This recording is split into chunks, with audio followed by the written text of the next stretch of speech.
Everyone assumes you are merely a student. In truth, you are a formidable figure who navigates both the realms of light and shadow with finesse. Not only are all the mob bosses your subordinates, even high-ranking military officials are your close friends. In those days, an individual wielded 2 watermelon knives. From the southern Heavenly Gate, one cuts through to Penglai East Road. Slaughtered for 3 days and nights. Not even a blink of the eye. I, who was destined to soar through the storms of life, now find myself compelled to attend school. The first day of school. Nearly 1,000 gang members engaged in a fierce gunfight at the entrance of the university. Upon witnessing the scene, all the faculty and students were utterly terrified, unable to set foot on the campus. However, in order to avoid being late on my first day of school, I strolled over with my hands in my pockets. When I appeared before them, all the gang members turned pale. Cold sweat pouring down. Their legs trembled as if they were about to kneel. As though they had encountered someone they should not have seen. Even the once invincible leader trembled as he approached me, lowering his haughty head, as if pleading for my forgiveness. "It is truly you, Wind. When did you return?" I took a deep drag of smoke, shaking off the ash from my trembling hand. "Both of you have certainly become far more impressive than when you followed me in the past. Each of you has risen to prominence as a formidable leader in your own right. Even the underlings you have nurtured have flourished, audaciously daring to challenge me, Qin Feng." As soon as Qin Feng's words fell, his several underlings who were about to approach him turned ashen, resembling living corpses. At this moment, they comprehend the identity of the individual they had so carelessly disparaged. Even their leader must bow in deference before Qin Feng. He is not someone they dare to provoke. Ma Dong turned his head to the left and shouted at his underlings, who just dared to speak of Brother Jie Feng's name. "Step forward and face me."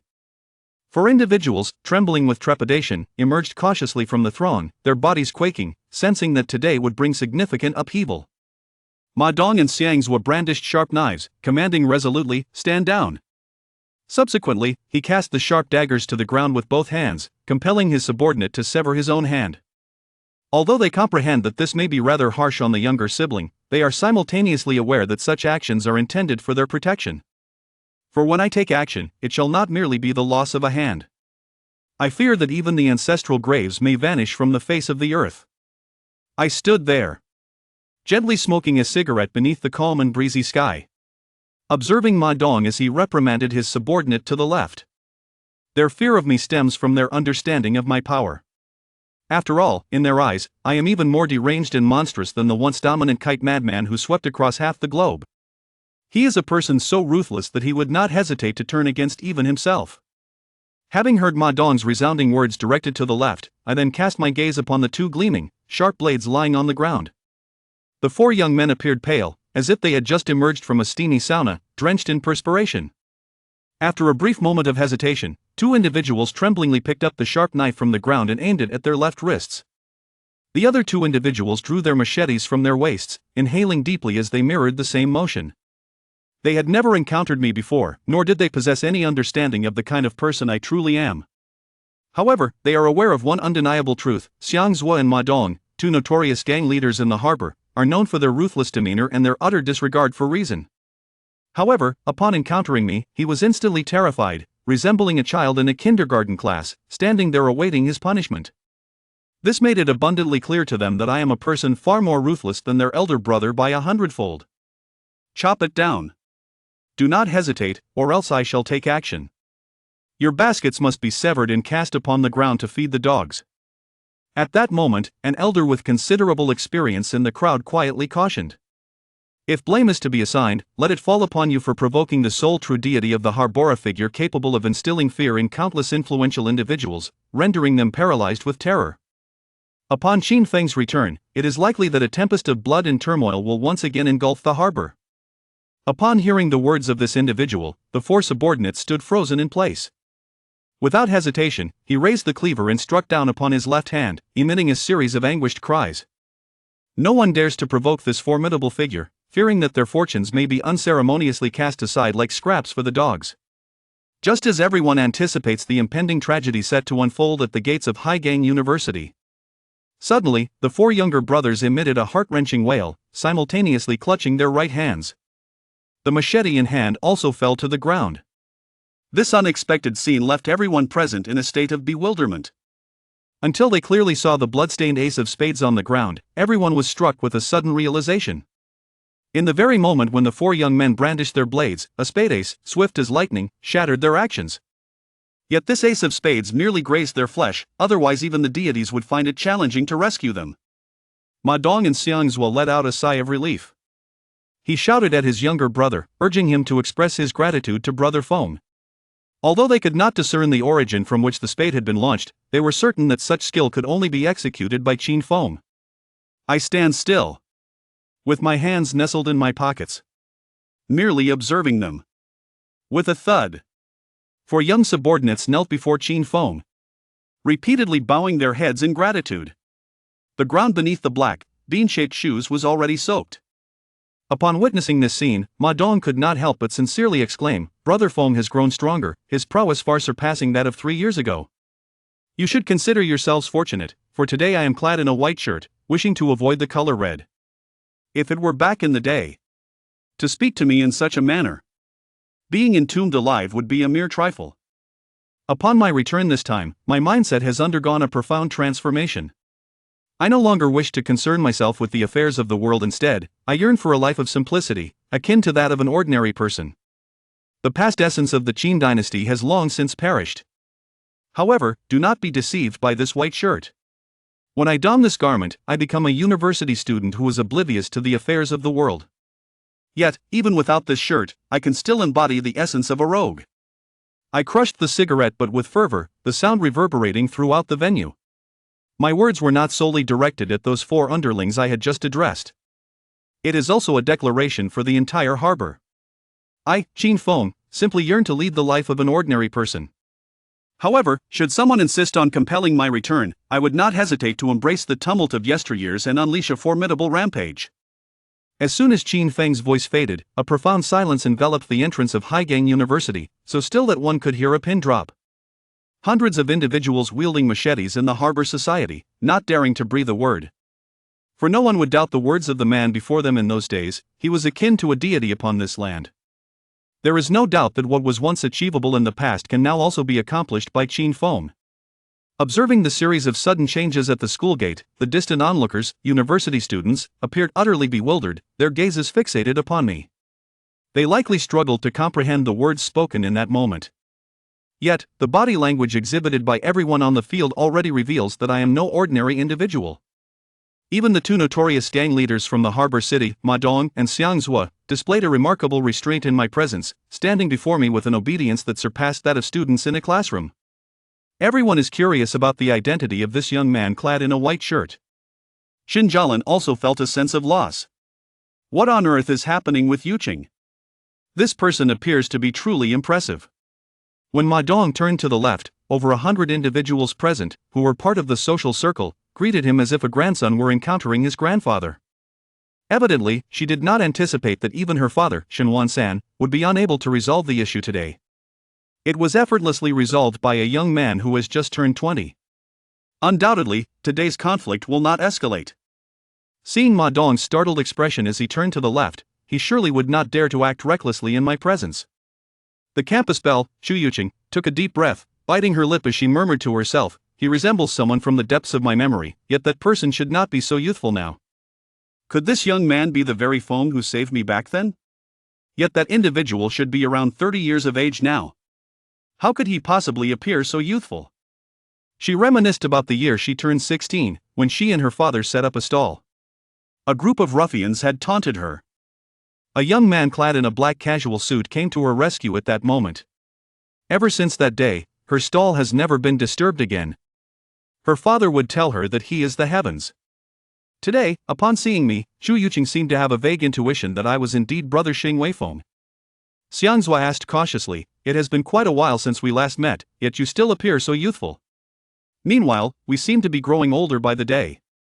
How do you manage to remain so youthful?"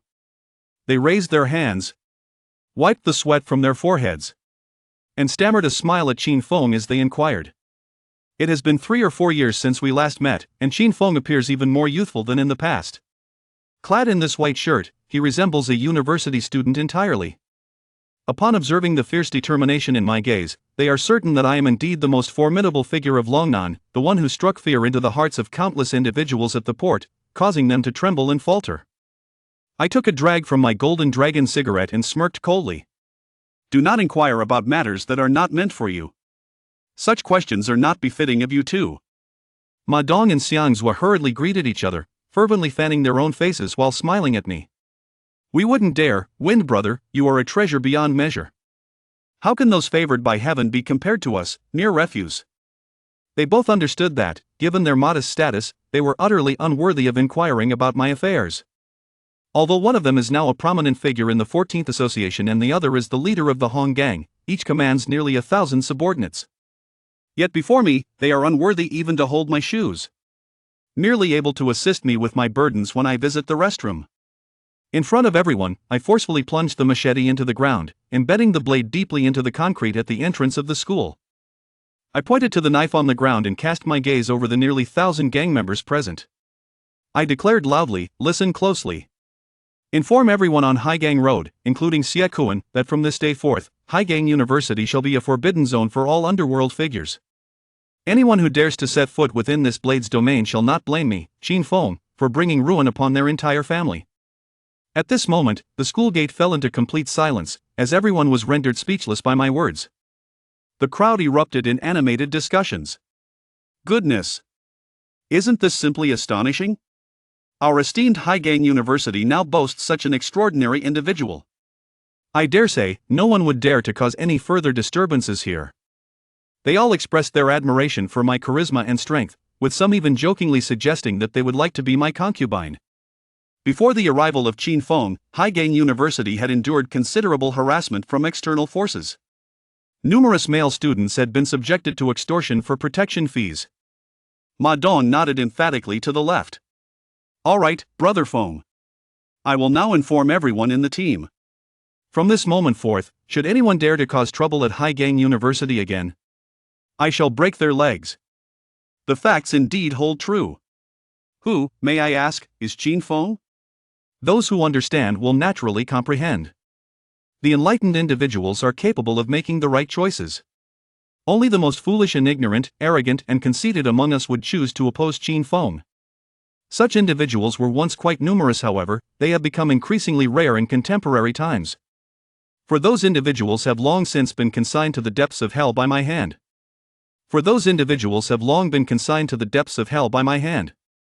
The grass atop the grave is likely 3 meters tall by now. Brother Feng. Our faction remains allied with other gangs in the harbor city. And we shall heed your command at all times, regardless of the circumstances. However, that young man Xie Kuan is contemplating a first encounter with you. Over the years, Xie Kuan has developed an exceptionally formidable presence, currently commanding a legion of no less than 10,000 subordinates. With a furrowed brow, he said, Indeed, Feng. I am concerned that Xie Kuan may cause you some trouble. Their concerns are not without merit. In those days, no one dared to provoke me. However, I have not been in the harbor these past few years. Xie Kuan has developed an extraordinary strength, often proclaiming himself as the next leader of the harbor and audaciously stating in public that he does not regard me as a significant concern. I laughed heartily, exuding an air of disdain. How could a mere Xiaoquan possibly be worthy of calling my name, Qin Feng? In those days, I could make him lose his teeth in a fight.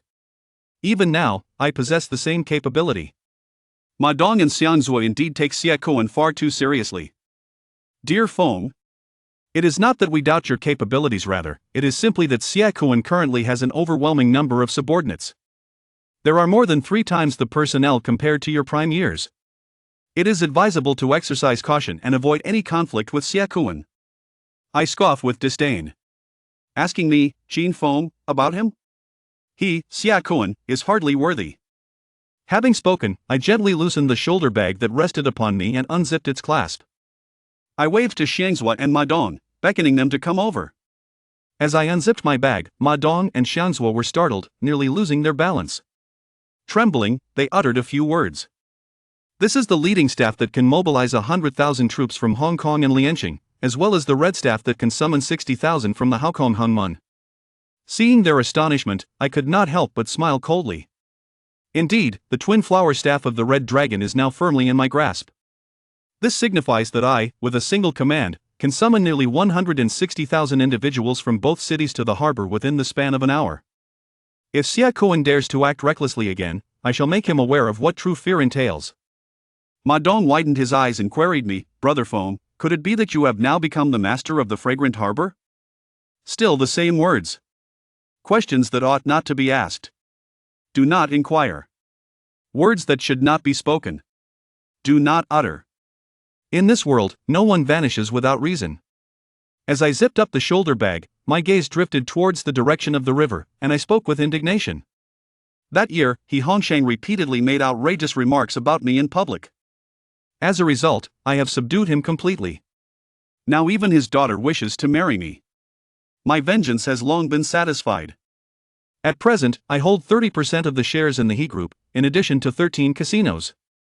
I patted the shoulders of the two individuals. Rest assured, considering your unwavering loyalty to me in the past, now that I have returned, as long as you obediently heed my words and assist me with trivial errands, all will be well. The entire harbor finds itself devoid of anyone daring to lay a finger upon you. The two promptly nodded in agreement. Rest assured, Brother Feng. Our lives have been granted by you. Had you remained at the harbor, we would not have been in this predicament. From this moment onward, we shall be your most devoted followers. Then, a bald young man dressed in an Ike sports outfit and adorned with a luxurious gold Rolex approached Ma Dong, inquiring with a puzzled expression. This individual, named Young Fan, hails from a wealthy background and is a student at Haigang University. The confrontation taking place today has been orchestrated by him, with the intention of vying for the affections of a beloved girl against another affluent student, Zhao Yangzheng. As the day of the grand battle approached, the outcome between him and Zhao Yang seemed imminent, destined to determine who would ultimately win the affections of the fair maiden. Yet, to his utter astonishment, my unexpected arrival transformed this fierce contest into a mere illusion. Observing the appearance of Ma Dong and the person to his left, it is evident that there is no intention to continue any further. They are merely a step away from embracing and kissing in front of everyone. It is essential to note that a substantial sum of 300,000 yuan was expended as an appearance fee to secure the participation of Ma Dong. Indeed, Brother Zhua, you promised to assist me in teaching this young man a proper lesson. Is he truly that formidable? Surely, his presence alone cannot thwart our endeavor. At this moment, a young man clad in a black Armani short-sleeve shirt, broad-shouldered and stout, emerged from the crowd and cautiously approached, whispering into Zhua's ear. The individuals known as Zhao Yang and Yang Fan are sworn adversaries. He comprehends that the upheaval of the day is solely attributable to the emergence of Qin Feng. He cannot fathom how a mere youth, barely in his 20s, could exert such formidable influence that even the seasoned gang leaders, Ma Dong and two others, would obediently acquiesce. Subsequently, Ma Dong's response left him utterly astounded, from the very base of his spine to the crown of his head. Have you heard of the saying in the harbor? In this vast world, the wind brother reigns supreme? From this moment on, in the school, anyone can be provoked. But one must never provoke this man. Otherwise, not only you, but even the illustrious Yang family backing you, could vanish from this world overnight. Upon hearing Ma Dong's words, Yang Fan was momentarily struck dumb, as if an electric current had coursed through his body. Indeed, he had heard this phrase before, and if memory serves him correctly, it resonated widely several years ago. It has been nearly 5 or 6 years since then. At that time, he was still in middle school, only aware of a man named Fengge who reigned supreme in the harbor, wielding unparalleled power. He was a figure of considerable influence, and none dared to provoke him, as his methods were exceedingly ruthless. No one would utter a word of dissent in his presence. Could it be that the man who suddenly appeared today at the university's entrance is the same renowned Fengge from those bygone days? Upon this reflection, Yang Fan could not help but draw in a sharp breath, casting his gaze towards the serene and gentle clouds nearby. His heart brimmed with admiration, akin to the ceaseless flow of a mighty river. Brother Feng, I wish to speak with you. In the next moment, he raised his clenched fist and shouted at me in front of everyone. Although I had never encountered this individual before, nor did I possess any knowledge of his appearance, I had heard many tales of my exploits. His vehicle was a sleek black Range Rover, which commanded respect on the streets, compelling even the traffic officers to yield. This illustrates the immense influence I wielded during my time in the harbor. The thought of aspiring to follow such an impressive figure and serve as his subordinate took root in Yang Fan's heart like a seed. However, for reasons unknown, I seemingly departed from the harbor and faded into obscurity. Yet today, Yang Fan could scarcely have anticipated that at the entrance of Harbor University, he would once again behold the man he had admired countless times in his dreams. Overwhelmed, he immediately knelt before me, expressing his unwavering loyalty. Yang Fan, you foolishly fell for it. Today, it was clear that Xiang Zuo and Ma Dong joined forces to stage a performance, merely to swindle us out of our appearance fees. Did you truly believe in this charade? You even went so far as to kneel before that scoundrel. What is he, really? Although Yang Fan has already discerned the truth of the matter, his peer, Zhao Yang, a fellow scion of the affluent Hong Kong city, remains oblivious to the situation. He promptly raised his hand and pointed at me, unleashing a torrent of insults, still resentful that today's grand battle, which he had meticulously orchestrated for so long, had failed to materialize. Upon the conclusion of Zhao Yang's remarks, both Ma Dong and Xiang Zuo were instantly filled with fury. Alongside them, over 100 individuals, armed with pickaxes and machetes, who had accompanied them to the scene, were eager to advance and incapacitate Zhao Yang. However, I intervened decisively. Considering the time when your father knelt before me, polishing my shoes, I shall not hold your recent words against you. Return and inquire whether your father recognizes me, Qin Feng, and you will discern whether I am indeed a formidable adversary. I approached the impetuous and arrogant scion, Zhao Yang, with a smile. My return has heralded a profound transformation in my disposition. Having witnessed the myriad tempests and tribulations of this world, I am no longer the impulsive individual I once was. At this juncture, I wish to avoid unnecessary conflicts and simply aspire to lead a tranquil life as an ordinary student at Haigang University. You may all return now. Should any matters arise, I shall contact you both. Recently, it would be prudent to consume less alcohol. Ensure that the team is prepared and ready to respond to my summons at any moment. After delivering these words to Zhao Yang, Qin Feng turned and slowly directed his gaze towards Ma Dong and Xiang Zuo, speaking to them with deliberation. Although my return this time is merely to live a tranquil and ordinary life, I am equally aware of a profound truth: the tree desires stillness, yet the wind does not cease. In the journey of life, it is often the case that one cannot shape their existence purely according to their desires. Ultimately, one will encounter obstacles and adversities that impede their aspirations. If Xie Kuan could behave himself and refrain from causing me trouble, I would have no desire to engage with that troublesome individual. However, should Xie Kuan insist on overstepping his bounds and provoke me into conversation, I would not hesitate to leave him searching for his teeth, reminiscent of that rainy night in the harbor 7 years ago. Xiang Zuo and Ma Dong command approximately 2,000 subordinates. In moments that do not necessitate it, Qin Feng prefers not to rely on the forces of Hao Xiang. For once he unveils the Red Dragon twin sticks, from the instant troops are summoned from Hao Xiang's second city, it transcends mere combat. It becomes an earthquakey, a cataclysm destined to claim numerous lives. Very well, Brother Feng. We are at your disposal, ready to heed your call at any time. Although the 14th Association may not be large, it boasts over 1,000 brothers, each prepared to seize their weapons and charge forward without hesitation in pivotal moments. Indeed, Brother Feng. Our Hong Gang is no different. Although we may not possess the rich history nor the vast numbers of the Haozhang Hung men, every member under our banner is resolute in their willingness to brave the thorns and clear the path for you against any adversary. Upon hearing my words, Xiang Zuo and Ma Dong nodded earnestly, responding with fervor, expressing their readiness to once again stand beside Qin Feng after 3 years, prepared to weather all storms together with him. Go back now, I said, gently patting the shoulders of the two individuals with a smile.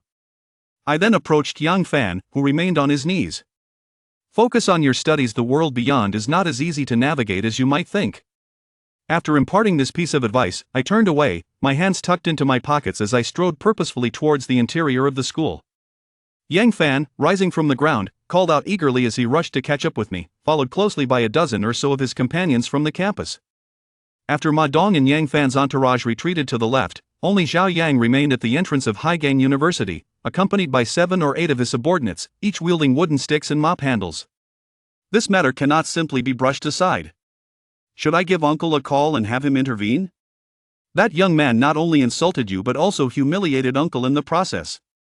Uncle, a person of significant stature and influence at the harbor, has established numerous enterprises and is a member of the Harbor Chamber of Commerce. How could he possibly kneel before that individual to polish their shoes? At this very moment, the 7 or 8 individuals, filled with righteous indignation, directed their words toward Zhao Yang. I shall now make a call to my father, requesting his assistance in restoring my reputation. After heeding the words of several individuals, Zhao Yang found their sentiments to be quite reasonable. Without hesitation, he retrieved his mobile phone and dialed the number of Zhao Hongyuan, the chairman of the Haigang Zhao Group.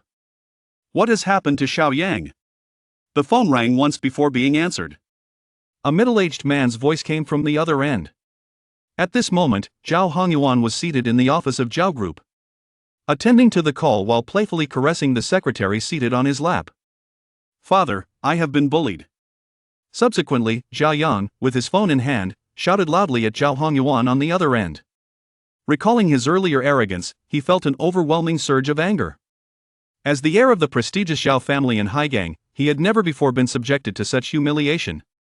The other party was merely a university student in his early 20s. What audacity did he possess to claim that his father had knelt to clean his shoes? Such outrageous claims were utterly unfounded. If he did not ensure that his father taught this young man a severe lesson, he would no longer bear the Zhao surname. What is this nonsense? In the harbor, who would dare to bully the son of Zhao Hongyuan? What is his name, and what has he done to you? Upon hearing Zhao Yang's words, Zhao Hongyuan was instantly filled with wrath. He abruptly pushed aside the secretary in his embrace, rose from his chair, and barked in a commanding tone. His name is Qin Feng. He did not treat me harshly, he merely reprimanded me at the school gate a moment ago, advising me to be more mindful of my words in the future and to refrain from pretending to be superior. He even mentioned that I once knelt before him to polish his shoes. Zhao Yang exclaimed in one breath, his entire body trembling with indignation as he spoke, feeling that the other party's arrogance knew no bounds. How could Zhao Hongyuan, a prominent figure in a publicly listed company in the harbor, have allowed a young university student barely in his 20s to kneel and shine his shoes? As Zhao Yang finished speaking, Zhao Hongyuan was immediately startled, sinking back into his chair. What did you say? Is it the wind? Brother Feng has returned. Zhao Hongyuan's eyes widened to the size of a bull's, nearly causing him to drop the latest model of the Longwei trifold screen smartphone, worth a staggering 20,000 yuan, in shock from Zhao Yang's earlier remarks. Simultaneously, the events of that fateful night 7 years ago began to resurface in his mind. He is aware that I had already shown him some measure of respect in front of Zhao Yang. For back then, he not only knelt before me to polish my shoes, but in an effort to make them shine even brighter and win my favor, he even went so far as to lick them twice.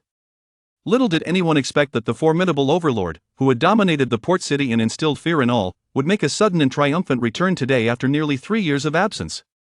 You are a person so formidable that even your father would not dare to provoke you. How audacious of you to incite such truths! In fact, you have even catered to him, for without such actions, the Zhao family would find it impossible to thrive in the harbor. It is precisely by clinging to his support that you have attained the status of a wealthy heir today. Subsequently, Zhao Hongyuan slammed his right fist onto the conference table, vehemently berating Zhao Yan on the other end of the phone. In an effort to awaken his son to the gravity of the situation, he insisted that henceforth, he should refrain from provoking the formidable figure of Qin Feng. In a moment of desperation, he even recounted the time he had once grovelled before Qin Feng, revealing the extent of his concern that his reckless son might jeopardize the long-standing legacy of the Zhao family. Uncle Zhao truly knelt down to polish that man's shoes, even extending his tongue in servitude. How astonishing this is! I never imagined that Uncle Zhao once had such a remarkable episode in his past. It is indeed shocking to hear. That young man is extraordinarily impressive, managing to have the elder of the Zhao group attend to his shoes in such a manner. When Zhao Yang called Zhao Hongyuan, he used the speakerphone, allowing the 7 or 8 younger associates beside him to hear every word clearly. They were immediately taken aback by this explosive revelation, exchanging incredulous glances and uttering expressions of disbelief. At this very moment, Zhao Yang found himself utterly bewildered. Blushing, he tightened his grip on the phone and stammered a question to Zhao Hongyuan at the other end. He never anticipated that what Qin Feng had casually mentioned could actually be true. If even his father had once polished Qin Feng's shoes, then just how formidable was Qin Feng's prowess back in the harbor? Zhao Yang felt as though his mind could scarcely contain the enormity of this revelation. The issue lies in having offended Feng. We must hastily seek his forgiveness, otherwise, the Zhao family conglomerate may not survive the night. Meanwhile, Zhao Hongyuan, positioned within the Zhao group's upper echelons, hastily addressed Zhao Yang, lamenting that this reckless youth was preoccupied with whether he had indeed polished Qin Feng's shoes, rather than urgently finding a way to secure the latter's pardon. "Father, what should I do? I just saw that Feng Gu appeared quite angry. Surely, he cannot truly annihilate the Zhao family, can he?" At this moment, realizing the gravity of the situation, Zhao Yang spoke with a voice tinged with tears, anxiously inquiring of Zhao Hongyuan on the other end. Breathing heavily, Zhao Yang suddenly realized that before a man who could command his father to kneel and polish his shoes, a mere second-generation affluent youth from a coastal city, amounted to nothing. Was he not akin to an ant? Indeed, even less than an ant. The thought that Qin Feng could obliterate the Zhao family with but a mere gesture was chilling. "Now, Xiao Yang, does your school have any beautiful women? If so, you must send one to Brother Feng. She must be exceptionally lovely. Only then will the Zhao family have a glimmer of hope for survival. If your mother were still around, I would have had her take charge of this," Zhao Hongyuan exclaimed after his mind had spun rapidly in a whirlwind of thoughts. He recalled that Qin Feng had always had a penchant for the fairer sex, surrounded by countless admirers, if not 100, surely 80. With Qin Feng's formidable prowess, he possessed wealth, fame, and power in abundance. The Zhao family had little to offer apart from women. Thus he contemplated whether Zhao Yang could present a beauty to Qin Feng to seek his forgiveness. Beauty? A fair maiden? Very well, I understand, father. Rest assured. The person I send will undoubtedly satisfy Brother Feng. Chapter 9, The astonishing policewoman Xie Shanshan. Upon hearing Zhao Hongyuan's words, Zhao Yang immediately expressed his excitement. He feared not Qin Feng's lecherous nature, but rather the prospect of him being disinterested in women. As long as Qin Feng had an affinity for the fairer sex, matters would be much simpler. Speaking of exquisite beauty, Zhao Hongyuan indeed had a candidate in mind. He felt confident that if he presented her to Qin Feng, the latter would undoubtedly be pleased. This individual was not only strikingly beautiful but also exceptionally skilled in martial arts. The reason for Zhao Yang's certainty was that this person was none other than his girlfriend, Lu Yu. If Chu Yuqing and Shinjialan could be ranked as the top two beauties at Haigang University, Lu Yu would undoubtedly claim the third position. The first two were far too aloof for him to approach, but his girlfriend Lu Yu was within his grasp. With a few designer handbags and the latest luxury lipsticks, he was certain she would willingly accompany Qin Feng for a night, thus securing the survival of the Zhao family in Haigang. In Zhao Yang's eyes, sacrificing a mere Lu Yu was an incredibly advantageous trade-off compared to the family's interests. Without hesitation, Zhao Yang, after concluding his call with Zhao Hongyuan, dialed Lu Yu, who was currently in the female dormitory and had no classes that afternoon. He arranged to meet her, claiming he had significant matters to discuss. Matters that pertained to the very survival of their Zhao family. Once Zhao Yang's entourage departed, the previously bustling entrance of Haigang University became eerily desolate. The throngs of students who had gathered to witness the commotion began to disperse, returning to their afternoon classes. Just then, the air was pierced by the blaring sirens of police vehicles, which suddenly descended upon the vicinity, flashing their lights. Following the conclusion of a violent altercation, the officers from the Six Gates unit arrived belatedly. What transpired? Wasn't there a report of two gangs clashing at the entrance of Haigang University? Where were they? Who made the call? A tall female officer, approximately 1.7 meters in height, clad in a police uniform and wearing a cap, stepped forward from the lead police vehicle. With a fair complexion and slender figure, she surveyed the now deserted entrance of Haigang University, her brow furrowed in confusion as she inquired among the gathered students. This individual was none other than the renowned beauty of the Six Gates Police, Xie Shanshan. At just over 30 years of age, she had ascended to the position of leader of the Major Crimes Unit. Recently, the Six Gates had received urgent reports indicating that two ruthless local gangs, armed with pickaxes and machetes, were amassing at the university's entrance, with their numbers exceeding 100, intent on engaging in a brutal confrontation. Recognizing the gravity of the situation, Xie Shanshan took immediate action, leading her team to Haigang University with utmost urgency.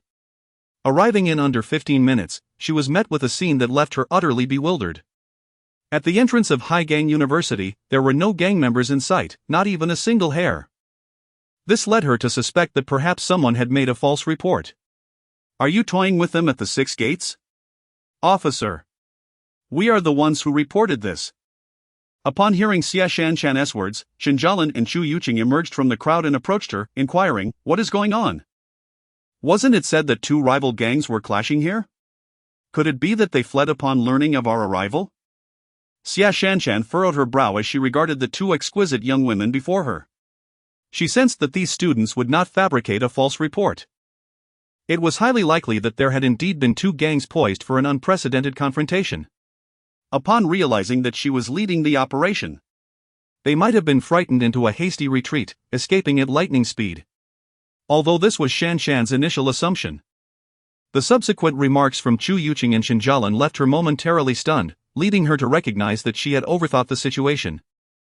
It seemed that she did not possess the clout to instill fear in local gang leaders Ma Dong and Xiang Zhua, compelling them to flee at the mere mention of her name. After all, she was well aware of the defiance exhibited by the underworld figures in Haigang. They had always disregarded the authority of the 6 gates, treating them with disdain even when brought into custody. Unbeknownst to her, the individual they referred to was someone of considerable influence. "Excuse me, Miss Xia. Today's events have nothing to do with the 6 gates." It was the sudden appearance of a man that deterred Xiang Zhuo and Ma Dong from continuing their conflict. Upon seeing him, they behaved like spirits encountering the king of hell. Indeed, they continued, the man set a knife as a boundary, declaring Haigang University a no-go zone for all gangs, warning them not to set foot here. It seems that from now on, no one from the underworld will dare to cause trouble at Haigang University. Chu Yuqing and Shinjialan responded to Xia Shanshan with unvarnished honesty. They were quite familiar with her, having seen her featured in numerous news articles and television programs. Despite her youth, she held the esteemed position of the head of the major crimes unit within the 6 gates. She had cracked several significant cases shortly after joining the police force, as if guided by divine intervention, swiftly ascending to her prominent role within 7 years. "Do you know who he is?" Upon hearing their words, Shanshan was momentarily rendered speechless, her curiosity piqued. In her view, it had been many years since such a formidable figure graced Haigang. The position of the top figure in the underworld had been vacant for nearly 3 years. Although the leader of the Qiangxin group, Xia Kuan, held a notable reputation in Haigang, he was far from the omnipotent figure who once wielded absolute power there. In the past, only that individual could command such respect, instilling fear in all who encountered him. However, after his departure, no one had reached such heights. "I'm not entirely sure. I have not seen him before. I believe his name is Qin Feng." After a moment of contemplation, Shinjialan turned to Xia Shanshan and continued. What? "What? You mean, Feng? Brother Feng has returned?" Upon hearing Shinjialan's words, Xia Shanshan involuntarily shuddered, gasping in disbelief. Her eyes widened and her mouth fell agape as she exclaimed. The instant she heard the name Qin Feng from Shinjialan's lips, a multitude of memories associated with that man surged forth. Perhaps only Xia Shanshan truly understood the significance of Qin Feng in her life. When she first joined the 6 doors as a fledgling officer, fate serendipitously brought her into friendship with Qin Feng.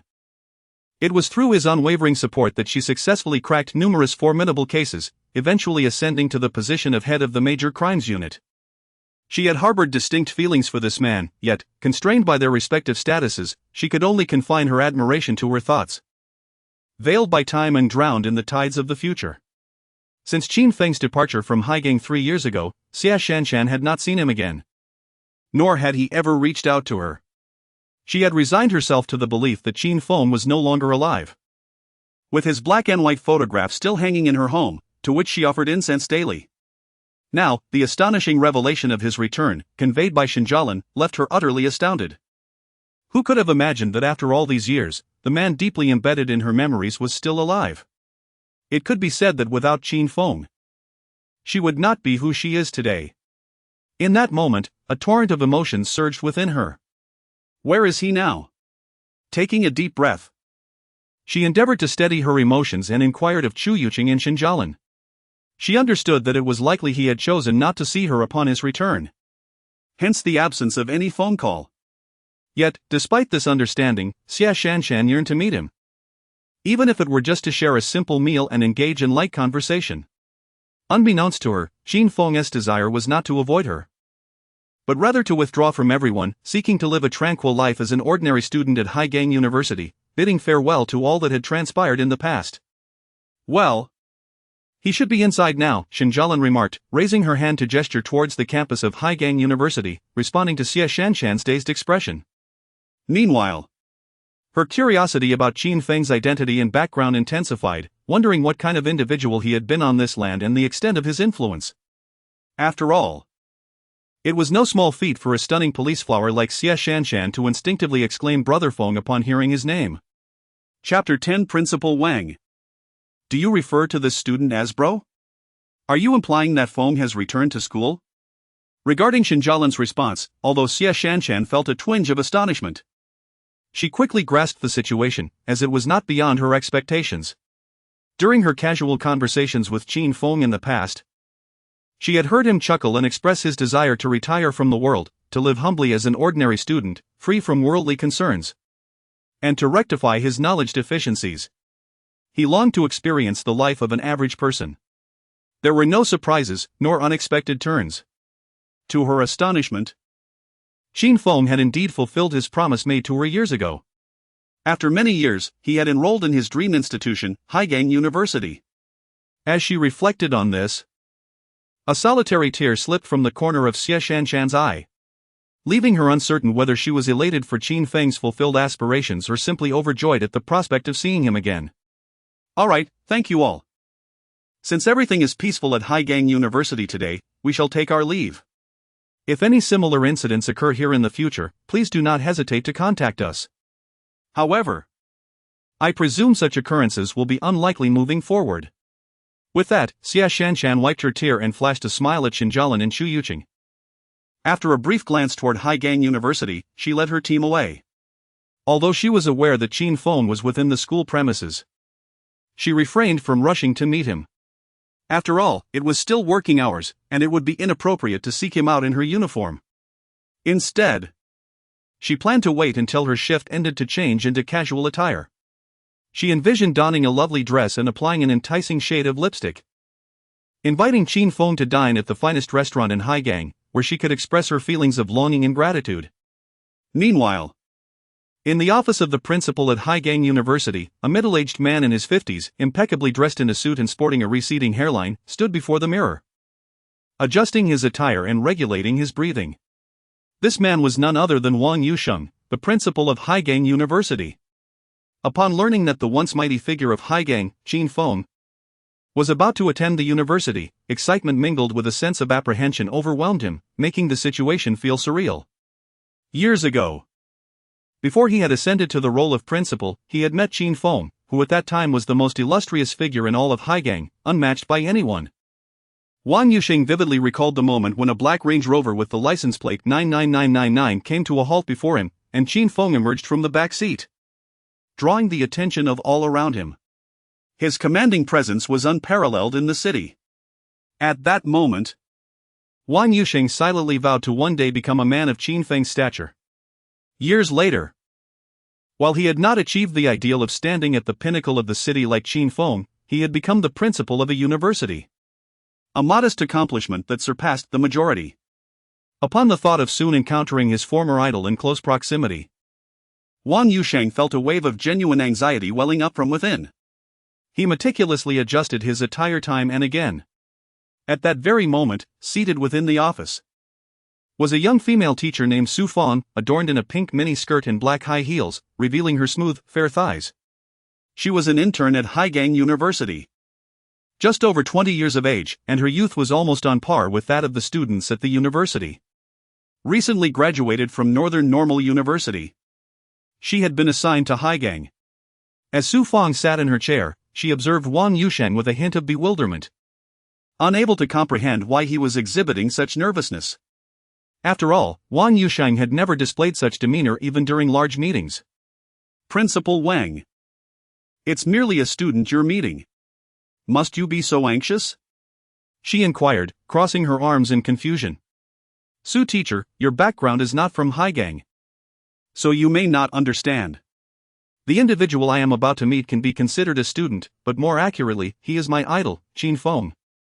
Years ago, I aspired to become a man like him, standing at the pinnacle of a city, dazzling all. However, years later, aside from my increasingly radiant appearance, I bear no resemblance to him. Alas, it is to be expected. After all, how many Qin Fengs can there be in this world?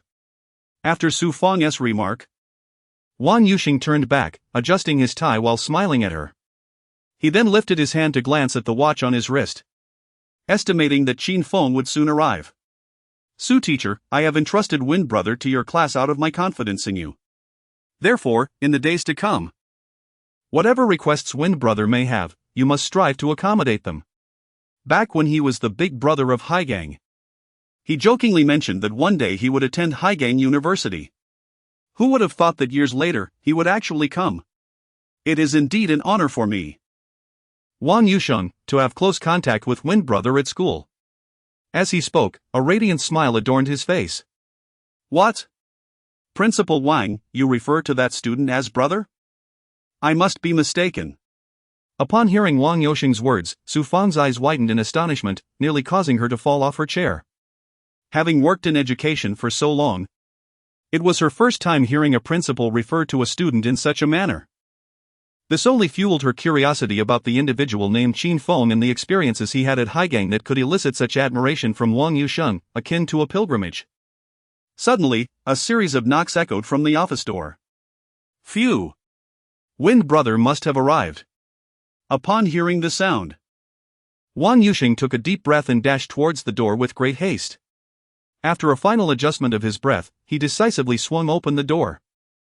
Upon seeing Wang Yusheng's demeanor, Su Feng instinctively rose from her seat, her gaze anxiously directed towards the entrance. She was eager to discover the true appearance of the Qin Feng whom Wang Yusheng had mentioned. As the office door fully opened, a young man clad in a white shirt, standing nearly 1.8 meters tall, with an exceptionally suave and handsome visage, emerged. The moment Su Feng laid eyes on him, her heart inexplicably fluttered. At that instant, a singular word echoed in her mind: handsome, handsome, handsome. Besides being handsome, he was nothing but handsome. Truth be told, Su Feng felt that this man was undoubtedly the most dashing student she had ever encountered in her life, without exception. If she were to rewind 3 years to her university days, encountering such a boy on campus would have compelled her to pursue him actively. He appeared youthful, merely in his early 20s, and the charming smile gracing his face made it impossible for her to reconcile him with the societal figure Wang Yusheng had described. Instead, he resembled a quintessential boy next door. Without a doubt, this type of young man was Su Feng's favorite, utterly irresistible. In that moment, her heart raced uncontrollably, and she reached out to gently touch her chest, attempting to steady her emotions. After all, she was the instructor of this young man named Qin Feng. Should Qin Feng remain at the school, she would be mentoring him for the next 4 years. Feng. Brother Feng.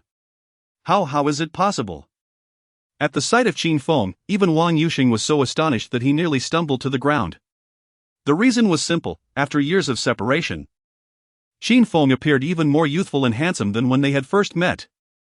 Back then, Wang Yusheng had thought that with Qin Feng's physique and looks, he could easily rise to stardom in the film industry, even if he did not dominate the social scene of the city. However, to his astonishment, all these years had passed, and Qin Feng had not aged a day. Instead, he had grown even more captivating. Even Wang Yusheng felt an impulsive urge to kiss him, let alone the young female university students who had just entered their 20s. Once Qin Feng enrolled, he would undoubtedly become the ultimate campus heartthrob. It was unexpected that Qin Feng could not only wield influence in society but also flourish freely within the school. It seems the saying holds true: exceptional individuals will always excel, no matter where they are, while the mediocre will forever remain so. Chapter 11, Zhao Yang. The affluent heir who wishes to present his girlfriend to Qin Feng. Apologies, Principal Wang. I just encountered 2 old acquaintances at the school gate, which caused a slight delay. Upon meeting Wang Yusheng, Qin Feng immediately extended his hand, offering a gesture of apology. Prior to the start of the semester, they had arranged to meet at 1 o'clock in the afternoon, yet it was now 10 minutes past, and he had arrived late. Qin Feng had no intention of being tardy, but fate had a different plan. He happened upon Ma Dong and Xiang Zue, two of his former subordinates, who were congregating at the entrance, engaging in some mischief, which ultimately led to his delay. Brother Feng, there is no need for such formalities. In fact, I owe you my gratitude today. Had it not been for your timely arrival, a brawl at the school gate would have been inevitable, potentially leaving many students injured. Wang Yusheng clasped Qin Feng's left hand with both of his, guiding him toward a chair with a smile. His words held truth. He was well aware of the impending chaos at Haigang University. Earlier, while in his office, he had witnessed a throng of nearly 100 individuals congregating at the entrance, each wielding weapons such as pickaxes and machetes, with many students among them. However, Wang Yusheng also recognized that such affairs were beyond the control of a mere school principal. He understood all too well the moral fabric of students in this day and age. They acted recklessly, and in moments of frenzy, even a principal might be at risk. Thus, he refrained from intervening in the skirmish, opting instead to call the authorities and await their arrival. Little did he anticipate that Qin Feng's unexpected appearance would effortlessly diffuse a conflict that he felt powerless to address.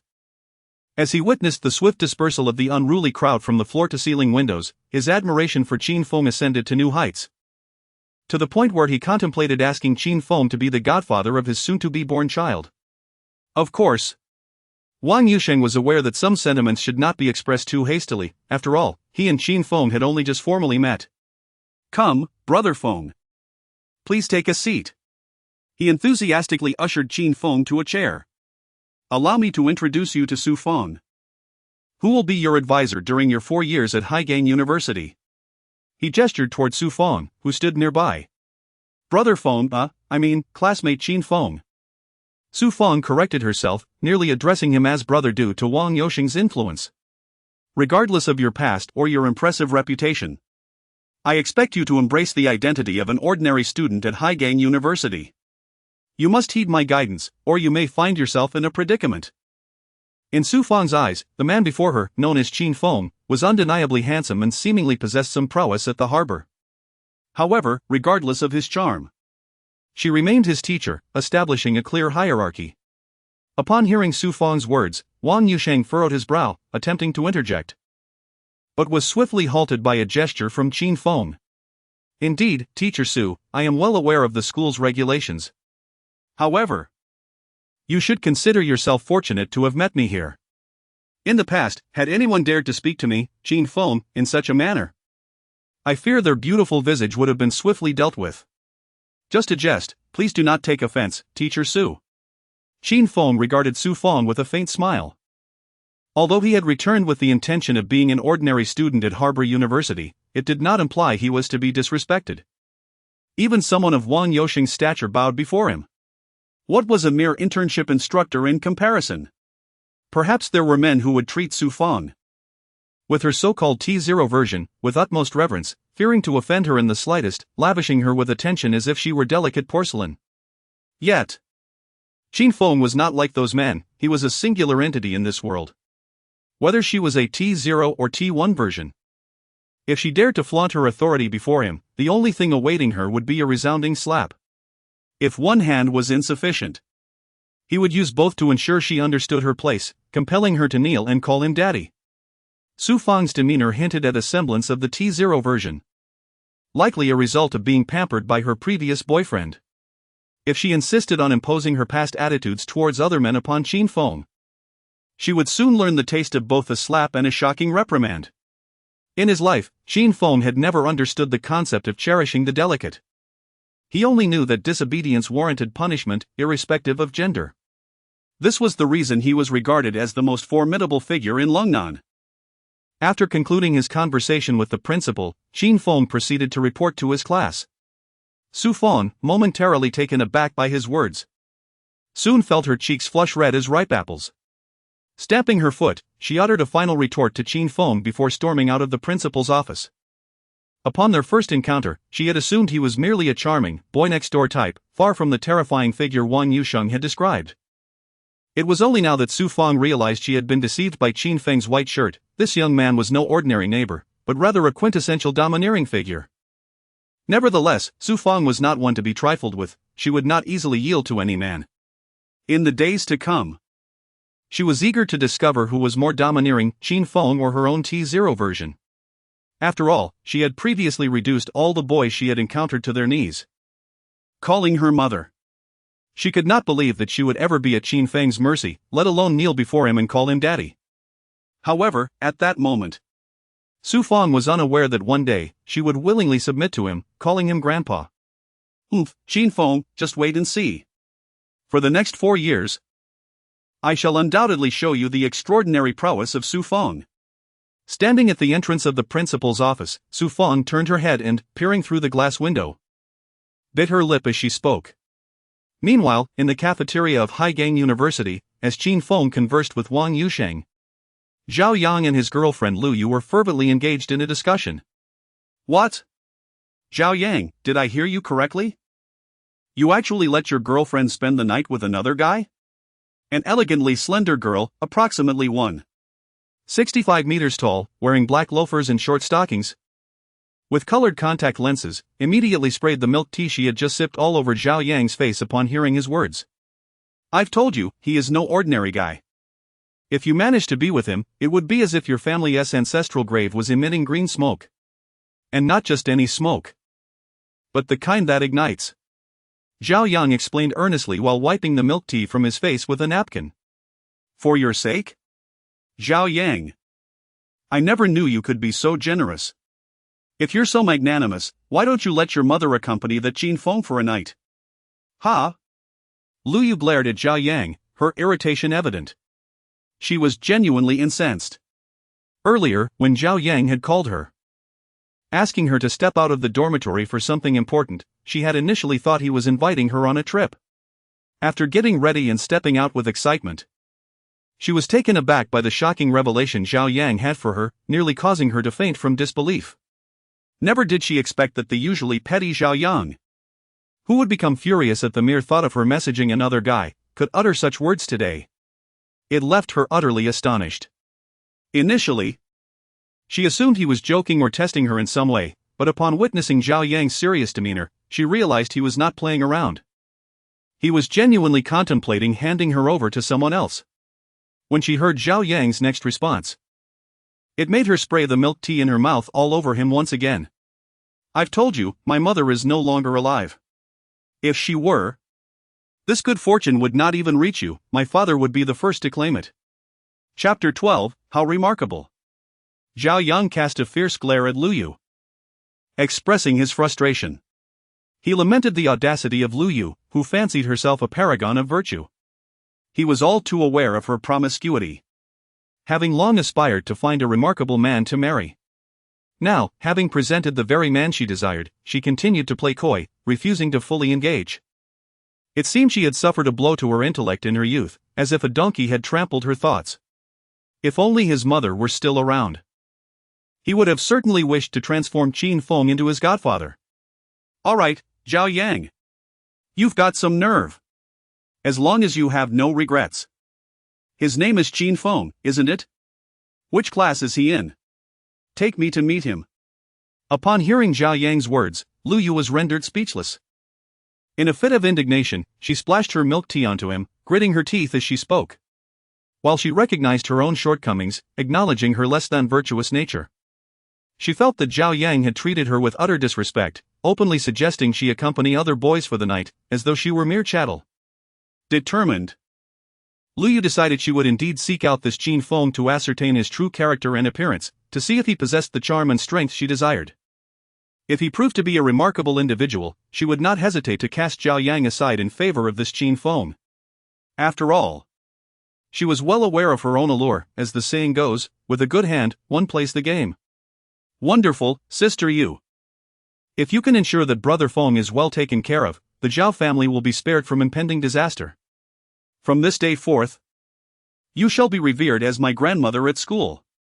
Upon hearing Lu Yu's declaration, Zhao Yang's face lit up with joy, feeling that the Zhao family had been granted a reprieve. After conducting thorough inquiries, Zhao Yan learned that Qin Feng was currently in a meeting with Wang Yusheng in the president's office at Haigang University. Without a moment's hesitation, he led Lu Yu to the teaching building where Qin Feng was located, eager to introduce her as soon as he emerged. They arrived promptly at the door to Wang Yusheng's office. "Look! That's brother Feng," Zhao Yang exclaimed, pointing cautiously at Qin Feng, who was seated in the president's chair, legs crossed.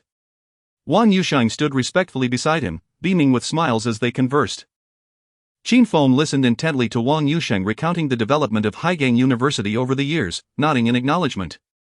Their dynamic seemed to reverse roles, with Wang Yusheng appearing as the incoming student and Qin Feng as the president. As the conversation grew particularly engaging, Qin Feng felt a craving for a smoke. He reached into his pocket and produced a robust Dragon Hua cigarette. "Is smoking permitted here?" he inquired, gesturing towards Wang Yusheng's office. "Brother Feng, other students certainly cannot. But for you, not only can you smoke, you could even relieve yourself on my desk if you wished." Wang Yusheng quickly produced a lighter from his pocket, lighting a cigarette for Qin Feng while chuckling in reply. This was indeed the reality. In Wang Yusheng's mind, he had never regarded Qin Feng as merely a student. Throughout, this man before him had always been his idol. Whatever his idol wished to do, Wang Yusheng would wholeheartedly support. "All right, Xiao Shang. If you ever need assistance, do not hesitate to let me know. Though I have been away from Haigang for many years, I still have numerous connections here who can help me with various matters. Who I am, and what I can achieve, need not be stated by me. In Haigang, there is nothing I cannot resolve." Observing Wang Yusheng's understanding, Qin Feng took a puff from his cigarette and patted him on the shoulder, affirming his attitude. It was no wonder Wang Yusheng, with his Mediterranean hairstyle, held the esteemed position of president at Haigang University, demonstrating remarkable self-awareness and discernment of hierarchy, unlike Su Feng, who attempted to leverage her status as a student to impose upon him. "My goodness! This brother Feng you speak of is incredibly handsome. Why didn't you introduce me to him sooner?" At that moment, Lu Yu, standing outside the president's office, exclaimed with a starry-eyed expression upon seeing Qin Feng's visage. She chastised Zhao Yang for not facilitating an introduction earlier. Frankly speaking, Lu Yu felt that in all her years, she had never encountered such a dashing and charismatic young man, every gesture exuding an air of commanding presence. One must wonder, in this vast world, which girl would not desire such a man as her husband? Moreover, even Wang Yusheng bent down to light his cigarette. It was evident how remarkable Qin Feng must be in Haigang. Upon hearing Lu Yu's words, Zhao Yang's expression darkened. However, he felt powerless. For even he understood that while he was a top-tier second-generation wealthy heir in Port City, his status paled in comparison to Qin Feng. He was merely a hollow figure. Not even he, nor his father back in the day, would have dared to stand before Qin Feng without showing deference. Observing Wang Yusheng's demeanor towards Qin Feng, Zhao Yang could ascertain that the stories of their past interactions were undoubtedly true. Not just true, but remarkably so. Even the president himself bowed to Qin Feng. An unexpected turn of events for both him and Lu Yu. Yet, in the following moment, something even more astonishing transpired. In the principal's office, Wang Yusheng suddenly fell to his knees before Qin Feng. "Brother Feng," he began, "in my lifetime, I have seldom sought your assistance. However, if I must request one thing, it would be for you to be the godfather of my soon-to-be-born son. I sincerely hope you will not decline." As he knelt before Qin Feng, he lifted his gaze, his eyes firmly fixed on him, speaking with conviction. "Wow, Wang Yusheng is quite bold. He's already paving the way for the next generation." At that moment, Zhao Yang, who was outside the door, couldn't help but grit his teeth in astonishment, acknowledging Wang Yusheng's meticulousness as the president of Haigang University. Just moments earlier, Qin Feng had mentioned that he was available for assistance, yet Wang Yusheng had made the most audacious request, directly inviting Qin Feng to become his child's godfather. This action would undeniably forge a brotherhood between them, ensuring a smooth path for his child's future. With a figure as formidable as Qin Feng as a godfather, Wang Yusheng's son would surely navigate life with ease and command respect. Impressive. Truly impressive. Zhao Yan thought to himself, giving an involuntary thumbs up. Stand up. When is the child due? I will come to visit. While I hesitate to assume the title of godfather, I wouldn't mind considering him as my godson, Qin Feng said. rising from his chair and helping Wang Yuqing to his feet with a smile. "Brother Feng. Then it's settled. The baby is expected around the 18th of next month. You must be there. If you don't come, I'll have my wife hold the baby back. I, Wang Yuqing, will not have this child," Wang Yuqing exclaimed, his excitement palpable as he tightly grasped Qin Feng's arm. "All right. Just give me a call next month, and I will definitely be there. For now, I need to check in with my class. Su Feng is probably still waiting for me," Qin Feng replied, patting Wang Yuqing on the shoulder before making his way toward the door. Upon stepping outside, he was greeted by the sight of Zhao Yang and Lu Yu, both waiting for him with broad smiles. "What's this? Are you waiting here for me? Planning to challenge me?" Qin Feng raised an eyebrow, momentarily taken aback by Zhao Yang's presence, wondering what he was up to. Was he perhaps still dissatisfied with the events that had unfolded at the school gate and seeking a confrontation? Chapter 13. Does she prefer a one-on-one duel or a group tussle? Not at all. Brother Feng, please do not misunderstand. It is not I who wishes to challenge you. It is she who seeks to engage with you. Zhao Yang hastily shook his head vigorously, like a rattledrum, and then pointed towards Lu Yu, who stood beside him. Her gaze fixated on Qin Feng, her eyes nearly sparkling with anticipation. He surmised that Qin Feng had grasped his implication. Some matters do not require explicit articulation. Those who understand, naturally will. Especially someone like Qin Feng, whom Zhao Yang's father described as exceedingly lecherous. Upon hearing Zhao Yang's words, Qin Feng turned his attention to Lu Yu, his brow furrowing in curiosity. Who was this insufferably arrogant heir from Haigang University, daring to test the mettle of his fists? Though he had never deigned to quarrel with a woman, finding himself cornered at the principal's office demanded a response. To remain silent would be rather unbecoming. Very well. Does she prefer a one-on-one duel or a group tussle? He then retrieved a Dragonhua cigarette from his pocket, ignited it, and after inhaling deeply, gestured towards Lu Yu with the cigarette between his fingers, earnestly inquiring of Zhao Yang. The moment Qin Feng spoke, Zhao Yang's complexion turned ashen. Even Lu Yu felt beads of sweat forming in her palms, astonished that Qin Feng would take it so lightly, even suggesting a group brawl with her. Brother Feng, it's best to keep it to a one-on-one. She wishes to challenge you directly. A group tussle, well, that's not out of the question either. Zhao Yang raised his hand to wipe the sweat from his brow, glancing at Lu Yu, who bit her lip and nodded in agreement. He then stammered his response to Qin Feng. As one of the top scions of Port City, Zhao Yang had always believed himself to be sufficiently bold and open-minded. Yet after his encounter with Qin Feng, he increasingly felt like a mere underdog. Qin Feng was the true king. Discussing such matters with such ease and casualness was akin to enjoying a home-cooked meal. Oh? Could it be that she possesses some martial skills? Upon hearing Lu Yu express her desire for a duel, Qin Feng was taken aback. He scrutinized her, perplexed, and queried Zhao Yang.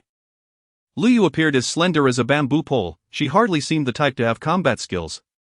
Brother Feng, allow me to clarify. This girl is exceptionally fierce. Her skills are quite formidable. To take you on alone, she would likely have you reeling in mere minutes. Zhao Yang seemed to have comprehended Qin Feng's intent, pointing at Lu Yu with an excited expression. Is she truly that formidable? I would relish the opportunity to spar with her. It has been far too long since I encountered a worthy female opponent. With Zhao Yang's words hanging in the air, Qin Feng promptly discarded his cigarette but onto the ground and extinguished it with a firm stump. Taking a deep breath, he spoke with utmost seriousness. Meanwhile, the visages of the top two women on the Haoxiang assassin leaderboard flickered in his mind. Back in the days when he roamed the Haokong, he had encountered those two formidable women whose skills were truly exceptional. Armed merely with a short blade, they had nearly claimed his life within a mere 5 minutes. Fortuitously, assistance arrived just in time. Had it not, he would already have met his untimely demise. Now, Zhao Yang's assertion that this girl could incapacitate him within 3 minutes suggested that she might even surpass the prowess of the top two female assassins in Haokong. In that moment, Qin Feng felt a stirring eagerness to engage in a duel with Lu Yu, to ascertain her true capabilities and whether she was indeed as formidable as Zhao Yang had claimed. All right, Brother Feng.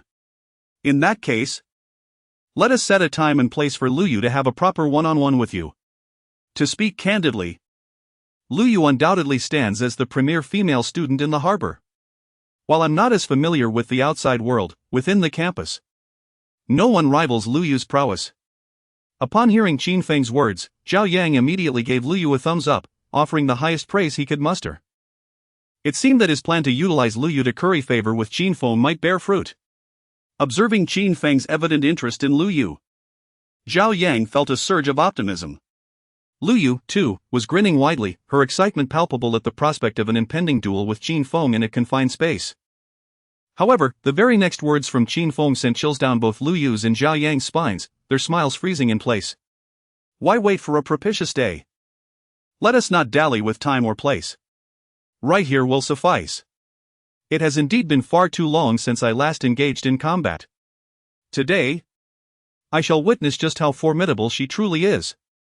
With that, Qin Feng cast aside the shoulder bag containing the means to mobilize the forces of Haoxiang City, a staggering 160,000 troops, and began to unfasten the buttons of his white shirt, revealing his impressively chiseled physique adorned with a dragon tattoo.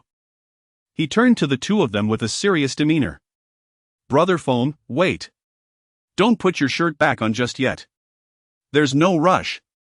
Zhao Yang exclaimed, his heart racing as he hurried to Qin Feng's side to help fasten his buttons, marveling at Qin Feng's audacity to challenge Lu Yu in such a manner. This was not merely a display of bravery, it transcended that, bordering on sheer ferocity. What a wolf! Truly a beast. Why not? Qin Feng retorted, gesturing toward the spacious hallway of the teaching building. There's ample room for both of you to maneuver. Indeed, there's plenty of space, Zhao Yang conceded. But Principal Wang is still inside. If he discovers that you two are openly fighting out here, it might not bode well. Zhao Yang pointed towards the office, his expression one of distress. It's fine. Let us just do it here. Wang Yusheng is on my side. Even if he sees us, it won't matter. Rest assured. Even if Lu Yu were to incapacitate me today, there would be no repercussions afterward. Come on. I am itching for a challenge. Upon hearing Zhao Yang's words, Qin Feng quickly grasped the situation. He realized that there was concern that Wang Yusheng might impose sanctions if he witnessed the duel between him and Lu Yu. However, such apprehension was unfounded, for even if Wang Yusheng had 100 lives, he would never dare to cast any penalties upon him. As for Lu Yu, it was even less of a concern. Their duel was a voluntary exchange between skilled individuals, a sparring match to hone their abilities. Wang Yusheng would not take any action against them. With that, he unfastened his collar once more, preparing to engage Lu Yu in a one-on-one confrontation right outside the principal's office in the corridor of the academic building. It was the first time in his life that a woman had sought him out for a duel. If she dared to challenge him, this seemingly fragile woman must possess extraordinary skills hidden beneath her delicate exterior. He could hardly contain his eagerness to witness her prowess. All right, Brother Feng. Today, I shall find you both a venue. I'll cover the expenses for the rental. Zhao Yang exclaimed. I know Brother Feng isn't concerned about money. It's just your carefree nature.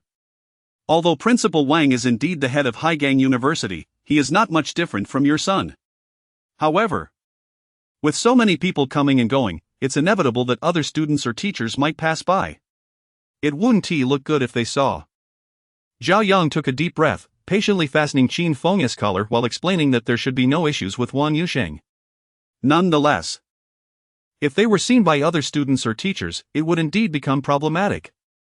The sight of Qin Feng and Lu Yu openly dueling in the academic building could easily make headlines tomorrow. Thus, he immediately offered to fund the rental of a private location for their duel, seeking out a secluded area where they could properly engage in their contest. All right then. Just let me know when you find a suitable place. I, Qin Feng, shall certainly oblige for this grand match. Since we're renting a venue, let us make it a spacious one. We wouldn't want to be restricted in our movements.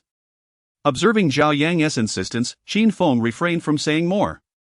Picking up his shoulder bag from the ground and holding it in his hand, he said earnestly, I suspect Lu Yu wishes to keep her martial skills a secret from others. After all, It wouldn't reflect well on a young woman to be publicly known for engaging in combat with men. Fear not, brother Feng. The venue I've secured for you both is definitely ample. Lu Yu and I have visited it before, it's more than sufficient. I assure you. It will meet your expectations. Zhao Yang responded with an okay gesture towards Qin Feng, smiling brightly. Chapter 14, Murder? I suspect he has feasted upon human flesh. Very well. Let it be so. Here is my number. Once the venue is secured, do inform me. I, Qin Feng, am ever ready. If I do not extract every ounce of her essence, I shall not bear the surname Qin. Damn it! After providing his phone number to Zhao Yang, Qin Feng directed his gaze towards Lu Yu, who stood nearby, adorned in platform shoes and stockings, her large waves framed by striking contact lenses. He expressed his indignation with fervor. Having uttered those words, he turned and departed. Reflecting on the fact that his return had revealed a situation far more intricate than he had anticipated. Even a woman like Lu Yu dared to challenge him. Regardless, this impending confrontation with Lu Yu would permit no failure. Success was imperative. He must summon all his strength and not underestimate her. Otherwise, the tale of a once mighty figure in the harbor being subdued by a woman would be utterly humiliating. Lu Yu, did you hear that? Feng, brother Feng, said he would extract your very essence. Zhao Yang exclaimed, his body trembling at the thought, as he gazed at Lu Yu with wide eyes, stammering in disbelief. It seemed that Qin Feng's ruthlessness surpassed anything he could have imagined.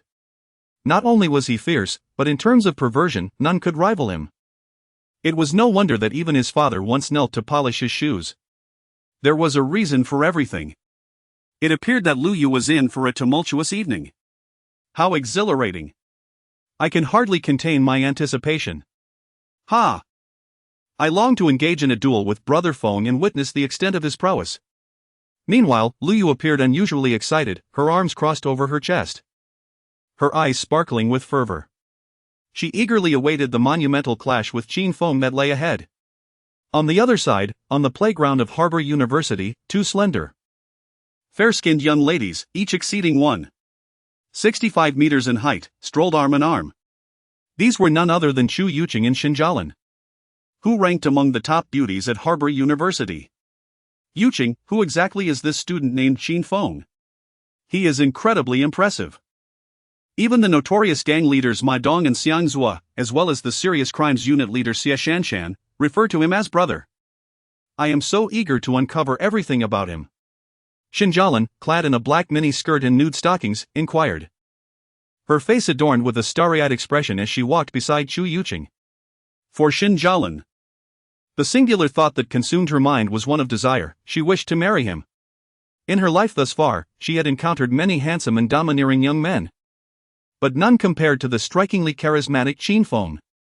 The scenes that had unfolded moments earlier at the entrance of Harbor University were etched indelibly in her memory, compelling her to seek knowledge about this captivating young man named Qin Feng. By the way, Jialan, Uncle Shin is not the president of the Harbor Chamber of Commerce? His status in the harbor is extraordinarily high.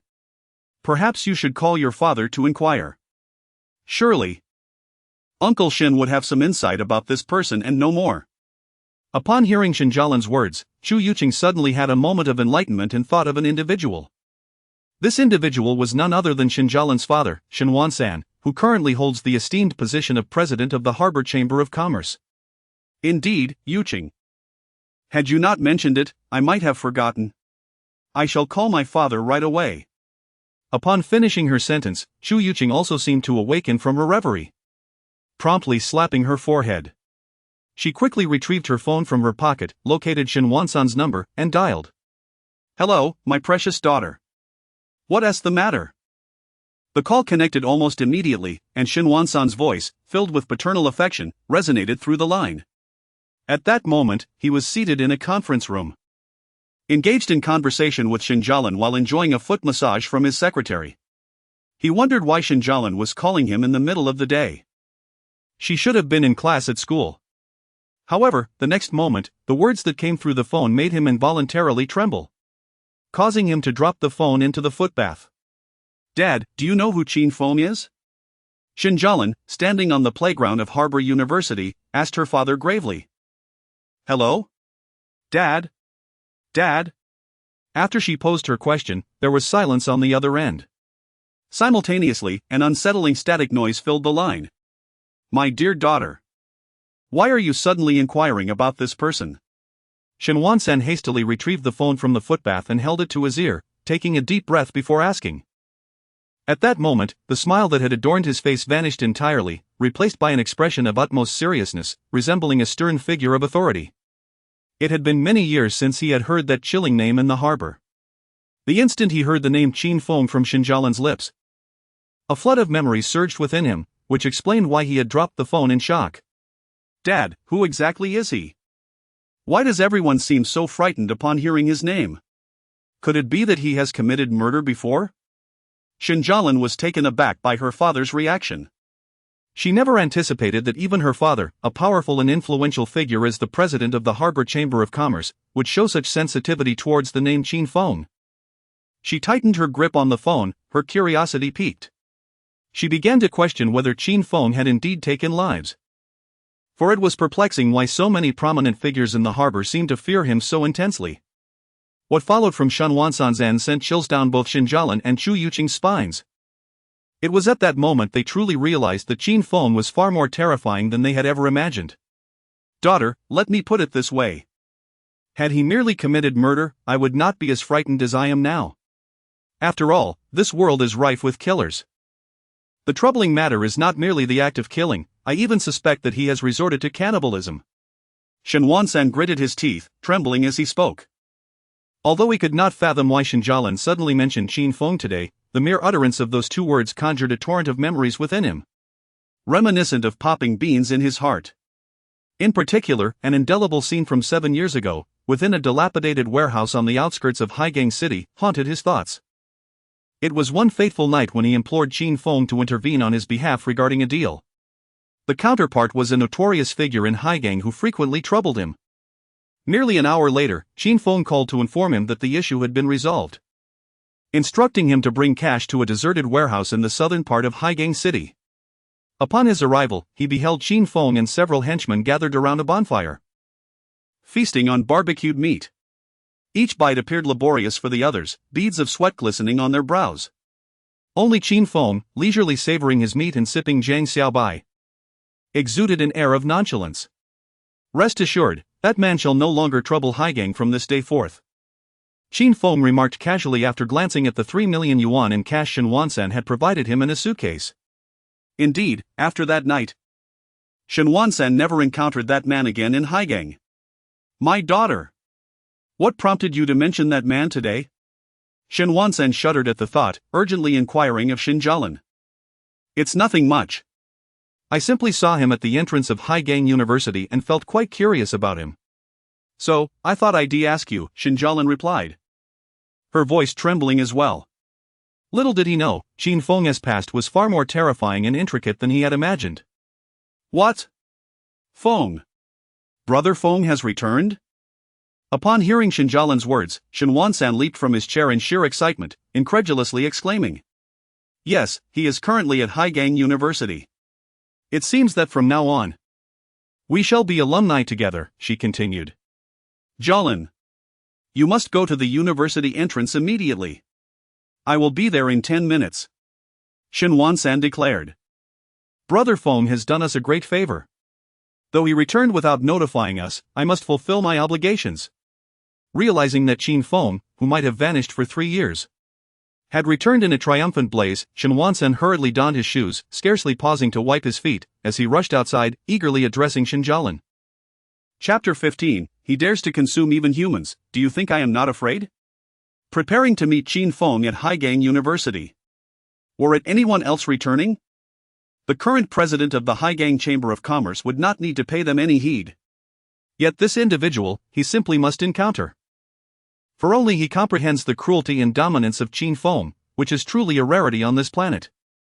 Had Qin Feng been born in an era of war, his ruthlessness would rival that of General Baiqi, who executed 400,000 unarmed and surrendered Zhao troops. In fact, he would likely surpass the latter in brutality by 100-fold. Understanding the extent of Qin Feng's mercilessness, Shen Wansan rushed to Haigang University the moment he learned of Qin Feng's return. "All right, father. I will wait for you at the school gate with Yuqing." Upon discovering the significant connection between the Shen family and that man, Shen Jialan did not dare to be careless. She immediately grasped Chu Yuqing's hand and hurried towards the university's entrance. 10 minutes later, a Toyota Alphard, bearing Haigang license plates and valued at over $1 million, screeched to a halt. As the rear door slowly opened, Shen Jialan and Chu Yuqing quickly climbed inside. "Daughter, this is a gift I have prepared for Brother Feng. You must ensure it reaches him," Shen Wansan said earnestly, handing a beautifully packaged gift bag to Shen Jialan. "Just tell him it is from Shen Wansan. Should he ever require assistance from the Shen family in the future, I will wholeheartedly devote our entire family's strength, regardless of the peril." Dressed in a gray suit, sporting frameless glasses, and with a receding hairline in his 50s, Shen Wansan presented a gift bag filled with pearls and gold, worth a fortune. He understood that Qin Feng might not value such items, yet it was imperative to convey the Shen family's sincere intentions. "All right, father. I will take this gift to Qin Feng's class and relay your message to him," Shen Jialan responded as she prepared to exit the vehicle. "Jialan, remember to call him Brother Feng," Shen Wansan added, patting her arm with a fatherly admonition. Yes, I understand, father."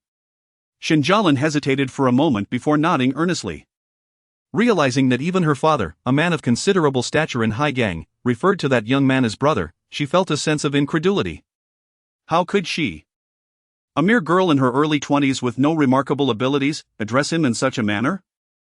The thought of both father and daughter referring to the same individual as brother seemed almost surreal, a beautiful absurdity she found hard to fathom. Yet, there was no escaping the reality that this world is governed by power. After all, that man named Qin Feng was terrifyingly ruthless, beyond comprehension. With that thought, she grasped Chu Yuqing's hand and briskly made her way into the Haigang University campus. Ready to present herself as the esteemed daughter of the Shen family and to bestow upon Qin Feng a gift in celebration of his triumphant return. The events that transpired today at the entrance of Harbor University have begun to circulate widely.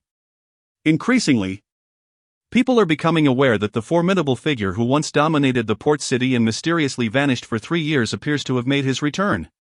Even Xia Kuan, the leader of the Qiangxing group and the individual closest to Qin Feng's status since his departure, has learned of this sensational news.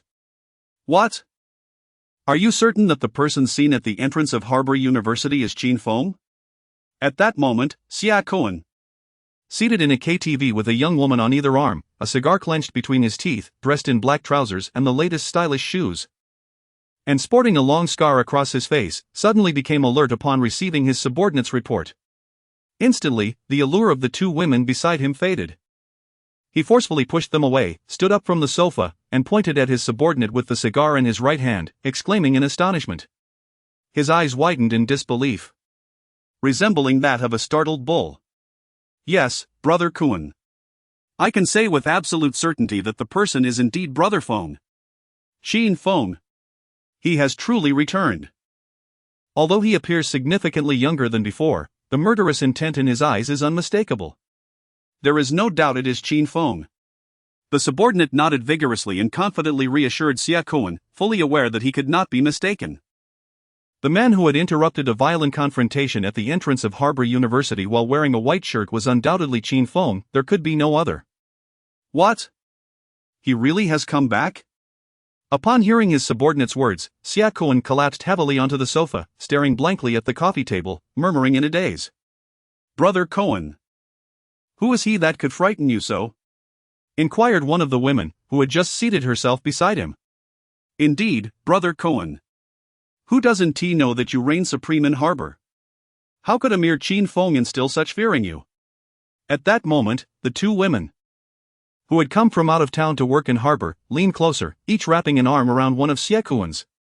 They flatteringly remarked, unaware of Qin Feng's notorious reputation. They perceived Xia Kuan as the most formidable figure in the city, without question, and wondered how someone named Qin Feng could evoke such a visceral reaction from him. However, the very next moment, the words that erupted from Xia Kuan's mouth caused their smiles to freeze in place, nearly causing them to wet themselves in terror. It was at this moment that they realized the true ferocity of the man named Qin Feng. He dares to consume even men. Do you think I am not afraid? With that, Xia Kuan raised his hand and delivered a resounding slap to each of the two young women beside him, followed by a fierce shout. Upon finishing his words, he raised his hand to touch his chest, heaving a heavy sigh, attempting to steady his emotions. Brother Cohen, what is there to fear? He has not been here for 3 years. He is no longer the Qin Feng of yesteryears. You now command a legion of 10,000 subordinates. A number that far exceeds the peak of Qin Feng's reign in the harbor, where he had scarcely a third of your strength. I concede that Qin Feng was indeed ruthless, a figure of considerable notoriety. However, it is unnecessary for you to be so intimidated. You are the current king of the harbor, while Qin Feng has become a relic of the past. At that moment, the door to the KTV private room was thrust open from the outside. A young woman, adorned in an elegant black sheer gown, standing nearly 1.75 meters tall, with alluring red lipstick, cascading long hair, and high-heeled shoes, suddenly entered. She approached Xia Kuan on the sofa with utmost seriousness. This individual was none other than Zhou Yun, the proprietor of the establishment known as Above the Moon KTV, a woman of considerable repute throughout the harbor. When Qin Feng was mentioned, Zhou Yun's eyes flickered with a fierce intensity, her teeth clenched in anger. It is often said that love, when taken to its extremes, breeds bitterness.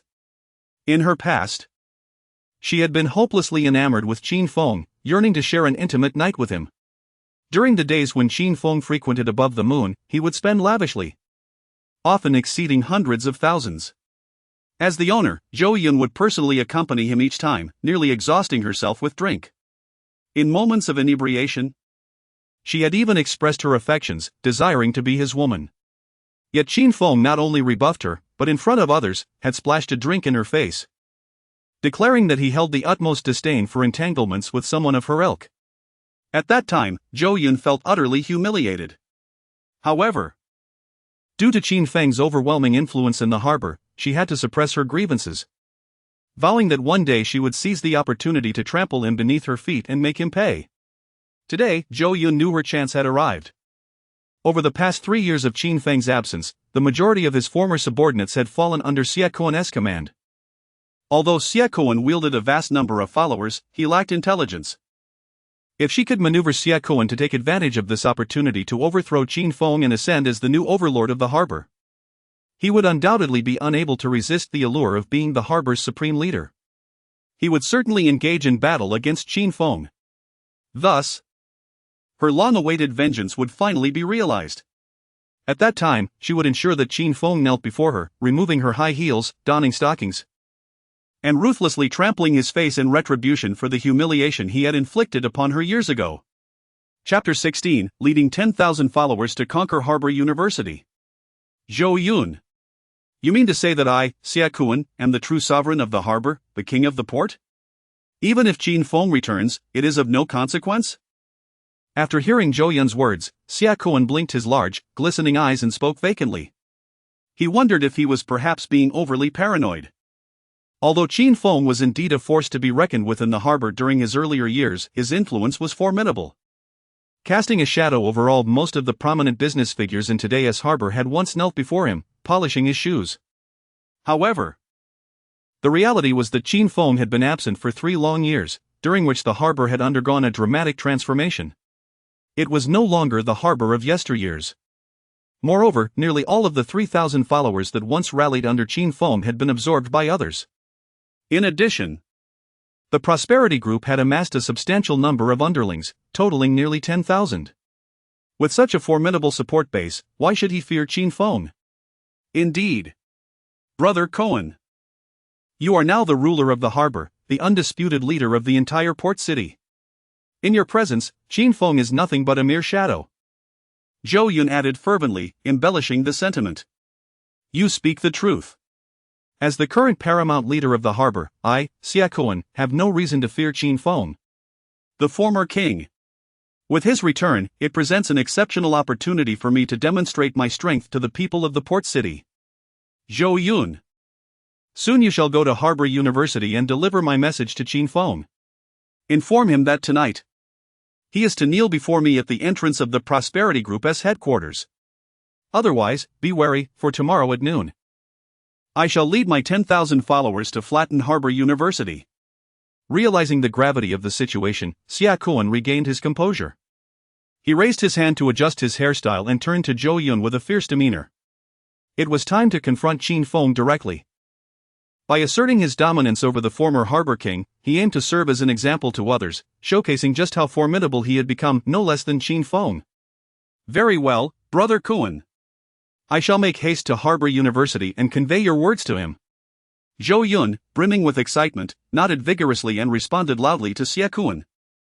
She was unafraid of a confrontation between Xia Kuan and Qin Feng. Her only fear was that he might refrain from engaging in battle. In her eyes, the Qin Feng who returned after 3 years was nothing more than a paper tiger, merely a name without substance. Perhaps he had once reduced Xia Kuan to a state of utter defeat, rendering him incapable of uttering a word in defiance. Yet, those days were long past. Now, Xia Kuan held the position of chairman of the Prosperity Group, commanding a legion of 10,000 individuals from the Harbor Society.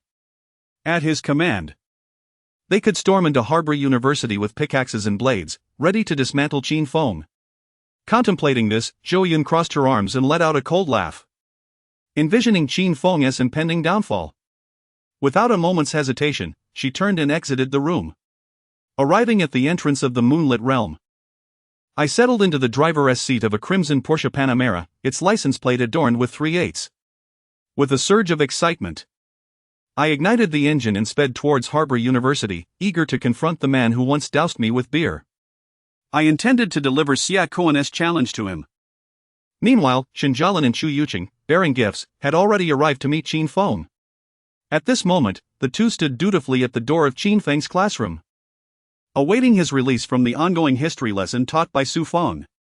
Dressed in a pink skirt and high heels that accentuated her smooth, fair thighs, Su Feng cast disdainful glances at Qin Feng, who occupied the last row by the window. Her irritation stemmed from the fact that once Qin Feng entered the classroom, all attention shifted away from her and gravitated towards him. Particularly, the young female students, just over 20, frequently turned their heads to gaze at Qin Feng, their faces alight with adoration. The focus of the lesson had shifted from her to him, igniting a fierce jealousy within her. She contemplated expelling Qin Feng from the class, but held back, recalling Wang Yuxing's admonition to treat her esteemed student with respect. Qin Feng, it is your turn to come to the front. Please read this historical biography for the class. Su Feng exclaimed, hurling a piece of chalk at Qin Feng, which fortuitously landed on his desk. She crossed her arms, seething with frustration at Qin Feng's newfound prominence in the classroom. Miss Su, if you wish for me to come to the front, you must personally invite me. Qin Feng replied, crossing his legs and regarding Su Feng with a serious demeanor. Though Su Feng, as both a history teacher and a mentor, had the authority to summon him, her approach did not sit well with him. Are you listening? Very well. You asked me to come down to invite you, and here I am. Su Feng retorted, her anger palpable. It was the first time in her career that a student dared to challenge her so openly. She swiftly descended from the podium and approached Qin Feng, her petite, delicate hand grasping his shirt in an attempt to pull him to the front. However, Qin Feng remained firmly seated, unyielding. In the struggle, Su Feng inadvertently tore open all the buttons of his white shirt. When the class beheld Qin Feng's chiseled physique and the Grand Dragon tattoo emblazoned across his skin, a cacophony of gasps erupted, all eyes fixated on him. Su Feng stood frozen, unable to utter a word, as the scene unfolded before her. At this very moment, she finally comprehended why Wang Yuxing harbored such an immense fear of the young man before her. Encountering him was akin to meeting her grandfather. Qin Feng's body, adorned with scars and grand tattoos, spoke volumes. It represented far too much. Fasten it for me. Just as Su Feng was still in a daze, a stern voice from within the room abruptly yanked her back to reality. Qin Feng fixed his gaze upon her and spoke. Although his tone was not particularly loud, it sent tremors through her and all her classmates present. Trembling, Su Feng approached Qin Feng, raising her hand to stand less than half a meter away from him, fastening the buttons of his white shirt one by one. Qin Feng felt a twinge of anger at Su Feng for tearing open his shirt in front of everyone. Not for any other reason, but because this shirt had been meticulously chosen for his enrollment. It was meant to conceal all his tattoos and scars, which were symbols of his past. Moreover, the white hue represented purity and flawlessness. Qin Feng wished for his future life to mirror the simplicity and clarity of this white shirt. He longed not to tread the old path nor have his past divulged to others. Yet Su Feng, before the gaze of all, laid bare the side of him that signified his past. How could he not feel an overwhelming surge of anger? Truth be told, had it been in the past, he would have seized Su Feng by the hair and forced her to kneel, venting his frustrations. But the man he was now could not act in such a manner. After half a minute, Su Feng, in front of the entire class, had fastened all the buttons of Qin Feng's white shirt from top to bottom. Although this half-minute was not excessively long, for her, it felt like an eternity. She had never trembled as she did just moments ago. Su Feng had had several boyfriends before, yet she had never dressed anyone, especially not with the patience she exhibited while fastening Qin Feng's buttons. She had always been the one receiving services with an air of superiority. In Qin Feng's presence, she experienced an entirely different sensation. Once she had finished fastening his buttons, Qin Feng, under the watchful eyes of all, ascended the podium as promised. After a seemingly endless 10 minutes, the bell rang for the first afternoon class at Haigang University. Su Feng raised her hand to wipe the sweat from her forehead and exhaled deeply. She then clutched her textbook and hastily made her way towards the door, wishing to linger not a second longer. Each passing moment felt as if it would suffocate her. Hey! Chu Yuqing, Shinjialan. What are you two doing here? Do you need something from me? As soon as she stepped out of the classroom, Su Feng spotted Chu Yuqing standing reverently at the classroom door, seemingly waiting for someone. Notably, Shinjialan held a beautifully wrapped gift bag in her hand, which suggested its contents were quite valuable. Su Feng was somewhat familiar with Chu Yuqing and Shinjialan. One of them is the president of the student council, while the other is none other than the illustrious chairman of the Harbor Chamber of Commerce, Shen Wansan. Ah, Miss Su, we have come to seek Feng Ji's assistance, as I have a gift from my father to present to him. Would you be so kind as to call for Feng Gu? Shinjialan pointed towards Qin Feng, who was seated within the classroom, and smiled at Su Feng in response. You two are here to see Qin Feng? Upon hearing Shinjialan's words, Su Feng's eyes widened in realization. Gazing at the gift bag that Shinjialan held, her heart raced with anticipation, nearly leaping from her chest. It was surprising that even the esteemed chairman of the Harbor Chamber of Commerce, Shen Wansan, would send a gift to Qin Feng. What sort of identity and background does this young man possess? It was truly beyond her imagination. Feng Gu. Someone is looking for you. Su Feng leaned back into the classroom, calling out to the young man sitting quietly in the last row, clad in a white shirt, engrossed in his book, resembling a handsome figure lost in thought. Initially intending to address Qin Feng directly, she quickly reconsidered. After all, there is an old saying in Longwei, those who understand the times are the true heroes. She, Su Feng, was merely an intern teacher at Harbor University, while Qin Feng might very well be an individual who once stood as the undisputed ruler of a city.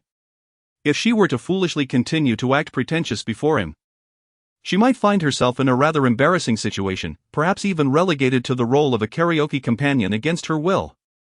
Even if Qin Feng refrained from taking action, someone else might just do it. At that moment, Qin Feng was seated comfortably, immersed in the works of the renowned Japanese author Haruki Murakami, specifically Norwegian Wood. Upon hearing Su Feng's call, he set his book aside, lifted his gaze, and looked towards the entrance, where two young and beautiful female university students stood, one of whom was holding a gift bag.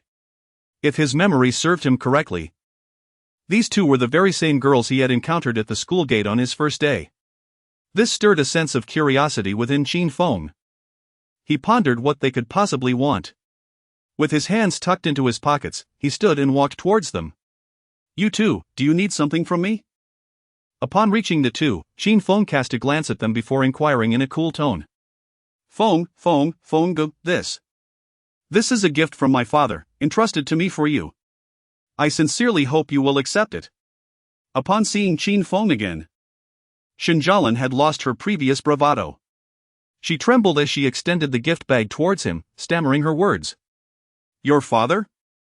Who might that be? Qin Feng responded without taking the item from her hand, brow furrowed in confusion.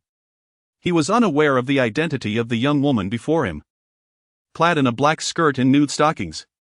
However, the words that followed from Shinjalan provided him with the answer. It's from Feng Ji's father. My father is the president of the Harbor Chamber of Commerce, Xinhuan-san. Shinjalan responded, her voice trembling. Oh, so it is that Xinhuan-san. I never imagined that after several years, he has become the president of the Shanghai Harbor Chamber of Commerce. Truly remarkable. And he has raised such a beautiful daughter. Qin Feng chuckled coldly, slowly remarking. He then scrutinized Shinjalan, noting that she was exceptionally stunning, undoubtedly a paragon among university students. With a daughter as lovely as hers. Qin Feng felt inclined to suggest a paternity test, questioning whether she was indeed his biological child. What else did your father say? Qin Feng leaned against the wall, gazing into her eyes as he continued his inquiry. My father also mentioned that you have a reputation for having consumed human flesh. He advised me to keep my distance from you, as you may be the most ruthless and perverse man on this planet, without exception. At that moment, Shinjalan found herself momentarily at a loss for words, recalling her father's ominous warnings about cannibalism, which she then inadvertently shared with Qin Feng. Seeing this, Chu Yuqing suddenly pinched her from behind and shot her a fierce glare. No. Brother Feng. My father never said you ate people. He merely told me to inform you that if you have any matters to discuss, you can come to me. Our Shin family remains as loyal as ever. We are your subordinates in the harbor. Whatever you ask of us, we shall comply without hesitation. There will be no room for dissent. Realizing her earlier blunder, Shinjalan quickly raised her voice, clarifying for all to hear, as she addressed Qin Feng. Chapter 17, Everyone go to the Prosperity Headquarters to relieve themselves. I shall accept you all. Upon uttering these words, Shinjalan instantly captivated the attention of all her classmates, both inside and outside the classroom. Even Su Feng, who was nearby, stared at her in disbelief, nearly dropping the book she was holding onto the floor. She then subtly turned her head, casting an incredulous glance at Qin Feng, gasping in shock. Unexpectedly, Qin Feng had indeed consumed human flesh in the past. Although she was uncertain of the veracity of this claim, the fact that Xinhuan-san, the president of the Harbor Chamber of Commerce, could utter such words to his daughter suggested that there might be a basis in reality. At that moment, Su Feng felt immensely relieved that she had decided not to pretend alongside Qin Feng at Harbor University. It was not merely a correct decision. It was arguably the most astute choice she had made in her 22 years of existence, without exception. The mere thought of her delicate, fair hands being severed by Qin Feng to be devoured like chicken claws sent chills down her spine. She trembled uncontrollably, as if a vibrating device had been inserted within her. Meanwhile, upon hearing Shinjalan's remarks, Qin Feng was evidently enraged. His brows furrowed tightly, and a stormy expression clouded his handsome features, as if a tempest were about to erupt. Is that so? Since your father claims the Shin family can accomplish anything for me, then tonight, let his cherished daughter keep me company in slumber. With this cold retort directed at Shinjalan, Qin Feng turned and strode back into the classroom without a backward glance. Initially, Qin Feng's words were born of anger, reprimanding Xinhuan-san for saying what should remain unsaid. However, outside the door, Shinjalan, Chu Yuqing, and Su Feng took him seriously, mistakenly believing that Qin Feng truly desired something inappropriate with Shinjalan that evening. Particularly Su Feng, whose cheeks flushed even more than Shinjalan's. She could not articulate why, but the thought of what might transpire between Qin Feng and Shinjalan made her feel a wave of heat coursing through her body. At the same time, a profound sense of disappointment welled up within her, disappointment that the person involved was not herself. As this thought emerged, Su Feng was somewhat taken aback, puzzled as to why she felt an inexplicable discomfort upon learning that Shinjalan was to spend the night with Qin Feng, as if Qin Feng were her own boyfriend. After all, their relationship was non-existent. At this moment, Su Feng was not alone in her sentiments. Standing beside her, Chu Yuqing felt the same way. Yuqing, what should we do? If I heard correctly, Brother Feng said he wants me to keep him company tonight. You know, I, Shinjalan, have never been with any man before, I'm still a virgin. What if I cannot satisfy Brother Feng?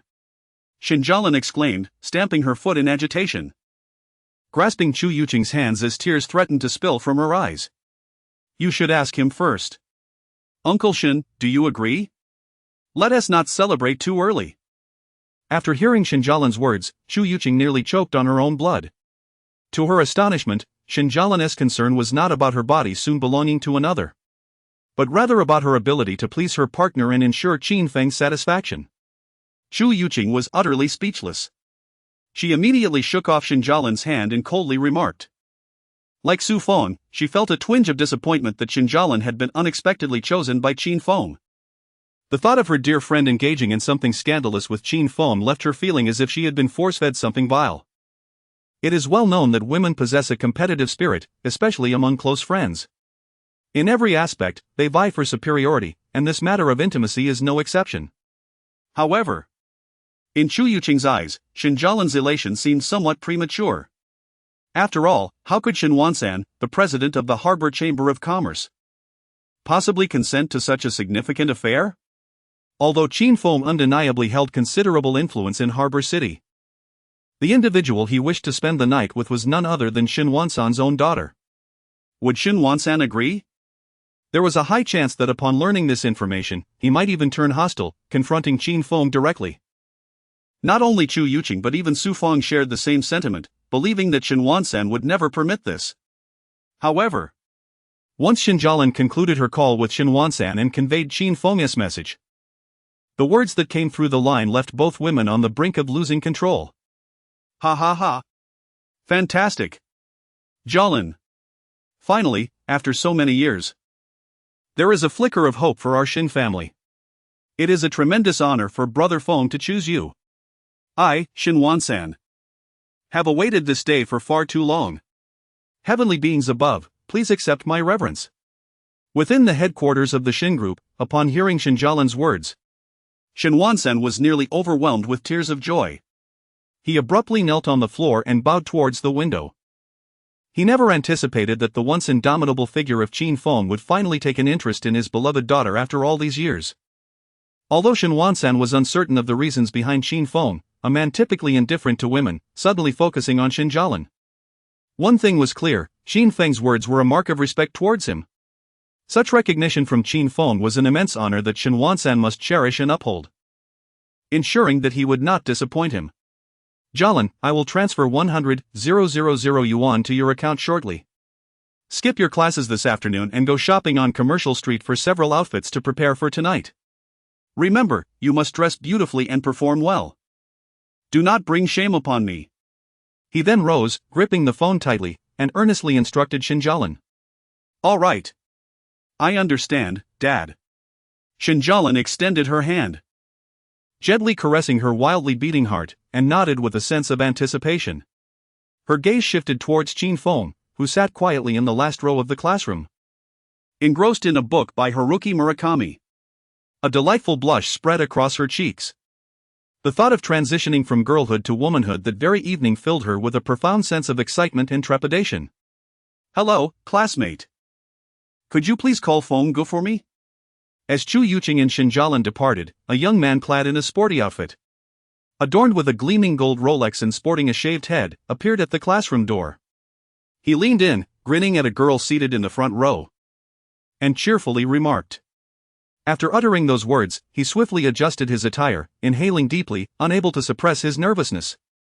This individual was none other than Yang Fan, another wealthy heir from the port city, who had engaged in a duel with Zhao Yang earlier that noon at the entrance of Haigang University. Upon discovering that Qin Feng was none other than the legendary figure who once ruled the port city, Yang Fan resolutely decided to dedicate his life to serving Qin Feng faithfully as a loyal subordinate. However, Qin Feng had not afforded him that opportunity. After merely advising him to focus on his studies, he had turned and left. Subsequently, Yang Fan learned through the grapevine that his nemesis, Zhao Yang, had gone so far as to offer his girlfriend to Qin Feng in a bid to curry favor with him.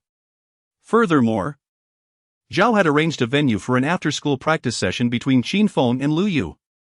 Upon receiving this news, Yang Fan was taken aback, nearly consumed by anxiety. He had not anticipated that Zhao Yang would beat him to the punch and secure a position as Qin Feng's subordinate. In a desperate attempt to emulate Zhao Yang, Yang Fan contemplated offering his girlfriend to Qin Feng to win his favor. However, his father, Yang Jiaming, intervened upon learning of his plans, warning him that while Qin Feng was indeed a prominent figure from the port city, his personal life was far from chaotic. He was, without a doubt, a man of integrity and should not be approached in such a manner. To do so would likely backfire and fail to earn Qin Feng's goodwill. Qin Feng valued loyalty above all else in his subordinates. As long as Yang Fan could demonstrate unwavering loyalty to him, there remained a chance to become part of his inner circle. Heeding his father's counsel, Yang Fan promptly gathered over a dozen of his followers from Haigang University and made his way to Qin Feng's class, intending to express his loyalty. At that moment, standing behind Yang Fan were several male classmates of similar age, all of whom had been present during his midday altercation with Zhao Yang, brandishing wooden sticks and mop handles. The unexpected appearance of Qin Feng had thwarted that confrontation. The tension was palpable among them, their palms slick with perspiration as they breathed heavily, trying to steady their racing hearts. "Fenggu, someone is looking for you." Just as Qin Feng finished reading the first chapter of Haruki Murakami, he heard someone calling for him from outside the door, and he could not help but feel a surge of anger. Suddenly rising from his chair, he thrust his hands into his pockets and strode outside with indignation, eager to discover who dared to disturb him. Upon stepping outside, he was taken aback to find that the visitor was none other than Yang Fan, the affluent second-generation heir he had encountered at the school gate earlier that day. "Brother Feng, I wish to follow you. Please accept me. My greatest ambition in this life is to stand by your side as your loyal subordinate. From this moment on, I shall be your sword-bearing sentinel at Haigang University. Whatever you ask of me, I shall do." Just as Qin Feng was about to express his anger, he witnessed Yang Fan kneel before him, lifting his gaze to meet his eyes, and proclaiming loudly, "Yes, Brother Feng. Please accept us." The group of over a dozen followers behind Yang Fan also knelt in unison, earnestly addressing Qin Feng. Each of their eyes sparkled with an undeniable sincerity. Observing the youthful fervor of these college students before him, including Yang Fan, Qin Feng could sense their genuine desire to ally with him. While he was not opposed to accepting them, he felt compelled to first assess their courage, whether they were worthy of being his subordinates. After all, Qin Feng was not one to accept just anyone. They must possess either exceptional skill or audacious bravery, those brave enough to pierce through the heavens themselves. "Do you truly wish to follow me?" Qin Feng inquired solemnly, hands still in his pockets, taking a deep breath. "Brother Feng, we sincerely wish to follow you. There is not a trace of insincerity." The group of college students responded in unison, their voices ringing with conviction. "Very well. I shall not make it difficult for you. Each of you must go to the headquarters of the Changxing group and leave a rather unsightly mess at their doorstep. If you dare to do this, upon your return, I shall accept you." Having uttered this challenge, Qin Feng turned on his heel and re-entered the classroom, settling into his seat while munching on a packet of snacks and continuing to read Murakami's works. Once again, he reiterated, not everyone was worthy of his allegiance. His subordinates must embody the same audacity he possessed. If this group of college students had the courage to confront the headquarters of Xiekuan's Changxing group and leave their mark, then they would indeed become his sword-bearing sentinels at Haigang University. His previous valiant subordinates had mostly retired, signifying it was time to welcome fresh blood. He had also received word that Xiekuan was displeased with his return and sought to challenge him directly, even dispatching Zhou Yun to Haigang University to deliver a formal declaration of war. Originally, Qin Feng had no intention of engaging with Xiekuan, merely wishing to lead a tranquil life as an ordinary student. However, if Xiekuan insisted on provoking him, he would not hesitate to ensure that Qianxing faced obliteration henceforth. For now, he would send those college students to the Qianxing headquarters to give Xiekuan a taste of his own medicine. Subsequently, he confronted Xiekuan head-on. At the Fisherman's Wharf by the South River in Haigang City, he prepared to engage in a life-or-death battle against Xiekuan and his legion of 10,000 subordinates. Not only would this determine their hierarchy, but also their fates. This to defecate in front of the Qianxing group, is that not courting death? Indeed. Who is unaware that Qianxing is Xiekuan's enterprise? If we truly dared to do such a thing publicly there, would not even the swiftest swallow be impaled by Siak Koan with a beer bottle? At that moment, after Qin Feng delivered his resounding declaration, all but Yang Fan among the more than 10 university students were left dumbfounded. They exchanged bewildered glances, whispering in astonishment, questioning whether Qin Feng was testing them or leading them to their demise. Only Yang Fan, gritting his teeth, silently rose from the ground and strode towards the exit of the classroom building. "Brother Fan, where are you going?" The 10 or so others quickly stood up and followed in his wake. "First, let us head to the canteen for a bowl of noodles. Then we shall proceed to Qianxing's headquarters," Yang Fan declared, his steps resolute and powerful, fists clenched, as he descended the stairs, addressing his companions. He understood deeply that Qin Feng was indeed testing them, although the task set before them was exceptionally daunting, in Yang Fan's eyes. As long as he could become one of Qin Feng's subordinates, he would dare to do anything, even if it meant defecating at the entrance of Qianxing, or worse, venturing into Siak Koan's domain. After all, in this world, every endeavor demands a price.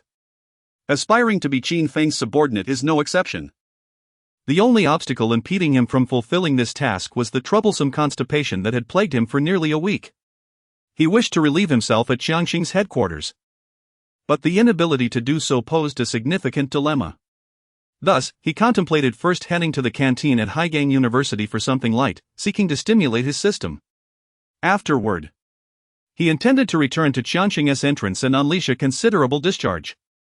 Ideally, something that would leave an indelible mark. Chapter 18, Life and Death, Indifferent, if you dare. Then act.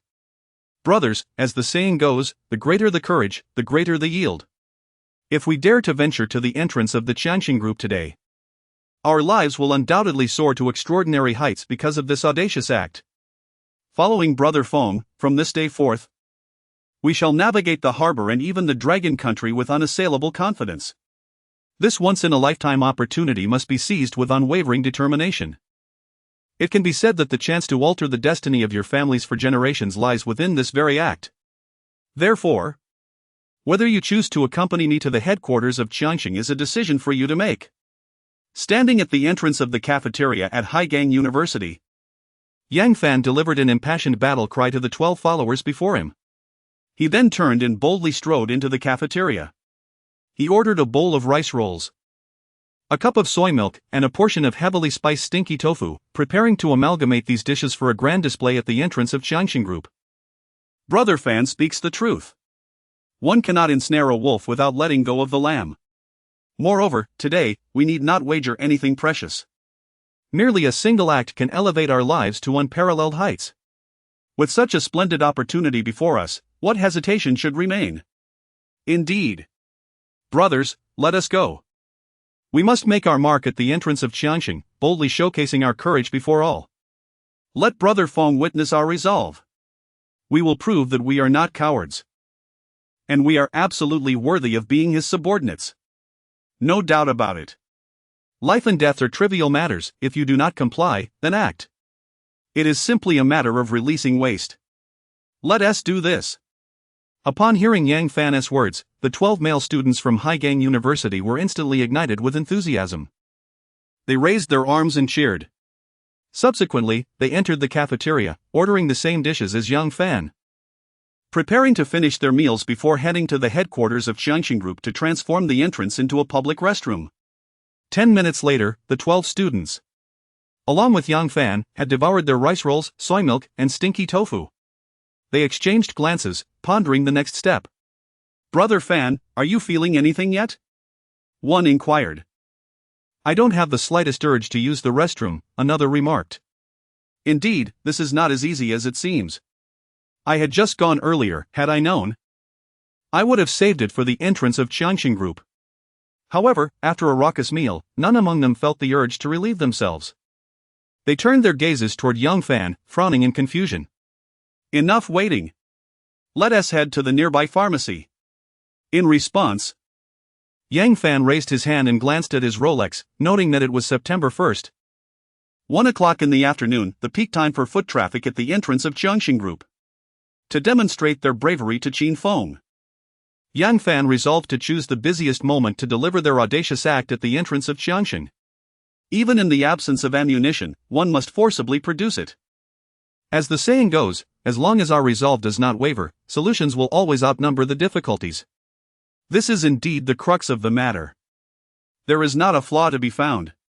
Shortly thereafter, he rose to his feet and, accompanied by his entourage, made his way to the pharmacy at the entrance of Haigang University. They procured 13 large capsules of croton seed, distributing one to each of the others. Concerned that he had not had a bowel movement in 7 days, he decided to increase his dosage, consuming 2 capsules at once. After taking the croton seeds, Yang Fan, along with his 12 followers, summoned a small passenger vehicle from his company and set off with great fervor towards the headquarters of Qianxing Group. The distance from Haigang University to the headquarters was neither too close nor too far, requiring approximately 20 minutes by car. Under normal circumstances, this would not pose a problem. However, the issue lay in the fact that all of them had ingested the latest imported croton seeds from the pharmacy. Within 3 minutes of entering the vehicle, several of them began to feel the effects. Oh my gosh! Brother Fan! What's happening? I feel it coming. Me too. I need to let it out. They clutched their stomachs, their faces contorted in agony, expressing their distress. Hold it in. We'll let it out once we arrive. Yang Fan, his eyes wide and also clutching his abdomen, shouted at them. He too felt his insides churning, desperately wanting to release the pressure. However, if they were to relieve themselves now, all their efforts would be in vain. Once they reached Qianxing Group, there would be nothing left to release. 5 minutes later, one of the underlings exclaimed, "Brother Fan! Tell the driver to hurry. I'm about to burst." Another, with his legs tightly curled, stood up from his seat and urgently addressed Yang Fan. "Master Huang, please, go faster." Yang Fan, upon hearing this, immediately shouted to the driver, urging him to maximize the speed of the vehicle. Otherwise, the interior of the small passenger car might soon resemble a battlefield. He was not concerned about the potential mess in his own vehicle, rather, he feared that upon arrival, there would be nothing left to expel. After all, their aspirations to join Qin Feng's ranks hinged entirely upon this moment. Heeding Yang Fan's command, the driver pressed the accelerator to the floor, recklessly disregarding traffic signals. He worried that if they delayed any longer, the vehicle itself would be compromised. Finally, after 15 minutes, Yang Fan and his entourage of 13 arrived at the gates of Qianxing Group, 5 minutes ahead of schedule. "Master Huang, please wait for us here. We will return after we're done."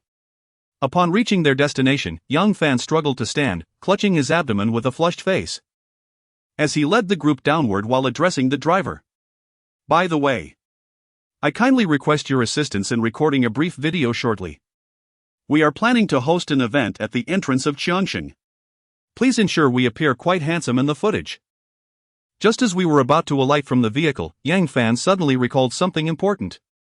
He retrieved his phone from his pocket, activated the camera mode, and handed it to the driver, in order to prove to Qin Feng that they had indeed come to the entrance of Qianxing. He intended to capture a short video to show him upon their return to school. "All right, young master." At that moment, the driver remained oblivious to the gravity of the situation, unaware of the intentions of Yang Fan and his companions at the entrance of Qianxing. Excitedly, he accepted the phone from Yang Fan and pointed the camera towards the group. "Brothers, form a line. Arrange yourselves properly. Stand in order. Today is the day we make our mark." Yang Fan, with a face of suppressed urgency, led his 12 subordinates to the bustling entrance of Qianxing. Rather than immediately unleashing their intentions, they methodically organized themselves into formation, ensuring that they stood in a straight line, each about a meter apart. They were concerned that if their enthusiasm was too vigorous, they might inadvertently harm one another. "Fan, young Master Fan. Hurry up. I can't hold it any longer," one of the subordinates desperately reminded, feeling the overwhelming force within him nearing an uncontrollable release. He feared that if they delayed any longer, he might embarrass himself. "What is going on here?" "I have no idea. It seems to be a flash mob organized by some university students. It should be quite entertaining." "Indeed. Let's see what novel performance they will present. At that very moment, nearly 1,000 onlookers surrounding the headquarters of Qiangxing had also taken notice of the scene. Their curious gazes drawn towards the group. Some even pulled out their phones to capture the moment, believing it to be an engaging flash mob. Albeit uncertain of the nature of the performance. Surely, it promised to be extraordinarily captivating. After all, this group of university students was known for their creative bursts of inspiration. Even the security personnel stationed at the entrance leaned against the wall, intrigued by the unfolding spectacle, their eyes gleaming with excitement. They lamented the monotony of their duties and welcomed the prospect of entertainment, albeit unaware of the peculiar display the visibly anxious students were about to present. Brothers! Let it rip! As everything was set, in the next moment, Yang Fan, standing amid his 12 subordinates at the entrance of Qiangxing, placed his hands on his waistband, widened his eyes, and opened his mouth to unleash a thunderous roar. In a flash, he swiftly lowered his trousers, revealing his bare backside, and squatted down. Having consumed 2 enhanced beans, he unleashed a torrent reminiscent of a fountain, erupting uncontrollably. The pristine white tiles at the entrance of the Qiangxing headquarters have been transformed into a resplendent golden hue. Others, not to be outdone, have similarly indulged. Having consumed a potent laxative in advance and held it for a quarter of an hour, the scene at the entrance now resembles a cacophony of firecrackers. With every sound, the luxurious tiles endure an onslaught of relentless impact. The greatest regret in life must surely be to be a mere tile. What merit or capability allowed 13 vigorous young men to bombard it in such a manner? At this moment, one might contend that even the toilets in public restrooms are spared such indignity. As Yang Fan and his companions commenced their performance, the entrance of Qiangxing seems to be ensnared in a time warp. Every passerby stands frozen in place, eyes wide as saucers, their thoughts racing with 1,000 exclamations of disbelief. It is at this juncture that they realize the spectacle these university students intend to present is not a flash mob, but rather a rapid and audacious act. They feel as though, in all their years, they have never witnessed such an astonishing display. One that jolts them from the top of their heads to the very depths of their beings. It can only be described as a revelation, akin to an eye-opening experience of monumental proportions. Meanwhile, Master Huang, the driver recording the event from the bus, trembles uncontrollably. As he observes the unfolding scene on screen, he is overtaken by dry heaves, nearly regurgitating the grilled cold noodles he had consumed the previous night. He had presumed that the young master had matured, abandoning brawls and drinking in favor of leading a group of students in a positive, uplifting performance, even enlisting him to record it. Yet, at this moment, the essence of this performance remains uncertain, albeit it is indeed a spectacle to behold. Within his line of sight, numerous individuals of fragile constitution have bent over, clutching nearby trees, and are retching uncontrollably. The sounds of vomiting and expulsion reverberate at the entrance of Qiangxing, rising to a crescendo that surpasses even Beethoven's renowned Symphony No. 5, leaving a shiver down the spine. What on earth is happening? A security guard in uniform, witnessing this surreal tableau, is left utterly dumbfounded. He rubs his eyes vigorously, repeatedly convincing himself that this cannot possibly be real. If his eyes do not deceive him, these over a dozen university students are indeed relieving themselves right at the entrance of Qiangxing, in full view of all. They stand in a perfectly ordered line, maintaining a distance of 1 meter between each other, to prevent any unfortunate accidents due to the sheer force of their actions. Li. Brother Li. This is bad. There's a major incident at the headquarters entrance.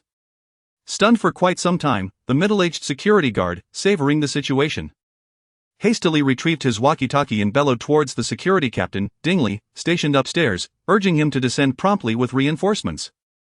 At that moment, Dingley, adorned with tattooed arms, a cigarette dangling from his lips, and dressed in casual footwear, was engaged in a card game with several other guards from the headquarters, oblivious to the unfolding chaos. What is happening? Is there someone daring enough to ignite a fire right at our doorstep? Dingley responded dismissively, momentarily taken aback by the middle-aged guard's words. Before taking a drag from his cigarette and continuing to play, entirely unaware of the gravity of the situation. However, the subsequent transmission from the walkie-talkie sent a jolt through him, causing him to spring from his chair. The other guards in the room exchanged bewildered glances, utterly confounded. No! Ellie, there's someone here, defecating. The middle-aged guard stammered over the radio, his nerves rendering him nearly incoherent. What? You're telling me someone is defecating right at our gates? Dingley shouted back, disbelief etched on his face. No, not just one person. There are more than 10 of them, all doing it together. The middle-aged guard quickly corrected himself. Unbelievable. Brothers, grab your gear. Let us go. Upon reaching the window, Dingley beheld a throng of nearly 100 individuals at the entrance, retching uncontrollably, and instantly grasped the severity of the issue. He tossed aside his cigarette, seized his baton, and dashed outside. Accompanying him were over 10 robust security guards, armed and ready. Make the call. Rally the others. Quick. We need backup. He shouted, furious that such an affront could occur at the entrance of their establishment. If we don't teach them a lesson, I swear I'll change my name. Inside the elevator, Dingley slammed his baton against the wall, gritting his teeth in frustration. To him, even if Young Fan and his group had set a fire at the entrance, his anger would have been more manageable. But the reality was that these individuals had committed an act of humiliation, defecating right at their doorstep. Chapter 19. Did anyone bring paper? This is a grave insult. One that transcends all bounds of decency. If we do not resort to truncheons today, I would gladly pierce these rascals to shreds, ensuring they are forever unable to relieve themselves in their next life. From this day forth, I, Dingley, will find it impossible to navigate the streets of Haigang. As one of the most valued and capable subordinates of Xie Kuan, Dingley was specifically assigned to the headquarters of Qiangxing to maintain security, akin to a commander of the Imperial Guard. The occurrence of such a shocking incident at the entrance of Qiangxing today naturally incited his profound anger. He promptly ordered the mobilization of 300 of his underlings from the vicinity of the Qiangxing headquarters, instructing them all to wield picks and machetes, irrespective of the time of day.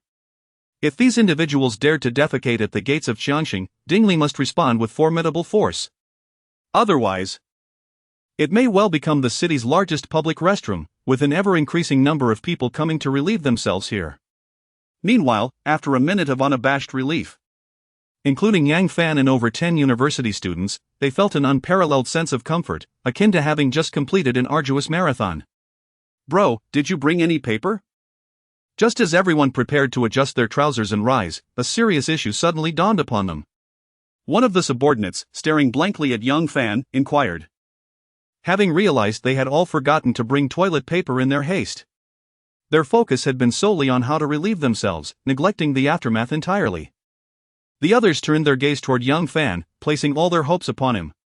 What are you all looking at me for? Do I resemble paper? Should I be your makeshift tissue? Yang Fan shot them a disdainful glance. For it was not just them, he too had forgotten. He had not even considered this matter before coming, his mind solely preoccupied with the act itself. Damn it! Where are those fools? What's the deal with having no toilets at home? Must they come to the entrance of Qiangxing to relieve themselves? If I don't shred these rascals to bits, I, Dingley, shall no longer pursue this path. Just then, the group suddenly heard a stream of curses emanating from the lobby of Qiangxing. Turning around, they were met with the sight of Dingley, Xie Kuan's top henchman in Haigang, brandishing a truncheon and leading a dozen fierce-looking subordinates, radiating an aura of intimidation as they stormed out of the elevator. What the hell are you waiting for? Brothers, retreat! Upon witnessing this scene, Yang Fan sprang to his feet, hastily adjusting his trousers and bolting towards the roadside vehicle. The others followed suit without hesitation, pulling up their trousers and fleeing in a frenzy. They all understood that if they tarried even a moment longer, they would likely be met with Dingley's hefty truncheon, leaving them unable to relieve themselves for eternity.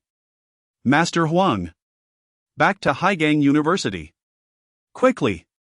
Once in the vehicle, Yang Fan seized the phone from the bewildered bus driver, calling out emphatically. At this very moment, Yang Fan understood profoundly that under the current circumstances, only Haigang University could serve as their sanctuary. This was not merely due to Qin Feng drawing a line in the sand at noon, establishing that place as a forbidden zone for all factions of the city's underworld, but also because their esteemed elder brother, Qin Feng, was there as well. Only he could safeguard them for eternity. Undoubtedly, the moment he and the 12 students from Haigang University relieved themselves at the entrance of the Qiangxing headquarters, they effectively presented a powerful token of allegiance to Qin Feng. Although this token was somewhat unconventional, their objective had been accomplished. From that moment on, they became Qin Feng's unwavering and loyal armed retainers at Haigang University.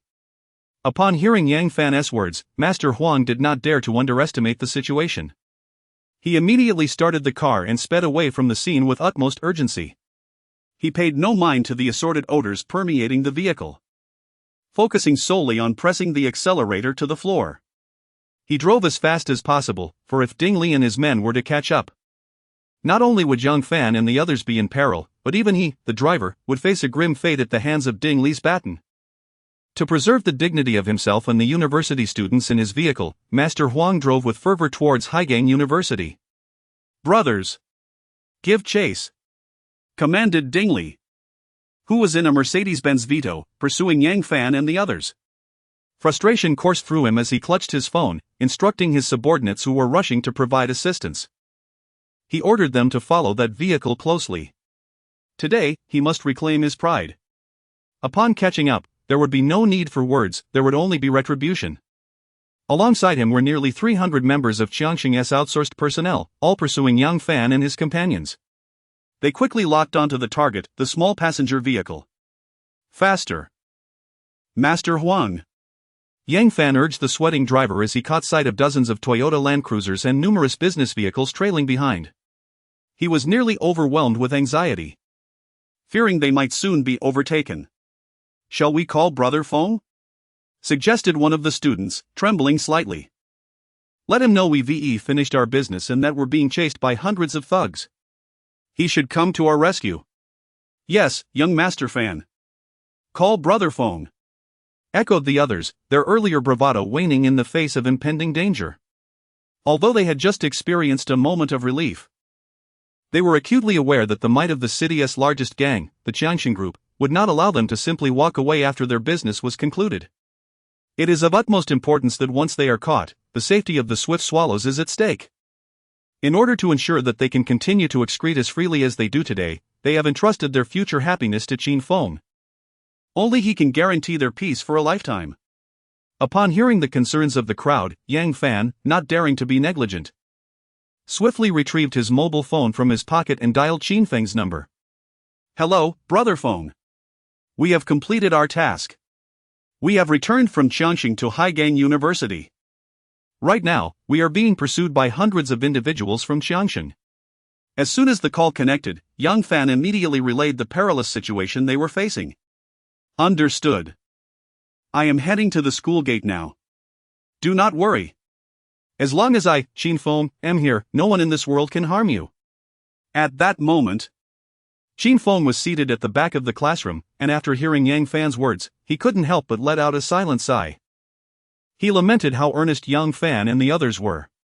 He had merely instructed them to go to Qiangxing's headquarters to make a statement, intending for them to simply drop their trousers and relieve themselves a little. To his astonishment, these more than 10 university students had created a small river at the entrance of Qiangxing. While he did instruct them to act, he never anticipated they would go to such lengths. Prior to Yang Fan's call, he had already known they had accomplished their mission, having seen the news on Douyin. Watching the video of one person after another vomiting, with many even being rushed to the hospital, Qin Feng finally comprehended just how fierce his recently acquired subordinates were. Whatever task he assigned them would undoubtedly be executed with full dedication, and not only completed but exceeded with a remarkable display of imagination and creativity. This incident alone was a testament to that. Without a doubt, these were the kind of subordinates Qin Feng had longed for. He then stood up from his chair, hands in his pockets, disregarding the teacher who was conducting the class, and walked straight toward the door. "Brother Feng, are you leaving?" Upon witnessing this scene, the middle-aged male teacher quickly nodded and smiled upon Qin Feng's approach. Although the novice Su Feng was unaware of Qin Feng's true nature, initially attempting to assert dominance due to his teacher status, the middle-aged teacher was all too aware of Qin Feng's past in society. Despite his current appearance in a white shirt, seemingly harmless, he knew that if pushed, half of Haigang would tremble in fear. Fully aware of Qin Feng's ruthlessness, the teacher dared not obstruct his path. Qin Feng merely nodded slightly in response. Brother Feng, let us accompany you. Yes, Brother Feng. From now on, you are the king of Haigang University. Your matters are our matters. Right, Brother Feng. Let us show them what we're made of. In the harbor, anyone daring to provoke Fenggu becomes our adversary. Just as Qin Feng approached the classroom door, he was suddenly met with a chorus of fervent shouts from within. The male students rose from their seats, their gazes fixed upon him as they spoke with resolute conviction. They subsequently exited the classroom alongside Qin Feng. At that moment, it was clear to all that a multitude of individuals from the Qianxin group was hastily advancing toward Haigang University. Qin Feng was on the verge of reaching the school gate, where his newly recruited allies, including Yang Fan, awaited him. Should negotiations falter, a fierce battle would be inevitable. Eager to assist Qin Feng, they all stood ready. Yet, the sentiment of solidarity extended beyond just the boys in Qin Feng's class. Nearly all the male students in the department shared this resolve.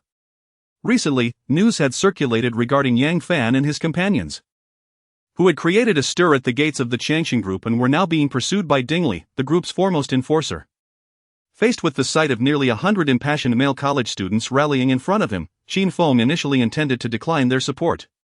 After all, he believed he could handle Dingli and his minions alone without requiring assistance from this group of students.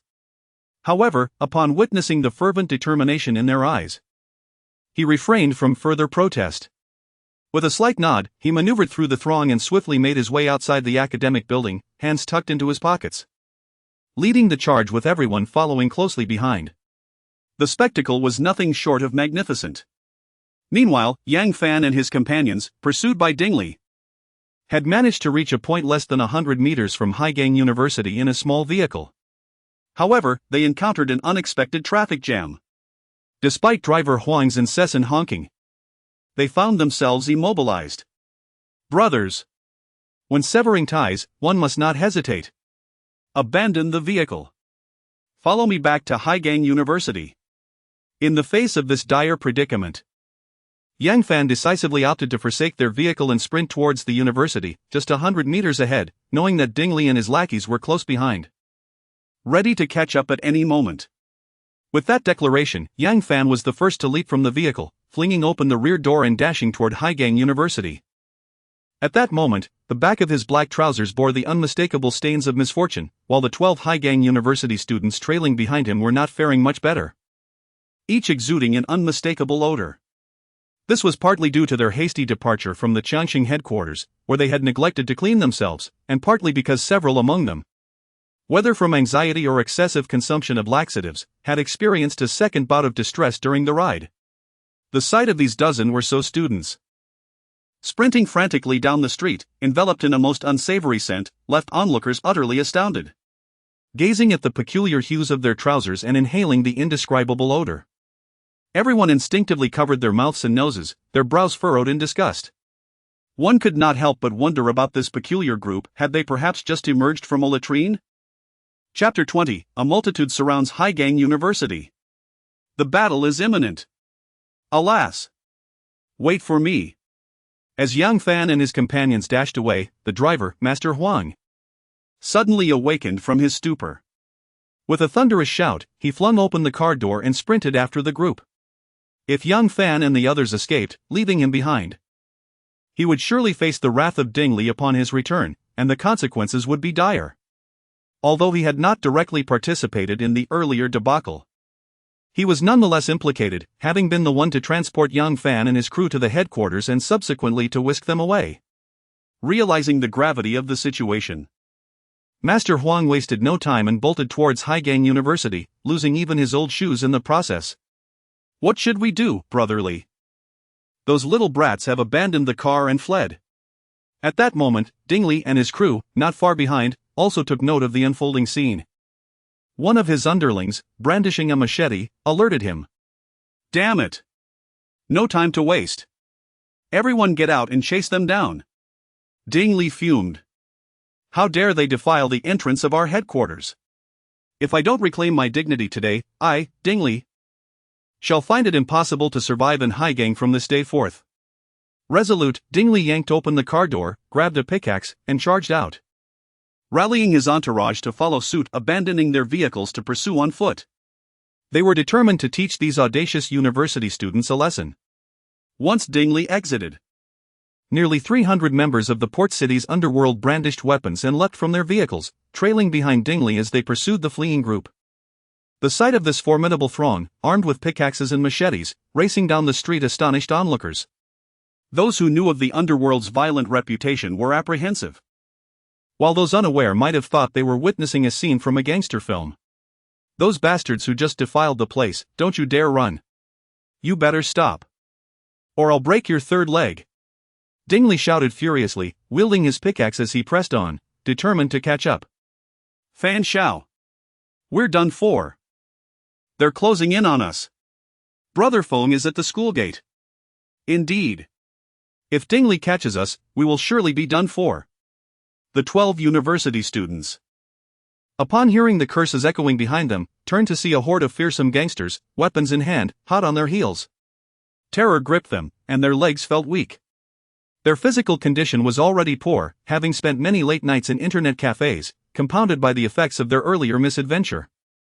Now, as they ran, they felt utterly drained. In the blink of an eye, they were merely 10 meters ahead of Dingley and his men. Run for your lives. As long as we reach the school gate, we will survive today. Yang Fan gritted his teeth and shouted loudly at the 12 university students. At that moment, Yang Fan exerted every ounce of strength, running desperately. His legs moved with the swiftness of a whirlwind. Not to mention mere strength, he was expending every bit of energy he had left. Upon hearing Yang Fan's words, the group of university students ceased their chatter and pushed themselves forward with fervor. A few even ran while exhaling forcefully, giving themselves a boost of nitrogen acceleration. Although their pockets were already filled to the brim, they cared little for that now. After all, everyone knew the fate that awaited them if captured by Dingley. In their frantic dash, they finally arrived within 5 meters of the entrance to Highgang University. Yet at that moment, none could muster the strength to continue. They collapsed onto the ground, panting heavily, their faces ashen, resembling corpses. The intense sprint, coupled with the effects of the purgative they had taken, left them utterly drained. Even Master Huan, who had arrived barefoot, fell heavily to the ground, his feet bloodied from the chase. He lamented whether he should have checked the almanac before venturing out today. How could he have encountered such misfortune? This ordeal had nothing to do with him. Yet he found himself fleeing from hundreds of people. He wished he had simply joined Yang Fan and the others earlier, at least he would have shared in the thrill. While he felt no joy during the chase, he certainly felt the suffering without any reprieve. At that moment, behind them, Dingley had led a throng of 300 individuals, armed with picks and knives, across the street, closing in rapidly on the entrance of Highgang University. Just as everyone, including Yang Fan, believed their fate was sealed, sitting on the ground resigned to their fate, they soon realized that Dingley and his entourage had come to a halt just a meter away from them. A dark mass of figures loomed ominously, none daring to advance another step. Their eyes fixated on a sharp blade embedded deeply in the concrete, gasping for breath, their faces betraying sheer terror. Earlier that day, nearly everyone in Highgang had learned of a shocking revelation. Qin Feng, once heralded as the fiercest figure in Highgang and known as the mightiest in Longnan, had returned after 3 years of absence. He was currently studying at Highgang University. On his very first day back, he had declared the university a forbidden zone for all underworld figures, marking the territory with a blade and issuing a chilling warning: anyone who dared to step even a foot into this territory would face annihilation of their entire family. Had these words been spoken by anyone else, they might have been dismissed as mere bravado, for in this world, those who threatened such dire fates often did so in jest. However, the chilling reality was that Qin Feng was indeed capable of such actions. His words left no room for doubt. Who is Qin Feng? Among the more than 300 individuals present in this port city, his name is synonymous with notoriety. Even their current leader, Xia Kuan, can only be regarded as a subordinate in his presence, unworthy of even offering to hold Qin Feng's shoes. When Qin Feng uses the restroom, all Xia Kuan can do is assist him in the most menial of tasks. You too. Go. Dispose of those university students' baskets. After a brief moment of stunned silence, Dingley took a deep breath, brandishing the pickaxe in his hand as he pointed towards Yang Fan and his companions, who were perilously close to them. He shouted to his two underlings beside him. Li, brotherly, this knife, who left it here? You know very well that if you send us over there, it's tantamount to signing our death warrants. Indeed, brotherly. In my opinion, we should let this matter go and leave here as swiftly as possible. We've already followed them to Haigang University. If Fengge were to catch sight of us, we could be in grave trouble. Upon hearing Dingley's words, his two subordinates immediately broke into a cold sweat, trembling as they responded. Enough of your nonsense. Do you not understand who holds sway in the port city now? It's Xia Cohen. Brother Cohen. Qin Feng is a relic of the past. What are you afraid of? Hurry up. Go and deal with those university students. Dingley retorted, his eyes wide with indignation, continuing to berate his subordinates. However, the next words that came from the two left him momentarily speechless. Brotherly, since you say that Fengge is a thing of the past, why don't you lead the way and step forward first? If you dare to go, we promise to follow. Yes, brotherly. Let us not waste time on trivialities. Just take the lead. The two forced smiles onto their faces, shifting the burden of decision back to Dingley, breathing deeply. Dingley's gaze returned to the knife deeply embedded in the ground. Simultaneously, countless terrifying memories associated with that individual surged within him. An involuntary shiver ran down his spine as he abruptly retracted his outstretched foot. Even though Qin Feng had been absent for 3 years, and the leading figure in the port city had now become Xia Cohen, the thought of Qin Feng's illustrious past achievements still filled Dingley with a profound dread. He dared not challenge the other's authority. Curse it! You little brats! I've memorized your faces. Dare to skulk around outside the stronghold headquarters. And you better hope I don't catch you. Otherwise, I'll make sure you regret it. In the next moment, Dingley raised the pickaxe in his right hand, pointing it threateningly at Yang Fan and his group, speaking with fierce determination. He spat angrily onto the ground, ready to abandon the events of this day and take his leave. He could not believe that these university students could remain at Haigang University indefinitely. Eventually, they would have to emerge. As the saying goes, a gentleman's revenge is never too late. And Dingley vowed that one day he would extract his vengeance in full measure. Cohen instructed you to immediately lead an assault on Haigang University. Sever the hands of all the university students who appeared at the entrance of the Qianxing headquarters today. This incident has inflicted a tremendous humiliation upon Qianxing and must not be left unaddressed. However, just as Dingley was about to depart, a sharp female voice suddenly pierced the air behind him. A striking red Porsche Panamera, bearing the number ending in 38, screeched to a halt before him. A woman, adorned in an elegant black sheer dress and sporting sunglasses, stepped out from the driver's seat. Her fair complexion and slender figure were striking. This was none other than Zhou Yun, dispatched by Xia Cohen to deliver a challenge to Qin Feng at Haigang University. While she was in the car, she had learned of a scandalous incident that had transpired at the entrance of Qianxing. More than 10 university students, having consumed a laxative, brazenly ran to the Qianxing headquarters and, in front of numerous onlookers, dropped their trousers to relieve themselves, staining the tiles with a golden hue. Over 100 spectators, unable to withstand the disgust, were promptly sent to the hospital for emergency treatment. Given the severity of the situation, which had even been broadcasted on Douyin, Xia Cohen was furious upon learning of the event. He immediately called Zhou Yun, instructing her to inform Dingley to apprehend the culprits and exact a toll of severing one hand from each as retribution. Hearing Zhou Yun's words, Dingley found himself in a quandary. On one hand, there was Xia Cohen's military order. As a prominent figure within the elite forces of Qianxing, failing to comply with Xia Cohen's demands would undoubtedly incur punishment upon his return. Yet, gazing at the dagger deeply embedded in the concrete, he hesitated to challenge the authority of the individual it belonged to. Everyone was acutely aware that the formidable man who once dominated Haikao was now within those walls. If he were to emerge, Dingley feared that the forces he had brought would be utterly insufficient. although he stood alongside 300 armed members of the Qianxin group. He understood that, in the presence of Qin Feng, these 300 were no more than cattle. They were utterly useless.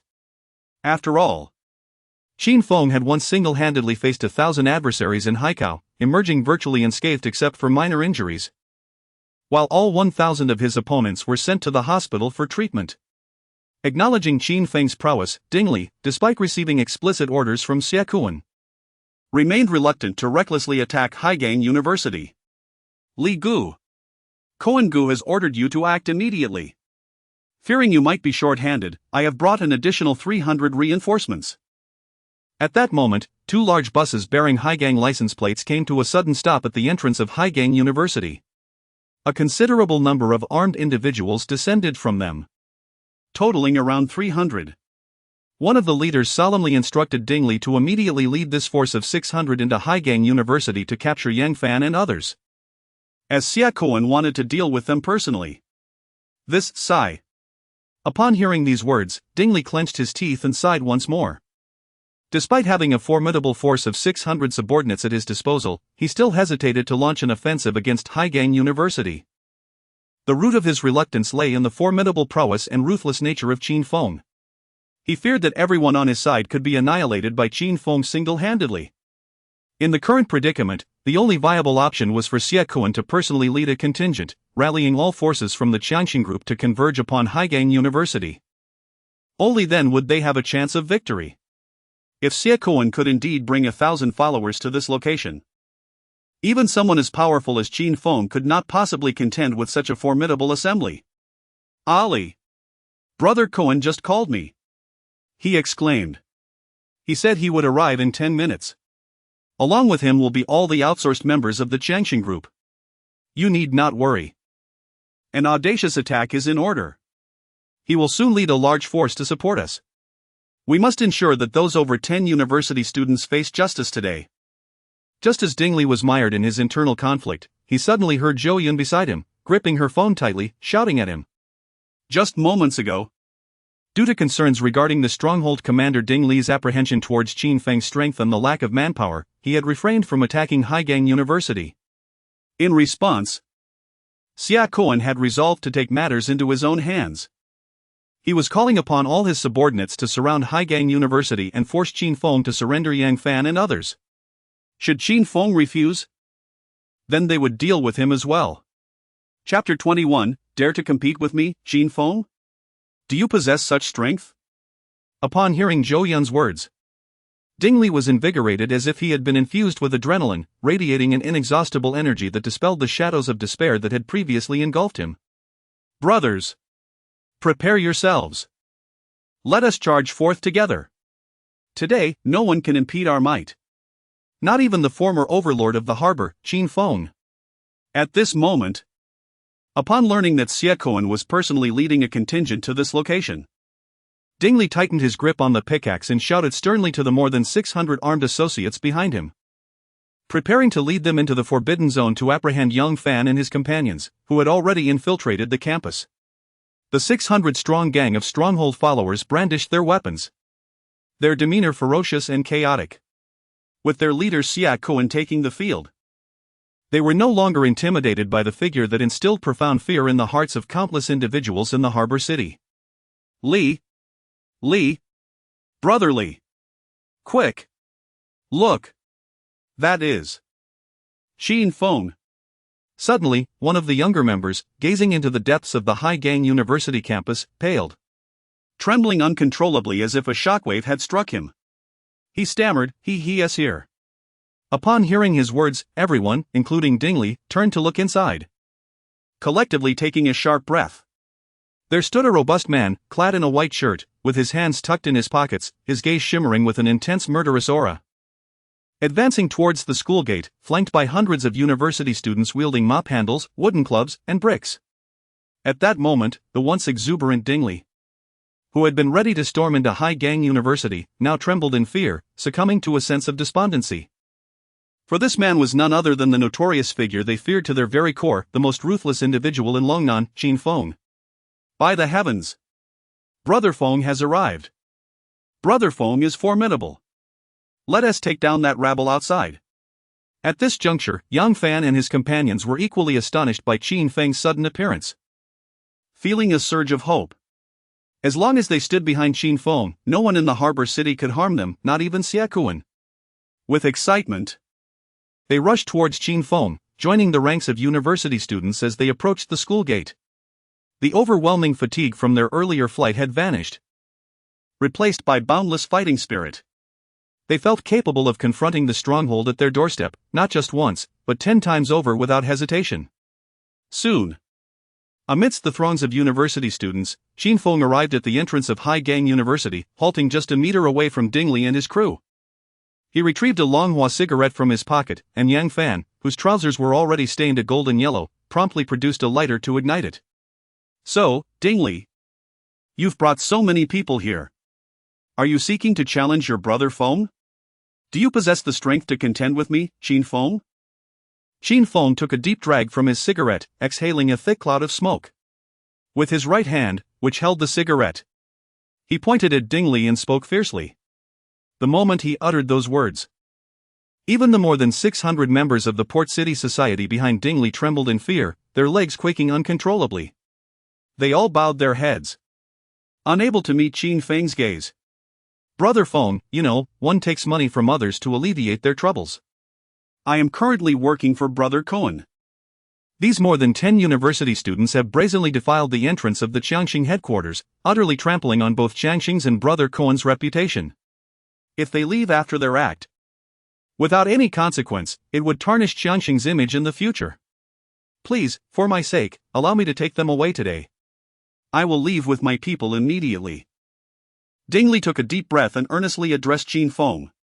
Despite his heart racing in fear, unwilling to confront Qin Feng head-on, he found himself in a predicament.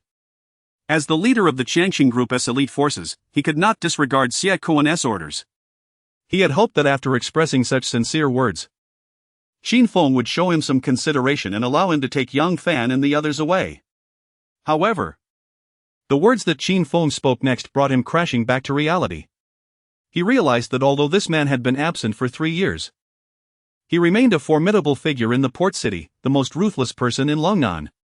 Everything about him had not changed. Dingli, you dare speak of face? Do you even have any face? Qin Feng exclaimed, raising his right fist and striking Dingli's chest with a resounding impact. The reality was indeed as stark as that. It was known that even Xie Kuan was not worthy of Qin Feng's regard, let alone a mere Dingli. Dingli staggered backward several steps from the force of the punch, nearly losing his balance and falling to the ground. The once formidable leader of the Jiangxing elite forces silently lowered his head, not daring to utter a single word. Yuan Yun. I heard that after my absence from the port city, you've been doing quite well for yourself? You've made the acquaintance of several big brothers and are thriving in the nightlife business. What's this? You no longer recognize your brother Feng? Not even a greeting? Qin Feng's gaze shifted to Zhou Yun, the owner of the Moonlight establishment, as he spoke with a cold smile. In the past, when Qin Feng was still in the harbor, he frequented Moonlight and shared a decent relationship with Zhou Yun. With his backing, no one dared to cause trouble at Moonlight for guests from the port city and even neighboring provinces. However, after his departure, it seemed Zhou Yun had latched onto Xie Kuan's influence and had become exceptionally close to him. According to reliable sources, Zhou Yun's current visit to the Harbor University was also under Xie Kuan's orders to deliver a declaration of war. Yet, for some reason, upon seeing him, she stood blushing and obediently silent to the side. Where is the declaration? Where are the threats? Qin Feng, do not think that your return will allow you to reign over the port city. I, Zhou Yun, will tell you. The harbor now belongs to Brother Cohen. Qin Feng has become a relic of the past. If you wish to preserve your life, you had better surrender those university students. Otherwise, when Brother Cohen arrives, be wary of losing your standing. Damn it! Meanwhile, after several attempts to steady her breath and muster her courage, Zhou Yun finally raised her hand, pointing at Qin Feng, and uttered the words she had long prepared. Ha! In the harbor, who dares to challenge me, Qin Feng? Do you dare? And you all? Upon hearing Zhou Yun's words, Qin Feng let out a cold laugh. He first raised his hand, pointing at Dingley, the leader of the formidable military forces before him, and then shifted his gaze to the numerous henchmen behind Dingley. These individuals had once been his loyal subordinates during his time in the harbor. After his departure, they all followed Xia Kuan. Not at all, Brother Feng. In the harbor, who would dare to defy you? That would be a death wish. Indeed, Brother Feng. Who doesn't he know that in the harbor, you are akin to a deity? Who would dare oppose Brother Feng? As Qin Feng's words concluded, Dingley and his entourage immediately echoed in unison, drenched in nervous sweat. Dingley! Whose side are you on? Have you all forgotten that you are now Brother Kuan's subordinates? Upon hearing their words and observing their trembling forms, Chu Yuqing was infuriated, gritting her teeth. She could not comprehend what Qin Feng had to fear. True, he had once been a formidable figure in this city. However, the current situation is no longer as it once was. The harbor now belongs to Xia Kuan. Qin Feng is nothing more than a mere shadow. In fact, he holds no significance whatsoever. Furthermore, Xia Kuan is about to lead all his subordinates here, a force of over 10,000. Under these circumstances, it was utterly incomprehensible that Dingley and the others were still quaking in fear of Qin Feng. This left her utterly baffled. In response to Zhou Yun's remarks, Dingley shot her a disdainful glance, lamenting that she had no idea what it was like to stand in their shoes. While Zhou Yun, after many years, could still muster some bravado upon encountering Qin Feng, the reality was that these men had first-hand experience of his brutality.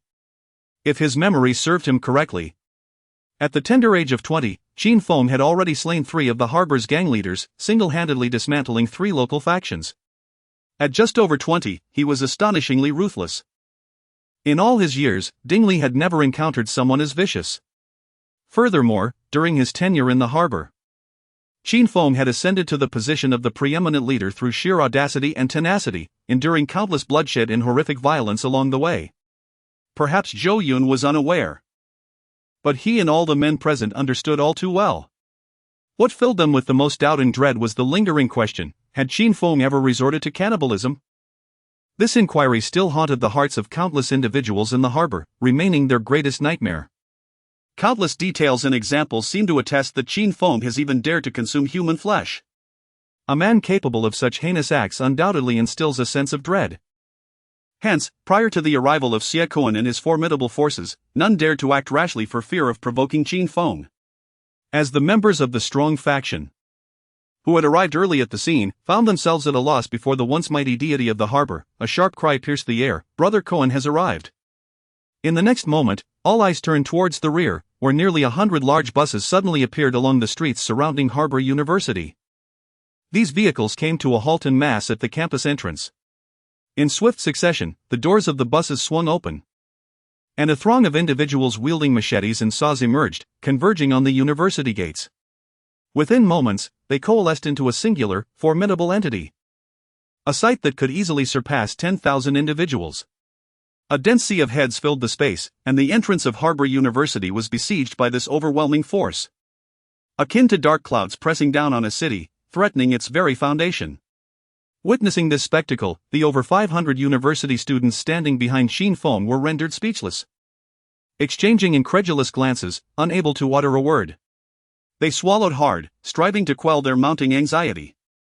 Just entering their 20s, in the prime of their youthful vigor, they had partaken in their share of skirmishes, having rallied in groups for various escapades. Initially, they believed that mustering 100 or so individuals would render them formidable enough to command respect. Yet upon witnessing the sheer magnitude of Xia Kuan's entourage today, they comprehended the vast chasm that lay between them and their adversaries, a distance as great as that between the sun and the moon. At that moment, they truly grasped the brutal reality of the power struggles atop the harbor's hierarchy, a level of bloodshed far beyond their comprehension. Dressed in black trousers and donning loafers, with a long scar marring his right cheek, Xia Kuan advanced towards Qin Feng, flanked by an eager crowd. His head held high and a cold smile gracing his lips. He exuded an air of authority. Upon his arrival, Yang Fan and others, who had just completed their business at the headquarters, nearly lost their composure, fearing for their safety. They were bewildered by the sheer scale of Xia Kuan's mobilization. unable to fathom that a mere visit to the headquarters could result in the summoning of such a vast army. It was evident how significantly their actions had tarnished the reputation of the strong faction. Qin Feng. My dear brother. I can't believe how handsome you still are after all these years. Unlike me, Xiaokuan, who is aging and crumbling away. Ha ha ha. As Xiaokuan approached Qin Feng with his hands in his pockets, he tilted his head back and laughed heartily. Although his words were laced with a feigned respect for Qin Feng, an aura of arrogance was unmistakably evident. You, Xiaokuan, are nothing but a failure, a wretched fool. Do you truly think you can compare yourself to me, Qin Feng? Observing the figure of his former subordinate, Qin Feng took a drag from his cigarette and coldly remarked. Reflecting on how, since his departure, the harbor had become a place where the absence of true authority allowed lesser beings to assume power. Even Xiaokuan, who once served him by cleaning his car, had managed to ascend to a significant position in the port city. He now commanded thousands, outnumbering Qin Feng's peak strength by more than threefold. Truly, the saying rings true, life is unpredictable, and the insignificant can rise to prominence. Yet, one truth remains in Qin Feng's eyes: a dog will forever remain a dog, never to grace the grand stage of life. Should this ungrateful Xiaokuan, emboldened after 3 years, dare to challenge him, Qin Feng would not hesitate to send him to perdition. Qin Feng. Do you think I am showing you any respect? He shouted. Do you believe this is still the port city of 3 years ago? Open your eyes and see, this place is filled with my people. At my command, they would swarm and dismantle you completely. Out of consideration for our past, if you hand over that group of little brats today, I may spare you. Otherwise, neither you nor your university students will leave here on your feet. Upon hearing Qin Feng's words, Xiaokuan's fury erupted. He immediately tore off his mask, revealing his true self, and raised his hand, pointing fiercely at Qin Feng as he spoke. Chapter 22, Kneel before me and call me master. Xiaokuan. Do you truly believe you have the right to demand anything from me, Qin Feng? Allow me to be candid, Yang Fan and his 13 companions are now my brothers. In this world, anyone who dares to threaten my brethren is showing blatant disrespect. Those who disrespect me will find themselves cast into the depths of hell. Qin Feng fixed his gaze upon Xiaokuan, responding with unwavering confidence. Despite the presence of nearly 10,000 subordinates from the Qiangxing group standing behind Xiaokuan, not a trace of fear could be discerned in Qin Feng. Instead, he radiated an undeniable aura of dominance, as if it were Xiaokuan who was surrounded. Throughout his return to Haigang, he had never regarded anyone with deference. When he first arrived in Haigang at the tender age of 20, he had easily bested the local ruffians. A decade later, he could do so again. From the moment Yang Fan and the other 12 university students from Haigang were humiliated at the gates of the Qiangxing group, they became Qin Feng's people. He would not allow anyone to lay a finger on them. They were under his protection, and only he had the authority to deal with them. No one else had any say in the matter. Is that it, then? No room for negotiation? Xiaokuan scoffed, taking a step forward to meet Qin Feng's gaze. What nonsense are you spouting?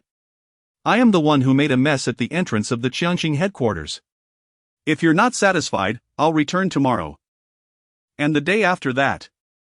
For every single day of the year, I'll leave a steaming pile at your doorstep.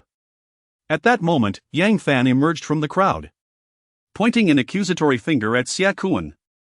Since becoming one of Qin Feng's subordinates, he felt an exhilarating change in his mindset. It was as if nothing in this world could instill fear in him anymore. As long as his esteemed brother was by his side, no matter what transpired, the sky would never fall. Indeed, you, Xiaokuan, were merely a lackey who polished Brother Feng's car. Now that you have a few underlings, do you truly think you're something special? Ha! You arrogant fool, Xiaokuan. You think you can intimidate us just because you made a mess at your company? If you're not satisfied, why not eat it? If you like it, we can serve you a fresh one every day. Xiaokuan. You've become quite the tyrant during Brother Feng's 3-year absence from Haigang. You even dare to come to Haigang University to extort protection money. From this day forth, if you dare to return, be prepared for me to dismantle your little empire. Upon hearing Qin Feng's declaration of their allegiance, Not only Yang Fan but also the other 12 university students who had accompanied him to the Qianxing headquarters felt emboldened. They raised their hands and unleashed a torrent of bravado towards Xia Kuan. To be fair, they knew these were words they would have never dared to utter before. In the past, encountering Xia Kuan and his subordinates on the street would have compelled them to bow their heads and walk away. How could they have ever mustered the courage to challenge him? However, times have changed. Nowadays, they have a formidable ally by their side. A man who was once the most notorious figure in Longnan, undeniably impressive and awe-inspiring. How could this not embolden them instantly? How dare you, you little brats, speak to Brother Cohen in such a manner? Are you seeking your demise? Indeed. If you know what's good for you, kneel down and apologize to Brother Cohen with 100 respectful bows. Otherwise, I shall break your legs. Upon hearing the words of Yang Fan and his group, Ding Li and his gang of followers, led by Xia Kuan, were immediately displeased. Brandishing their weapons and pointing them at their adversaries, they hurled fierce insults. Though Qin Feng and his companions refrained from cursing, the group of 20-something students from Haigang University did not hesitate to express their disdain. They lamented that it was only because of Qin Feng's backing that they were not already beaten to a pulp. Xia Kuan, listen closely. Haigang University is not a place for you. The students who dared to defile your company today are under my protection.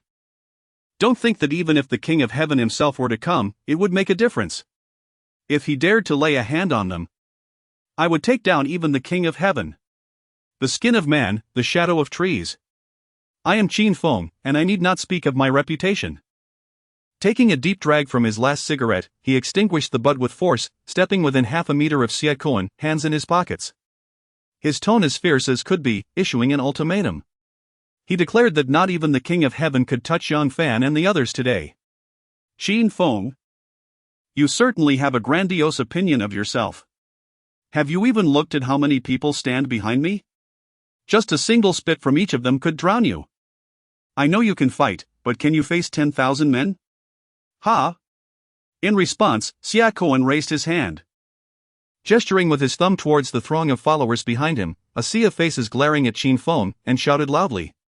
To him, it seemed he commanded an army of 10,000 in Haigang, more than triple the number during Qin Feng's peak. What does Qin Feng have to contend against that? Xia Kuan, I had no intention of crossing you upon my return to Haigang. If you had shown some sense and refrained from posturing, you might have continued to thrive as the prominent figure you are. But since you seek your own destruction, do not blame me for being ruthless. Open your eyes and see what I hold in my hand. I am giving you one chance, kneel before me and call me sir in front of everyone. Listen well. Xia Kuan, I will count to 3. After 3, if you have not complied, tonight at midnight, at the Fisherman's Wharf by the southern river bank of Haigang City, where I, Qin Feng, began my journey, we shall each gather our forces and settle this in a fight to the death, without involving the authorities. We shall determine who is superior and who shall live or die. Let us see whether you, Xia Kuan, are truly more formidable, or if I, Qin Feng, shall prevail. Suddenly, Qin Feng retrieved the formidable red dragon twin sticks from his shoulder bag, raising them high in the air. He bellowed at Xia Kuan, offering him one final opportunity. Upon his return, Qin Feng had merely aspired to lead a mundane life as an ordinary student at Haigang University. Bidding farewell to his past and wishing to conceal his significant influence in the region of Haoxiang. Yet, as fate would have it, trouble was relentless. From the very first day of his return, Xia Kuan had been poised to confront him, even dispatching Zhou Yun, the owner of Yuliangji Shang, to issue a challenge at the university. Regardless of whether he sent Yang Fan and others to make a nuisance at the gates of Qianxing, the outcome would remain unchanged. Today, Xia Kuan had already marshaled 10,000 of his followers to block Qin Feng at the university's entrance. Under such circumstances, if Qin Feng did not demonstrate his formidable prowess to Xia Kuan, it would render his years of experience on the streets utterly meaningless. Is that the dragon head sticks of Shangjiang and Lian society? And the red sticks of Haogang and Hongmen? Upon recognizing the two items in Qin Feng's grasp, a cacophony of astonished gasps erupted from the crowd at the entrance of Haigang University. The thousands of individuals behind Xia Kuan, alongside the hundreds of students supporting Qin Feng, stood wide-eyed and agape, utterly incredulous at the sight of the red dragon twin sticks capable of commanding an army of 160,000 people from Haoxiang. Could it be that Qin Feng had ascended to the status of the master of Haoxiang?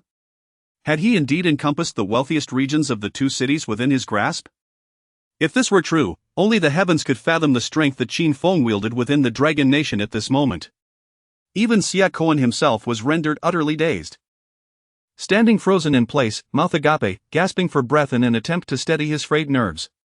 Yet, he found himself utterly incapable of doing so.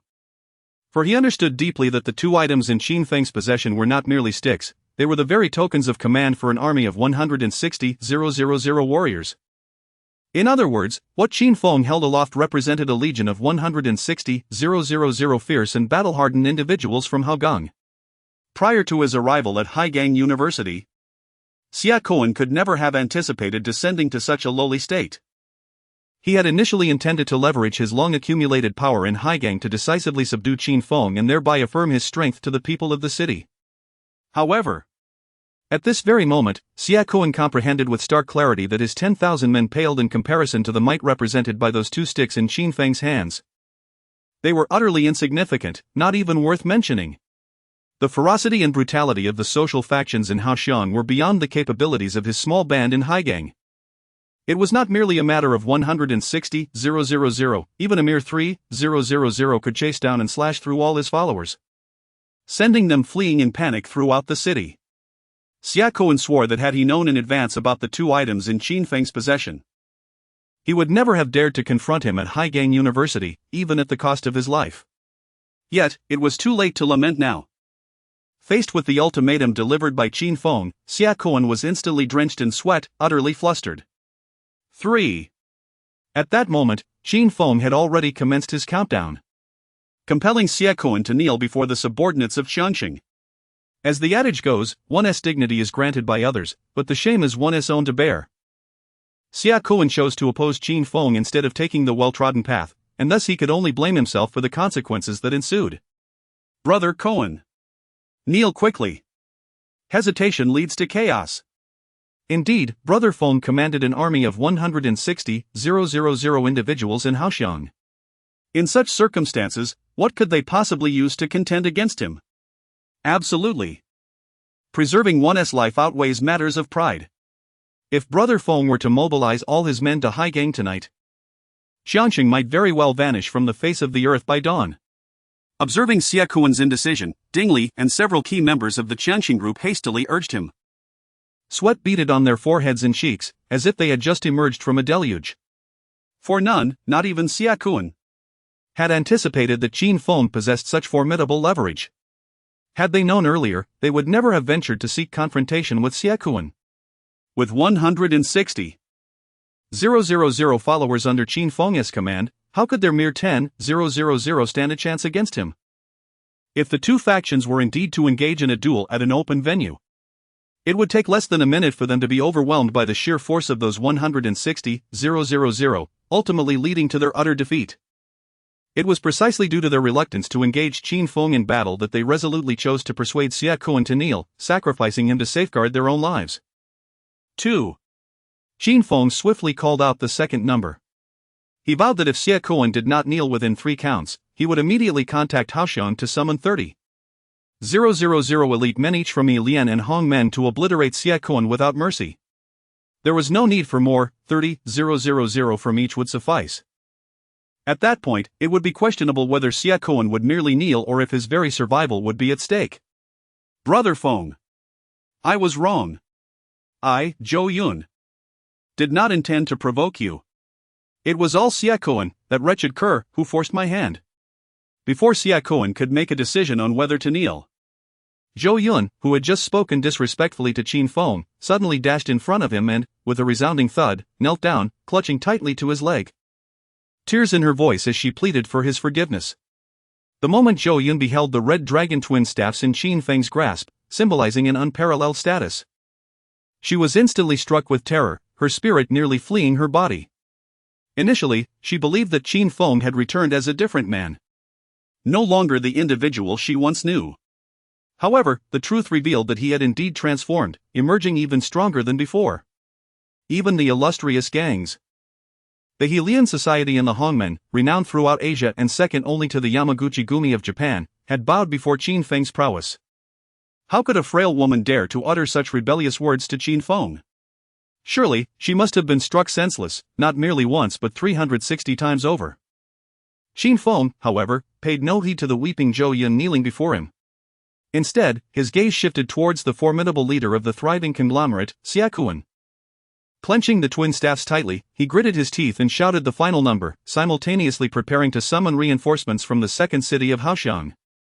He commanded that the members of the Helian Society and Hongmen embark on a ship from the fisherman's wharf along the southern bank of the port city, ready to confront Xia Kuan in a decisive battle.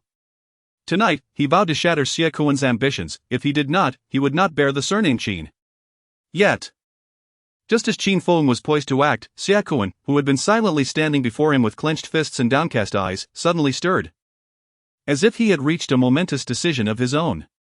Chapter 23, The Decapitation Operation. The drug lord of the Golden Triangle confronts Qin Feng. Xia Kuan lifted his head, letting out a silent sigh, his face adorned with a smile so bitter it was almost unbearable. Reflecting on the passage of years, he lamented that he remained no match for Qin Feng, still trampled underfoot like a mere basket. Over the past 3 years, Xia Kuan had diligently cultivated his power in the harbor, tirelessly recruiting followers and ascending the ranks. He had finally secured the position of the formidable leader of the Qianxing group, commanding nearly 10,000 subordinates, more than 3 times the number Qin Feng had during his zenith in the harbor. Initially, Xia Kuan believed that with his newfound strength, he could easily overpower Qin Feng upon his return, proving to the 30 million citizens of the harbor city that he was the true sovereign of this realm, relegating Qin Feng to the status of a bygone era. However, it was only now that Xia Kuan comprehended the folly of his assumptions. Qin Feng remained the indomitable first ruthless figure of Longnan, unmatched by any. In these 3 years, it was not just Xia Kuan who had grown. Qin Feng had also surged in power. The chasm between them had not only failed to diminish, but had instead widened. Xia Kuan had never anticipated that even the 2 high-ranking societies of the Dragon Kingdom, the Lian Society and the Hongmen, had come under Qin Feng's dominion. What, then, could Xia Kuan possibly wield against Qin Feng? His mere 10,000 followers were insufficient to serve as mere fodder for the beasts of the Lian Society and Hongmen. If Qin Feng were to rally all 160,000 of his men to Longnan and land in the harbor, Xia Kuan and his entire family would meet their doom. Fully aware of this grim reality, Xia Kuan made a decisive choice at the final countdown to Qin Feng's return. Before the gates of Harbor University, in front of his over 10,000 subordinates, he resolved to kneel before Qin Feng, bowing in submission. Although such an act was undeniably humiliating, he felt he had no other recourse. My lord, I, Xia Kuan, was wrong. I should not have brought my men to Harbor University to flaunt before you. In the harbor, you are the heavens. I am but a mere basket, lesser than even that. I hope you can show mercy and spare me and my brothers. From this day forth, I, Xia Kuan, shall serve you like a beast, repaying your immense kindness. The next moment, Xia Kuan fell to his knees with a thud, bowing before Qin Feng. He raised his head to meet Qin Feng's gaze and proclaimed aloud. As these words left his lips, the crowd of nearly 10,000 at the gates of Harbor University collectively gasped in astonishment. In the sweltering heat of nearly 40 degrees in September, an authentic chill swept through the air. It is important to note that during Qin Feng's absence over the past 3 years, Xia Kuan had undeniably risen to a level akin to that of a formidable leader. Although he did not reach the heights Qin Feng once had, he wielded significant influence, with no one daring to provoke him. Wherever he went, he was accompanied by a throng of nearly 100 followers, exuding an aura of dominance. The citizens of the city would often steer clear upon encountering him. Yet, this once mighty figure now knelt before Qin Feng, pleading for forgiveness in front of his legion of followers. In that moment, the remnants of Xia Kuan's former arrogance had vanished entirely. Instead, it resembles a dutiful grandson who awaits punishment from his grandfather after committing a transgression. How could this not leave everyone utterly astonished? As if the very basket were on the verge of melting away? Very well. You, Xia Kuan, are indeed a man of discernment. Allow me to pose a singular question. From this moment forth, if my younger brother were to defecate at the entrance of your company, would that be acceptable or not? Gazing at Xia Kuan, who knelt before him like a servile hound, Qin Feng first offered a cold smile. He then leaned down, grasping Xia Kuan's hair, peering into his eyes with an intimidating glare, and reiterated his earlier statement. Upon returning this time, Qin Feng had no intention of dealing with Xia Kuan, that insolent fool. However, since Xia Kuan insisted on challenging him, he would face the consequences. Not only Xia Kuan, but anyone in this world who dared to provoke Qin Feng's authority would find themselves dispatched to hell by his own hand. To Qin Feng, there were only friends and enemies, no shades of gray, no right or wrong. He would pour his heart out for friends, yet he would do the same for foes. Very well. Indeed, Brother Feng. Not only could they relieve themselves at the entrance of my company, but even if they wished to do so into Xia Kuan's very mouth, there would be no objection. Henceforth, the entrance of Qiangxing headquarters shall serve as the exclusive lavatory for your younger brother. They may do as they please, with no restrictions on quantity. As the saying goes, when one is under a roof, one must lower their head. Under the formidable presence of Qin Feng, commanding a staggering force of 160,000 troops, even someone as strong as Xia Kuan could only muster a forced smile, desperately acquiescing. Onlookers, including Ding Li and others, trembled in fear, their legs quivering uncontrollably, as they teetered on the brink of collapse with the slightest misstep. Meanwhile, Zhou Yun's elegant black gown had been thoroughly drenched, transformed into a garment of water, permeated by golden urine. Even the university students standing behind Qin Feng dared not utter a single word. Although today's punishment was not directed at them but rather at a powerful figure of Qiangxing group. The sheer intensity radiating from Qin Feng instilled a profound sense of dread in them, the former subordinates. Once, they had considered Osama bin Laden to be the most ruthless individual in the world. However, they now comprehended that even someone as merciless as Laden would be compelled to kneel and toast to Qin Feng if they shared a table. Otherwise, they would likely find their legs shattered by Qin Feng's wrath. Old me should be immensely grateful that Qin Feng hails from the Dragon Nation. Had their roles been reversed, on that fateful day of the 11th, it would not have been the Twin Towers that exploded, but rather the entirety of New York.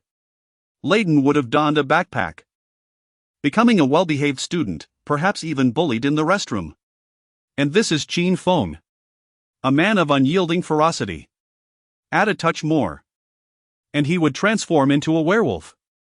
No matter where he resides, he is undeniably a king.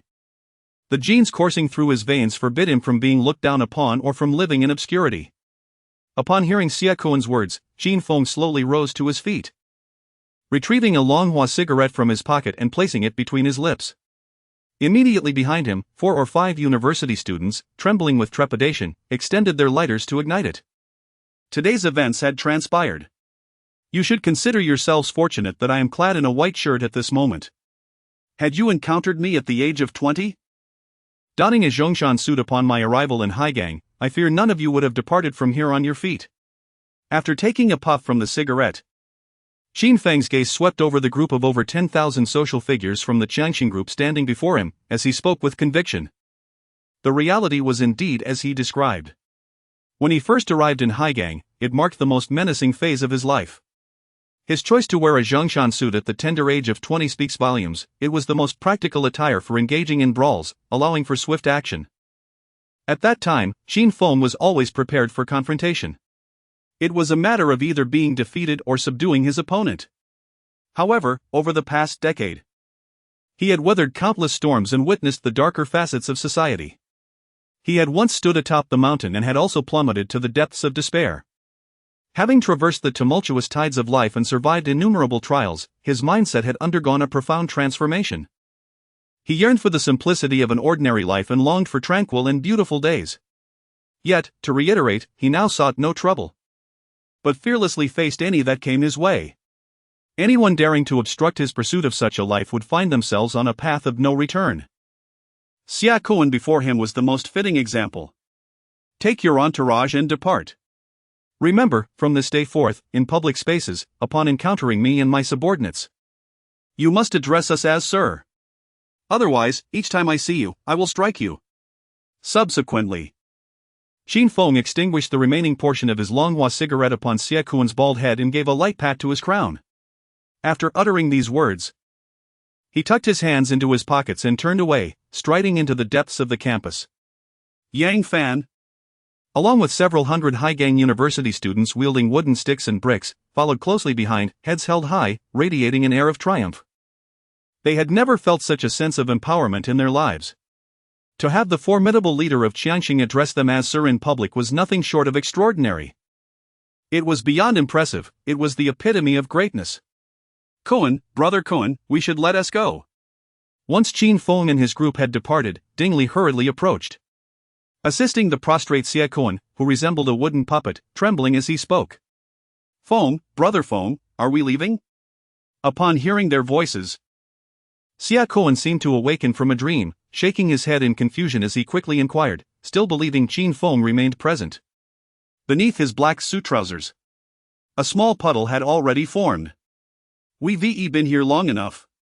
We should retreat before the authorities arrive. Ding Li supported Xie Kuan as they hastily made their way towards the vehicle.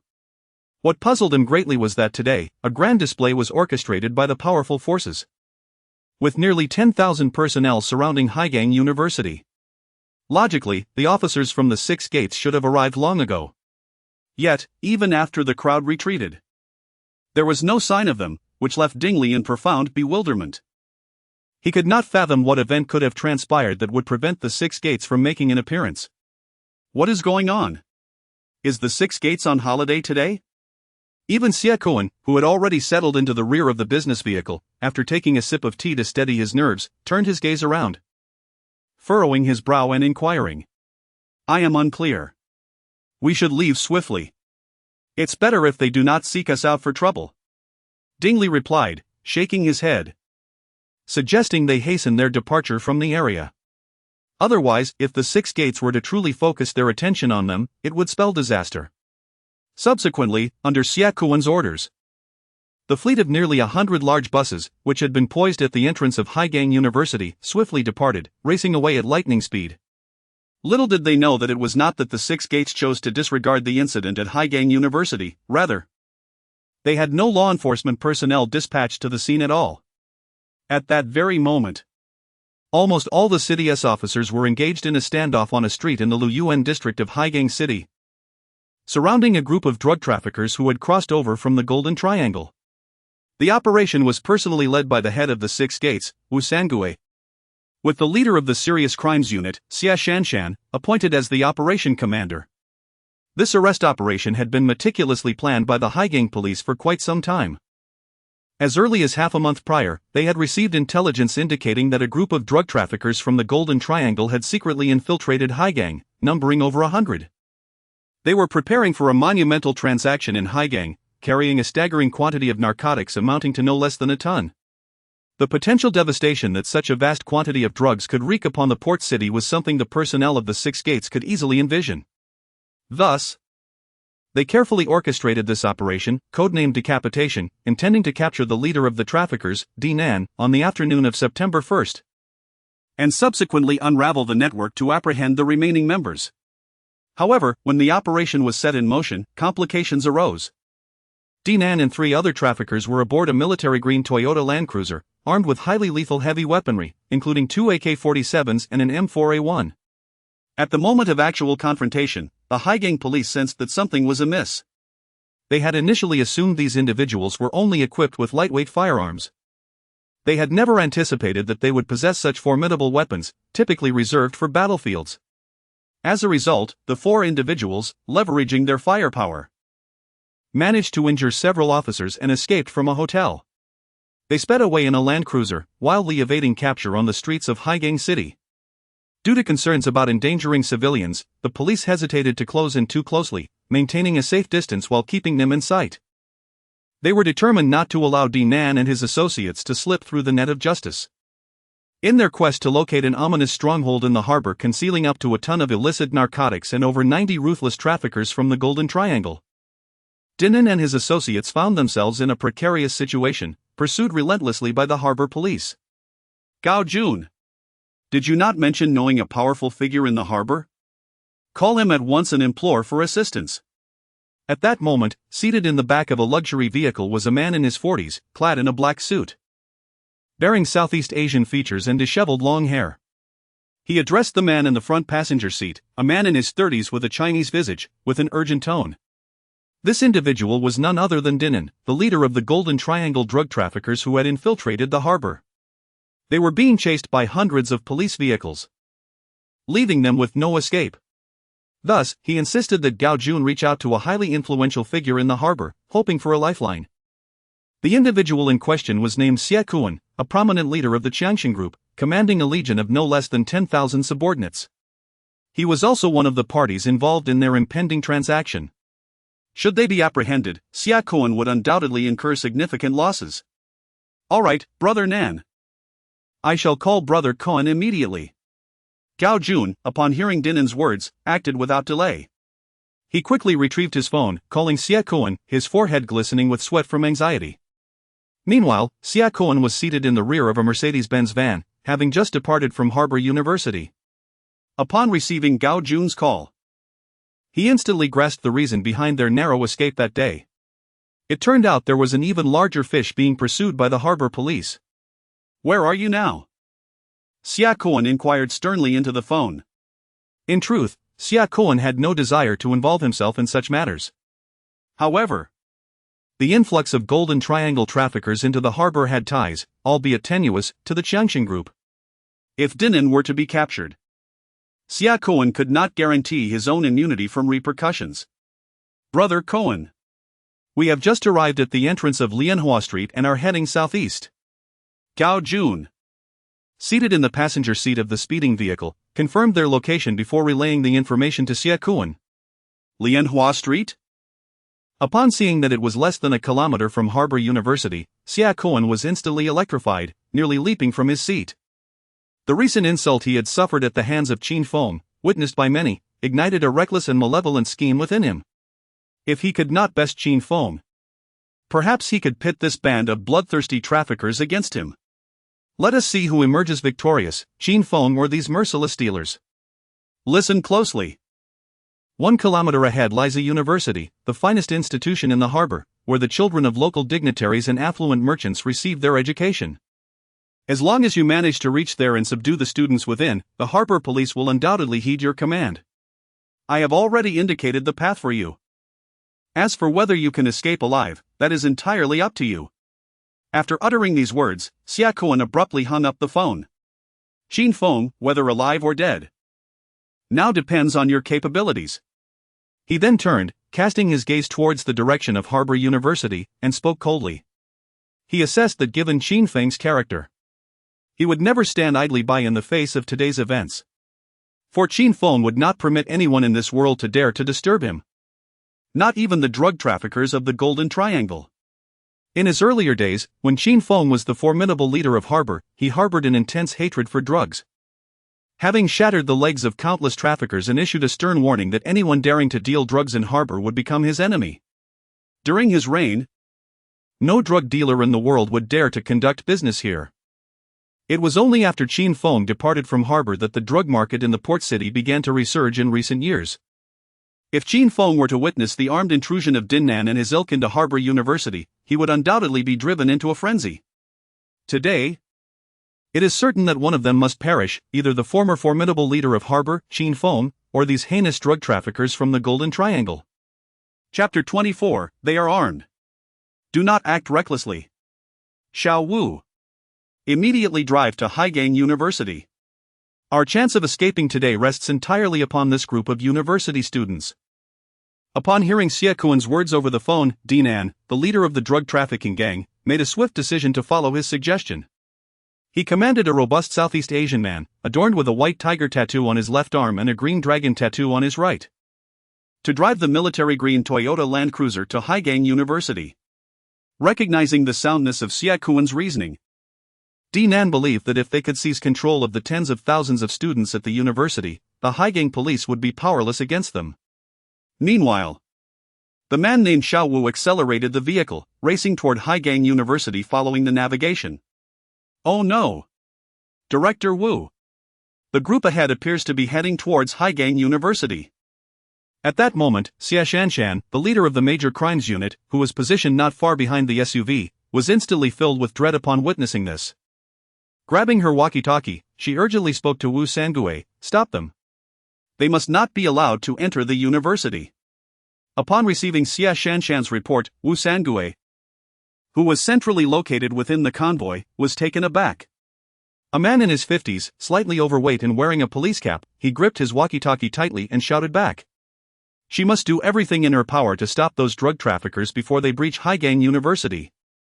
Wu Sangue was acutely aware of the repercussions if the ruthless Golden Triangle traffickers managed to infiltrate the university.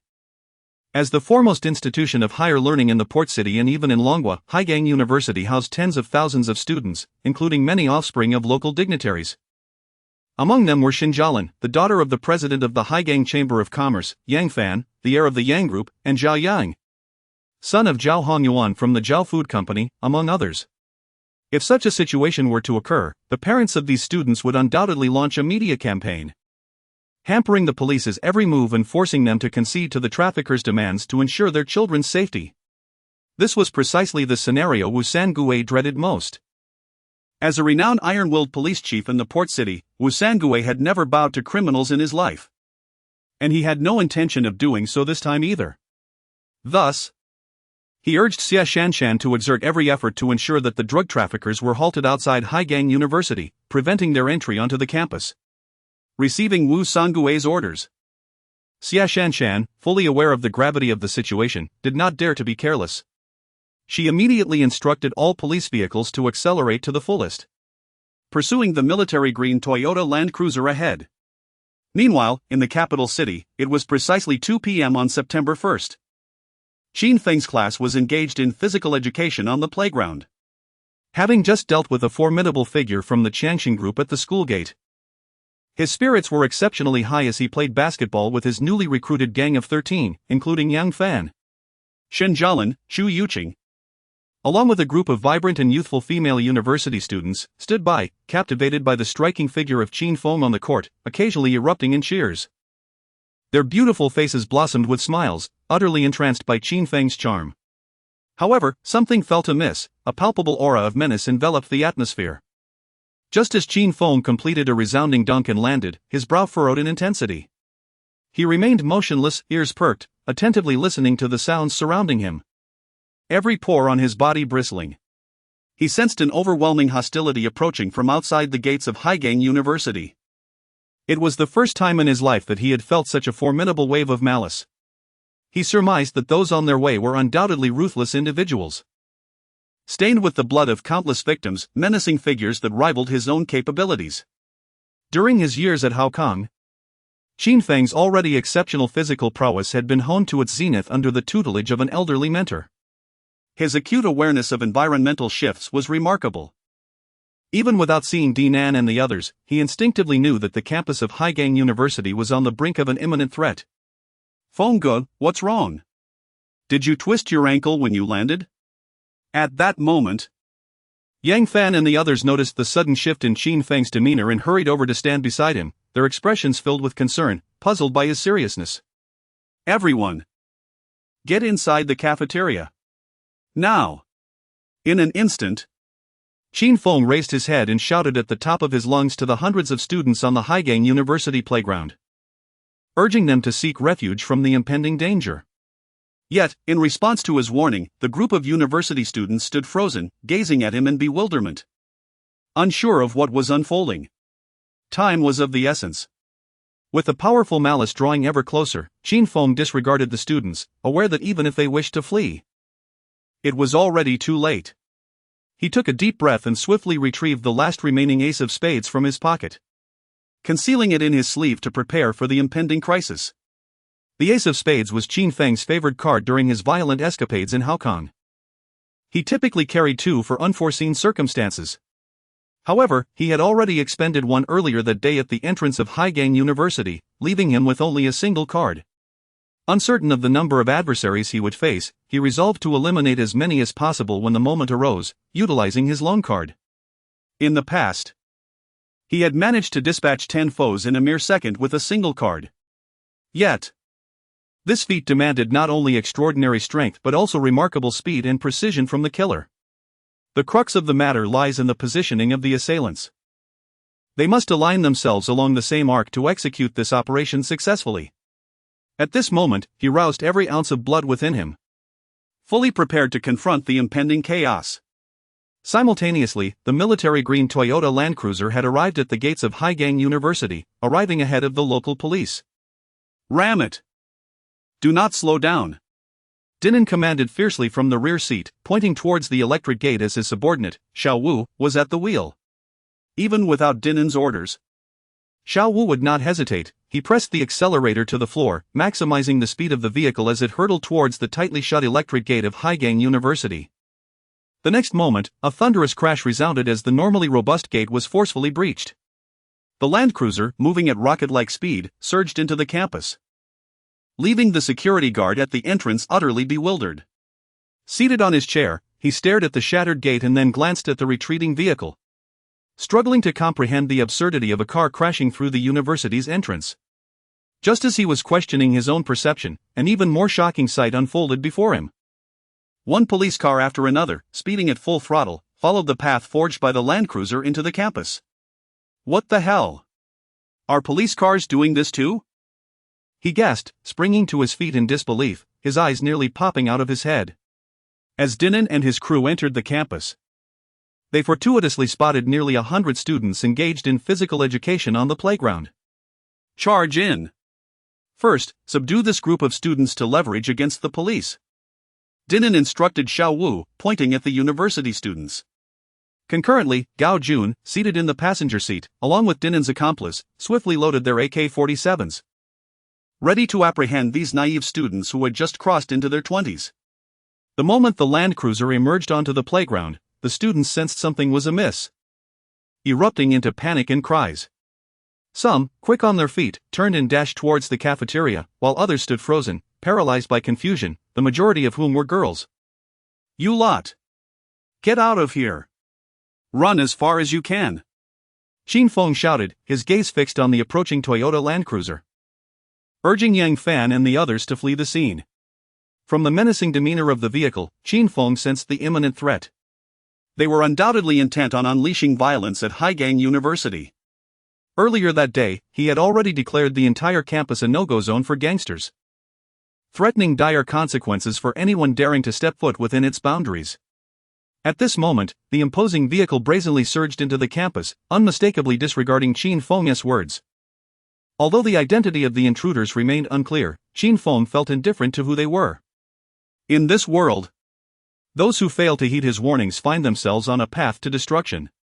However, after Qin Feng delivered his admonition, he noticed that Yang Fan and the 12 new recruits he had just gathered remained motionless, steadfastly standing beside him, their gazes fixed on the approaching vehicle.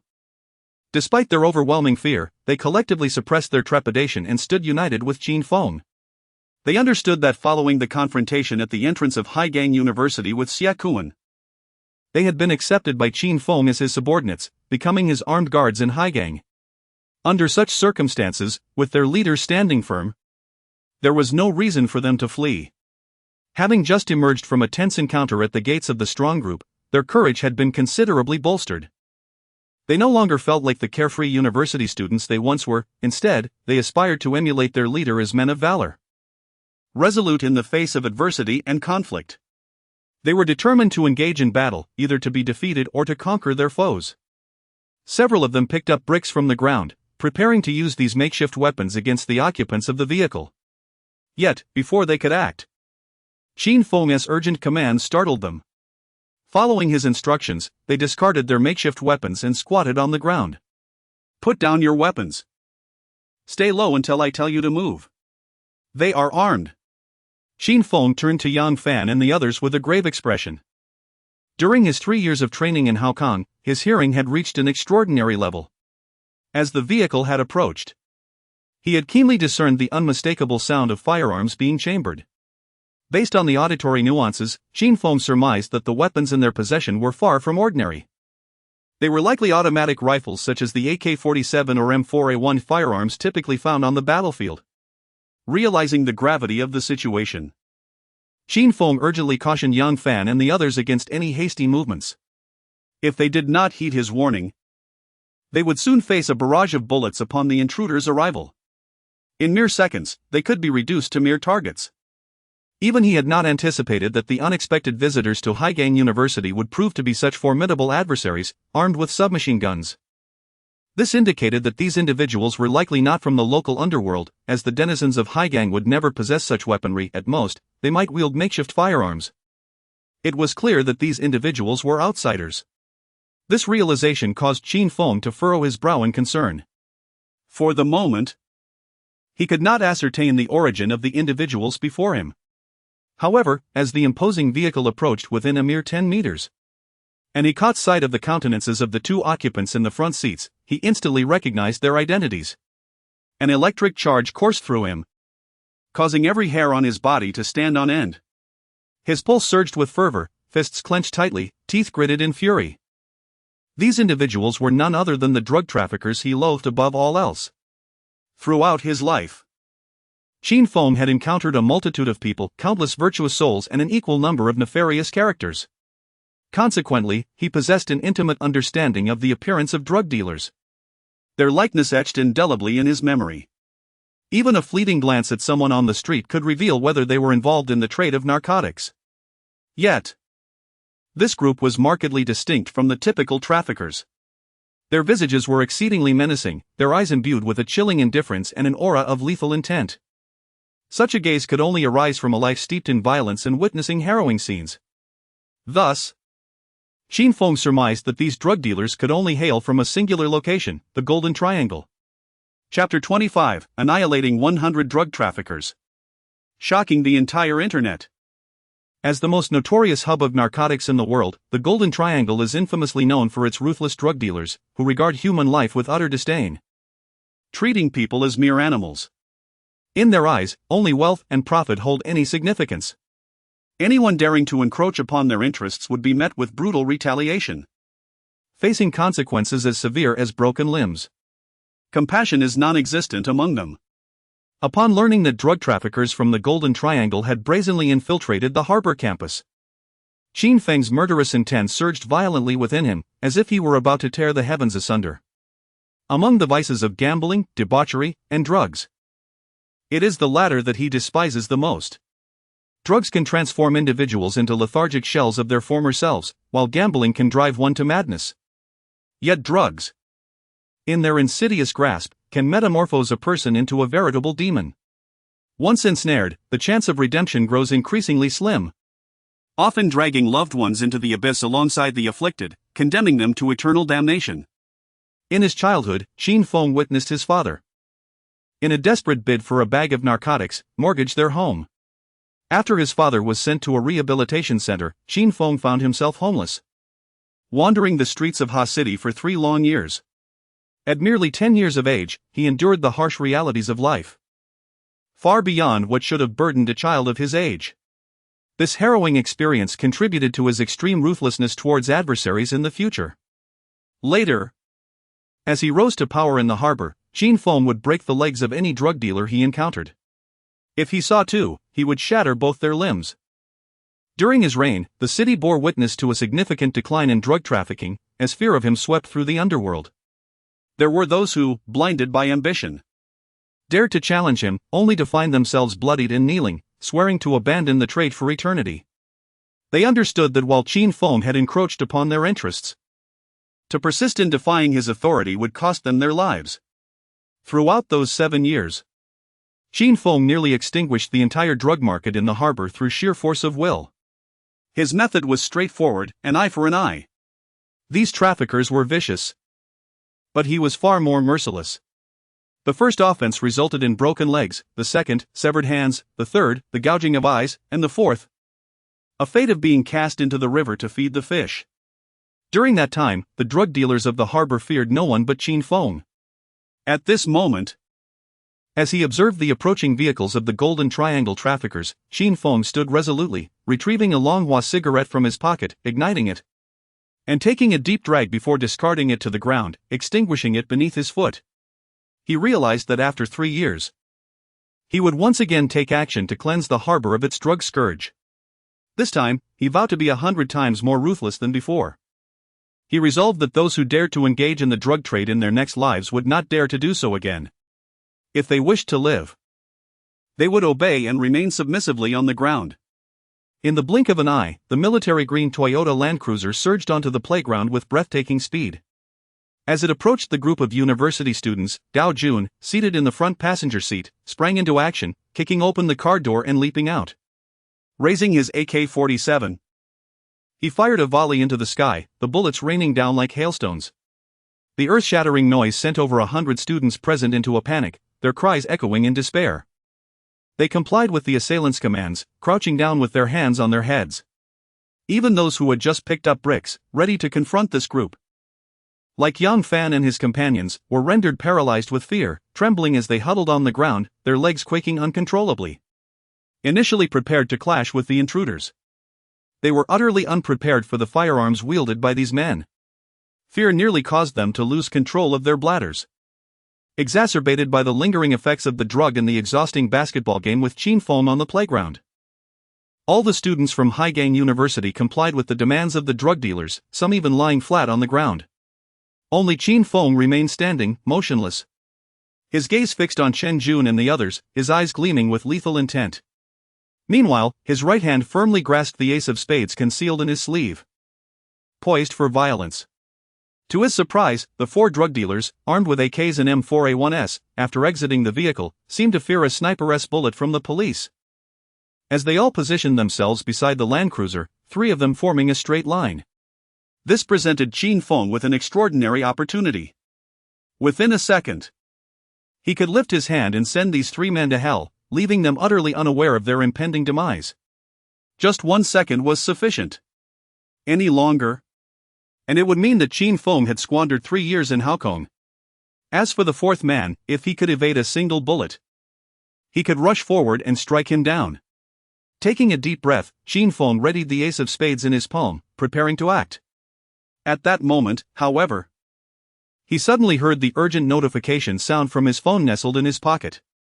The instant he heard that sound, his brow furrowed in concern. He quickly pulled out his phone to check, recognizing the unique alert he had set for Xie Shanshan, the leader of the major crimes unit.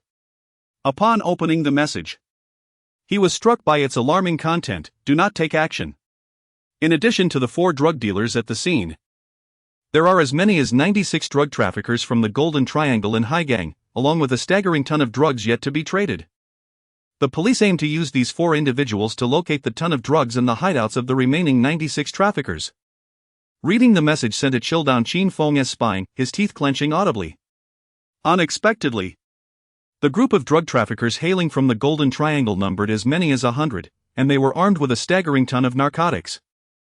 Should he eliminate these 4 individuals now, it would be exceedingly challenging to locate the remaining 96, given the caliber of the Golden Triangle's dealers.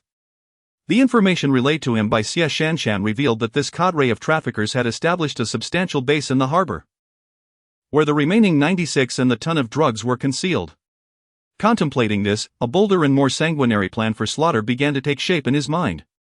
He resolved to infiltrate their stronghold and obliterate this centenary of traffickers from the Golden Triangle in the most brutal manner possible, sending a clear message to all drug dealers around the world about the dire consequences of attempting to peddle narcotics in the harbor.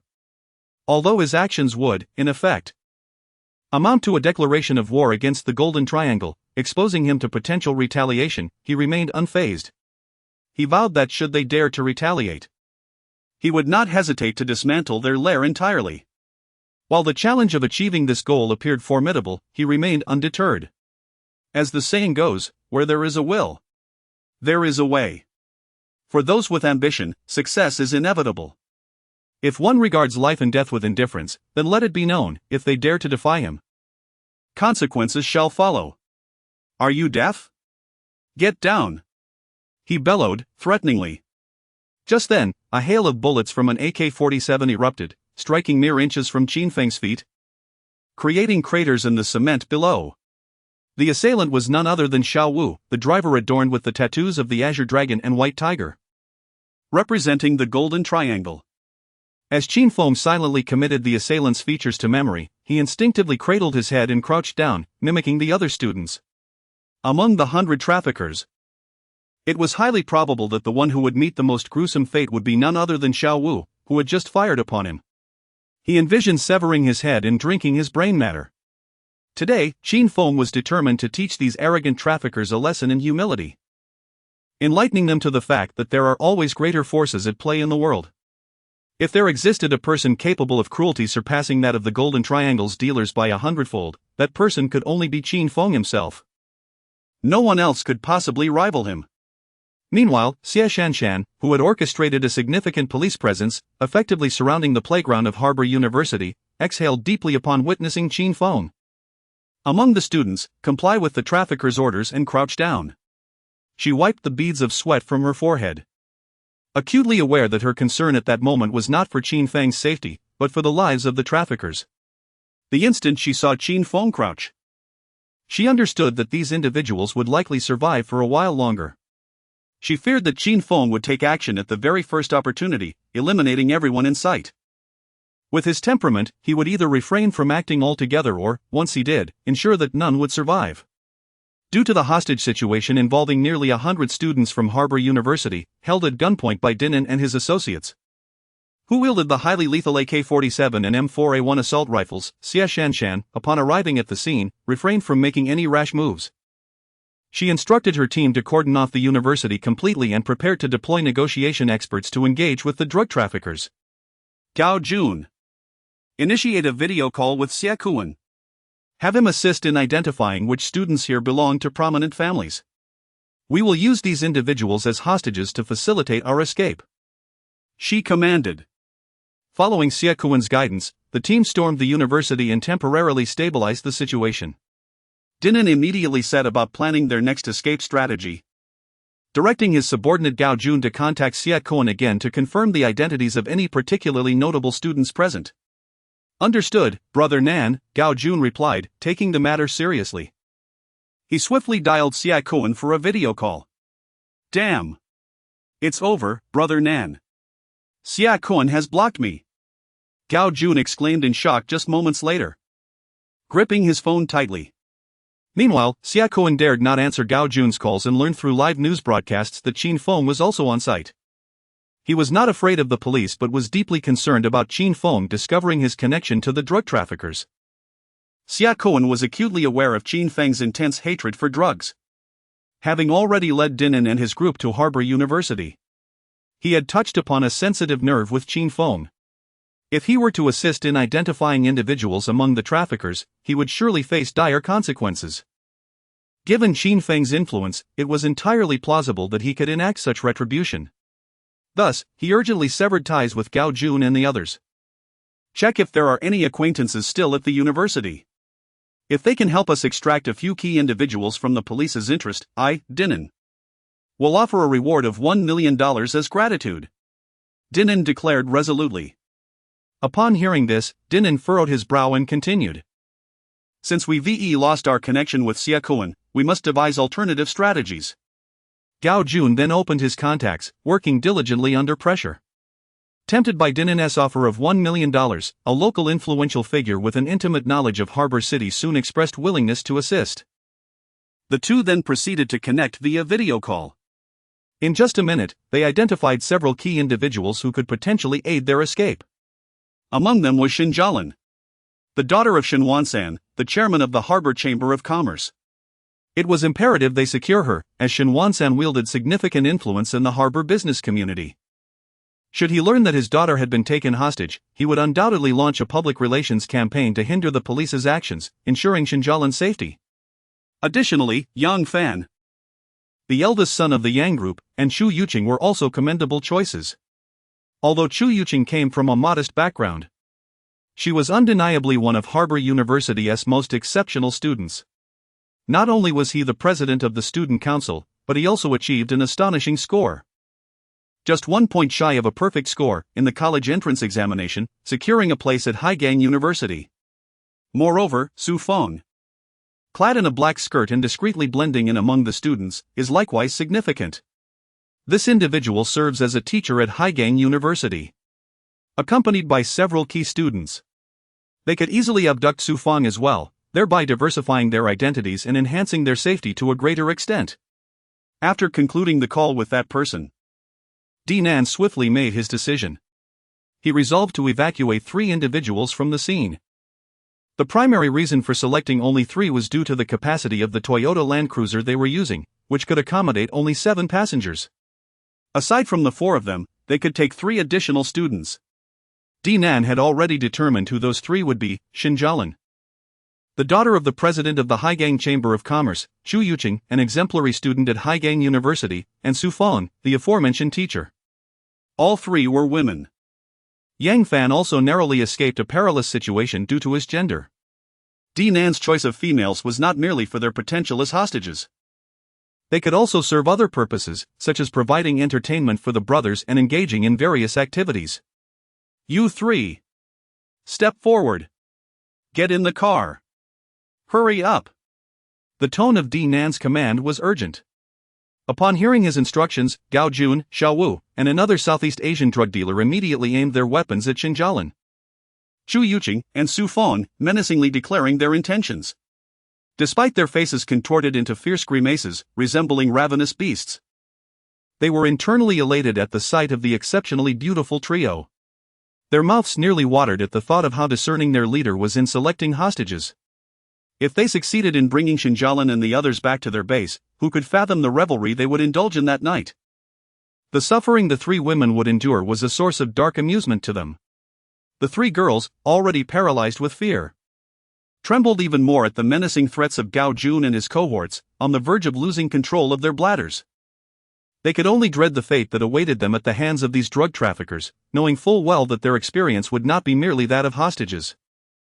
They would undoubtedly face far worse. This grim understanding rendered them immobile the moment their names were called. Get in the car, damn it! Are you deaf? However, the drug dealers showed no mercy, rushing into the group of university students and forcibly dragging the 3 women into the Land Cruiser.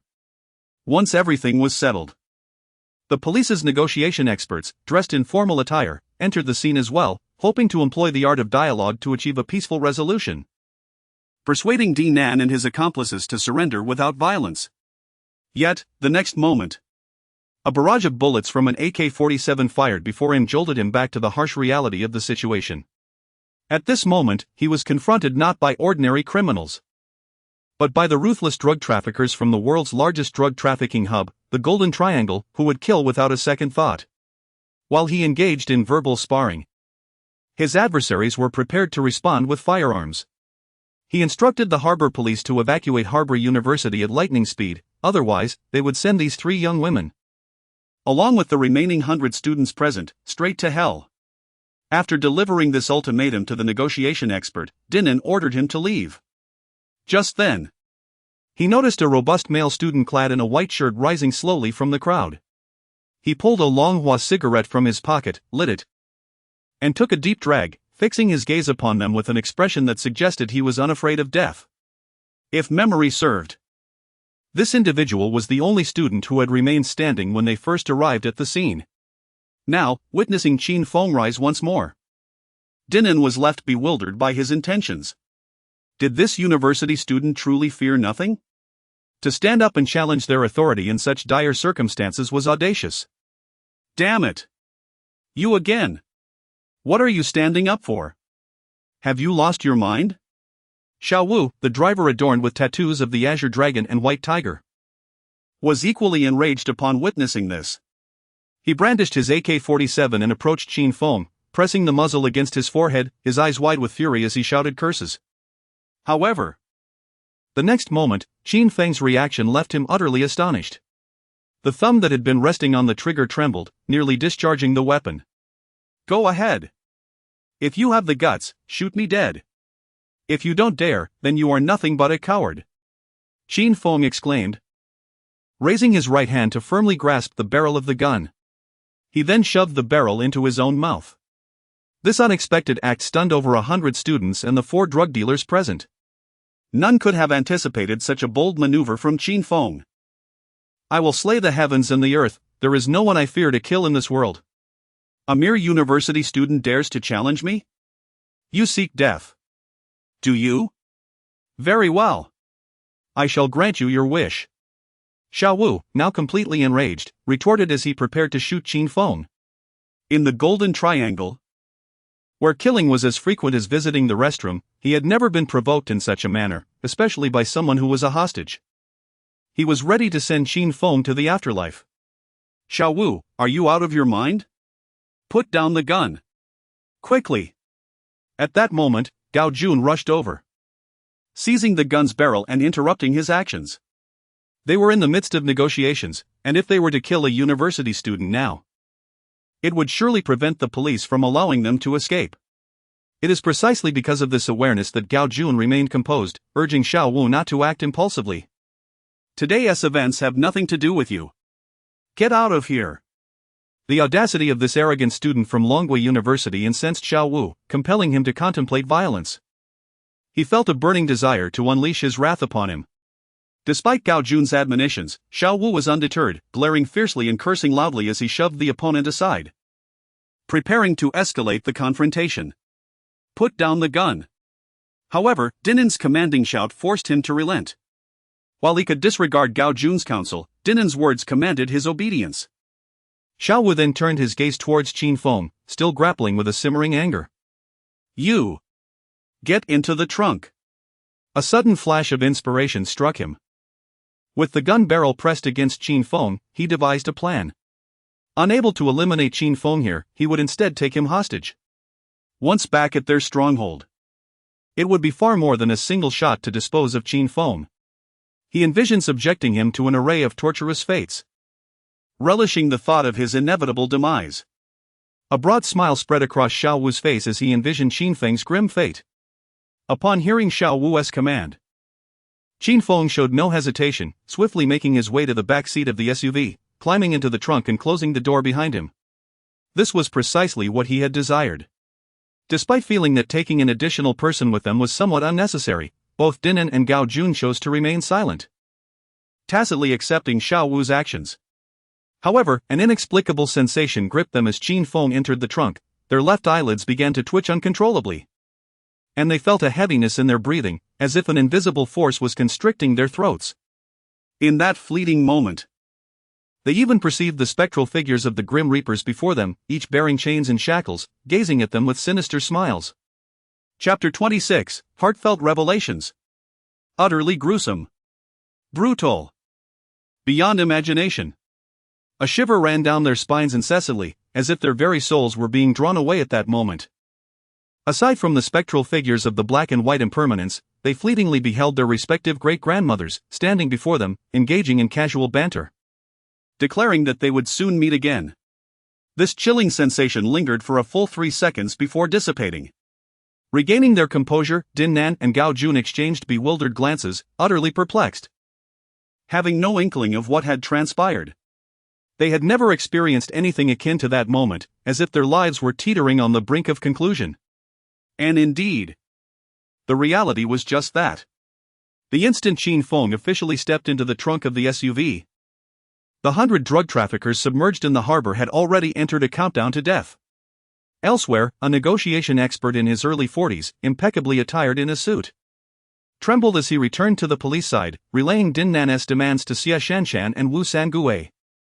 He insisted that the harbor police withdraw completely and allow them to leave. Even the helicopters from the aerial police and news outlets were to depart. Otherwise, they would execute the hostages in the vehicle. Absolutely not. The police could never withdraw. Upon hearing the negotiator's words, Wu Sangue, the chief of the harbor 6 gates, waved his hand decisively, his expression grave. He understood that if the police completely vacated Harbor University, along with the aerial units, they would be utterly oblivious to where the drug traffickers would flee. He could not permit these criminals to vanish from beneath their noses, taking hostages with them. Should such an event unfold, it would undoubtedly tarnish the reputation of the harbor police. As a renowned iron-fisted police chief, Wu Sangue was resolute in refusing to yield to Dinnan and his ilk. Chief Wu, withdraw the forces. The 3 hostages will be unharmed. For one individual has just boarded the vehicle with those traffickers. At that moment, Xia Shanshan stepped forward, locking eyes with Wu Sangue, her tone earnest. She had just observed through her binoculars as Qin Feng was coerced into the SUV's trunk by one of the traffickers.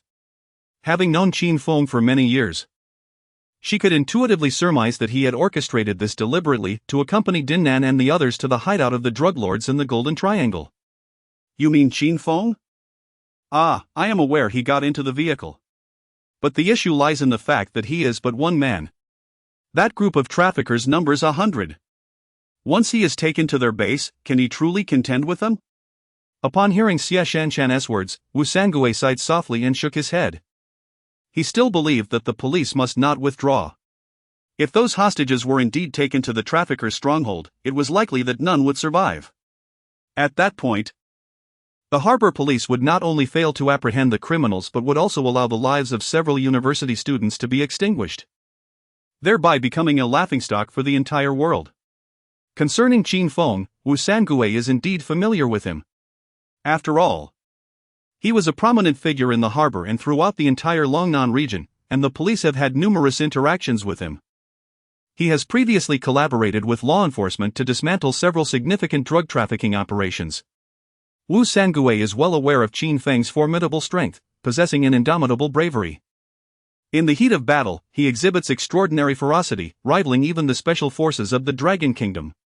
It is said that during his early years in Hastily, while attending middle and high school, he nearly unified the underworld of the entire area. The fact that Qin Feng has managed to survive amidst such blood-soaked strife only confirms that he is no ordinary individual. Most importantly, it seems that Qin Feng harbors an even deeper loathing for drugs than the police themselves. He has been known to break the legs of numerous drug dealers. Wu Sangue has no doubt about Qin Feng's hatred for these traffickers. He is merely concerned about his own inability to intervene effectively. If it comes to confronting the enemy at their stronghold, not only would he be unable to protect those female students, but he might also lose his own life in the process. Director Wu. Let me put it this way, if Qin Feng had intended to kill Dinnan and the others just now, he could have done so in less than a second. The reason he refrained from taking action was to eliminate more drug dealers. Today, it remains uncertain who the hunter is and who the prey will be. Order a withdrawal.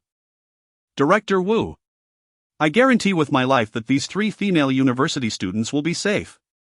Only in this manner will the police have a chance to locate the enemy's base. Rest assured, I have Qin Feng's mobile phone location. Even if we withdraw all the helicopters from the sky, we can still utilize the tracking to discover where Dinnan has taken them. Xie Shanshan shook her phone, addressing Wu Sangue with determination. On her device, the coordinates of Qin Feng were clearly displayed, pinpointing his location at Haigang University. Well then, Shanshan, let's proceed as you suggest. If today's operation succeeds, both of us are bound to receive significant promotions. However, if we fail, we should prepare for resignation. After a brief moment of hesitation, Wu Sangue acquiesced to Xie Shanshan's proposal. He raised his hand and patted her shoulder, speaking earnestly. Today, the fate of the 3 hostages at Haigang University, along with the trajectories of their careers, rests squarely on Qin Feng's shoulders. All they could do was hope that he wouldn't mismanage the situation.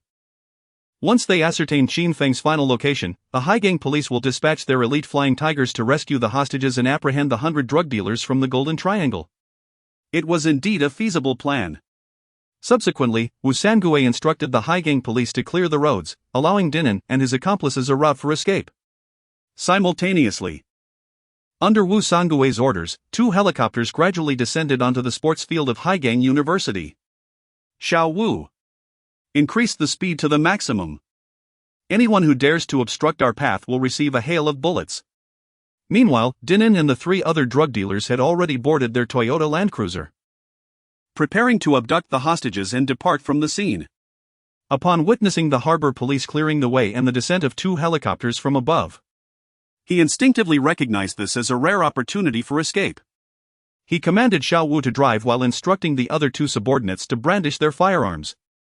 Tasked with fending off the outside law enforcement, he took charge of the 3 hostages within the vehicle.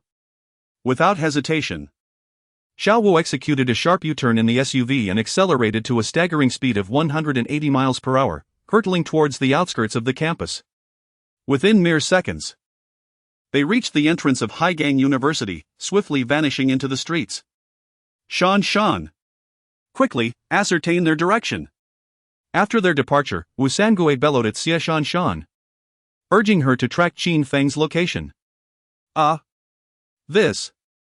However, upon examining the location data on her phone, Xia Shan was overtaken by a cold sweat. The screen displayed that Qin Feng's phone was, astonishingly, still on the university's playground. Could it be that Qin Feng had not brought his phone along and had left it behind? Subsequently, Xia Shan dispatched someone to the playground to search, and indeed, they found Qin Feng's phone. This was precisely Qin Feng's intention. Prior to boarding the vehicle, he had deliberately left his phone behind, aiming to prevent the police from tracing his whereabouts while he dealt with the tasks at hand. He required ample time to deliver a heartfelt farewell to each of the 100 Golden Triangle drug traffickers. Once he had escorted these individuals to meet their maker, he would naturally inform the police to collect the remains. However, until that moment arrived, he could not allow the authorities to discover their location. He was determined not to let these 100 drug traffickers escape unscathed. In Qin Feng's eyes, falling into the hands of the police was the best fate these individuals could hope for, an inevitable judgment, a swift execution. At most, they might linger in this world for another 6 months, perhaps even enjoying a hearty meal each day. This was not the outcome Qin Feng desired. He intended to punish these 100 traffickers in his own way, ensuring they departed this world in a harrowing manner. Such a fate was fitting for every drug dealer worldwide. They brought poison into the realm and must be prepared for a brutal reckoning. None of these 100 traffickers would witness the sunrise of the following day. As Qin Feng vowed, even Jesus cannot save them. Quick! Pursue them! Upon realizing the sudden turn of events, Wu Sangue was drenched in cold sweat. He immediately ordered all police vehicles to mobilize in pursuit of Qin Feng's car. The 2 helicopters ascended once more, striving to locate the SUV. However, by this point, 3 whole minutes had elapsed since Dinan and the others had made their escape. This interval granted them ample time to vanish within the vast expanse of Haigang City, rendering the helicopters ineffective in their search. Unless one follows closely, it is impossible to pinpoint the target. Consequently, the police can only resort to painstakingly examining the surveillance footage from each intersection to ascertain the whereabouts of that imposing vehicle after its departure. However, even if they manage to discover its final location, it would likely take at least a day. In that span of time, Dinan could have easily eliminated Qin Feng and his 3 companions countless times over. For Qin Feng, the situation might not be as dire, as the drug traffickers would most likely resort to a swift execution after subjecting him to torment. The true terror lies with the 4 young women, each in their early 20s and blooming like flowers. Heaven knows what these merciless traffickers from the Golden Triangle might inflict upon them. Their fate could be worse than death itself. At this thought, Wu Sangue was drenched in cold sweat. He sensed that his position as sheriff was precariously hanging by a thread. The moment those young women's bodies are discovered in some desolate wilderness tomorrow morning, he would have no choice but to resign in disgrace at a press conference. What tormented Wu Sangue most was not the loss of his title, but the fate of those young women in the prime of their lives. At this moment, he felt an overwhelming sense of guilt for his earlier decisions, regretting that he had allowed Dinan and the others to escape so easily. Meanwhile, Xia Shan, the head of the Major Crimes Unit, gazed at the phone that Qin Feng had deliberately left on the playground, equally perplexed. She could not understand why Qin Feng chose to do so. Clearly, if he had taken it with him, the police could have easily tracked their location and apprehended the traffickers. Yet, Qin Feng left it behind, opting not to carry it. Could it be that Qin Feng intended to? At this realization, Xia Shan gasped sharply, her eyes widening in astonishment. Her chest heaved heavily. Having interacted with Qin Feng for many years, she understood his character all too well. He would only strike if he was certain of a kill. Qin Feng aimed to resolve the situation with those 100 traffickers in his own manner, wishing to exclude the police from the fray. Director Wu, have all officers prepare for the worst. Within 2 hours, there will surely be a resolution. Xia Shan sighed silently and turned to Wu Sangue. She then raised her hand to glance at her Cartier watch, noting that it was now 3 p.m. on September 1st in the capital. She deduced that Given Qin Feng's capabilities, results would undoubtedly emerge by 5 o'clock. The police needed only to wait for Qin Feng to conclude his affairs and then collect the remains of those traffickers. Alas! Upon hearing Xia Shanshan's words, Wu Sangui's already tormented visage grew even more furrowed. He clenched his fists and struck his own head forcefully, exhaling heavily. Initially, he presumed that the collection of remains mentioned by Xia Shanshan pertained to the hostages.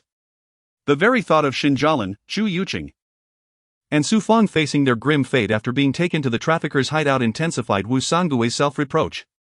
Drawing the pistol from her waist, she felt a surge of despair. Although Chu Yuqing had estimated that Qin Feng would provide everyone with an explanation before 5 o'clock that afternoon, she never anticipated the swiftness of his actions. Nearly an hour had passed, and just 5 minutes past 4 o'clock, when a staff member from Harbor Television received a phone call. The caller claimed to be a university student named Qin Feng, who had departed from Harbor University alongside several drug traffickers. At first, the female staff member, Xiao Mei, with her short hair and uniform stockings, dismissed the call as a prank. However, the caller urged her to check a video received in the station's public email, which would verify his claims. With a mix of skepticism and curiosity, Xiao Mei opened the station's email and was startled to find a newly received message devoid of text, containing only a 10-second video shot on site. Upon watching the video, she was overwhelmed and retched into a trash can, expelling her lunch 3 times. Still feeling her stomach churning. Yet, recognizing the gravity of the situation, she disregarded her discomfort and shakily approached the station director's office, knocking on the door. "Director! There has been a development in the hostage situation involving drug traffickers at Harbor University this afternoon. We just received a call from someone claiming to be the student named Qin Feng. He is currently in an abandoned warehouse in the southern suburbs of Harbor City. He has neutralized all the traffickers. We must rush to the scene to report this breaking news," Xiao Mei exclaimed excitedly to Hu Guohua, the station director, a man in his 50s wearing frameless glasses. Initially, Hu Guohua was skeptical upon hearing Xiao Mei's report. However, after viewing the video sent by Qin Feng, he was rendered speechless. Unlike Xiao Mei, who had been physically ill from the horrific content, Hu Guohua, seasoned by years of witnessing the world's brutal realities, felt his stomach churning in turmoil within. He forced himself to endure the 10 seconds of footage, which felt like an eternity. "Have the police been informed?" Hu Guohua sprang up from his chair, taking a deep breath to steady his emotions as he inquired of Xiao Mei. "They are unaware. The caller said we were the first to be contacted. And he hasn't notified the police yet. He wants Harbor Television to arrive first and deliver this incredible story to us," Xiao Mei replied, shaking her head vigorously. Hu Guohua's expression froze, his brows knitting together in confusion. He could not comprehend why Qin Feng had chosen to notify the television station first rather than the Harbor police. However, in the next moment, the intent of the other party became clear. Qin Feng aimed to reveal the fate of this group of drug traffickers to the entire world. Thus, he made the first call to the Haikou television station, requesting them to broadcast the scenes from the abandoned warehouse today in their entirety. Was he declaring war on the Golden Triangle? Terrifying. Indeed, it was fearsome. Upon this realization, Hu Guohua involuntarily shuddered, shaking his head and murmuring. Even he had not anticipated that the shocking hostage escape case involving drug traffickers that had captivated all of Haikou would reach a conclusion in such a brief span of time. It was barely over an hour. Furthermore, it unfolded in a manner so utterly unexpected. Qin Feng, single-handedly, had eliminated an entire 100 drug traffickers hailing from the Golden Triangle. Although Qin Feng was the first to contact them, hoping the television station would report on this matter, it could be said that he had bestowed upon them a monumental gift. Hu Guohua felt an overwhelming desire to express his gratitude to Qin Feng. Yet, honestly speaking, he was uncertain whether, even if they arrived at the scene to report, the final footage from that abandoned warehouse could be broadcast to the public. It was significantly different from the news scenes typically reported by Haikou television station. It could be described as exceedingly bloody, brutal, and grotesque. Even he, the station director, felt a wave of nausea upon viewing it. Let alone the viewers in front of their televisions. Heaven knows what kind of torment those 100 drug traffickers endured before their demise. Go! Drive! Call all the staff, including the reporters. Let us head to this abandoned warehouse in the southern part of Haikao City. Though he said this, Hu Guohua understood that the gift Qin Feng had presented to them was one they could not refuse, for it was far too significant. After all, everything that had transpired at Haikao University that afternoon was now common knowledge throughout the city. Every citizen was keenly watching for the final outcome of this case. If Haikao television station could deliver first-hand news coverage, it would undoubtedly garner an immense viewership. Realizing all of this, Hu Guohua hesitated not for a moment and decided to immediately take Xiaomei, along with the station's reporters and photographers, along with the rest of the staff, to personally report on this major news event. Xiaomei, let us call the police as well. They should accompany us. This matter is of utmost importance. Just mention that Haikao television station has just received a call from a man named Qin Feng, requesting us to go to an abandoned warehouse located at 178 Taipei Road in the southern suburbs of Haikao City. Once in the car, Hu Guohua raised his hand to adjust his rimless glasses, pondering seriously for a moment before turning to Xiaomei and instructing her to notify the Haikao police. Although Qin Feng had not initially contacted the police but rather the television station, he could choose not to inform them. However, given the magnitude of this event, it would be somewhat unreasonable for Haikao television station to withhold information from the police upon learning of it. Hu Guohua was also concerned about bearing any responsibility afterward. No matter how one puts it, this matter is of monumental significance, far too great for a mere television station director to bear. All right, esteemed director. Upon hearing Hu Guohua's words, Xiaomei did not dare to be negligent. She promptly retrieved her mobile phone and dialed the private number of Xie Shanshan, the head of the major crimes unit at the harbor.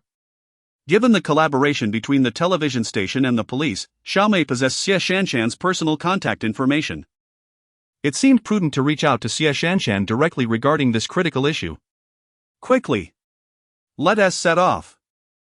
We must strive to arrive at the scene before the police and capture every moment on film. As Xiaomei's call connected, Hu Guohua immediately commanded the driver to commence their journey, intent on reaching the abandoned warehouse in the southern part of Harbor City ahead of the police. Although the events that transpired there were exceedingly gruesome and brutal, and even if captured on film, they might not be broadcasted, the priority was to document it nonetheless. All staff, especially reporters and cameramen, prepare yourselves mentally. What you are about to witness will undoubtedly challenge your imagination. Hu Guohua continued, emphasizing the necessity of maintaining their professional demeanor. Regardless of what you see, do not exhibit any signs of discomfort, act as if nothing has occurred. He then took out his walkie-talkie and cautioned the crew at the harbor television station, urging them to brace themselves for the harrowing visuals they were about to encounter. He expressed concern that they might find the scenes unbearable. After all, even he, as the station director, had prepared 2 plastic bags in case of nausea. Despite having gained some foreknowledge from the video, Hu Guohua understood that it was merely the tip of the iceberg regarding the horrors that unfolded within that forsaken warehouse. The true images could be even more terrifying. If fully displayed on television, they would undoubtedly shock the entire nation of Longhua. Who could have anticipated that Qin Feng, single-handedly, annihilated approximately 100 vicious drug traffickers from the Golden Triangle in their very stronghold, employing methods that could only be described as inhumane? It appeared that none of these drug lords remained whole, their deaths were excruciatingly brutal. Their eyes were wide open, filled with sheer terror, mouths agape. Perhaps only they themselves could comprehend the horrific events that transpired within that warehouse in the span of a single hour. Chapter 27, The next person I, Qin Feng, will handle is you. What did you say? Qin Feng has already eliminated all the drug traffickers? Are you instructing us to report the news right now? Meanwhile, in the Serious Crimes Unit office of the Six Gates at the harbor, Xie Shanshan stood up abruptly from her chair upon receiving a call from Xiaomei. Clutching her phone tightly and inquiring anxiously. A shiver ran down her spine involuntarily. She never anticipated that, at this moment in the imperial capital, on September 1st, at 4:10 in the afternoon, just over an hour had passed since D. Nan and his group escaped from Harbor University. Qin Feng had already eradicated all the drug dealers. Initially, she estimated that it would take until around 5 in the afternoon to see any results. However, after hearing Xiaomei's report, Xie Shanshan realized that Qin Feng's strength far surpassed her expectations. It appeared that during the 3 years Qin Feng had been away from the harbor, His power had escalated to an entirely new level. Upon his return from the Haokong, Qin Feng was even more formidable than before. It is crucial to remember that he faced 100 ruthless drug traffickers from the Golden Triangle, their hands stained with blood. The brutality of these individuals was not something an ordinary person could compare to. Yet, this very group was dispatched to hell by Qin Feng within the span of an hour. Given Qin Feng's character, there was no doubt that the fate of these 100 Golden Triangle traffickers would be exceedingly grim. Their demise was bound to be horrific. It was entirely possible that the abandoned warehouse located in the southern part of Harbor City was already awash with blood, littered with bodies. Considering Qin Feng's attitude towards drug traffickers, the suffering inflicted upon them would only escalate, perhaps 100-fold beyond her imagination. Xiao Mei. Remember, under no circumstances should you broadcast live footage from within the warehouse before the harbor police arrive. Hello? Xiao Mei? With that thought in mind, Xia Shanshan wasted no time and urgently instructed Xiao Mei on the other end of the line. She was deeply concerned that such potentially confidential footage could leak to the public. This was something Xia Shanshan desperately wished to avoid. Because once exposed, it would inevitably inform more people about the fate of the 100 drug traffickers who infiltrated the harbor, as well as reveal who was responsible. This included the Golden Triangle. If General Ivan, the current leader of the Golden Triangle, learned that Qin Feng had decimated his 100 subordinates, he would undoubtedly seek revenge. Fully intent on retaliating against Qin Feng. At that point, it would not only be Qin Feng who faced peril, the entire harbor would be in jeopardy. The mere thought of countless Golden Triangle drug traffickers landing on the shores of the harbor to seek frenzied vengeance against Qin Feng sent chills down Xia Shanshan's spine. In a hurry, she attempted to prevent Xiao Mei from entering the warehouse before the police arrived. However, Xiao Mei had already hung up. The instructions relayed to her by Hu Guohua merely required her to notify the police, nothing more. Faced with this sensational event, capable of drawing explosive viewership, the harbor television station certainly could not afford to miss out. For them, merely notifying the police beforehand was already a gesture of goodwill. Director Wu. Hurry! Proceed to the abandoned warehouse located at 178 Taipei Road in the southern suburbs of Haigang City. Qin Feng has successfully dealt with all the drug traffickers. He has also contacted the personnel from Haigang television station, who are currently en route. I can only surmise that the scenes within that warehouse are bound to be exceedingly gruesome and violent, should they be exposed to the public. It would undoubtedly bring trouble to the entire Haigang. Therefore, we must arrive there before the television station. Secure the scene. Understanding the gravity of the situation, Xia Shanshan dared not delay and rushed into the sheriff's office, shouting at Wu Sangue without even knocking. What? What is this? At that moment, Wu Sangue was seated, consumed by deep remorse over his poor decisions made earlier that afternoon. After processing Xia Shanshan's words, he momentarily stood in stunned silence before erupting into a thunderous shout, his eyes wide with disbelief. Could it be true? Qin Feng had taken down 100 drug dealers? Single-handedly, within just an hour, the news struck him with overwhelming shock, nearly causing him to tumble from his chair. Let us go. Quickly. To the abandoned warehouse on Taipei Road. He sprang to his feet, hastily donned his police uniform, and dashed out the door. Now was not the time for astonishment. He had just learned from Xia Shanshan that the people from Haigang television station were ahead of them, heading towards Taipei Road. If the media arrived first to report on the incident, who could predict the chain reaction that would ensue? Although the media in Longguo was generally more restrained than those abroad, it was difficult for anyone to remain unaffected in the face of immense profit. Thus, Wu Sangue felt a profound urgency. The police must reach the scene before the media. He hurried downstairs and exited the Haigang 6 Gates building, leading a contingent of armed officers in dozens of police cars, lights flashing, racing down the streets at 120 km per hour towards Taipei Road in the suburbs of Haigang City. As for today's events, let it be as if they never occurred. I, Qin Feng, extend my heartfelt apologies for the impact on your souls. After the incident, I shall transfer 100 million long coins to each of your accounts as compensation. Inside the dimly lit Blood-scented abandoned warehouse at 178 Taipei Road in the southern suburbs of Haigang City. Qin Feng sat on the ground, gasping for breath. He retrieved a Longhua cigarette from his pocket, trembling as he brought it to his lips. His entire body shook uncontrollably. After several attempts with a lighter, he finally succeeded in igniting the cigarette. Taking a deep drag, he turned his gaze toward Shinjialan, Chu Yuqing, and Su Feng, who sat across from him. Their faces streaked with tears and splattered with blood, their expressions vacant. Despite having navigated the streets since the age of 11 and ascending to the position of the third brother on Longbei Haching Road by 18, the gravity of the moment weighed heavily upon them. At the tender age of 22, he ascended to the throne of power in Haigang, reigning supreme over Longnan, earning the title of the most formidable figure in the region. Subsequently, he unified the territories of Haoxiang and Ercheng, amassing the historically significant He-Lian Society and the Hongmen's 2nd Regiment under his command. Throughout his 30-year existence, he has engaged in countless battles, emerging victorious each time. Yet, at this moment, Qin Feng's body teeters on the brink of exhaustion, feeling a fatigue unlike any he has ever known. In the recent confrontation, he exerted every ounce of his strength, leaving nothing in reserve. All the martial skills he had acquired throughout his life were unleashed upon 100 drug traffickers from the Golden Triangle.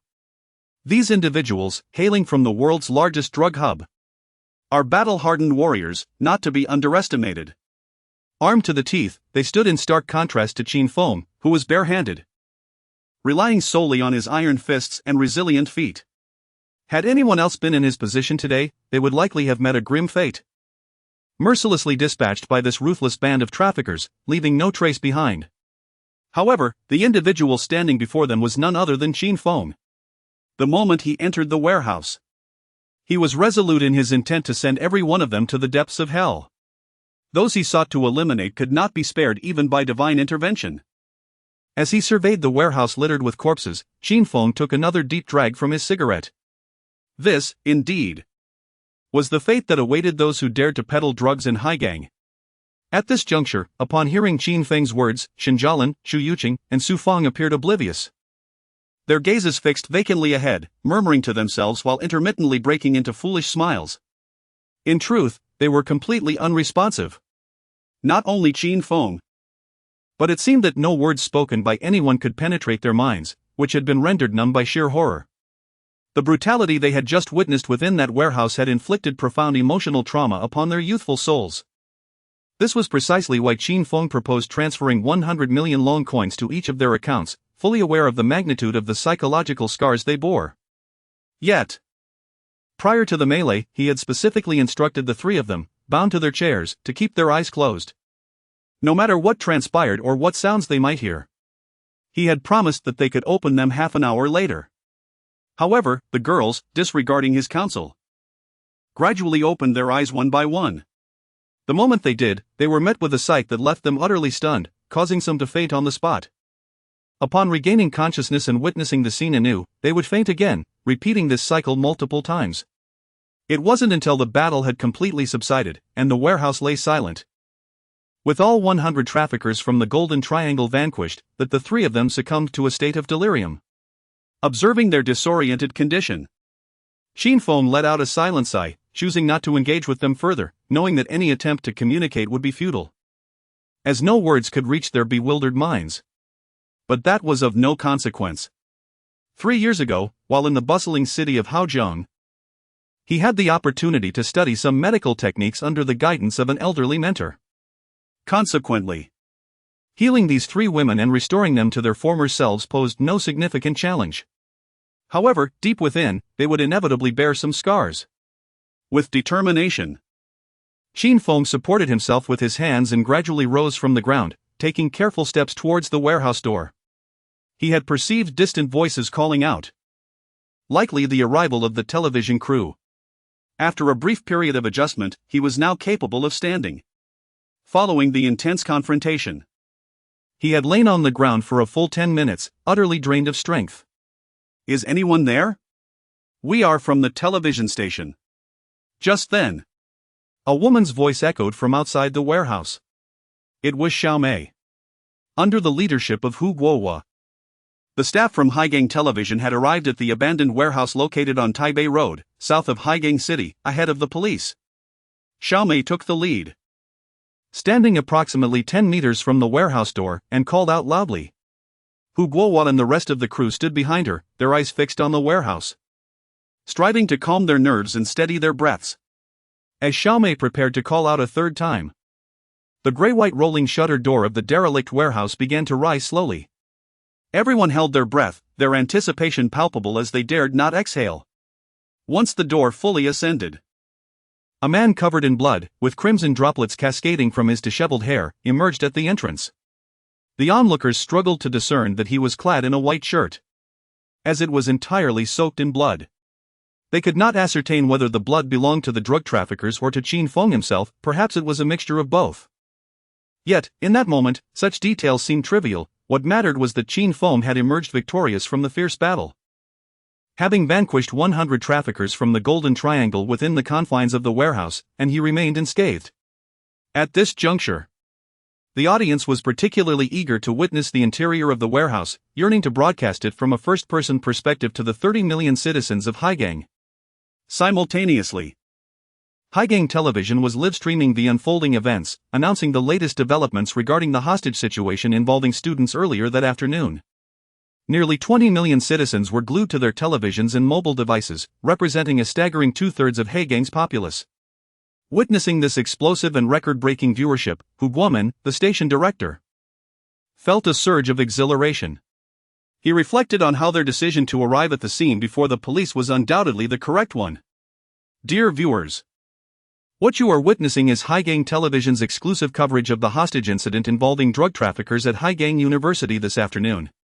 At this moment, the battle within the warehouse has come to an end, and there lie the lifeless bodies of 100 drug traffickers.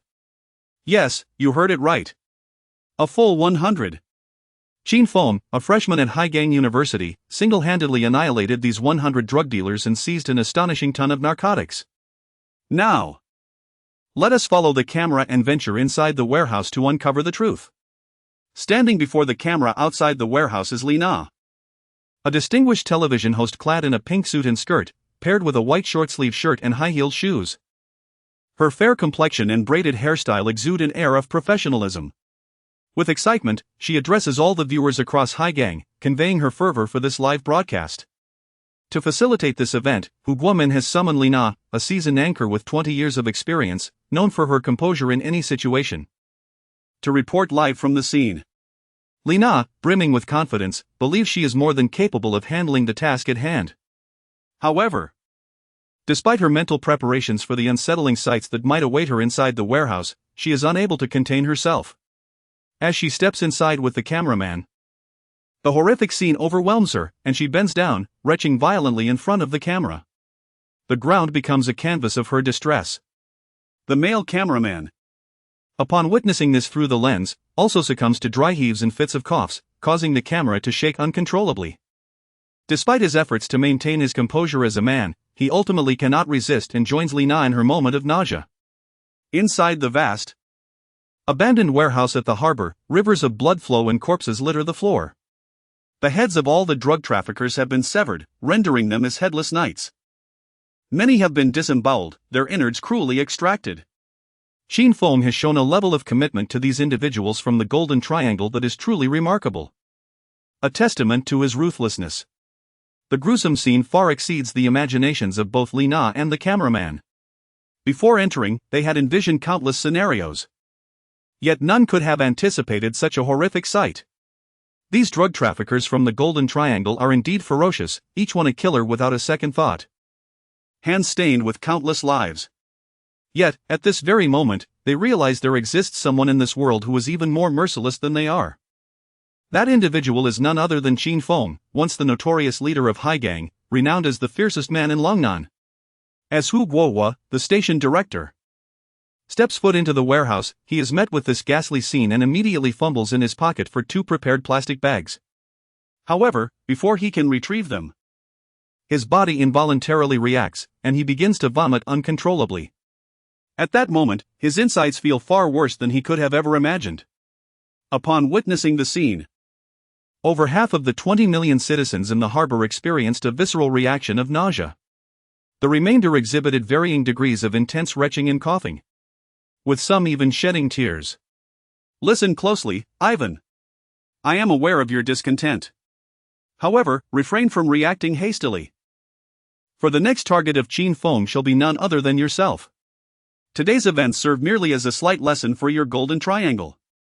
From this moment forth, should anyone from the Golden Triangle dare to engage in drug trafficking within the harbor, this shall be their fate. As Qin Feng, weary yet resolute, approached the camera, the cameraman promptly directed the lens towards him. Hastily, trembling, hastily extended the microphone towards Qin Feng. Seizing the microphone from her grasp, Qin Feng shouted at the top of his lungs, pointing at the corpses strewn across the ground, addressing Ivan, the leader of the Golden Triangle, with a fierce admonition. The sentiment remains unchanged. Qin Feng either does not engage in a conflict, or he sees it through to the end. Since he first stepped onto the path at the tender age of 11, now spanning 19 years, he has adhered to a singular principle: either he is vanquished by others, or he subdues them. While some may choose to retreat upon encountering an insurmountable barrier, Qin Feng would rather demolish it and stride boldly forward. He comprehends that by slaughtering 100 drug traffickers from the Golden Triangle in such a brutal manner today, General Ivan, the current leader of the Golden Triangle, will undoubtedly seek vengeance. Nevertheless, he has never regarded Ivan as a formidable opponent. Despite Ivan's position as a significant figure in the Golden Triangle with thousands of elite soldiers under his command, Qin Feng remains undeterred. Presently, he commands the Hongmen and the Allied Society, totaling 160,000 followers, all of whom are at his beck and call. With a mere command, he could orchestrate a breathtaking spectacle in the harbor, akin to 1,000 troops converging in a show of strength. Should Ivan dare to come here to flaunt his power, Qin Feng would not hesitate to dismantle them completely, feeding their remnants to the dogs. Damn! A lunatic! An absolute madman! Quickly investigate this university student named Qin Feng and discern his true identity. At this very moment, Ivan, clad in military attire from northern Myanmar, sporting a protruding belly, sunglasses, and a prominent scar on his left cheek, having recently ascended as the leader of the Golden Triangle, was seething with rage upon witnessing the plight of his subordinates on television. In a fit of fury, he kicked over the coffee table in front of him and shouted at his male secretary. Since this afternoon, when D. Nan and his associates revealed their identities in the harbor, he had been vigilantly monitoring the news from that vicinity. His concern did not stem from the safety of his subordinates, but rather from the fear of losing a ton of narcotics to the police. He had initially believed that once D. Nan successfully abducted several students from the Harbor University, they would be safe. Having evaded the police's gaze and concealed themselves within the harbor's depths, making discovery exceedingly difficult. Once the storm has passed, he plans to find an opportunity to gradually sell that ton of drugs. Although Ivan had devised an excellent strategy, reality dealt him a staggering blow. He could never have anticipated that a single individual, Qin Feng, would utterly dismantle 100 drug dealers from the Golden Triangle. Not only did he sever their heads, but he also extracted their innards. The brutality of this man's methods sent chills down the spine of Ivan, a seasoned drug lord with blood on his hands, causing an involuntary shudder that surged from his feet to the crown of his head. He immediately instructed his subordinates to investigate who this Qin Feng truly was. Yes, General. This man is named Qin Feng. He appears to be a university student, but in reality, he is a powerful figure in the underworld, regarded as the top dog in the harbor. Qin Feng is known for his exceptionally ruthless tactics. In his youth, while attending middle and high school in Long Bay City, he had already subdued numerous local gangsters. Even the notorious figures Song Yangjia and Zhao Yuannan, who rank among the top 2 in City's underworld, had to yield to him. The male secretary, trembling with trepidation, responded promptly, "What on earth? He's a gang leader?" Upon hearing this, Ivan was even more bewildered, his eyes widening to the size of a bull's. He never imagined that this Qin Feng was a man of the underworld. This revelation fundamentally challenged his understanding. In his view, anyone associated with the underworld inevitably dealt with drugs. Even if one did not engage directly, it was unlikely for them to hold such a vehement disdain for narcotics. Meeting someone of Qin Feng's caliber, who detested drugs to the very core, was a first for Ivan. The secretary then revealed the reasons behind Qin Feng's animosity. In his childhood, Qin Feng's father fell prey to the allure of drug dealers, leading him down the path of addiction. This not only resulted in the family's property being sold off but also indirectly caused the death of Qin Feng's mother. Consequently, at the tender age of 10, Qin Feng found himself homeless, wandering the streets of Hastily and living as a drifter for 3 long years. These circumstances fueled his profound hatred for drug dealers. Later, upon rising to power as a significant figure in the harbor, he had broken the legs of countless drug traffickers and issued a stern warning: anyone daring to engage in drug trafficking in his territory would face his wrath, and those who opposed him would be sent straight to hell. Chapter 28: The Tactics of Mass Engagement. With all 160,000 troops mobilized, the male secretary pulled a white handkerchief from his pocket, wiped the sweat from his brow, and continued speaking to Ivan. Gazing at the harrowing scenes of Dinnan and others on the television, even he, a clerical worker in the Golden Triangle, felt a profound chill. Qin Feng's methods were indeed terrifying. Previously, in the Golden Triangle, he had heard whispers of a formidable figure in the Longnan region, a young man under 30. Yet remarkably ruthless, known as Qin Feng. Despite his awareness of Qin Feng's ferocity, he could not have anticipated it to be so extreme. There is an ancient proverb in Longwei: is it not a joy to have friends come from afar? However, for Qin Feng, it was akin to welcoming friends with an offering of visceral delicacies. He generously served Dinnan and his associates a heart-wrenching feast. Such fervor was almost barbaric. Not only did the reporters and photographers present at the port feel nauseated by the sight, but even he, witnessing the gruesome spectacle from 1,000 miles away, felt his stomach churn. Through the screen, he could almost detect the acrid scent of blood. I care not who he is. Whether he is the kingpin of the port or the leader of Longnan, it matters not. Regardless of his motives for retaliating, today, Qin Feng has treated my 100 brothers as mere fodder in the port, igniting the Golden Triangle in flames. If I, Ivan, fail to respond, I shall surely be regarded as nothing more than a dog basket from this day forth. The reputation of the Golden Triangle will plummet alongside mine. After listening to the male secretary, Ivan raised his hand and stroked his jaw. After a brief moment of contemplation, he slammed his fist onto the chair, directing his gaze towards Qin Feng on the television, and resolutely stated, I acknowledge Qin Feng's ruthlessness. Not only in Longwa, had he been born in northern Myanmar, he likely would have already ascended to the presidency. With his level of ferocity, no one in the Golden Triangle could rival him. They would all be subdued by his might. Yet, despite knowing Qin Feng's merciless nature, I must engage him in battle. Not for any other reason, but because I deeply understand that in this world, be it in the port or the Golden Triangle, one must uphold their reputation. The reason Qin Feng has become the kingpin of the port is due to the immense prestige he has built in Longnan. I, too, have established my standing. As the new leader of the Golden Triangle, I am no pushover. Now, my reputation has been trampled underfoot, treated like a mere insult by the kingpin of the port. I have been driven to a dead end. From this moment forth, only one of us shall remain in this world. But I believe that the one who will ultimately triumph will be none other than myself. Ivan. Let me make myself clear, Qin Feng. If you dare to challenge me, come to the port, and we shall settle this. I, Qin Feng, eagerly await your arrival. If life and death are to be taken lightly, then let us clash. On the other side, it seemed that Qin Feng could hear Ivan's inner thoughts. He retrieved a Dragon Hoa cigarette from his pocket, trembling as he lit it. Taking a deep drag. With the cigarette clutched between his lips and blood still dripping from his wounded right hand, he pointed at the camera, gritting his teeth and speaking resolutely. He understood that Ivan, the current leading figure in the Jinshan region, was undoubtedly watching the live broadcast from the harbor. This declaration was directed at Ivan. Today, by eliminating 100 drug dealers in the harbor, he was effectively declaring war on Jinshan. Yet, he remained steadfast in his belief: he would either not act at all or see things through to the end. Once Chu Yuqing, Xinjialan, and Su Feng were brought out, Qin Feng seized a large barrel of gasoline from the television station's vehicle. He then entered the warehouse, dousing the towering mound of 1 ton of drugs with gasoline. The cameraman from the harbor television station stood outside the warehouse, focusing the lens intently on Qin Feng. To further incite the furious Ivan and to demonstrate to drug traffickers worldwide the fate that awaited them in the harbor, Qin Feng resolved to ignite the ton of drugs himself.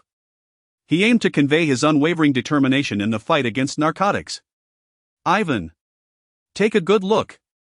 This is the gift I, Qin Feng, present to you. Standing inside the warehouse, he cast a cold smile at the camera outside. After drawing another puff from his Dragonhua cigarette, he abruptly tossed the smoldering end towards the drugs behind him. Upon contact with the flame, the gasoline-soaked drugs ignited rapidly, flames roaring and smoke billowing forth.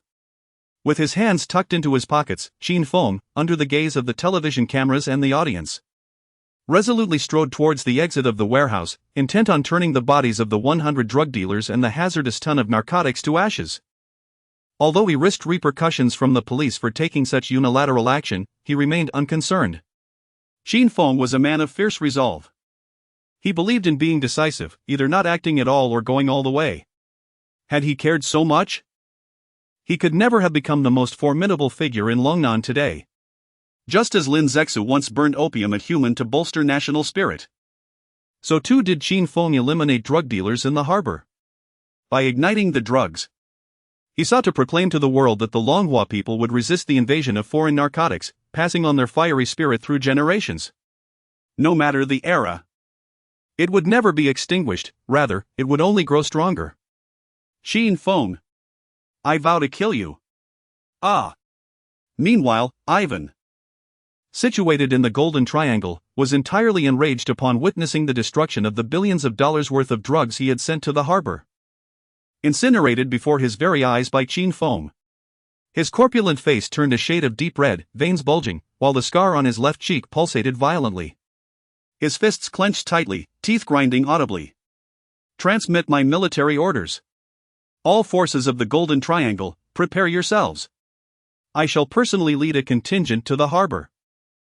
I will not rest until Qin Feng is utterly destroyed, torn asunder. I, Ivan, vow never to be subjugated. Rising abruptly, he shattered the television before him with a fierce kick. He turned to his male secretary, barking furiously, "Calm down, General. Do not let your anger get the better of you. Qin Feng's actions are merely a provocation aimed at inciting you." At this moment, the male secretary, who held a civil position within the Golden Triangle, remained relatively composed and trembled as he advised Ivan. He understood that Qin Feng was intentionally attempting to provoke Ivan, compelling him to venture to the harbor for revenge. Should Ivan act upon this, it would play directly into Qin Feng's hands. The harbor is not like the Golden Triangle. It is Qin Feng's territory and situated in another country. Within the Golden Triangle, they could act with impunity, but upon foreign soil, their strength would undoubtedly wane. The potential for total annihilation loomed large. To hell with it. Is the Golden Triangle under your command or mine? Inform everyone. Prepare for departure. We shall set sail tonight and land in the port city. We will confront Qin Feng in a battle to the death. My decision is final. Enough with the talk. If you utter another word, I shall strike you down as a sacrifice. However, consumed by rage, Ivan paid no heed to his secretary's counsel. He raised his hand and struck the secretary with a resounding slap, demanding that he procure Qin Feng's phone number. He sought to personally call Qin Feng and declare war. This was a number Qin Feng had utilized 7 years prior in the harbor, 188, 8889, 9999. 1 foot 1, 5/8, and 5/9. Try dialing it, he instructed. The secretary, seeing no alternative, complied with Ivan's demand and found the number, relaying it to him. Damn it! This kid's phone number is quite impressive, Ivan exclaimed. He then pulled out his phone and dialed the number. Meanwhile, Qin Feng, located in the southern outskirts of Harbor City, smiled faintly upon receiving a call from an unfamiliar number from northern Myanmar on his phone. He realized his plan had succeeded. The male secretary's assumptions had been correct. Qin Feng had intentionally provoked Ivan to compel him to come to the harbor for revenge. Qin Feng understood that the Golden Triangle was not his domain, and annihilating Ivan there would be exceedingly difficult. However, if Ivan stepped out of his stronghold and ventured to the harbor, the dynamics would shift. No matter how many men Ivan brought, Qin Feng could leverage a greater force to obliterate this pack of golden triangle beasts. Undoubtedly, at this moment, Ivan had fallen into his trap. "Hello?" Qin Feng answered without hesitation, placing the phone to his ear. "You dare to treat my dignity as a mere doormat, Qin Feng? You must be seeking death." Due to Ivan's extensive dealings with the Dragon Nation in northern Myanmar, his proficiency in the language is exceptional. As soon as Qin Feng answered the call, Ivan unleashed a torrent of words. He was so furious that he almost wished to leap through the phone and confront Qin Feng face to face, pouring out his heart. "Ha, it's General Ivan. What is the meaning of this call to my brother Feng? Do you wish to challenge him?" At this moment, in stark contrast to Ivan's rage, Qin Feng remained remarkably calm, even allowing a broad smile to grace his lips. For every ounce of anger Ivan displayed, Qin Feng felt a corresponding surge of joy. The other party's fury signified a loss of reason. When one loses their rationality, they are prone to making erroneous judgments and choices. "Damn it, Qin Feng. Spare me the pleasantries. You have killed 100 of my subordinates and burned a ton of my drugs. If I, Ivan, do not devour you alive, it would be an insult. Tonight, I will come to the harbor to find you. Aren't you the self-proclaimed king of the harbor? Let us meet at a designated place and test our mettle. We shall see whether you, Qin Feng, are mightier or I, Ivan, am tougher. If you have the guts, do not involve the police. Just our two factions. In an open space. Let us determine our fates." After connecting with Qin Feng, Ivan's fury intensified. He impatiently expressed his desire to confront Qin Feng at the harbor. His only concern was whether Qin Feng would alert the authorities.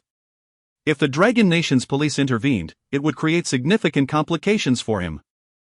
As long as Qin Feng dared not involve the police, Ivan was willing to bring his men to the harbor for a decisive battle. Whoever calls the police is doomed. If I, Qin Feng, report this, it would be your doing. Damn it. Qin Feng's response was equally resolute. He tossed his cigarette butt to the ground and stamped it out decisively. Gripping the phone tightly, he replied loudly, declaring that he had no intention of reporting today's events. Instead, he planned to mobilize all the forces he had amassed over the years in the Dragon Nation for a life-or-death showdown with Ivan. He vowed that should Ivan dare to come to the harbor, their fate would be infinitely more tragic than that of the 100 drug dealers within this warehouse. "All right. Damn it. Wait for my call. I'm coming over tonight. And remember, if you are a man, don't involve the police. Damn it." With that, Ivan hung up.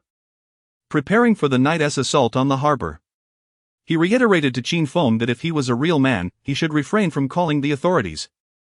They would settle their matters based solely on their respective strengths. Given Ivan's understanding of Qin Feng, he believed the latter was unlikely to involve the police. Qin Feng was not that kind of person. Thus, with no third party involved, Ivan was utterly confident that he would overpower Qin Feng at the harbor. After all, the men under his command were all seasoned veterans, each a battle-hardened special forces operative, far beyond the capabilities of Qin Feng's South Mere Street thugs. In his eyes, single-handedly confronting 100 adversaries posed no challenge. According to reliable intelligence, Qin Feng commanded at most 10,000 subordinates in the harbor. Even if he dispatched all of them to the battlefield tonight, it would still be insufficient against the thousands of elite soldiers on his side. It was likely that within a mere 10 minutes, the conflict could be resolved, and Qin Feng could be captured alive. He envisioned himself broadcasting live on YTB, publicly severing Qin Feng's head to reclaim his lost dignity. The thought brought an exuberant smile to Ivan's face, reminiscent of a blooming flower. After concluding the call with Ivan and arranging for a monumental clash, Qin Feng remained vigilant. He took a deep breath, his expression grave, and located a contact named Old Ghost in his phone book to dial. "Hello? Brother Feng?" The phone rang once before being answered, and a hurried voice of a middle-aged man resonated from the other end. Old Ghost, currently situated in Haozhong, was already aware of the events transpiring in the harbor. He knew that Qin Feng had, in his own manner, annihilated 100 drug traffickers from the Golden Triangle, and had publicly incinerated narcotics worth billions from that region in front of the television cameras. The magnitude of this incident was not lost on Old Ghost. It could very well provoke retaliation from the Golden Triangle. Thus, upon receiving Qin Feng's call, he answered without hesitation, surmising that it was likely related to the events of the day. Qin Feng's subsequent words confirmed his suspicions. Tonight, I need all the brothers from the Helian Society and Hongmen to be on standby. Await my instructions. Qin Feng inhaled deeply, casting his gaze toward the direction of Haozhong. As the saying goes, train soldiers for 1,000 days to use them for a single moment. The drug traffickers of the Golden Triangle have been a scourge to Longwei for many years. Even my own family fell victim to the Golden Triangle's traffickers hidden in Haicheng. Years ago, I could have chosen a different path, one without becoming the kingpin of the harbor, avoiding the treacherous storms I endured. I could have had a happy family and a joyful life. Yet, all of that was destroyed by them. Tonight, I fight not only for myself but also for justice. It is imperative to eradicate these arrogant traffickers, who endanger humanity, right here in the harbor. Brother Feng, is that all of our forces? Old Ghost was momentarily taken aback by Qin Feng's declaration, quickly pressing for clarification. Yes. You heard correctly. All of our forces. Tonight, all 160. 000 members of the Helian Society and Hongmen, every single one, will converge upon the harbor. I intend to confront Ivan in a decisive battle. Qin Feng asserted resolutely. He understood that this battle was one he could not afford to lose. A defeat would mean that the gates of narcotics for the harbor in Longnan would be thrown wide open by the Golden Triangle, leading to an influx of drugs into the Longhua market, a scenario Qin Feng was determined to prevent. Aware of the critical importance of this confrontation, he resolved to marshal all his strength for the impending clash. Not only with the 160,000 from the Federation and the Hongmen, but even he himself must wield a machete tonight and charge to the front lines to rally morale. He aims to secure an immediate victory in the first battle, determining the fate of all with a single clash. Should they triumph tonight, the repercussions would leave the Golden Triangle gasping for breath for a decade. At that moment, not only the Dragon Kingdom, but the entire world would witness a significant reduction in the perils posed by narcotics. Furthermore, the soldiers under Ivan's command are no ordinary troops. Each possesses the prowess to face 10 or even 100 foes single-handedly. Thus, if he desires victory in this confrontation, there is but one strategy to employ, the tactic of overwhelming numbers. By deploying forces that vastly outnumber the enemy, he would suffocate them with sheer might. Regardless of their skills, tonight they would all fall at the harbor. All right. I understand, Brother Feng. I shall make the arrangements forthwith. Regardless of whom we engage in battle with, the 160,000 from Haosheng City will forever stand by your side, fighting alongside you. The old ghost replied promptly, aware that Qin Feng intended to unleash a significant offensive at the harbor. He prepared to mobilize all his forces to confront General Ivan, the leader of the Golden Triangle, in a decisive showdown. The mere thought of it ignited a fervor within the old ghost. It had been far too long since he had participated in such a grand spectacle. Moreover, he cautioned, remember, the matter of assembling our forces must be conducted in secrecy. We must avoid raising any alarms. The Golden Triangle remains unaware of our substantial numbers, so Ivan must not catch wind of this. Soon, he would organize his troops at the harbor, feigning an intention to lead 1,000 subordinates into battle, while the true force of 160,000 from Haosheng City lay hidden, poised to deliver a lethal blow to the Golden Triangle. This would be the main force for tonight's decisive battle. With that, Qin Feng reiterated to the old ghost that their preparations must remain clandestine, gathering all personnel without a whisper. They would catch Ivan utterly unprepared tonight. After concluding the call with the old ghost, alarms blared around Qin Feng as dozens of emergency vehicles with flashing lights surged toward him, arriving at the entrance of an abandoned warehouse in the southern outskirts of the harbor city. Wu Sangue, the head of the Six Gates, along with the chief of the Serious Crimes Unit, Xia Shanshan, rushed from their vehicles. Upon seeing the enormous flames engulfing the warehouse, both were momentarily stunned, exchanging incredulous glances. They gasped in disbelief, astonished at the magnitude of Qin Feng's actions today. Not only had he secretly eliminated 100 drug traffickers from Golden Triangle, but he had also brazenly incinerated a staggering ton of narcotics before the eyes of all. Had Qin Feng merely killed those 100 traffickers, it could have been justified as self-defense, given that they were indeed vicious criminals. In terms of reason and sentiment, it would have been defensible. And he would likely face no repercussions, perhaps even receiving a commendation from the Six Gates as a hero. However, by destroying that ton of narcotics, the situation had suddenly grown far more complicated. After all, in the capacity of Qin Feng, he possessed no authority to deal with these illicit substances. My apologies, Qin Feng. Wu Sangue, regaining his composure, first addressed Qin Feng and then directed his gaze toward the armed officers beside him, signaling them to apprehend Qin Feng and escort him back to the station, awaiting consequences from above. Just as Wu Sangue was about to proceed with this plan, the words Qin Feng uttered next took him by surprise. Observing the unwavering determination in Qin Feng's eyes, he involuntarily shivered. I beg your pardon, Director Wu. To speak frankly, based on your official title, you cannot detain me, Qin Feng. Not even you, and certainly not the governor, could touch me today. With his hands plunged into his pockets, Qin Feng calmly addressed the head of the Haigang Six Doors, Wu Sangue. The sentiment remained the same. Qin Feng had never engaged in a battle without preparation in his life. The very fact that he had dared to publicly destroy the ton of drugs indicated his confidence in doing so. Originally, he had no intention of revealing this particular aspect of his identity to Wu Sangue and Xia Shanshan. In a different time, being captured by Wu Sangue would not have posed much concern. Even if he were to be imprisoned for a year or so, it would not bother him. However, tonight, he had an immensely significant battle to fight. Thus, he absolutely could not afford to be confined within the station. Upon hearing Qin Feng's words, not only Xia Shanshan and Wu Sangue were taken aback, but even the officers preparing to apprehend him stood frozen in their tracks. Faced with Qin Feng's profound confidence and formidable presence, none dared to advance a single step. Qin Feng, what do you mean by that? Wu Sangue furrowed his brow, questioning Qin Feng in confusion, unable to comprehend the implications of his statement. Could it be that, as the head of the Haigang Six Doors, he could not apprehend a mere university student like Qin Feng? However, the next moment, Qin Feng's words and actions left Wu Sangue utterly speechless. His eyes widened, mouth agape. He gasped for breath, feeling as though his heart might leap from his throat. Do you truly believe you can take me? With a swift motion, Qin Feng produced a credential, presenting it before Wu Sangue, and coldly stated, Chapter 29, Are you one of the Dragon Group? Ah. This is a dragon. The Dragon Group? You are one of the Dragon Group?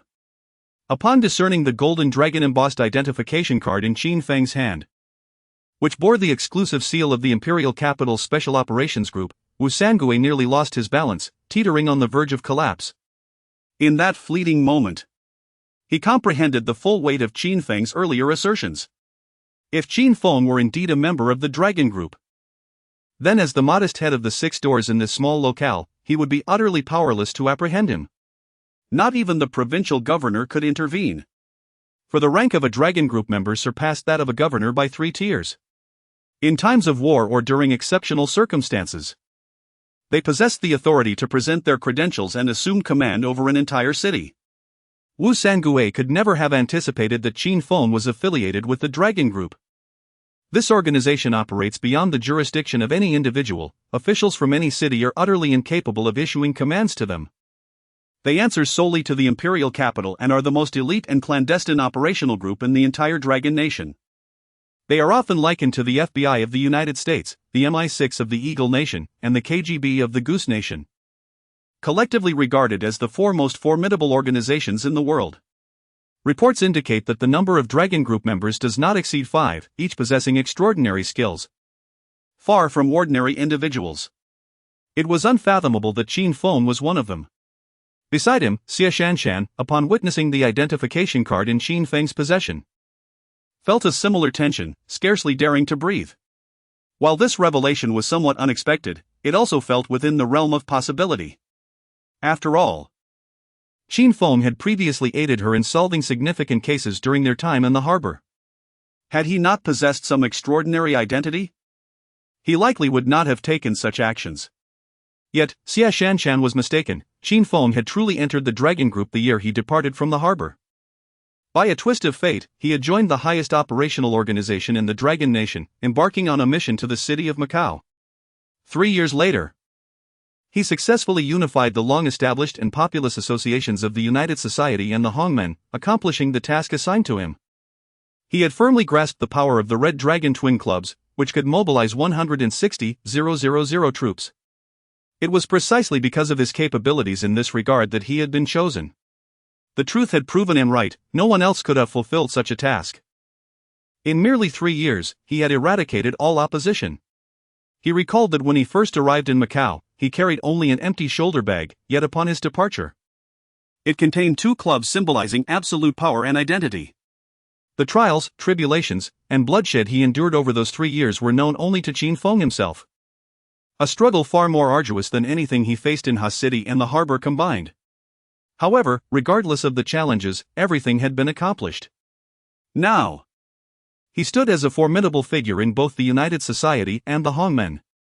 Tonight, in the harbor, he would aim to obliterate General Ivan, the leader of the world's largest drug den, along with his numerous subordinates. This endeavor was not only for the nation but, more significantly, for himself. For he had suffered grievously at the hands of drug traffickers throughout his life, having wandered the streets since the tender age of 10. The father was sent to a rehabilitation center, and the mother tragically lost her life as a consequence. Had the father not succumbed to the temptations of those drug traffickers, embarking on an irreversible path, his life over the past 3 decades would surely have been filled with happiness and fulfillment. Despite the clear understanding that no matter how many traffickers he eliminates, he cannot bring back his mother or reclaim the life that was rightfully his. These individuals must still perish. Not for any other reason, but because he seeks to prevent countless others like him and their families from treading the same destructive path. For every drug dealer he encounters, he will take down 1, for every 2, he will annihilate a pair. Until the day he departs this world, with his hands stained in blood. When he reaches hell, he will continue his mission, ensuring they are condemned to eternal suffering, incapable of inflicting harm upon the world again. Remember, no one is to speak of today's events. I remain the ordinary student of Harbor University, devoid of any special identity. If you wish to retain your positions, it is best not to divulge this information. Subsequently, Qin Feng carefully stowed away his identification and solemnly addressed the 2 individuals. Had it not been for the urgent circumstances encountered today, there was a significant likelihood he would not have revealed his identity to Wu Sangue and Xia Shanshan. Nor would he have deemed it necessary. However, circumstances dictated otherwise. A monumental battle with Ivan loomed. One that would determine the drug defenses of Harbor and the entire Longnan region. Should he triumph in overpowering Ivan? The Golden Triangle would think twice before attempting to infiltrate Harbor for a decade. Conversely, a defeat would leave the entire Longnan defense utterly exposed, with catastrophic consequences to imagine. Thus, he must ensure his presence on the front lines tonight.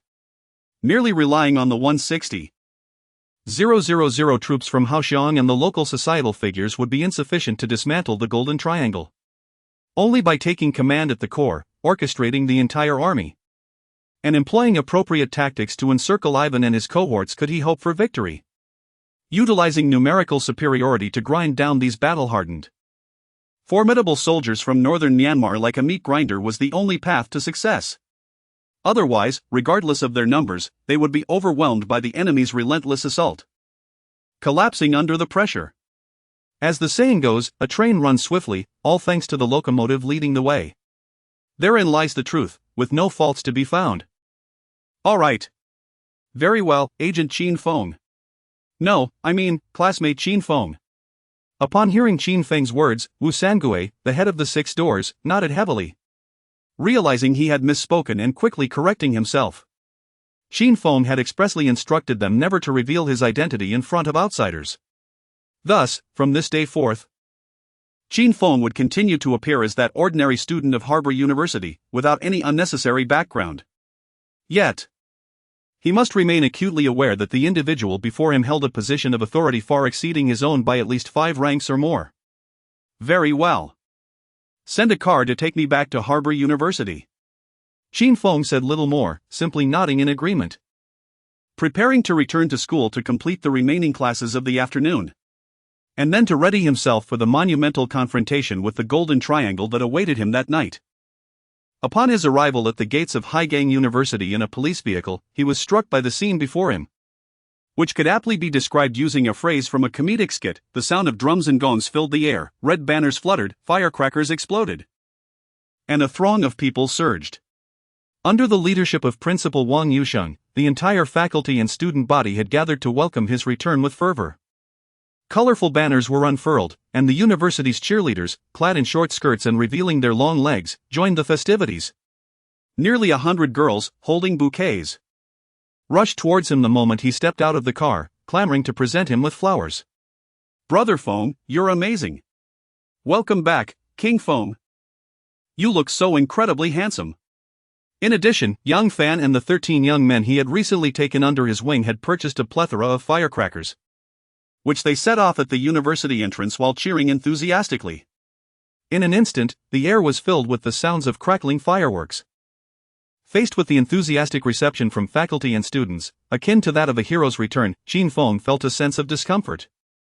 Although he had indeed accomplished a feat worthy of heroism, eliminating 100 notorious drug traffickers in Haigang and publicly destroying a ton of narcotics, he was acutely aware that he was unworthy of such a title. He had never sought the accolades that accompanied the label of a hero. If he were to be labeled at all, it would be as a rogue. For he had spilled too much blood in his youth. From the age of 10, he had been thrust into the harsh realities of life, nearly conquering the underworld of Hacheng during his middle and high school years. Though circumstances had forced his hand, he could never compare himself to children who grew up in complete families. After all, who would find themselves, still of elementary school age, homeless and fighting beggars for scraps of food? To survive, he had to be ruthless. Only by being more ferocious than others could he secure his place in society. He had contemplated turning back, considered laying down his arms. Yet he now recognized that from the moment he picked up a stick at the age of 10 and struck those beggars attempting to steal his food, there was no turning back. In that moment, faced with life and death, he had chosen survival. Had it not been for a woman who inspired him to complete his education, he likely would not have been able to read at all. It had been many years since he last returned to Hacheng, a place filled with his memories. After this evening's tumultuous events, he planned to revisit Hacheng the following day, primarily to see how that woman, who had once been a significant influence in his life, was faring now. For all these years, it was not that he did not wish to reach out, but rather that he lacked the courage to do so. Fearing that she might discover he had continued to navigate the underworld after moving south. Upon arriving at the harbor, he even deliberately altered a character in his name. This was to prevent the possibility that, one day, she might inadvertently hear the name of a man renowned in Longnan, a figure of considerable stature in the harbor, and feel a pang of sorrow. However, that concern has now dissipated. He has bid farewell to all remnants of his past and is now merely an ordinary student at Harbor University. He believes that when she sees him again and notices his transformation, she will undoubtedly feel joy. Accompanied by a throng of enthusiastic faculty and students, Qin Feng strode towards the campus. "Brother Feng, to celebrate your triumphant return, we have secured the venue for your duel with Lu Yu. It's at the top floor of the Harbor Grand Hotel, the presidential suite worth $10,000 a night. Here's the room key. Just let me know when you're ready to go, and I'll arrange for Lu Yu to be there too." At that moment, Qin Feng was startled to see Zhao Yang, the wealthy second-generation individual who once polished his father's shoes, suddenly rushing towards him. Grasping his hand tightly, Zhao Yang exclaimed with an exuberant smile. Upon hearing his words, Qin Feng smacked his forehead, suddenly recalling that he had scheduled a duel earlier that afternoon. The opponent was a skilled female university student, reputedly formidable, capable of rivaling the top female assassins on the Haozhong leaderboard. Within a minute, she could reduce him to a state of utter disarray. Had Zhao Yang not mentioned it, he would have forgotten entirely. "What? Is she still intent on fighting?" he asked, turning his head with a furrowed brow, perplexed by Zhao Yang's enthusiasm. To his surprise, despite having single-handedly eliminated 100 drug traffickers from the Golden Triangle, the young woman named Lu Yu still desired to challenge him. This left Qin Feng incredulous about her prowess. especially since he had already revealed his full capabilities, yet she still sought a confrontation with him. Of course. Lu Yu has been preparing for this duel all afternoon. She has purchased her weapons and is just waiting to engage with you. Zhao Yang responded eagerly, nodding vigorously. Weapons? What kind of weapons did she acquire? Inquisitiveness piqued. Qin Feng sought to extract information regarding the types of weapons Lu Yu intended to use, to better prepare himself and avoid being caught off guard. Brother Feng. It's something like a whip, Zhao Yang whispered conspiratorially, glancing around the bustling crowd before leaning closer to Qin Feng, concerned about being overheard. Wow. I never expected Lu Yu, despite her youth, to be a whip master. Upon hearing this revelation, Qin Feng gasped, musing inwardly. If that were indeed the case, it became evident that this duel was unavoidable. In his lifetime, Qin Feng has always cherished the opportunity to engage in combat with skilled opponents. Adhering to the philosophy of either being defeated or conquering others, he has journeyed to this point. That Lu Yu, astonishingly, has mastered the whip. A weapon notoriously difficult to wield. It seems she is undoubtedly a martial arts virtuoso. Chapter 30, The Blood Battle at Bangtuadeo. Those who survive shall see tomorrow. During his 3 years in the bustling city of Haokong, he had diligently studied advanced martial arts under the tutelage of an elderly master, honing his skills with all 18 weapons to a commendable level. However, he found himself lacking in the mastery of the whip. With Lu Yu being an expert in whip techniques, he seized the opportunity to engage her in a sparring match. Should Lu Yu's proficiency prove to be truly exceptional, Qin Feng might even consider taking her as his mentor, thereby addressing his shortcomings in this discipline and learning authentic whip techniques. Yang Fan, I am heading over now. Please ask Lu Yu to join me. I shall await her in my room.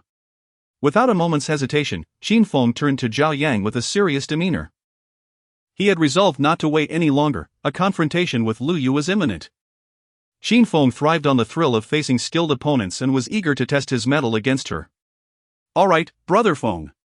You truly are a warrior among men. Zhao Yang exclaimed, recalling their recent encounter with 100 drug dealers at the outskirts of Haikao City. The fact that Qin Feng still possessed the energy to train with Lu Yu was nothing short of remarkable. You are undoubtedly the most formidable man I have ever encountered. Upon hearing Qin Feng's words, Zhao Yang was initially taken aback, but he soon nodded vigorously, giving Qin Feng a thumbs up in admiration of his extraordinary stamina. It seemed Lu Yu was in for quite the challenge. Zhao Yang then stepped aside to retrieve his phone and dialed Lu Yu's number. At that moment, Lu Yu was in the girls' dormitory at Haikao University, anxiously awaiting news from Zhao Yang. Hello, Zhao Yang. What's the update? Upon seeing Zhao Yang's name appear on her phone, she answered without hesitation. Brother Feng has already arrived. You should go now. He seems eager to spar with you. All right. I will find Brother Feng at once. I'll be there in 10 minutes. Lu Yu's excitement was palpable as she nodded vigorously, her handsome face lighting up with a radiant smile at the thought of facing Qin Feng. She was genuinely eager to gauge his strength, which she presumed far exceeded that of Zhao Yang. By the way, Lu Yu, remember to bring your whip. Brother Feng appears to have a keen interest in it. Zhao Yang suddenly recalled, urging her with urgency. The whip? Ah, okay, all right. At Zhao Yang's mention, Lu Yu's smile faltered, and an involuntary shiver ran through her as she imagined the implications of Qin Feng's interest. The thought of his strength made her apprehensive. He could very well wield that whip with devastating effect.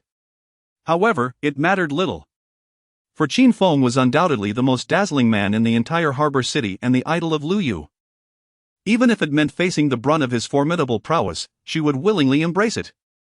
Following Zhao Yang's instructions, she gathered various items into her backpack, dressed appropriately, and descended the staircase. She summoned a ride and made her way to the presidential suite on the top floor of the Harbor Grand Hotel to seek out Qin Feng. Meanwhile, Qin Feng had already arrived at the suite ahead of Lu Yu. Standing before the expansive nearly 300 square meter presidential suite, which cost a staggering $10,000 a night, he understood at that moment why Zhao Yang had chosen such a venue for their encounter.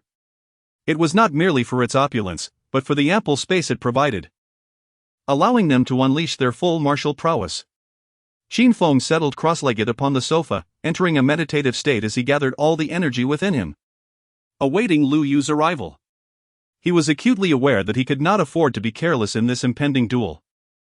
For Lu Yu wielded a whip, an exceedingly rare weapon in the Dragon Kingdom, with few possessing the skill to master it. Those who had reached the pinnacle of whip techniques were even scarcer.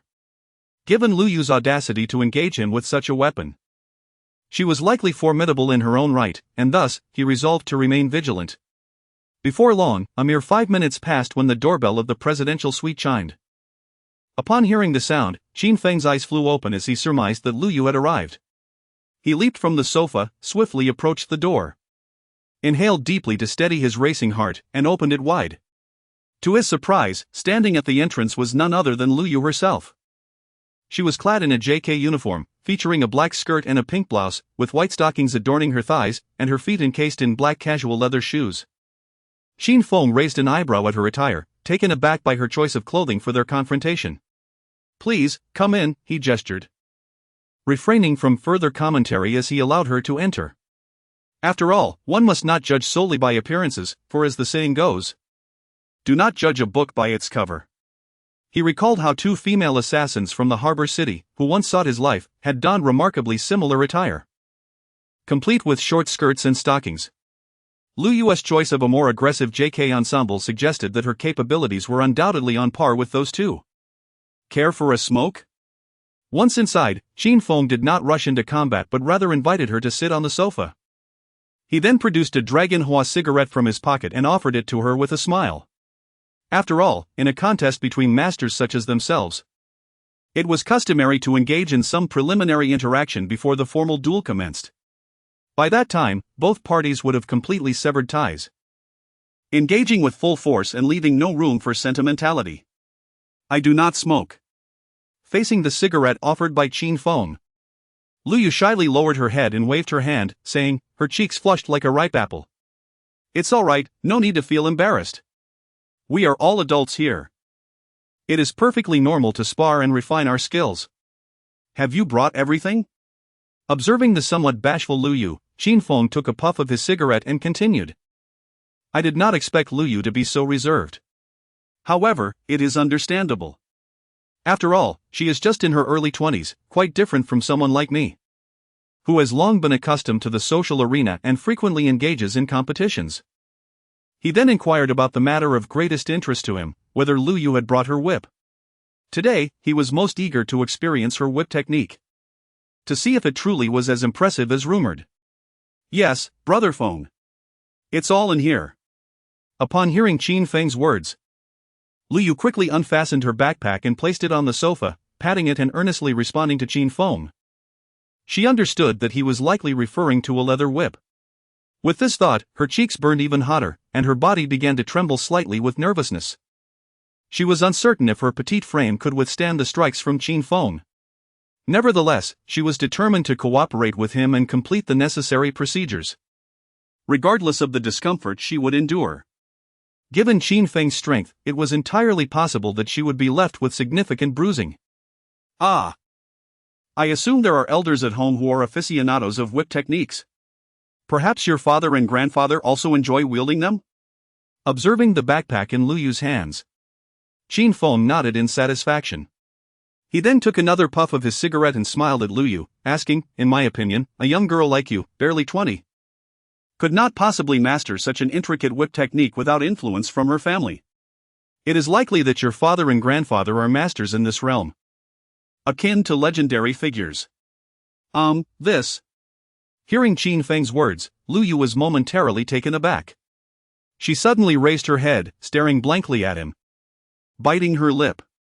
Her already flushed face now appeared even more vibrant, as if she were burning with a fever. She never anticipated that Xin Feng would pose such an unexpected question. For a moment, she found herself at a loss for words. After all, she was uncertain whether her father and grandfather had any fondness for using whips. Even if they had, it was unlikely they would ever share such matters with her. Moreover, she felt that in their era, whips were primarily used for horses, not people. Brother Feng, they probably do not enjoy using such things." Subsequently, Lu Yu gritted her teeth and shook her head vigorously at Qin Feng, responding with a simple "oh." Upon hearing Lu Yu's words, Qin Feng refrained from further inquiries.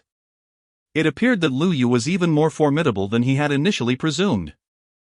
Her mastery of whip techniques was not a result of familial influence but rather a self-taught endeavor. One must admit, that was quite impressive. "All right, let us commence. Do you need to warm up?"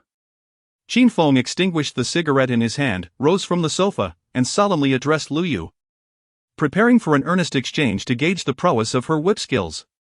Prior to Lu Yu's arrival, he had already settled onto the couch, stimulating his blood circulation in anticipation of the impending duel. Thus, he inquired whether she required a warm-up. If so, he would wait for her. "Warm up? No need. Brother Feng. I've already warmed up in my dormitory." Lu Yu was momentarily taken aback but quickly responded. She surmised that Qin Feng's reference to warming up pertained to a shower. To prepare for today's contest, she had bathed 3 times in advance, ensuring she could engage in battle immediately upon arrival. "Excellent. Come. Take out your whip and strike me. Use all your strength. Whatever force you possess, unleash it." Qin Feng did not elaborate further but stood firm, his muscles tensing in readiness to withstand the impending powerful strike from Lu Yu. Being a man, he felt it essential to maintain a certain demeanor, hence, he decided to allow Lu Yu the first offensive round, while simultaneously assessing her capabilities. "What? This. Strike? Strike me?" Upon hearing Qin Feng's words, Lu Yu was utterly astonished, her eyes nearly bulging from their sockets. She stared wide-eyed and gaped, trembling as she spoke, internally exclaiming in disbelief. This was an outcome she could never have anticipated before her arrival at the Haigang Grand Hotel. Initially, she had braced herself for a fierce bout. But unexpectedly, the whip was not a tool for Qin Feng to strike her, but rather one she was to wield against him. This revelation left Lu Yu feeling utterly bewildered. The abrupt role reversal took her by surprise, momentarily rendering her in a state of confusion. However, Qin Feng's subsequent words confirmed her thoughts, making her realize that the notorious figure from Haigang indeed possessed such peculiar interests. Since Qin Feng had already proposed this course of action, it would be remiss of her not to comply, as refusing would be seen as a slight. In Haigang, those who disregard Qin Feng's wishes often find themselves facing dire consequences. "Otherwise, are you suggesting I strike you?" Qin Feng, somewhat amused yet exasperated, replied to Lu Yu with a hint of resignation. He would have relished the opportunity to wield the whip and deliver a thorough thrashing to Lu Yu, but regrettably, in his 3 years at Haokong, the one martial skill he had failed to acquire was whip techniques. Thus, he opted to spare himself the embarrassment in front of her. "All right. Very well, Brother Feng. This is what you asked me to do." Upon receiving Qin Feng's affirmative response, Lu Yu wasted no time. She immediately opened her backpack, retrieved a long leather whip, and held it firmly in her hand. After uttering a few words to Qin Feng, she swung her delicate right hand forcefully towards his chest. "Ha? Is that it?" Once Lu Yu delivered the strike, Qin Feng was left utterly bewildered. He stared at her, his brows furrowing into a straight line, exclaiming in astonishment. To him, Lu Yu's whip strike seemed akin to a child's play. It was not only astonishingly slow but also remarkably gentle, landing on him like a mere tickle, likely less painful than a mosquito bite. This left Qin Feng perplexed, pondering whether Zhao Yang was merely toying with him. Hadn't he been promised an exceptionally skilled female martial artist? He even began to doubt whether Lu Yu possessed any martial arts prowess at all or if she was merely a frail woman clad in JK stockings. "Lu Yu. What is going on?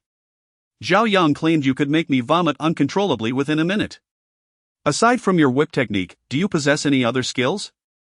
Today, showcase your strongest abilities.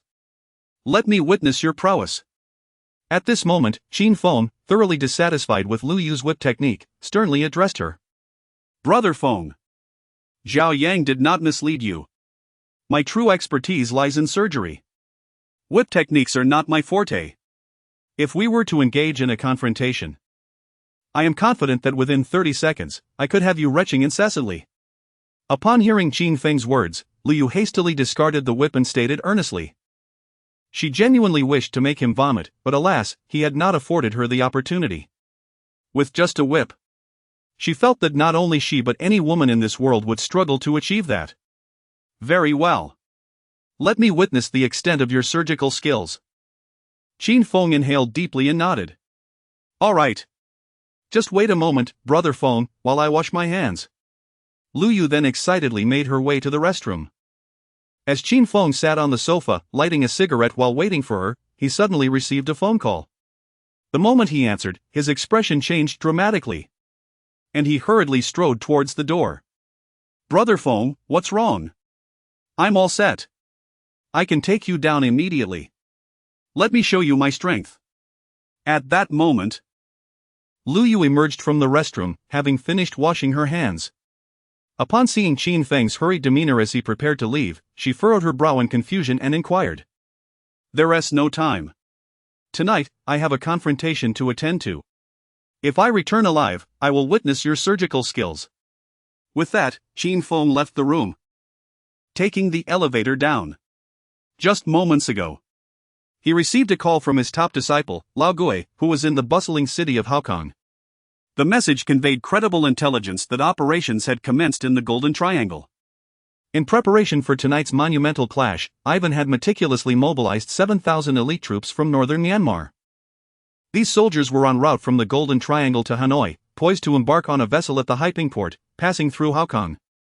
Upon arriving at the base of the Grand Hotel in Haikou, Qin Feng swiftly received another call from Lao Gui, inquiring whether they should intercept Ivan and his men as they traversed Haokong, deploying the combined forces of the Hellion Society and the Hongmen, totaling 160,000 strong, to strike decisively at sea and annihilate the enemy. However, this proposal was promptly dismissed by Qin Feng. No, he asserted. The sea is not akin to land. Regardless of our numbers, we cannot completely encircle them. Besides, the 160,000 from the Hellion Society and Hongmen are adept at land combat. Their effectiveness will undoubtedly wane at sea. There is a real possibility of being outmaneuvered by the forces from the Golden Triangle. Thus, our only option is to engage them on land. When Ivan and his men pass through Haokong, let them proceed without interference. Clutching the phone tightly, Qin Feng spoke resolutely to Lao Gui. He then opened his mobile map, searching for a strategic location in Haikou where he could leverage his numerical advantage to encircle Ivan's 7,000 elite troops, ensuring their escape would be impossible. Soon, he pinpointed a site, Bangsue Island, situated along the southern coast of Haikou, not far from the fisherman's wharf. This island, surrounded by water on all sides, would mean that once they landed, it would lead to a deadlock. Both he and Ivan would be left to fate, compelled to fight with all they had. Only the survivors would leave this place. It was undoubtedly the optimal locale for their decisive battle. But it also signified a night destined for bloodshed, a fierce and relentless confrontation devoid of mercy. Even his forces would need to muster their utmost, with every soldier committed to the fray, for they would only have a chance to sever Ivan's head at Haikou. Not for any trivial reason, but because Ivan's contingent far exceeded his expectations, boasting a staggering 7,000 men. Initially, he had anticipated Ivan would bring no more than 3,000. Given that the Golden Triangle could not field such numbers. Yet, Ivan had even gone so far as to draw troops from other regions of northern Myanmar for this encounter, clearly indicating his serious intent to engage in a bloody confrontation. Moreover, these 7,000 soldiers from northern Myanmar were battle-hardened veterans, each brimming with combat experience. Faced with the prospect of being encircled with no retreat, they would undoubtedly unleash greater ferocity. At that juncture, the likelihood of successfully containing the enemy would be uncertain. Should their formation falter and the numerical advantage dissipate, the tides of battle could shift in an instant. The 160,000 under his command would be at the mercy of these relentless 7,000 sharks, easily cut down if they faltered. Upon contemplating this, Qin Feng involuntarily inhaled sharply, a chill coursing through his body. It was as if he envisioned the harrowing scene of a fierce battle unfolding on Bangsue Island. By dawn, the waters surrounding the island would likely be stained crimson. This night was destined to be a contest of willpower. The one who endures until the end shall witness the sun rise anew. Soon, He would ensure that the brothers from the Helian Society and the Hongmen had a hearty meal, while Ivan's men were to arrive first. All of you shall await my command, only when I instruct you to depart shall you do so. Tonight, I will lead the brothers from the harbor to land on the island first. There are no mountains on Bangsue Island, thus you cannot land there prematurely. You must wait until our battle commences before the Helian Society and Hongmen can join the fray. Otherwise, upon seeing so many on the island, Ivan would undoubtedly refrain from landing. Taking a deep breath, Xin Feng continued, resolute in his determination to serve as bait, enticing Ivan to lead his 7,000 elite soldiers onto the island for a decisive confrontation. The forces of the Helian Society and Hongmen would then join midway, encircling Bangsue Island, overpowering the adversary with sheer numbers. Of course, this strategy also placed him in considerable peril. Should they be defeated by Ivan before the arrival of the 16,000 troops, there would be no further recourse. Yet, it mattered not. As the saying goes, one cannot catch a wolf without first letting go of the cub. As long as they could hold out on the island for 20 minutes, no more. Just 20 minutes until the Helian Society and Hongmen arrived, the tide of battle would be irrevocably altered. At that moment, it would be Ivan desperately seeking a breakthrough. No! Brother Feng! This is far too dangerous. Upon hearing Qin Feng's words, Lao Gui immediately countered vehemently, expressing that the notion of Qin Feng personally serving as bait was fraught with excessive risk.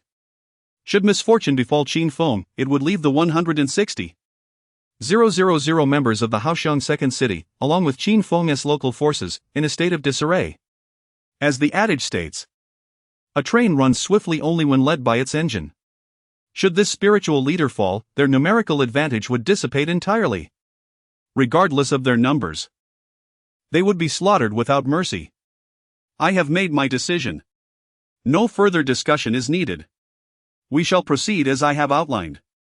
Tonight, the brothers of Haoxiang Second City will dine at 9 and set out at 10. We will then lay in ambush 10 kilometers off the coast of Bangsue Island. I, Xin Feng, am blessed with great fortune and divine protection.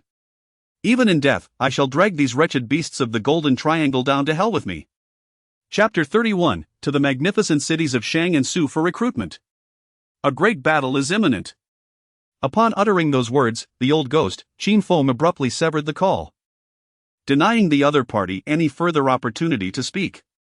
It is essential to understand that throughout his life, once Qin Feng made a decision, not even 10 oxen could pull him back. He perceived that his existence should have ceased the moment he was cast onto the streets at the tender age of 10.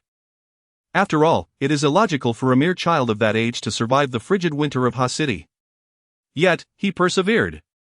From that moment onward, he seemed to have undergone a profound transformation. He harbored no trace of cowardice toward any endeavor, he either refrained from action altogether or pursued his objectives with unwavering resolve. This evening, he had resolved to annihilate Ivan and his cohorts at the harbor, and no obstacle would deter his advance. He was prepared to sacrifice his own life if necessary, such was the essence of Qin Feng. Raising his hand, he glanced at the watch on his wrist, noting that it was now September 1st, 6 o'clock in the afternoon in the imperial capital. He estimated that there remained approximately 5 hours until Ivan and his men arrived at the harbor around 11 o'clock that night. Ivan, accompanied by his 7,000 elite troops from Myanmar, would successfully land at the port city. He intended to utilize these 5 hours for final preparations to ensure the utmost certainty of success in this monumental battle. Just as he concluded his conversation with the old ghost, 3 luxurious SUVs arrived simultaneously at the entrance of the Harbor Grand Hotel. Leading the convoy was a white Land Cruiser, followed by a black Audi Q7 and a gray BMW X7. Brother Feng! Brother Feng! The rear doors of the Land Cruiser and Audi swung open, and 2 middle-aged men hastily emerged, rushing towards Qin Feng. They gazed into his eyes, inhaled deeply, and solemnly spoke. These 2 were none other than the formidable Ma Dong of the 14th Society and Xiang Zhua, the leader of the Harbor Gang. Prior to his arrival at the Harbor Grand Hotel, Qin Feng had sent a message to the 2, summoning them for a significant discussion. Without a moment's hesitation upon receiving his message, Ma Dong and Xiang Zhua hastened to their vehicles and sped toward the hotel, arriving within a mere 10 minutes. As they stepped out of the car, they immediately spotted Qin Feng exiting the building. The expressions on Ma and Xiang's faces were grave. reflecting an intensity that could not be overstated. They adjusted their breathing, attempting to alleviate the tension that had gripped them since receiving Qin Feng's message. From that instant, they understood the time for battle had come to the harbor. This would be a resounding clash, one that would undoubtedly claim many lives. This confrontation was unlike any they had encountered throughout their decades of experience. It would be exceptionally brutal and sanguinary. The moment the two sides met, hostilities would erupt without a single word wasted. There would be no cessation until one side was utterly defeated or annihilated. It was a matter of life and death, with only the survivors securing a future. It is solely due to the formidable opponent they are about to face, none other than General Ivan, the newly appointed authority in the Golden Triangle region.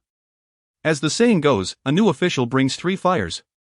Just as Ivan assumed his position, Qin Feng presented him with a grand gesture. Not only did he annihilate 100 drug traffickers in the harbor, but he also set ablaze Ivan's billions worth of narcotics, reducing them to mere ashes.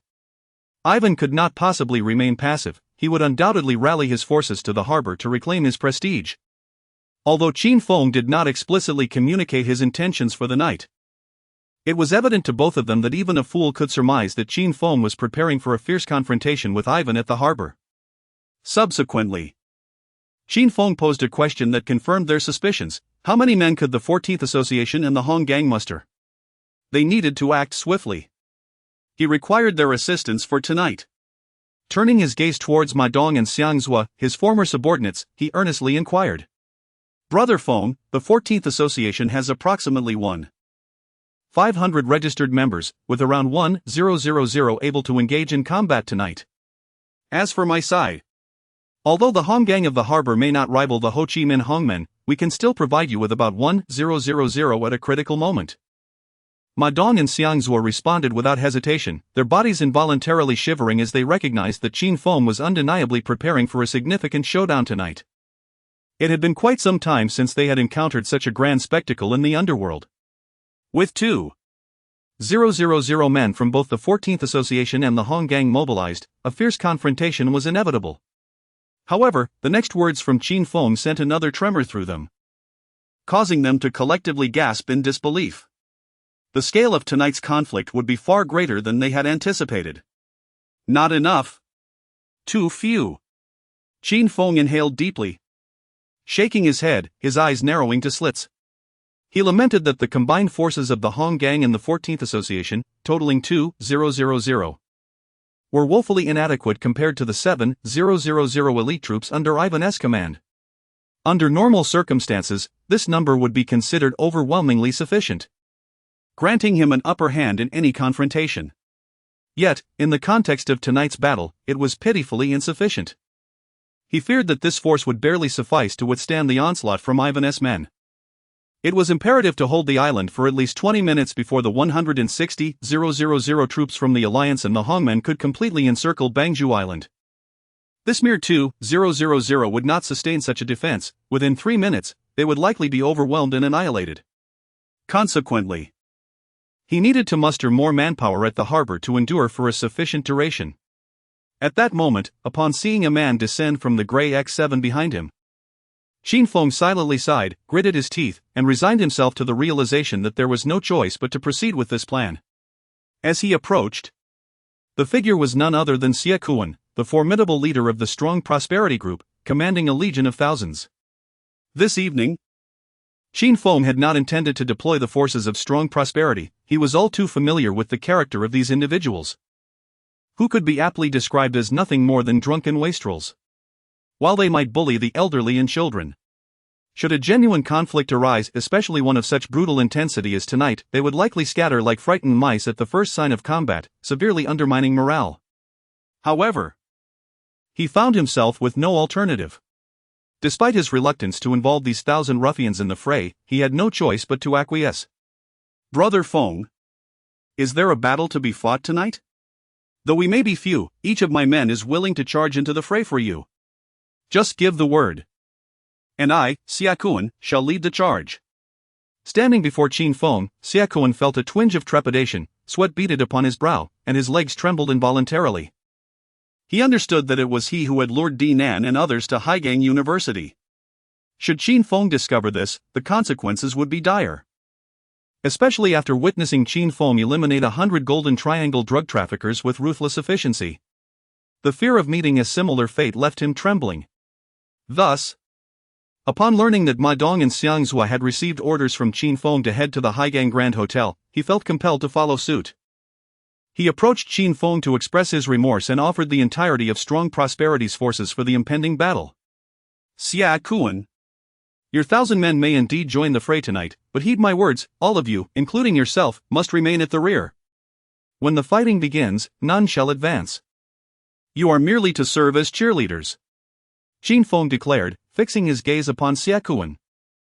He resolved to position Strong Prosperity's 1,000 societal men at the back of the battlefield, primarily to bolster their morale. Qin Feng understood all too well that the intensity of tonight's conflict would far exceed the capabilities of this group. If they were to stand at the front lines, it was likely that half of them would be paralyzed by fear the moment the battle commenced, retreating in chaos and thereby fracturing the morale of the entire force. Understood. I, Xia Kuan, shall remember your instructions. We will not charge heedlessly. We will advance only at your command, Xia Kuan exclaimed, his heart swelling with relief as he nodded vigorously, acknowledging the gravity of the evening's impending bloodshed. He recognized that the brutality of this confrontation was a rarity. With both Qin Feng and Ivan being unparalleled figures in this world, neither inclined to yield to the other easily. Once the battle commences, it shall continue until death. Although the individuals under his command are numerous, their capabilities and courage are rather lacking. After all, he is not a ruthless figure. The people he has trained are hardly formidable. As the saying goes, a bear of a soldier leads to a den of bears. This statement holds true without a doubt. Tonight, Ma Dong and Xiang Zhua shall position themselves at the forefront alongside the brothers of the 14th Association and the Hong Gang. Once the grand conflict begins, they will charge at the 7,000 beasts in the Golden Triangle. I trust the men you both have brought. Qin Feng nodded in agreement. He then turned, patting Ma Dong's shoulder with a firm expression. Although the collective strength of the 14th Association and the Hong Gang is not vast, their combat prowess is exceptionally high, far surpassing that of the strong and mighty. They are entirely capable of matching the intensity of tonight's battle. Brother Feng, are we truly going into battle with just our 2,000 men? Ma Dong and Xiang Zhua exclaimed, their faces pale with apprehension. They were not afraid to fight, rather. Qin Feng's deployment strategy left them devoid of hope. If the opposing 7,000 were mere rabble, they might muster the ferocity to shatter their formation and capture Ivan. However, the reality is that these 7,000 are not mere weaklings, they are seasoned killers from northern Myanmar, trained and ruthless. Engaging them with their 2,000 would feel akin to a father battling his son. Your 2,000 men are indeed insufficient. I will soon gather a few thousand more brothers of comparable combat strength to fight alongside you. After stating this, Qin Feng retrieved his phone, contemplating the two familiar numbers in his contacts. After a moment's hesitation, he returned the device to his pocket. In terms of combat capability and valor, he actually has two suitable groups of individuals at his disposal. If called upon, they would prove to be elite fighters, far superior to the 2,000 from the 14th Association and the Hong Gang. Even when facing the ferocious soldiers from northern Myanmar, their fighting spirit would not falter in the slightest. Moreover, their numbers are considerable, amounting to nearly 30,000. These individuals are his former subordinates, with whom he has shared life and death, bonded by deep camaraderie. One group hails from Hacheng, while the other originates from Chunchang. At the sound of his command, they would rush to the harbor without hesitation, ready to serve him. Yet, there lies the challenge, these men are currently in Long Bay, 1,000 miles away from the harbor. With less than 6 hours remaining until the battle begins, it would take at least half a day for them to arrive. The process of gathering them alone would consume several hours, and factoring in travel time by plane, it is impossible for them to reach this location before midnight. Alas! What a pity! This evening, the two most elite groups under Long Bay could not be deployed to the battlefield. Otherwise, relying solely on these individuals would suffice to send those wretched creatures from northern Myanmar fleeing in terror. Contemplating this, Qin Feng could not help but tilt his head back and let out a heavy sigh. However, it mattered not. Despite the absence of his brothers from Ha City and Chun City in tonight's battle, he still had other capable candidates. These individuals possessed formidable combat abilities and were in close proximity to the harbor. Let us go. Follow me to get the vehicle. With this thought, Qin Feng proceeded without hesitation toward the back of the land cruiser, speaking as he walked. He resolved to head to Su City and the second city of Xingjing to gather reinforcements. Given the gravity of the situation, Qin Feng decided to go personally. There would be no phone calls, as long as he could summon a few thousand capable fighters from Xingjing and Su City. He would have unwavering confidence in his victory this night. Before long, Qin Feng arrived at a villa on the outskirts of Harbor City and found the vehicle that had lain dormant for 3 years, now covered in dust. He prepared to drive this car to the two cities of Sheng and Su. As the saying goes, seeing the car is akin to seeing the man. When his black Range Rover, adorned with the prestigious license plate A99999, coursed through the streets, everyone would know that Qin Feng had arrived. For this journey to the two cities, Qin Feng did not take Ma Dong and Xiang Zhuo but instead brought along Yang Fan and Zhao Yang, two of his latest disciples from Harbor University. This decision served two purposes: firstly, to keep Ma Dong and Xiang Zhui in the harbor to prepare for the imminent battle. Secondly, to expose Yang Fan and Zhao Yang to the wider world. The guards he once had in harbor had all retired. And thus Qin Feng sought to infuse fresh blood into his ranks. Although Yang Fan and Zhao Yang were relatively young and lacked extensive social experience, they possessed courage. What Qin Feng valued most in his disciples was their audacity, the kind that dared to pierce the heavens. Yang Fan's boldness was evident from the incident where he brought over a dozen subordinates to brazenly mark his territory at the entrance of the stronghold's headquarters. As for Zhao Yang, while Qin Feng had yet to fully gauge his mettle, he was acquainted with Zhao Yang's father, Zhao Hongyuan. There was a time when Zhao Hongyuan had knelt to polish Qin Feng's shoes, even considering the sacrificial offering of Zhao Yang's mother to solidify their relationship. His ruthlessness in action was undeniable, and had Qin Feng not been a man of principle, he might have accepted such an audacious gift back then. Presently, he ought to have become Zhao Yang's godfather. As the saying goes, a tiger father does not beget a dog son. Given Zhao Hongyuan's fierce disposition, it was reasonable to assume that his son would not fall short. Upon learning that Qin Feng intended to take them to the two cities of Sheng and Su, both Yang Fan and Zhao Yang were exceedingly thrilled. When they received Qin Feng's call and stood at the entrance of Harbor University, they trembled with excitement. Fully aware that Qin Feng was preparing to cultivate them as his close disciples, how could they not feel an overwhelming excitement? Soon, in approximately 10 minutes, a sleek black, long-wheelbase Range Rover, adorned with the license plate A99999, the epitome of luxury, came to a halt at the gates of Harbor University. Upon catching sight of this vehicle, the two were utterly transfixed, marveling at the former chariot of the renowned king of the harbor, which exuded an undeniable aura of dominance. They had previously heard whispers that this car belonged to a powerful figure from Longnan. Yet, beyond the several million-dollar configuration of the Range Rover, nothing captivated more than the illustrious license plate A99999. The quintessence of prestige. From this plate alone, one could glean the formidable prowess of Qin Feng in his heyday. Truly impressive and awe-inspiring.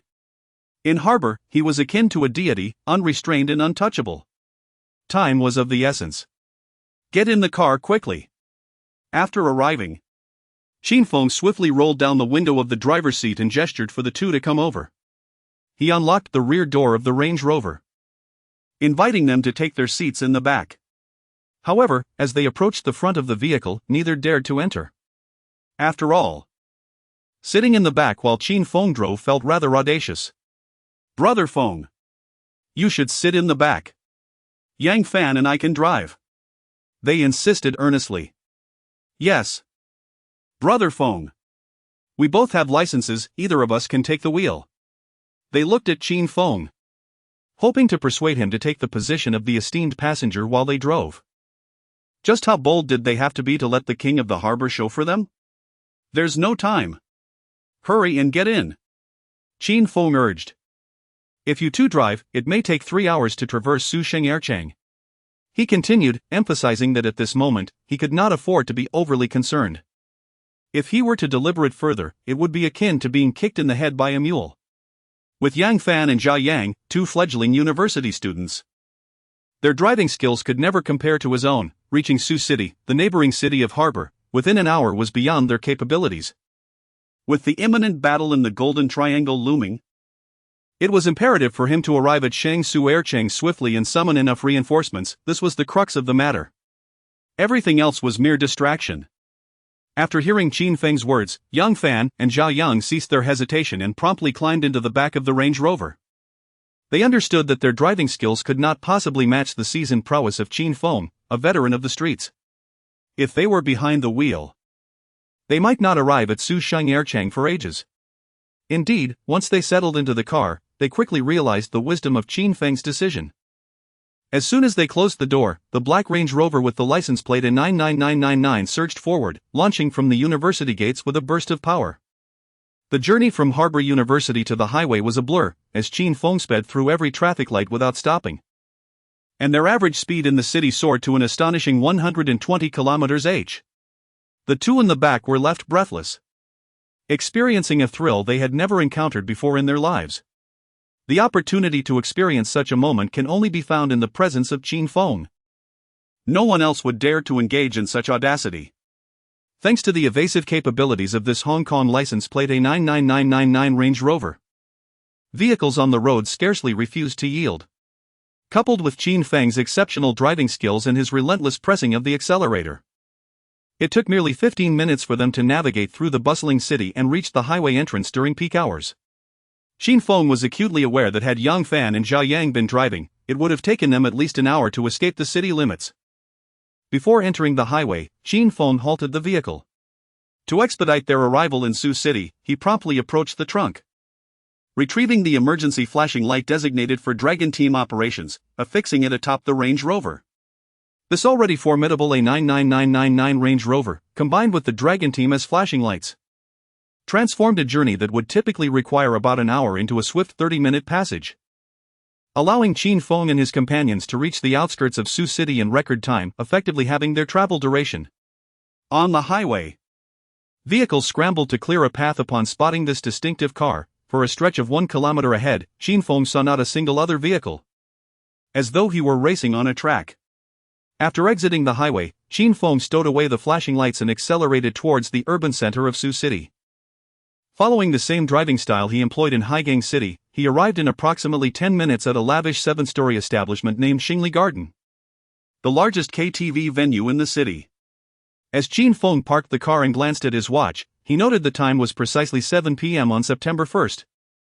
Beijing time. From departure to arrival, the journey had taken a mere hour.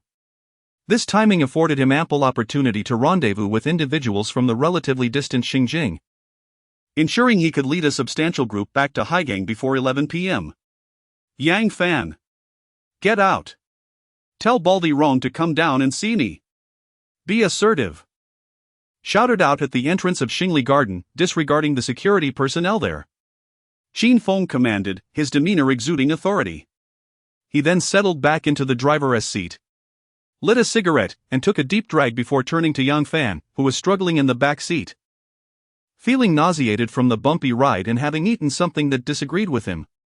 Chapter 32, The Jet Warrior, renowned in Longnan. All right, brother Feng, Yang Fan acknowledged, nodding emphatically after hearing Qin Feng's words.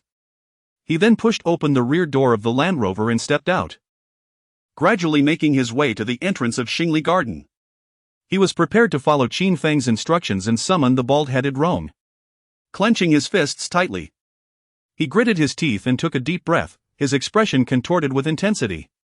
At that moment, his stomach churned violently, a desperate urge to relieve himself overwhelming him. Had it not been for Qin Feng's pressing task, he would have certainly sought out a restroom to alleviate his discomfort. The journey had exacerbated his urge to an unbearable level. He lamented the recklessness of consuming such potent substances. Having eaten at noon, the effects still lingered by evening. Moreover, he had indulged in an extra dose to gain an advantage at the entrance of the prestigious venue. Standing at the entrance of the KTV named Xingli Garden in Sioux City, Yang Fan struggled to contain his escalating need. He wished to avoid an embarrassing incident in a public space of a different city. Otherwise, the title of Jet Warrior would surely echo throughout Longnan. He personally did not mind, but he feared bringing shame to Qin Feng, who would be known as the one with a subordinate prone to such indiscretions.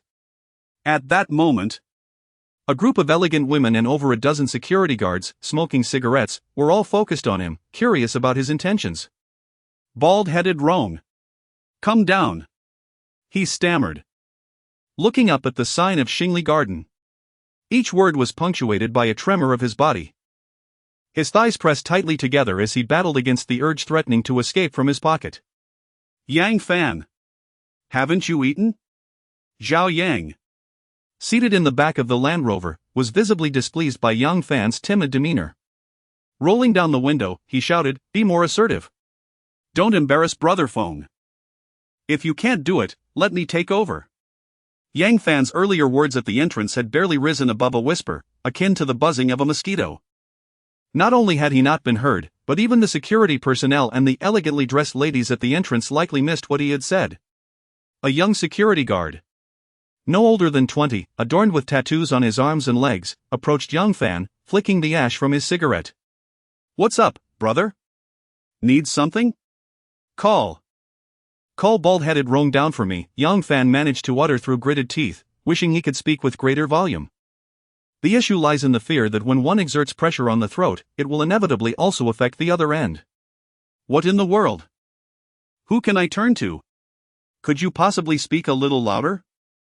Have you not had enough to eat?" The young security guard raised his hand, pushing Yang Fan back with a cold, disdainful smile. Initially, Yang Fan could manage to hold it in, preventing the impending eruption from his rear. Anyone who has ever had to suppress nature's call understands that in such a critical moment, the last thing one needs is an external force to disrupt their rhythm.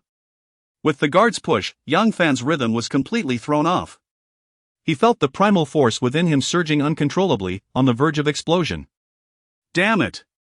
Fine. If you want me to raise my voice, I shall certainly oblige." Just as the guard was preparing to assist Yang Fan further, the next moment, Yang Fan suddenly raised his volume, his eyes wide as saucers, bellowing at the guard. Without hesitation, he reached for his waist. At that moment, the young guard seemed oblivious to the gravity of the situation. Instead of retreating to maintain a safe distance, he took a step closer, narrowing the gap to less than half a meter. With Yang Fan's thunderous shout, all the security personnel at the entrance of Xingli Garden, along with the throngs of accompanying singers, turned their attention to him. Many of the young women, sipping their milk tea, watched with keen interest, their lips curling into smiles. Utterly unaware of the unforgettable spectacle that was about to unfold, a terrifying scene that would haunt them for years to come. As Yang Fan prepared for his dramatic outburst, he swiftly lowered his pants to his knees, exposing his bare backside, and squatted down. "Damn it! Are you deaf? I'm looking for Baldy Rogue. Tell him to come out quickly. My brother wants to see him. If he is not here in a minute, I'll smash this place to bits." Yang Fan lifted his gaze to the guard who had spoken to him, pouring out every ounce of strength he had, shouting while squatting down and unleashing with fervor. The synchronization of his throat and rear was astonishingly perfect. At that moment, Yang Fan could hardly believe that two such organs could coexist harmoniously. In channeling the primal force within, he also accomplished the task assigned to him by Qin Feng, to boldly call out for Baldy Rogue at the entrance of Xingli Garden. Moments later, Yang Fan exhaled deeply, feeling an unparalleled sense of relief wash over him. He had never felt so liberated in his life. His previously ashen cheeks now regaining their rosy hue. Although he felt relieved, the young security guard standing less than half a meter away was in a dire predicament. Having spent 3,000 yuan on a pair of pure black loafers just 2 days prior, they had now been utterly discolored. The guard lowered his head, gazing in disbelief at his once stylish shoes, now adorned with striking yellow leopard spots, a sight that left him utterly bewildered. His eyes widened, mouth agape, rendered motionless as he emitted thunderous exclamations. Simultaneously, the other 10 security guards at the entrance of Xingli Garden stood frozen, resembling wooden statues, their eyes nearly bulging from their sockets. Their cigarettes hung suspended in mid-air, as if time itself had come to a standstill. The ladies present fared even worse, expelling the honeydew they had just consumed in a violent outburst, coughing and retching incessantly. Those with weaker constitutions doubled over, clutching walls, forcefully vomiting. At that moment, The stench emanating from the excrement laid out by Yang Fan mingled with the girl's regurgitations, enveloping the entire area in an unbearable odor. The entrance to Xingli Garden resembled a cesspool. What the hell? How did this kid manage to do it again? Zhao Yang, seated in the back of a Land Rover and about to take a puff from his freshly lit cigarette, dropped it onto his lap, scorching a hole into his black Armani trousers in shock. He was acutely aware that earlier that afternoon, Yang Fan had orchestrated a truly astonishing event. Right in front of the gate of Qianxing Company, amidst a crowd of thousands, he had unleashed a torrent of excrement, leaving several unsuspecting bystanders so nauseated they required ambulance assistance to the emergency room. With this act, Yang Fan had undoubtedly made a name for himself. He was now a household name throughout the harbor. Many netizens on Douyin had even dubbed him the first projectile warrior of Longnan, asserting that in the realm of such feats, if Yang Fan claimed second place, no one else dared to claim the first. In the future, when Qin Feng needed to settle disputes, he would require no one else but Yang Fan. For those who dared to challenge him, Yang Fan could simply relieve himself at their doorstep daily until they capitulated. The best part? This was not even illegal, at worst. He would be detained for a brief period and then continue on his way. Yang Fan had the potential to rival hydrogen bombs, standing among the world's most destructive weapons. Even Qin Feng, seated in the driver's seat of the Land Rover, was taken aback by the spectacle. He never anticipated that upon arriving in Sioux City, Yang Fan would unleash another bout. While he intended for Yang Fan to deliver a message, he certainly did not expect him to defecate. It made Qin Feng wonder if the young man had developed a penchant for such acts. If this were the case, he would be reluctant to take Yang Fan out in public again. As Yang Fan found himself encircled by a throng of security personnel from Xingli Garden before he could even wipe himself, Qin Feng swiftly pressed the accelerator, propelling the Land Rover Range Rover, adorned with the prestigious license plate HKA 99999, towards the entrance at breakneck speed. He silently thanked his stars that Yang Fan had accompanied him to Sioux City today. Had he not, the spectacle of such an indiscretion at the gates of Xingli Garden would surely have led to a most humiliating fate, with the guards mercilessly reprimanding him. The young security guard standing before Yang Fan was on the verge of a breakdown, his gaze fixated on his once pristine shoes, now tarnished with a golden hue. A thunderous roar erupted from his throat, fueled not only by the anguish for his beloved footwear but also by disbelief and astonishment. Never in his nearly decade-long tenure as a security guard had he encountered such an outrageous incident. A youth in his early 20s, brazenly disrobing and relieving himself at the entrance. Had he foreseen this calamity, he would have never dared to stand so close to Yang Fan. "Brothers, let us teach him a lesson," he bellowed, pointing at Yang Fan, who remained crouched on the ground, seemingly unfazed. The assembled guards, robust and imposing, brandished their batons and charged towards Yang Fan, determined to administer a thorough reprimand to this ill-mannered youth, devoid of any semblance of decorum. Beat him to a pulp. How utterly revolting. Does he not have a toilet at home? Must he disgrace himself at the entrance of Xingli Garden? In all my years, I have never encountered such a repugnant individual. I even vomited my freshly purchased milk tea. One of the girls, equally appalled by the scene, chimed in, raising her finger in condemnation. Her outrage ignited the guards' fervor, and they raised their batons, aiming at Yang Fan's exposed rear, ready to strike without a second thought to the potential consequences. Yet, just as they were poised to unleash their wrath, a sudden screech of brakes pierced the air, accompanied by a commanding shout from a man. Instantly, all eyes turned towards the source of the commotion. Upon recognizing the vehicle that had appeared before them, the guards hesitated, their batons suspended mid-air, as a familiar license plate from their memories resurfaced after a 3-year hiatus. Once again, it appeared before them. The license plate, A99999.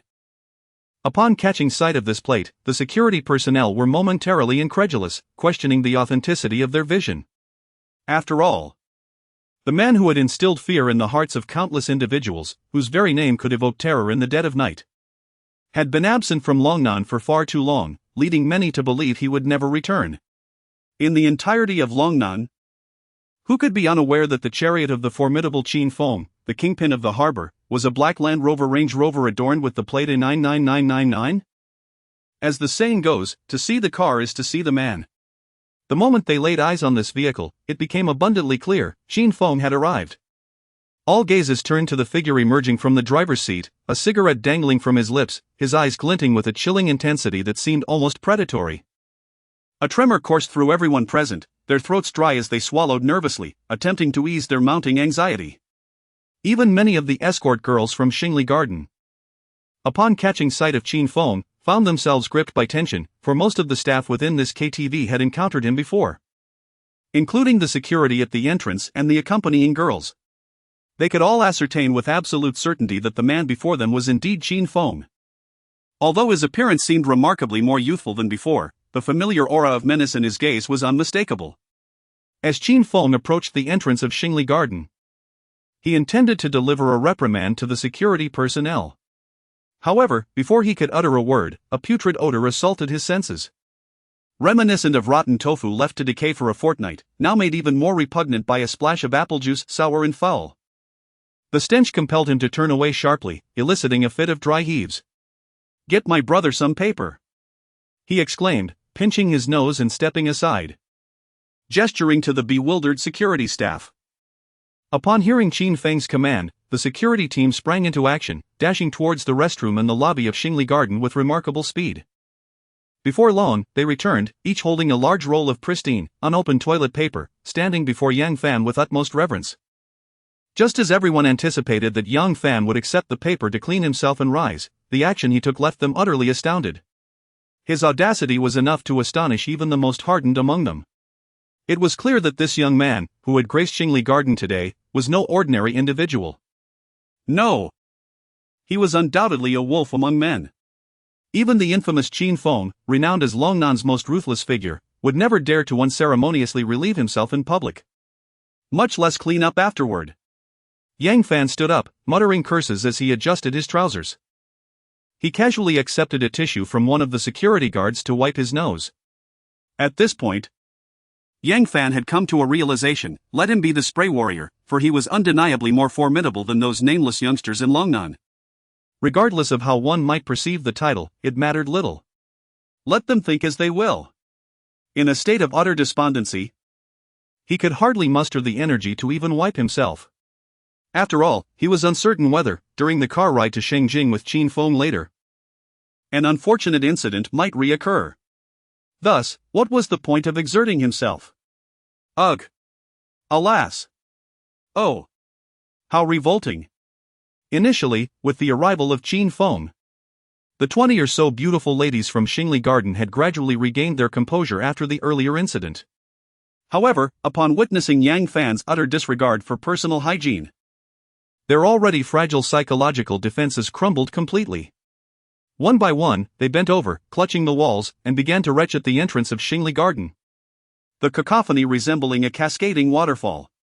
They were left bewildered, pondering what sins they must have committed in their past lives to warrant such a punishment from the heavens, forcing them to witness such a spectacle at the entrance of Xingli Garden. Brother Feng! My dear brother! It's been 3 years, and I have missed you every single day. At that moment, an excited shout from a middle-aged man echoed from the lobby of Xingli Garden.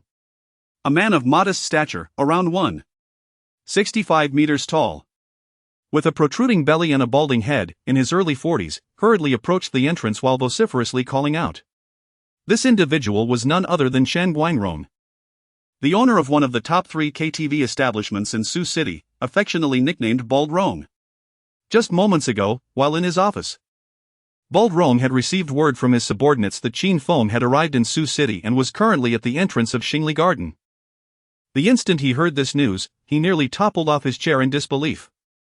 After confirming with his underlings that the individual at the entrance was indeed Qin Feng, he wasted no time in rushing down, nearly losing his old cloth shoes in the process. His eagerness stemmed not only from a desire to verify the identity of the visitor but also from a profound sense of longing for Qin Feng. It could be said that without Qin Feng, he would not be where he is today.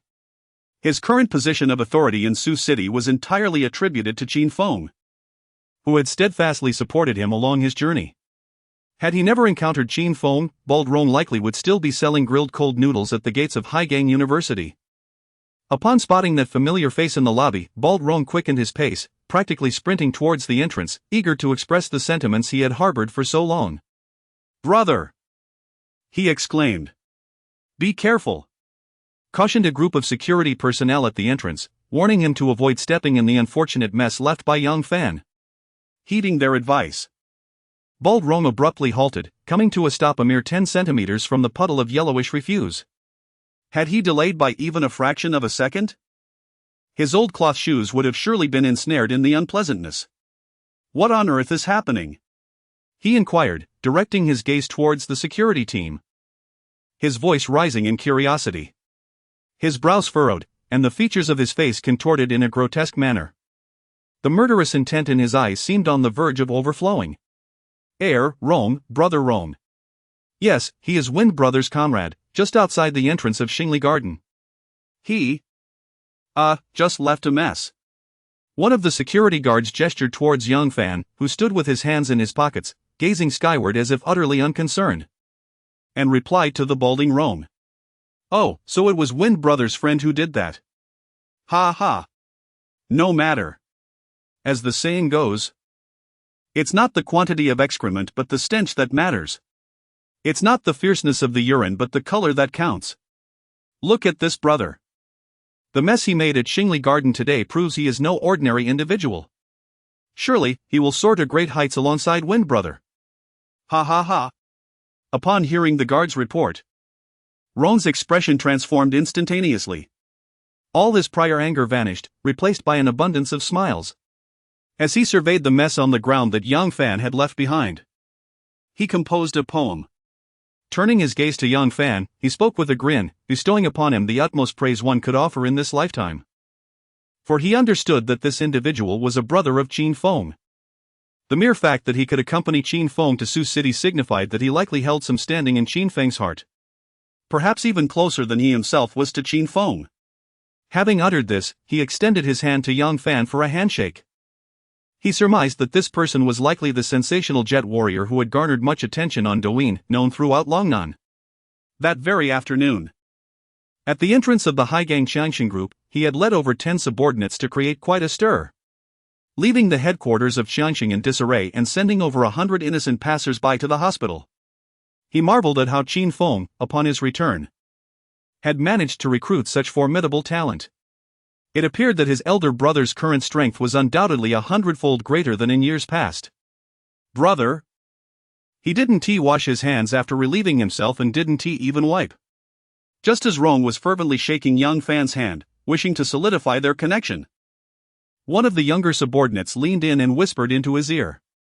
Instantly, Rome's expression shifted, and his right hand, still clasped with young Fan's, withdrew at lightning speed. Chapter 33, a 10 million settlement fee, beneath great rewards, brave souls arise. The words spoken by that young subordinate earlier stirred a tempest within him. Gazing at the youthful young Fan, barely in his 20s, he couldn't help but inhale sharply. It seemed that, not only in Longnan, but perhaps across the globe, there were few who could rival young Fan. It was indeed a stroke of fortune for Qin Feng to have such a formidable ally under his command. "Brother Feng, your sudden visit to Sioux City today must be for a significant purpose, am I right?" He turned his gaze towards Qin Feng, taking a deep breath, and asked with gravity. After years of camaraderie, he knew Qin Feng all too well. It was evident that his presence in Sioux City was no trivial matter, indeed. It was a matter of great consequence, potentially earth-shattering. If it were merely a minor issue, Qin Feng could have conveyed it over the phone without the need for a personal visit. Then, Qin Feng's subsequent words confirmed his suspicions. "Brother Guanrong, how many brothers can we muster in Sioux City? If a fight ensues, we must not bring those lacking courage. Tonight at midnight, I have a confrontation scheduled at the harbor." Qin Feng inhaled deeply from his cigarette and solemnly addressed Chen Guanrong, who had once been his subordinate but now held a prominent position in Sioux City. "Brother Feng, to speak candidly, I do not deceive you. Although I, Chen Guanrong, have a public following of over 10,000 in Sioux City, the number of those willing to charge into battle is closer to 3,000. Chen Guanrong replied honestly to Qin Feng, aware that a fierce clash was imminent. However, he remained unaware of the opponent's identity. though he was certain they were no ordinary adversaries, likely possessing strength and status comparable to Qin Feng. Otherwise, there would be no reason for Qin Feng to personally rally support in Sioux City. Excellent. Immediately inform these individuals.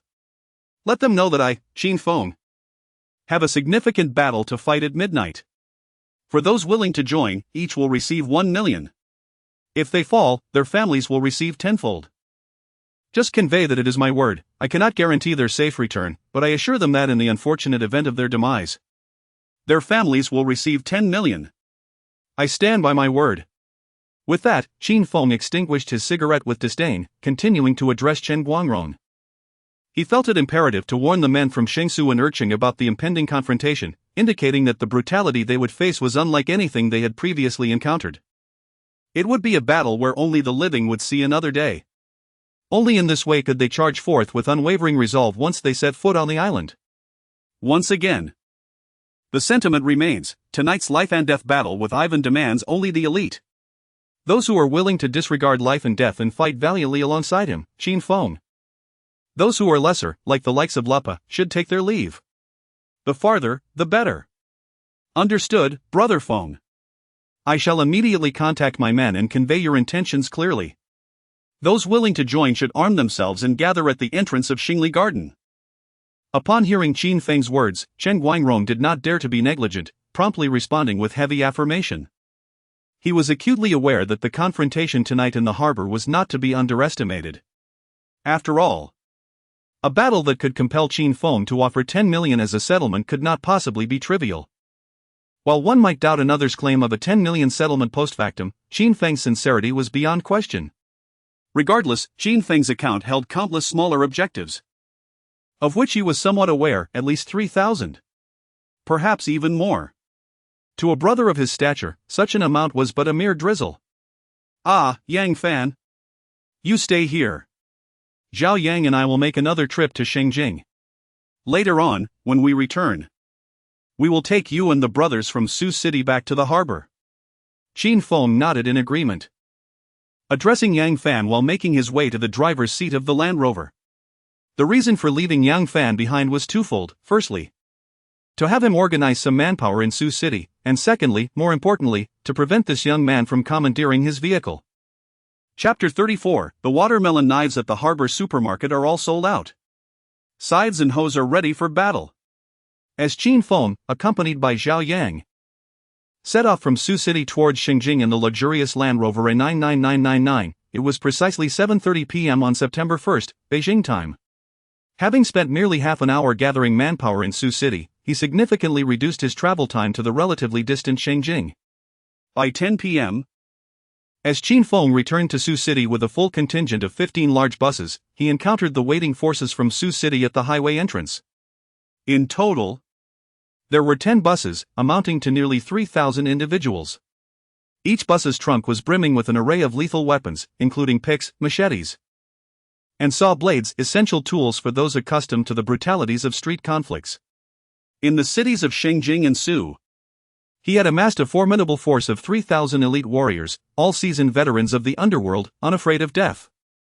In the heat of battle, each would valiantly seize their weapons and charge forward, undeterred even by the 7,000 hardened soldiers under Ivan's command. With this robust assembly, alongside the 14 members of the Harbor Society and an additional 2,000 from the Hong Gang, they were well prepared to hold their ground on the island for a solid 20 minutes. They awaited the encirclement of the island by the Allied forces and the Hongmen, poised to decisively eliminate Ivan and send this band of villains from the Golden Triangle straight to hell. Brothers, anyone who needs to relieve themselves, do so now. Qin Feng proclaimed, his voice echoing over the throng of 3,000. We must make haste to the harbor.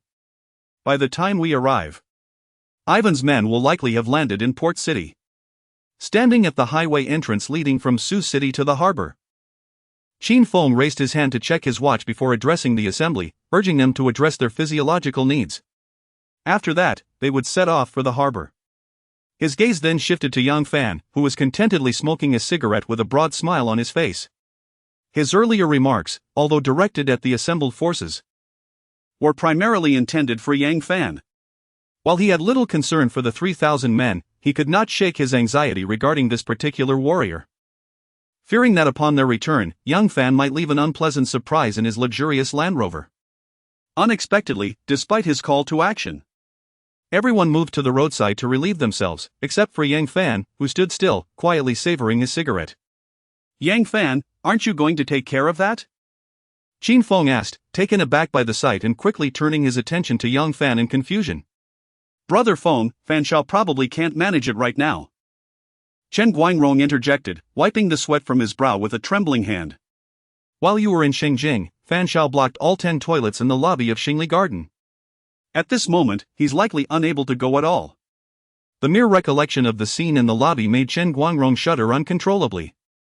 It must be noted that within less than half an hour of Yang Fan entering the restroom, he had clogged 10 toilets, resulting in a veritable deluge throughout the men's lavatory. The golden stream cascaded down the restroom, nearly inundating the lobby on the first floor.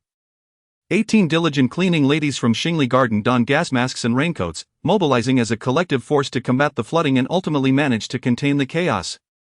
Subsequently, nearly half of these women were rushed to the hospital for emergency treatment, their faces pale and foaming at the mouth, murmuring incessantly about the unbearable stench. At this moment, Yang Fan surmised that after the intense ordeal he had just experienced at Xingli Garden, he would likely be unable to relieve himself anytime soon. Upon hearing Chen Guangrong's words, Qin Feng couldn't help but draw in a sharp breath, utterly stunned by the gravity of the situation. Simultaneously, he felt an immense sense of relief, realizing that his decision to keep Yang Fan in Sioux City had been the right one. Otherwise, it would not have been the cleaning ladies being rushed to the hospital, but rather himself and Zhao Yang. It was likely that even his beloved Range Rover would have been condemned to a state of forced scrapping, becoming the first vehicle in the history of Longwa and perhaps the world to be dubbed a sewage car 5 minutes later. Qin Feng's Range Rover led the charge onto the highway, trailed by a formidable convoy of 25 buses filled with people. The group sped towards the port city with great urgency. As Qin Feng returned to the harbor, local figures Ma Dong and Xia Kong were making final preparations for the impending battle. Ma Dong and Xia Kong had relatively few tasks at hand, as their respective forces were not extensive, each comprising around 1,000 men, thus requiring minimal weaponry. Their primary task was to gather these 2,000 men and await Qin Feng's return before proceeding to Bangqiao Island to confront Ivan. In stark contrast to the calm of Ma Dong and Xia Kong found himself inundated with responsibilities due to the sheer number of his subordinates, an army of 10,000. With less than an hour remaining before they were to embark for battle, he was distressed by the inadequate supply of weapons. In a state of urgency, he dispatched his underlings to procure watermelon knives from every supermarket in the city, purchasing as many as possible. Within half an hour, every watermelon knife in the harbor's supermarkets had sold out. Yet, this was still insufficient, as approximately 3,000 men remained without suitable weaponry, causing Xia Kong considerable anxiety. Although Qin Feng had stated that his 10,000 men would not need to engage in combat today, merely providing support from the rear. Even cheerleaders should possess some semblance of arms. It would be rather absurd to send the remaining 3,000 men onto the island armed only with bricks. Such a notion would be far too frivolous, and it would not sit well with Xia Kong's dignity as a formidable leader. In response to this, Xia Kong deliberately instructed his subordinate to visit the granary and forcibly requisition all grain sampling devices. He then proceeded to the farmer's store to purchase 800 sickles, along with over 1,000 hoes. Only after this did he gather all the weapons for the remaining men. Subsequently, he joined forces with the 14th Society and the Honggang, heading to the riverside of the South Jiang and Haigang City to await Qin Feng. At 11 o'clock at night, when Qin Feng arrived with the forces from Qingsu and the second city, driving over 20 large buses, they immediately spotted nearly 3,000 individuals from the Qiangxin group, wielding sickles, hoisting hoes, and brandishing grain detectors. What on earth? Are they going to battle or are they going to farm? Chen Guangrong, who was also in the Land Rover, couldn't help but be taken aback upon witnessing this scene. Eyes wide and mouth agape, he exclaimed in shock. The spectacle orchestrated by Xia Kong that day left him utterly astounded. Those in the know understood they were about to engage in violence, while those unaware might have assumed they were embarking on agricultural endeavors. Chapter 35, Landfall. The Final Battle. The Azure Dragon and the Crescent Moon God of War. One cannot help but marvel at the extraordinary capabilities of Chu Yuqing. Lacking conventional weaponry, he equipped his subordinates with an array of farming implements, including sickles and hoes. It is not just Chu Yuqing who might be taken aback. One can only imagine Ivan's astonishment upon witnessing this motley crew wielding such tools. At this very moment, it is the evening of September 1st, 11:00 p.m. in the imperial capital. Upon disembarking, Chu Yuqing strode directly towards the substantial force of 12,000 troops amassed at the harbor. The 3,000 elite soldiers from the cities of Shangsu and Erching followed closely behind him, merging seamlessly with the local forces. Together, they formed a formidable collective of approximately 15,000 men. Although this multitude appeared impressive at first glance, Chu Yuqing was acutely aware that only the Hong Gang, the 14th Society, and the 5,000 troops from Shangsu Erching would engage in the brutal knife fights on the battlefield tonight. The underlings of Chu Yuqing's powerful conglomerate would merely serve as cheerleaders, rallying behind them once the battle commenced. After all, if these individuals were resorting to wielding hoes in combat, what could one realistically expect from them? He would consider himself fortunate if they did not soil themselves in fear when the fighting commenced. "Ma Dong, hand me the map," Chu Yuqing commanded. Extending his hand towards Ma Dong, the president of the 14th Society, requesting the maritime map of the southern region of the harbor city. He needed to finalize his preparations for the impending battle before the arrival of the Golden Triangle forces. Once he received the map from Ma Dong, Chu Yuqing placed it on the hood of the vehicle, using the light from his phone to scrutinize it closely.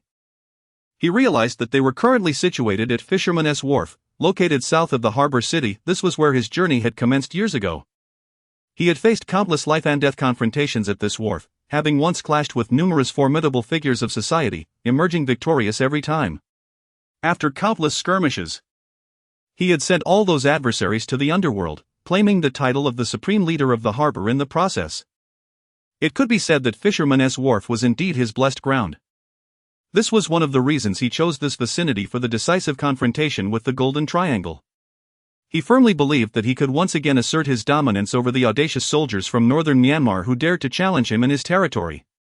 Moreover, half a kilometer away from Fisherman's Wharf lies an island known as Bangju Island. This island is surrounded by the sea on all sides, accessible only via a 300-meter-long gangway. Once they land on the island, he intended to have this gangway set ablaze, severing any potential escape routes. The moment both sides set foot on the island, it would signify a commitment to fight to the death. Survival would be the only path to a new dawn. Having confirmed the location of tonight's decisive battle, Chu Yuqing turned his gaze towards the sea, 10 kilometers southwest of Bangju Island. He raised his hand and glanced at his wristwatch. If all went according to plan, the brothers from the Hongmen and Hellion Society would already be lying in wait, following his instructions. Once Ivan and his men set foot on Bangsuay Island, a throng of individuals would swiftly converge from all directions, amassing an impressive force of 160,000 to encircle the island. With such a significant numerical advantage, they would mercilessly grind the 7,000 elite soldiers of Jingshanjiao into oblivion, severing Ivan's head from his body. This process would take approximately 20 minutes, thus they must hold their ground on the island for at least that duration. Immediately, Chu Yuqing retrieved his mobile phone from his pocket and dialed Lao Gui's number. "Hello, Feng Gu. My brothers are all in position. We're just waiting for your command to storm Bangsuay Island and dismember that cur Ivan." Upon hearing Lao Gui's words on the other end, Chu Yuqing exhaled deeply. His greatest fear was that something might go awry with the 160,000 troops in Haoxiang City today, preventing them from ambushing the southwestern waters as agreed. He understood all too well that without employing a strategy of overwhelming numbers, he would never defeat Ivan at the harbor. Fortunately, the troops had arrived safely. With that assurance, he could guarantee that this day next year would mark the demise of the beasts from the Golden Triangle. Listen carefully. Soon, I will invite Ivan to a decisive battle on Bangsuay Island. Once everyone has landed, Ma Dong, you will lead a portion of our men to swiftly incinerate the bridge. Tonight's battle will determine my fate against Ivan. Only the living shall leave the island. Chu Yuqing pounded the map on the trunk of the vehicle, pointing toward Bangsuay Island nearby, and spoke earnestly to Ma Dong, the leader of the 14th Society. As Chu Yuqing's resonant words echoed, an eerie silence enveloped the Fisherman's Wharf, where 15,000 000 men stood, their palms slick with perspiration, hearts racing with anxiety, nearly leaping from their throats. At that moment, everyone grasped Qin Feng's unwavering resolve for the impending battle. It was all or nothing. While others may tremble at the mention of the Golden Triangle, few in the world remain unshaken by its name. Even the notorious drug lords of America dare not confront the Golden Triangle directly. Yet, Qin Feng stood unafraid. To others, Ivan and his soldiers represented the most ruthless and malevolent faction, akin to heartless demons. Yet to Qin Feng, they were nothing more than mere trifles, even less than that. Throughout his life, he had never regarded anyone with deference. The beasts of the Golden Triangle were no exception. Anyone daring to challenge him would meet but one fate: eternal damnation. "All right. Understood, Fenggu," replied Ma Dong, inhaling deeply and nodding resolutely, the machete in his grip trembling slightly. Earlier that evening, Qin Feng had instructed him to bring 10 barrels of gasoline to the riverside in the southern part of the city. At that time, he was unaware of the purpose behind Qin Feng's request for the gasoline. However, now he comprehends the gravity of the situation. Qin Feng intends to use these 10 barrels of gasoline to sever all avenues of retreat for everyone involved today, including Ivan's side, as well as their own. The moment they set foot on the island, their focus narrowed to a singular word: shell. As long as the shell survives, they would fight with unrelenting ferocity. The gravity of the conversation between Qin Feng and Ma Dong left Xie Kuan, the formidable leader of the Changxing group, pale as a ghost, resembling a lifeless figure. He inwardly gasped in realization. It became evident that Qin Feng was prepared to engage in a life-or-death confrontation with Ivan at the harbor, leaving no escape route. Although he and the 10,000 members of Changxing would merely serve as spectators in this monumental battle, should Qin Feng find himself in a precarious position after landing, they too would be compelled to join the fray, wielding scythes and hoes. Otherwise, if Qin Feng and his companions were utterly vanquished by Ivan's forces, he and his 1,000 subordinates would meet a similar fate, butchered mercilessly. Given the combat prowess of his men, it would not take long for them to face annihilation. Xia Kuan now fervently hoped that the brothers from the 14th Society and the Xingsu would lend their strength. Otherwise, he too would be forced to take up arms and join the battle. Presently, Xia Kuan was consumed by anxiety, his nerves taut, trembling uncontrollably. However, Qin Feng's words directed towards Xiangzhou provided a momentary respite for his tumultuous mind. He exhaled heavily, realizing that if Qin Feng took to the battlefield personally, their chances of victory would significantly increase. After all, he was well aware of Qin Feng's formidable combat abilities. When pushed to the brink, even facing 1,000 foes alone, he would not falter. "Bring me my sword. Tonight, I shall fight alongside you until death," Qin Feng declared. First addressing Xiangzhou and then casting his gaze over the 5,000 troops present, his voice resonating with authority. Upon hearing Qin Feng's proclamation, Xiangzhou promptly ordered 2 of his subordinates to bring forth a weapon approximately 1.5 meters in length and weighing 82 pounds. As the crowd of 15,000 at the Fisherman's Wharf beheld this weapon, a synchronized gasp of astonishment erupted from their throats. Eyes widened and mouths agape. They could hardly believe what lay before them. The appearance of this weapon only deepened their understanding of Qin Feng's unwavering determination to fell Ivan at the harbor that night. This weapon was none other than the legendary Green Dragon Crescent Blade, identical in weight and length to that wielded by the famed warrior Guan Yu. The blade's sharp edge glinted ominously under the cold moonlight, casting a chilling reflection that instilled a profound sense of dread among the onlookers. They felt an immense relief in knowing they stood alongside Qin Feng as comrades in arms.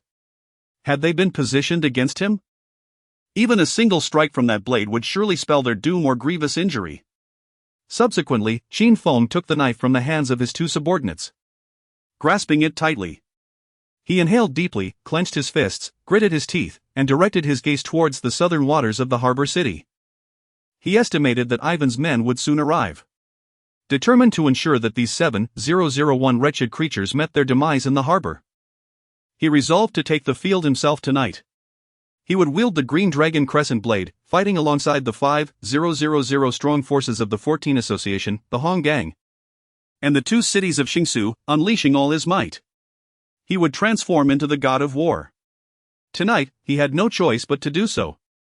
Just moments ago, a glance at the map revealed to him a grave concern. Once the alliance and the Hongmen, numbering 160,000, surrounded Bangsue Island. It would appear that Ivan and his 7,000 elite soldiers were trapped. Yet, there was another party ensnared in the encirclement, those on the island.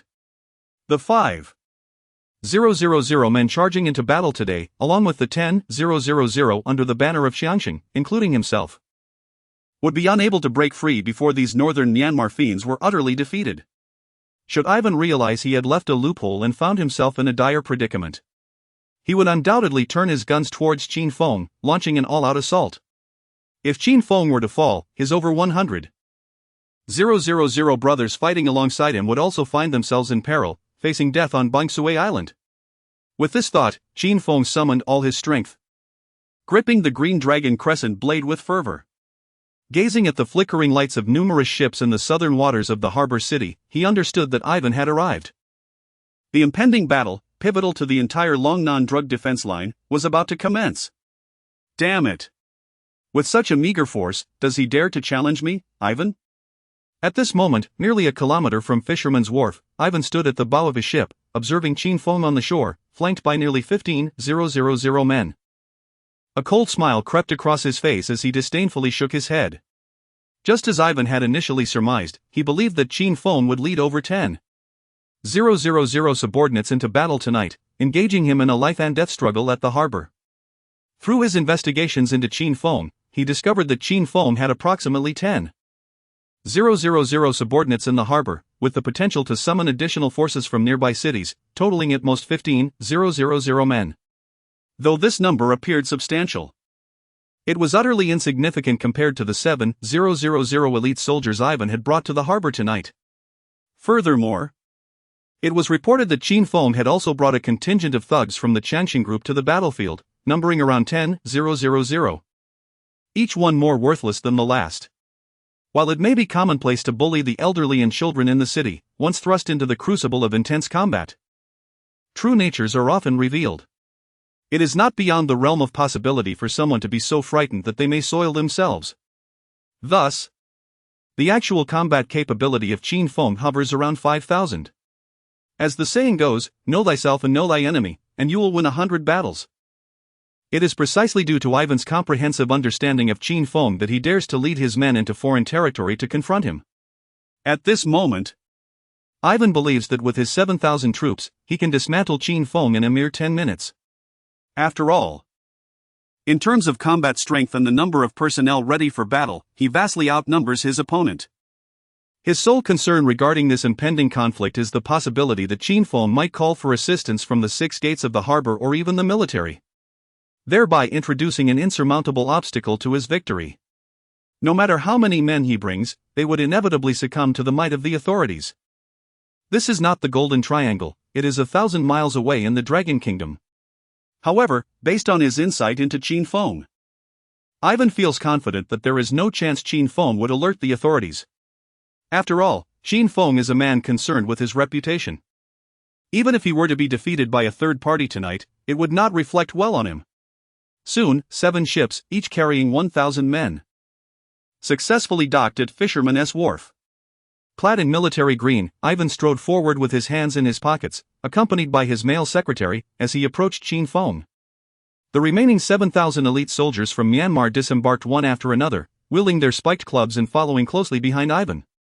As they formed a cohesive unit, their formidable presence was undeniable.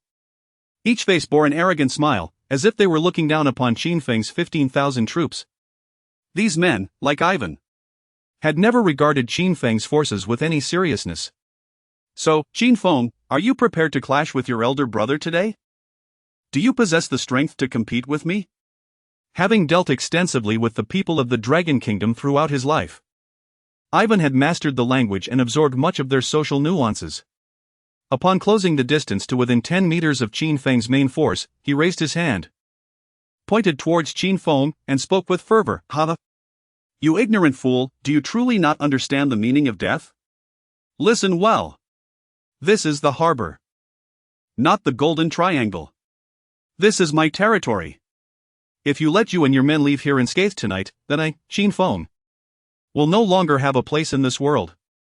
You dared to come here, so be prepared to meet your end." I vow on my life that not a single one of you and your 7,000 beasts will leave alive. Those I seek to eliminate will find no refuge. Not even from the Jade Emperor." Upon hearing Ivan's words, Qin Feng could not help but be infuriated to the point of laughter. He then forcefully slammed his Qinglong Yenue into the ground and shouted across to Ivan with a fierce tone. "Your tone is exceedingly audacious. I never anticipated that even with the formidable soldiers from northern Myanmar at your doorstep, you would remain so composed. It seems the notorious figure from Longnan truly lives up to their reputation. Allow me to present you with an opportunity. Listen closely, Qin Feng. If you reimburse me for the illicit substances I possess, valued at several billion, and transfer the funds to my Swiss bank account, while also compelling Ivan to kneel and publicly apologize 100 times, then I shall spare you and your comrades today. Otherwise, mark my words, you and your men will meet your demise here." Upon hearing Qin Feng's words, Ivan lit his cigar, taking a long drag before pointing at Qin Feng with his cigar-laden hand and retorting loudly.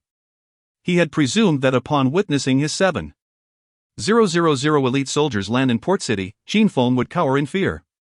He anticipated that once he laid out his terms, the latter would acquiesce to save his own life. Otherwise, in the event of an actual confrontation, Ivan could scarcely fathom how Qin Feng could possibly prevail.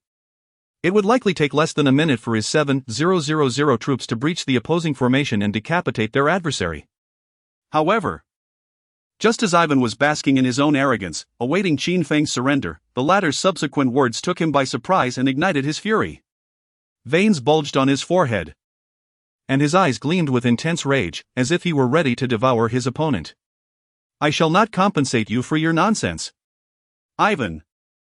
I have no desire to engage in further trivialities with you. Since I, Qin Feng, have dared to await your arrival here, it is clear that I do not regard your men as a threat. To the side lies the renowned Bangju Island, surrounded by the sea. If you are unwilling to comply, let us gather our forces and engage in a decisive battle on the island. We shall determine superiority and fate. Do you dare? Ha!" With a fierce motion, Qin Feng raised his weapon, pointing towards the nearby Bangju Island, calling out to Ivan to challenge him to battle. Should Ivan muster the courage to ascend the island, half of Qin Feng's plan would be realized.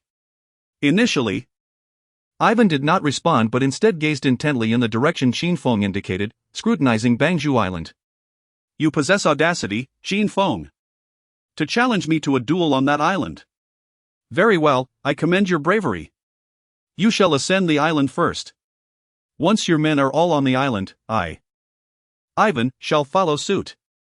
Moments later, he turned back to Qin Feng, utterly unprepared for the boldness of Qin Feng's invitation to battle on Bangju Island. Ivan was somewhat familiar with the island, located along the southern coast of Port City, aware that it was surrounded by water. To ascend the island would signify entering a trap, akin to a vast octagonal cage with no escape. Both parties would be left with no option but to fight fiercely. Only the one who perseveres would witness the dawn of a new day. He harbored no concerns about Qin Feng laying ambushes on the island. After all, there were no mountains on Bangchue Island, allowing for a clear view in every direction. His only apprehension was the possibility of Qin Feng having planted landmines upon the island. Thus, he suggested that Qin Feng's men ascend the island first, followed by his own forces. Should Qin Feng dare to be the initial one to set foot on the island, he would undoubtedly follow suit, entering the island in swift pursuit. Upon hearing Ivan's words, Qin Feng let out a cold chuckle, fully aware that the bait had been taken. After briefly confiding a few instructions to his aide, Ma Dong, he led his contingent of 15,000 society members towards the island. Once Qin Feng's formidable force had fully landed, Ivan prepared to guide his 7,000 elite troops from Myanmar onto the island. "General, this cannot be. Qin Feng is cunning and resourceful. His ascent to the position of the Dragon South leader is not solely attributed to his ferocity. His intellect surpasses that of ordinary men. His sudden proposal for you to confront him on the island is likely a cover for some sinister plot." At that moment, Ivan's male secretary, adjusting his rimless glasses, rushed forward with an urgent plea. For some inexplicable reason, since landing at the port city, his right eyelid had been twitching incessantly. As the saying goes, when in Rome, do as the Romans do. There exists a belief in the Dragon Kingdom that a twitching left eye signifies fortune, while a right eye indicates impending disaster. This ominous sign vaguely suggested that something significant was destined to unfold that night, potentially to their detriment, possibly leading to the annihilation of their entire force. Yet, he found it difficult to comprehend what calamity might transpire. After all, the current circumstances seemed overwhelmingly favorable for the Golden Triangle. With merely 15,000 society members under Qin Feng's command, they posed no threat to his forces. The sudden abnormality of Qin Feng's actions filled the secretary with foreboding. Although engaging in combat on the island would place Qin Feng in a position from which he could retreat no further vulnerable to the onslaught of the 7,000 elite troops, any alteration in circumstances would likewise signify that they themselves would have no route of retreat. Ensnared in a deadlock. Thus, he strongly urged Ivan to refrain from landing on the island and instead seek an open area to duel with Qin Feng. Who the hell do you think you are? Is it you or I who commands in the Golden Triangle? You, a mere desk-bound secretary, dare to give me, Ivan, orders on the battlefield? I was wreaking havoc in Golden Triangle when you were probably still suckling. However, in response to his counsel, Ivan merely offered him a cold slap across the face. Chapter 36, Sudden. A grave stampede incident. The formation is in disarray. In Ivan's perspective, the so-called big boss of the harbor, Qin Feng, is hardly a formidable adversary. Merely a brash youth, untested and inexperienced. Had he arrived in the harbor sooner, Qin Feng would have long since met his demise at his hands. The entire drug defense line of Longnan would have been thoroughly breached by the Golden Triangle, with vast sums of money flowing into his pockets. Nevertheless, it is not too late. As long as he can inflict a devastating blow on Qin Feng in the harbor tonight, if not to take his life, then to render him severely incapacitated, gasping for breath for a decade to come. Once Qin Feng falls, no one in the Longnan region would dare to challenge Ivan any longer. Throughout Longnan, the only person he had ever held in some regard was Qin Feng, the notorious boss of the harbor. After all, this young man is exceedingly ruthless, so much so that it is appalling. The incident today, where Qin Feng dispatched 100 of his subordinates to their doom, illustrates this perfectly. Thus, this battle tonight is not solely for his own sake but also for those 100 subordinates who have been sent to hell, dancing for the king of hell.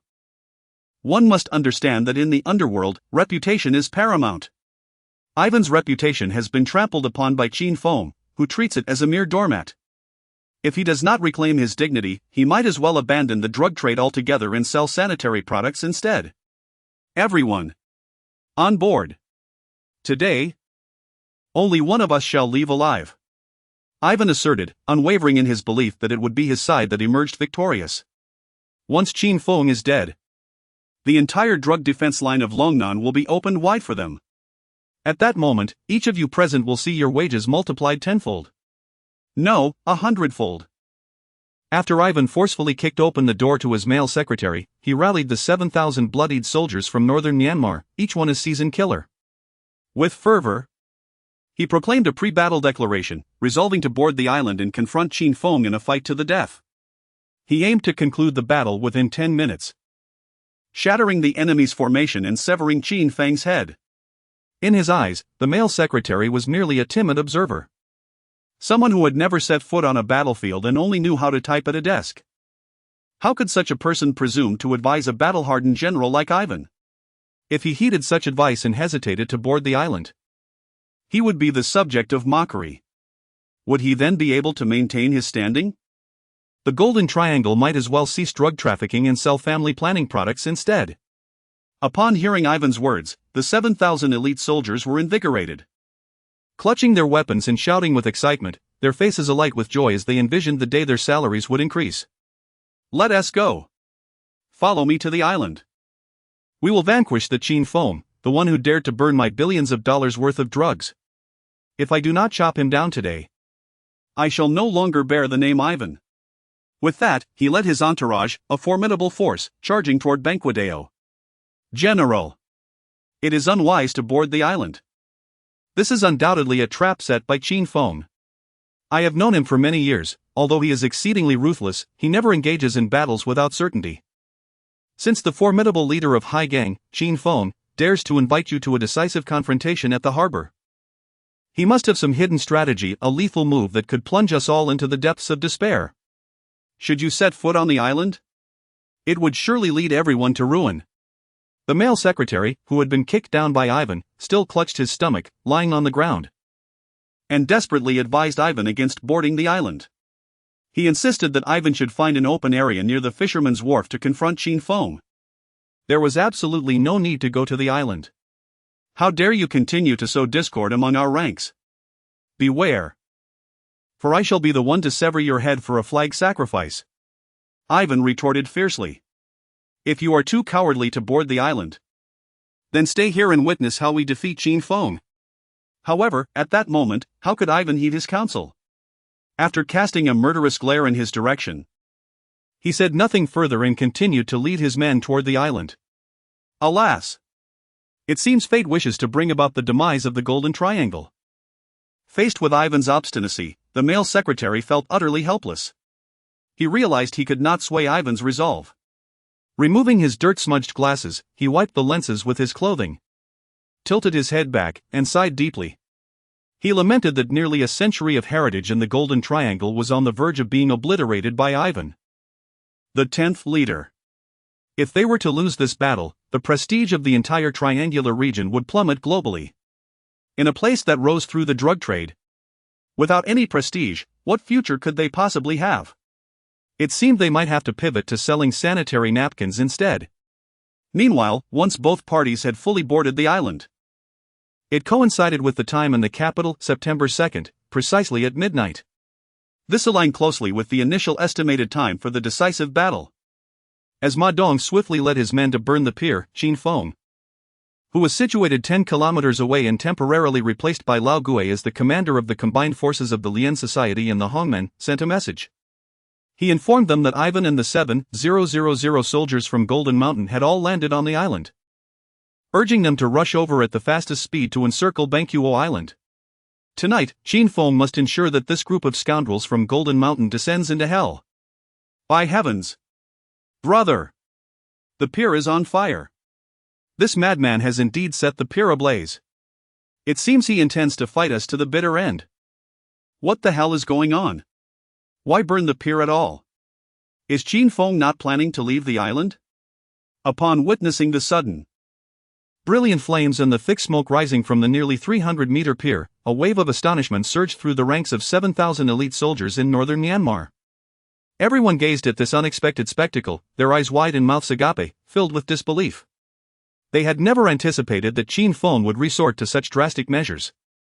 It appears that Qin Feng has earned the title of the most formidable figure in Longnan for a reason. He approaches his endeavors with relentless determination, committing to a course of action without regard for the consequences. While the soldiers remain oblivious to the gravity of the situation, merely astonished by Qin Feng's ruthlessness, Ivan, the leader of this expedition to Jingshan, senses something amiss from the sly smile gracing Qin Feng's lips. All personnel, form ranks. Arm yourselves. Prepare to charge with me. We must conclude this battle within 10 minutes. We shall sever Qin Feng's head, Ivan declared, taking a deep breath and drawing a gleaming machete from his waist. Directing his gaze towards Qin Feng, he called out to his 7,000 troops, ready for an immediate confrontation.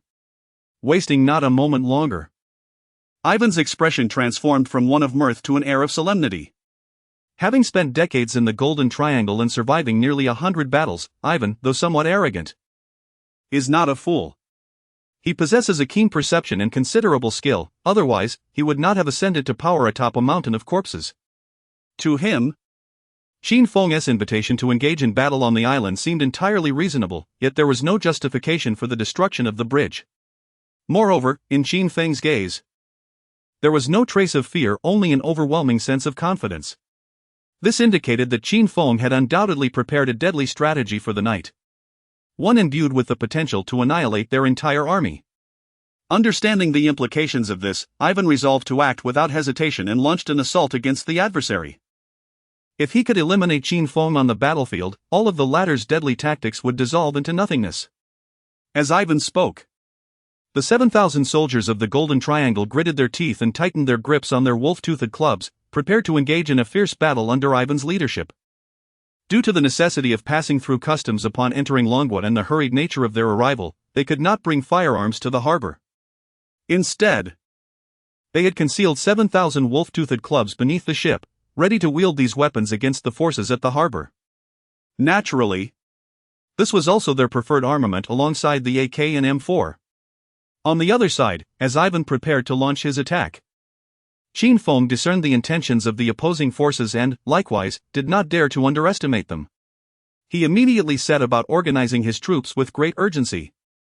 Initially, he had intended to delay proceedings after landing on the island, perhaps engaging Ivan in some verbal sparring. However, he had not anticipated Ivan's astuteness. The moment the bridge was set ablaze, the threat became evident. All strong troops, retreat to the rear. Stand at the back. Brothers from the 14 associations and the cities of Hongbang and Xingsu, move forward. Tonight is your moment to establish your names in Longnan. In the days to come, all shall remember that it was you, 5,000 strong, who followed me, Qin Feng, into battle against the drug traffickers at the harbor in Golden Mountain tonight. We shall annihilate them utterly. Standing resolutely at the forefront, Qin Feng grasped his green dragon crescent blade and bellowed to the 15,000 troops behind him.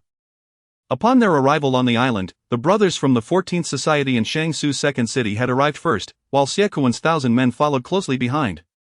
Thus, the forces of the Changsheng group found themselves at the forefront after landing. If they were to engage Ivan under such a formation, every one of their men would surely be cleaved to pieces by their adversaries. After all, Qin Feng was acutely aware of the combat prowess of the Changsheng group. Minor skirmishes were manageable, yet in more elevated conflicts, they would merely be fodder for the opposition. Upon hearing Qin Feng's command, the 1,000 socialites of the Changsheng group began to retreat desperately. Meanwhile, the 5,000 wielding pickaxes and machetes, the main force for tonight's decisive battle, surged forward with remarkable composure. In stark contrast to the Changsheng menaced disarray, they maintained their formation, coalescing as a unified front while gradually increasing their speed to reach the forefront of the line. However, the Changsheng troops were in utter chaos. As the imminent battle loomed, they faltered at the front, resulting in a severe trampling incident due to the sheer number of bodies. This significantly hindered the advance of the main force from the rear. Xia Kuan, command your men to maintain order, Qin Feng exclaimed, furrowing his brow at the chaotic scene. He attempted to restore some semblance of discipline among Xia Kuan's subordinates. Yet, in that moment, he could no longer see Xia Kuan. For as soon as the order was given, Xia Kuan was the first to flee towards the rear, now caught in the throng, being trampled by his even more panicked subordinates. Brothers, charge forward. Make your names immortal. Today is the day. Whoever beheads Qin Feng shall receive a reward of $100,000 from me, Ivan. Kill them. Damn it. Eliminate this rabble. At that moment, Ivan keenly perceived the turmoil within Qin Feng's formation, recognizing it as an opportune moment. He understood that they must capitalize on this chance to shatter the enemy's lines. Grasping his machete, he shouted fervently to rally his troops. Without hesitation, he surged forward, leading the charge towards Qin Feng.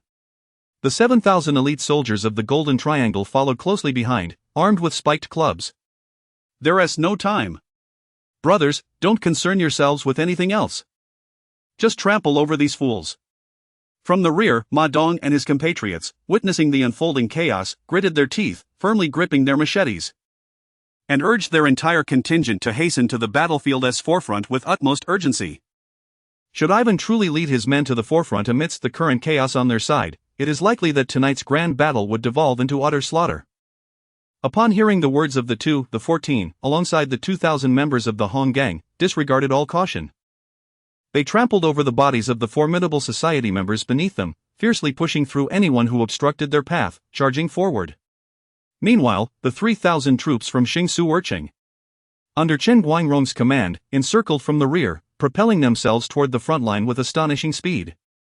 At this critical moment, faced with the unprecedented situation, Qin Feng ceased any attempts to organize his formation. Instead, he turned, gripping his replica of Guan Yu's famed green dragon crescent blade, inhaling deeply as he gazed upon the approaching 7,000 troops from northern Myanmar.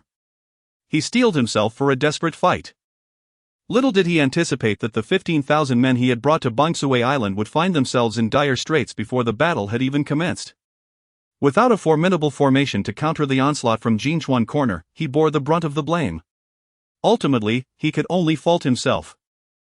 As the leader of these 15,000 troops, he was akin to a supreme commander.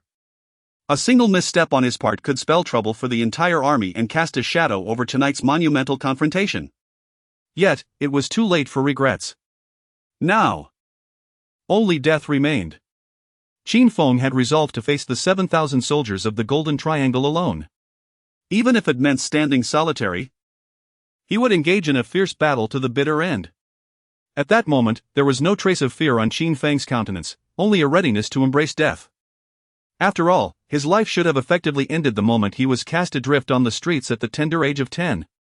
What fear could a man, long dead in spirit, possibly harbor? Yang Fan and Zhao Yang stood resolutely at his sides, gripping their picks with unwavering determination. They remained motionless, drawing deep breaths and adjusting their respiratory rhythms. Despite the imminent charge from the fearsome 7,000 troops brandishing their spiked clubs, their hearts raced with anxiety, yet none faltered. Instead, they chose to stand shoulder to shoulder with Qin Feng, loyal companions at his side. Not for any other reason, but because they understood profoundly one call of Brother Feng, a lifetime of loyalty to Brother Feng. From the moment they allied with Qin Feng, they had prepared themselves to brave fire and water for him, willing to lay down their lives on Bangsui Island without a second thought. Chapter 37, The Fearsome Might of Northern Myanmar, Children Dare Not Cry at Night. In the blink of an eye, Ivan led his 7,000 elite soldiers from northern Myanmar to within 10 meters of Qin Feng's formation. Before him stood a formidable throng, each wielding spiked clubs, their eyes radiating a fierce and malevolent glint. You too. Step back. Stand with the forces of the Qianxing group at a safe distance. Qin Feng commanded sharply, raising his Qinglong Yenyue blade and forcefully pushing Yang Fan and Zhao Yang backward. If you dare to partake in today's battle, do not expect me, Qin Feng, to acknowledge your presence. Though he clearly understood their determination to fight alongside him, Qin Feng was equally aware that the brutality of today's conflict was far beyond what these two fresh graduates, barely in their 20s, could withstand.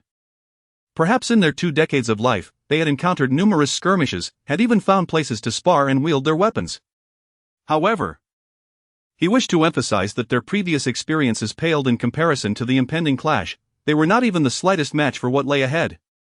Thus, he insisted they retreat with the forces of Qianxing, far from the battlefield, to avoid involvement. Their willingness to stand aside was testament enough to his judgment. His chosen companions were not cowards. Brother Feng, please take care. Yang Fan and Zhao Yang, having been forcefully pushed back several meters and landing heavily on the ground, quickly rose to their feet and shouted. They remained at a distance, for they understood that with their limited combat prowess, they would likely be felled by the forces of the Golden Triangle within mere seconds of joining the fray. In such a scenario, Qin Feng would be burdened with their safety, detracting from his focus on the enemy. Therefore, it was undoubtedly wiser for them to remain in place, causing no additional chaos for Qin Feng. However, they swore that should Qin Feng find himself in peril, surrounded and struck down by foes, they would not hesitate to brandish their tools and rush to his rescue, even at the cost of their lives. Yet, in the very next moment, upon witnessing the unfolding scene before them, they were seized by an involuntary tremor of fear. Yang Fan nearly lost control, nearly soiling himself in terror. As the 7,000 elite soldiers from northern Myanmar surged forward, swinging their spiked clubs with the intent to take Qin Feng's life, he swiftly raised his Qinglong Yenyue blade and, in an instant, beheaded the nearest assailant. The man's head rolled away like a ball, while his body stood motionless, blood gushing forth like a fountain from his severed neck, reaching a height of over 3 meters. The entire sequence from raising the blade to retracting it took less than 0.1 seconds and astonishing speed. It was akin to the legendary exploits of Guan Yu, who vanquished Hua Xiong with a single stroke, or executed Yen Liang and Wen Shou with equal finesse. Not merely similar, but utterly identical. Witnessing this scene, not only Yang Fan and Zhao Yang, but even the 7,000 elite soldiers from northern Myanmar, who had rushed close to Qin Feng, were utterly petrified. They stood there, transfixed by the breathtaking spectacle before them, momentarily frozen in place, none daring to advance further. It felt as though they had all experienced a sharp pain in their necks. as if it were their own heads that had been severed. This decisive strike was, in fact, a deliberate act by Qin Feng, aimed precisely at the arteries. His intention was to deliver a lesson to these brutes of the Golden Triangle, to convey that he, Qin Feng, was not to be trifled with. Should they wish to continue challenging him, this would be their fate. The swiftness of his lethal blow had the desired effect, leaving all the soldiers present momentarily stunned for over 10 seconds, as if they were mere wooden statues. It wasn't until Ivan's shout pierced through the air that they were jolted back to reality. Brothers! Whoever can sever Qin Feng's head, Ivan, will reward him $3 million. And grant him the position of deputy leader of the Golden Triangle. Ivan, gripping his spiked club tightly, pointed at the nearly within reach Qin Feng and bellowed to everyone present. As the saying goes, under the lure of great rewards, brave men will surely emerge. Upon hearing Ivan's tantalizing offer, which had the power to alter their destinies, the soldiers quickly found their surging desires beginning to suppress their fear. They rallied themselves with shouts of encouragement and charged towards Qin Feng. Initially, Qin Feng managed to handle the onslaught of the northern Myanmar soldiers with composure, wielding his green dragon crescent blade to decapitate one foe after another, felling numerous men from the Golden Triangle. However, as time passed, he soon found it increasingly difficult to maintain his stance. This was not due to a lack of skill, but rather the overwhelming number of adversaries, 7,000 in total. Each was a battle-hardened warrior from northern Myanmar, not merely common soldiers. Even the mightiest of heroes, like Guan Yu, could fall victim to ambush, and how could Qin Feng, though formidable, expect to fare any better? Yet, he was fortunate today to possess the green dragon crescent blade. Had he brought a shorter weapon, such as a machete, he would have likely been overwhelmed and left grievously wounded within mere minutes by foes outnumbering him 7,000 to 1. Despite the dire circumstances, he managed to hold out for a full 10 minutes without allowing the northern Myanmar soldiers to close in on him, even managing to slay several hundred of them. However, as he found himself surrounded by Ivan's men, armed with their sharp spiked clubs, preparing to launch another wave of attack, he couldn't help but let out a deep sigh. Reflecting on his journey since first stepping onto the path at the age of 10, now 20 years had passed. Throughout these 2 decades, he had been invincible in battle, conquering every adversary he faced. Each individual stronger than him had been sent to the depths of hell by his own hand, and he had stepped upon their fallen bodies to ascend ever higher. Was it possible that today, he, Qin Feng, would be defeated by these beasts from northern Myanmar on this island? With the last of his strength, he positioned his crescent blade horizontally at his waist. Gritting his teeth, he cast a sweeping glance over the soldiers of the Golden Mountain Pass present. He resolved that even if it meant death, he would drag this group down to hell alongside him. Brother Feng, we are coming. Cursing under his breath, he declared, if life and death hold no significance, then let us fight. Those who dare to flaunt their bravado at the harbor must be sent straight to hell. At that moment, 2 piercing roars echoed from the periphery of the crowd. It was Ma Dong, the president of the 14th Society, and Xiang Zhua, the leader of the Hong Gang, who had brought all their men, pushing through the throng to the forefront of their faction. Upon arrival, they found Qin Feng ensnared in a dire situation, on the brink of losing his life. Witnessing this, both men glared fiercely, shouting as they swung their cleavers and charged forward, nearly losing their shoes in the haste.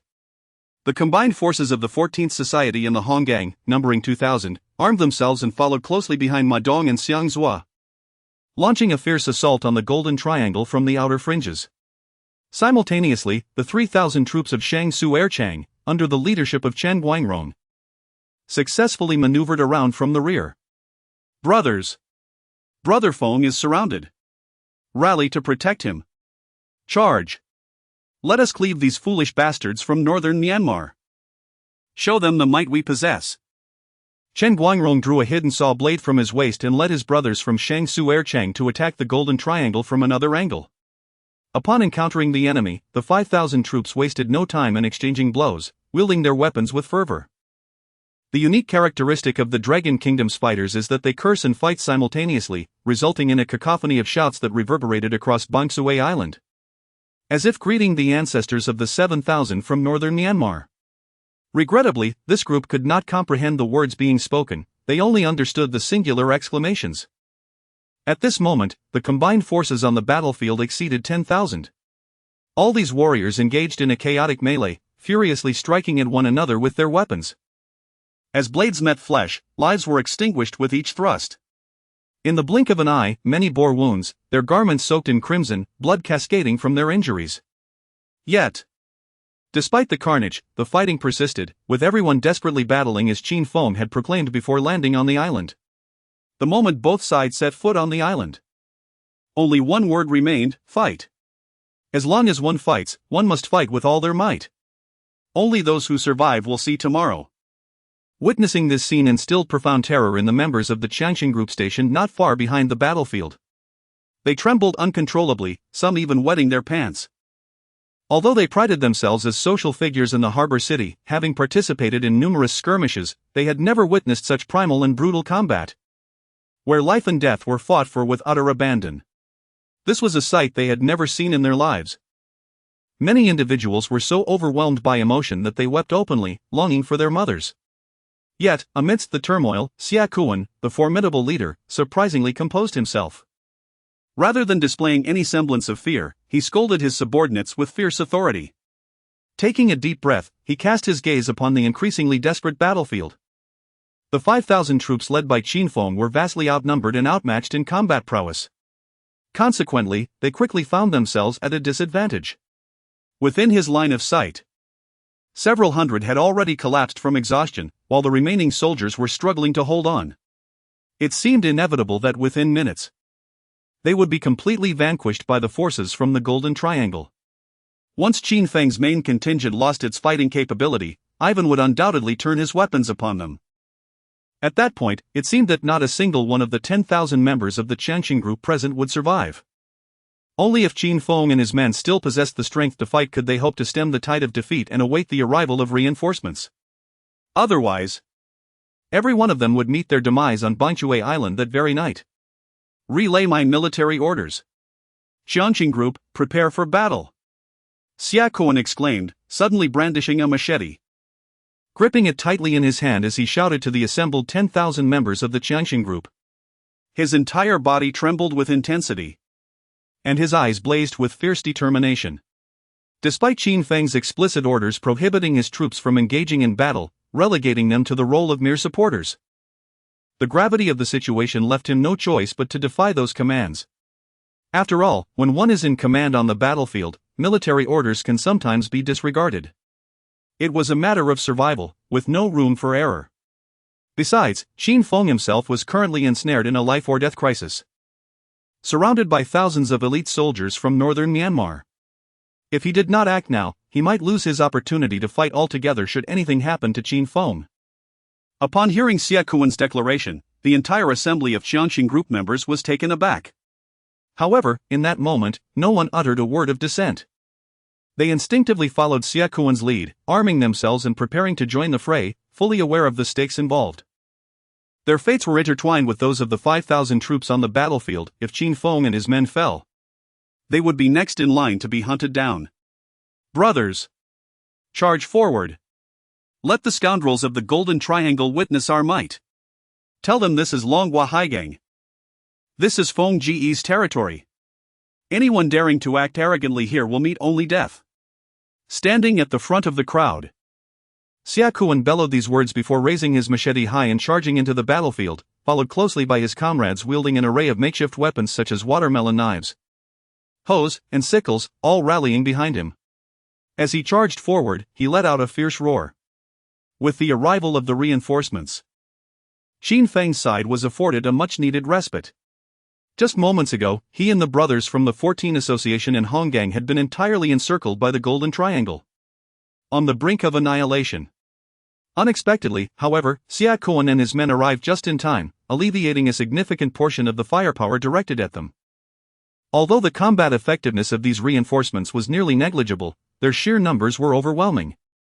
Even if they were merely being cut down like vegetables, it would still provide Ivan's men with enough resistance for a time. Brother Feng, when will the brothers from the Federation and Hongmen arrive? If they don't come soon, we might all perish here today. With just these people from Qianxing, we cannot hold out much longer. Chen Guangrong, who had sustained multiple wounds and lay gasping on the ground, raised his trembling hand and spoke to Qin Feng. "Soon. It should be only a minute," Qin Feng responded, bending down to grasp Chen Guangrong's hand tightly. "Once my 160,000 brothers from Haoxiang City arrive, it will be the end for these beasts of the Golden Triangle." At that moment, it was already September 2nd, 12:19 a.m. in the imperial capital. He had previously calculated the time. It would take merely 20 minutes to reach Banqiao Island from the sea, 10 kilometers south of Haikao City. He estimated that within a minute, his main force would arrive at this location, encircling Banqiao Island with their 160,000 men. Utilizing a tactics of overwhelming numbers, they would shred Ivan and his forces like a meat grinder. No matter how formidable the combatants from northern Myanmar were, could they truly best 160,000? By that time, Ivan and the remaining forces of the Golden Triangle would be compelled to kneel before him. He envisioned Ivan himself, with his 8 million followers on his YouTube account, broadcasting live to the world, showcasing everything that transpired on Banqiao Island tonight, alongside his 160,000 men. From this day forward, he would ensure that all of northern Myanmar would know who Qin Feng truly was. He would become a name so feared that even children would dare not cry out at night upon hearing it. Chapter 38: The Golden Triangle transforms into a sanitary napkin manufacturing hub. Brothers, stand firm. Hold on for just a little longer. Brother Feng's grand army is almost here. Once Brother Feng's 160,000 troops arrive, it will be the end for these scoundrels in northern Myanmar. At this very moment, wielding a mountain-cutting knife and fiercely battling Ivan's men, Xia Kuan bellowed towards the strong Prosperity Group. Despite their overwhelming numbers, totaling 1,000, their combat effectiveness was woefully inadequate. Xia Kuan was well aware of this fact, yet today he realized he had overestimated them. The term inadequate scarcely sufficed, they were, in fact, utterly inept. With their scythes and hoes, they appeared somewhat formidable, yet on the battlefield, they were reduced to a pitiful state, fleeing and crying out for help. It seemed his subordinates were no match for the farmers who tilled the land. If a farmer witnessed his field set ablaze, he would undoubtedly exhibit greater ferocity. 160,000? Ha! Are you trying to frighten children? Upon hearing Xia Kuan's cries, Ivan pointed his wolf-fang mace at him and coldly laughed, questioning whether Xia Kuan's bravado had gone too far. Was it typical for the Dragon Kingdom to boast so? He was acutely aware that before arriving at the harbor, he had conducted thorough research on Qin Feng, realizing that in the entire Longnan region, he could muster no more than a little over 10,000 subordinates.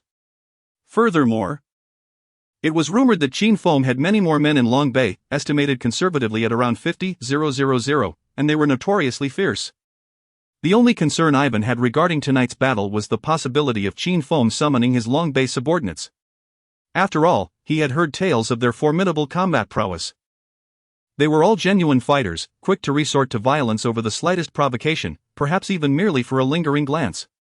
If those several thousand men from Long Bay were indeed summoned by Qin Feng to the harbor, Ivan would be genuinely apprehensive, fearing for his safety. However, investigations revealed no signs of troop movements from Qin Feng in Long Bay that night.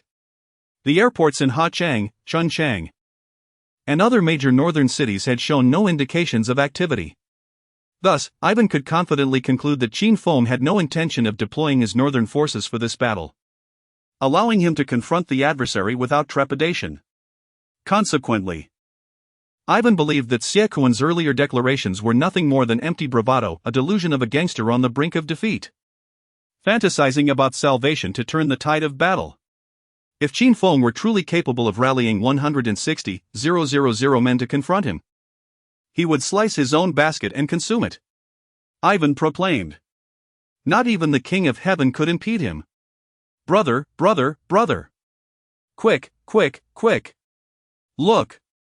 What is that? Just as Ivan was lost in his thoughts, one of his subordinates suddenly pointed towards the distant sea, stammering in terror.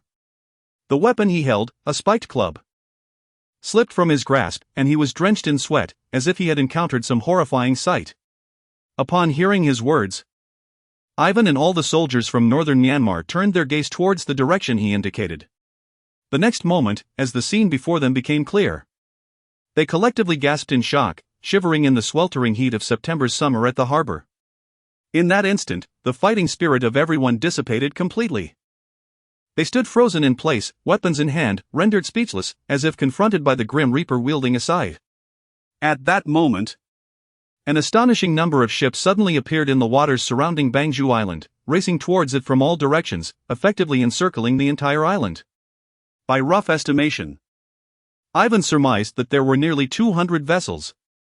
If one conservatively assumed that each ship carried 800 people, that would amount to a staggering 160,000 individuals.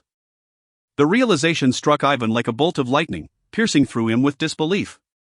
How could there be such an immense force assembled by Qin Feng in Long Country? It was known that the total armed forces across northern Myanmar barely reached around 100,000. Yet, Qin Feng's followers outnumbered the entire northern Myanmar army. It was utterly shocking and something Ivan could never have imagined before arriving at the harbor. He regretted not heeding his secretary's advice to avoid confronting Qin Feng on the island, which had left him and his several thousand subordinates in a perilous situation with no way to retreat. But now, it was too late for regrets. As he gazed at the 200 ships, each brimming with 160,000 people, nearing Bangju Island, Ivan clenched his teeth and raised his spiked club high. He resolved to fight to the death against Qin Feng. "Everyone! Arm yourselves!" he shouted. "Death is but a moment. Today, we fight." He cursed under his breath. At worst, we shall be heroes in our next lives. However, after delivering this rousing speech, he found that not a single subordinate responded. They merely looked at him, their eyes filled with palpable fear, for they were not ready to wait for another life to be heroic. "General, surrender to Qin Feng," one pleaded. "Yes. Let us beg for mercy. If we continue to fight in this situation, none of us will make it back alive." Another chimed in, "Indeed. A true man knows when to yield. Given Qin Feng's ruthlessness, if we resist further, our fate will surely be worse than that of Dinnan and his men. We might not even survive to tell the tale. General, cut off the chaos before it ensues. Surrender. If necessary, we can all kneel and bow to Qin Feng." "No. Let's bow 100 times. As long as Qin Feng allows us to return tonight, we are willing to do anything." The thousands of soldiers from northern Myanmar shouted at Ivan, urging him to surrender to Qin Feng.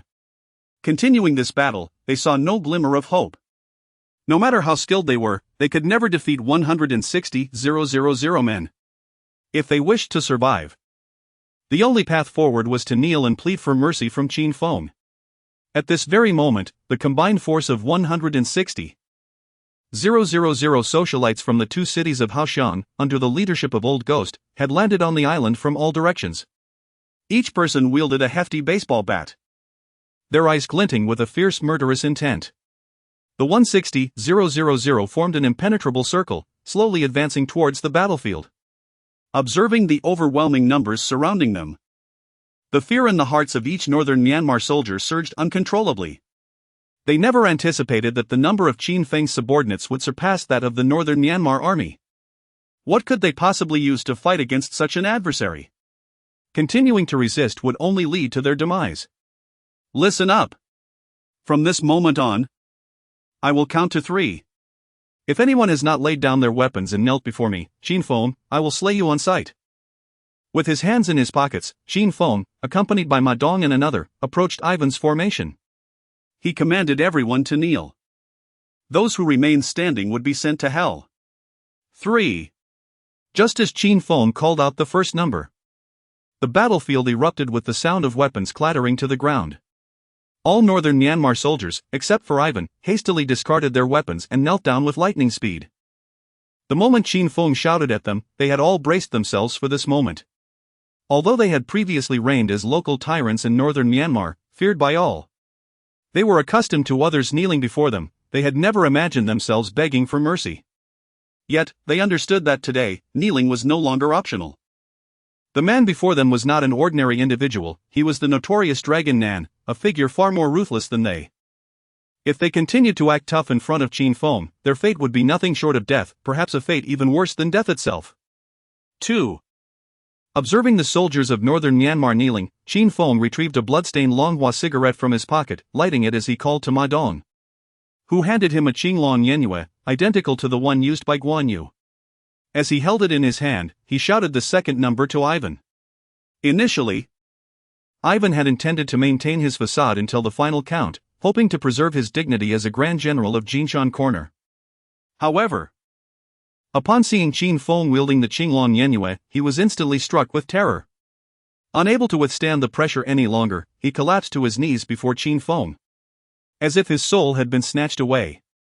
At this moment, the 160,000 troops from Haoxiang City approached the battlefield, effectively encircling the area. Each individual brandished their baseball bats, gazing at the kneeling individuals from northern Myanmar who were pleading for mercy from Chin Fong with disdainful expressions. This was the inevitable fate for anyone in this world who dared to flaunt their bravado in front of their formidable leader. "What's the matter, General Ivan? Not so arrogant now, are we?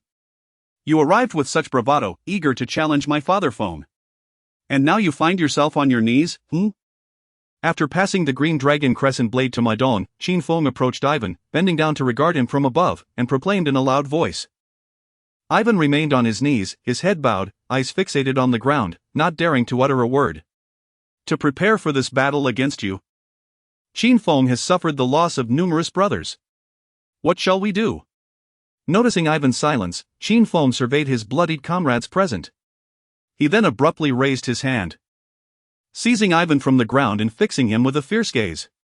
"Brother Fong, no matter the cost, just name your price. I, Ivan, will compensate. Consider it a restitution for you and your brothers." Ivan trembled as he spoke, attempting to quell Chin Feng's fury with monetary offers. He was willing to pay any amount if it meant being spared today. However, just as he harbored such hopes, the words Chin Fong uttered next shattered his illusions. "Do you think I, Chin Fong, am in need of money? Let me be frank with you, my Swiss bank account holds enough to buy 10 golden mountains." With that, Chin Fong forcefully cast Ivan aside, slamming him back onto the ground, and bellowed at him. "Brother Fong, what should we do? I will heed your command." Ivan knelt before Chin Fong, prostrating himself fervently, seeking his forgiveness.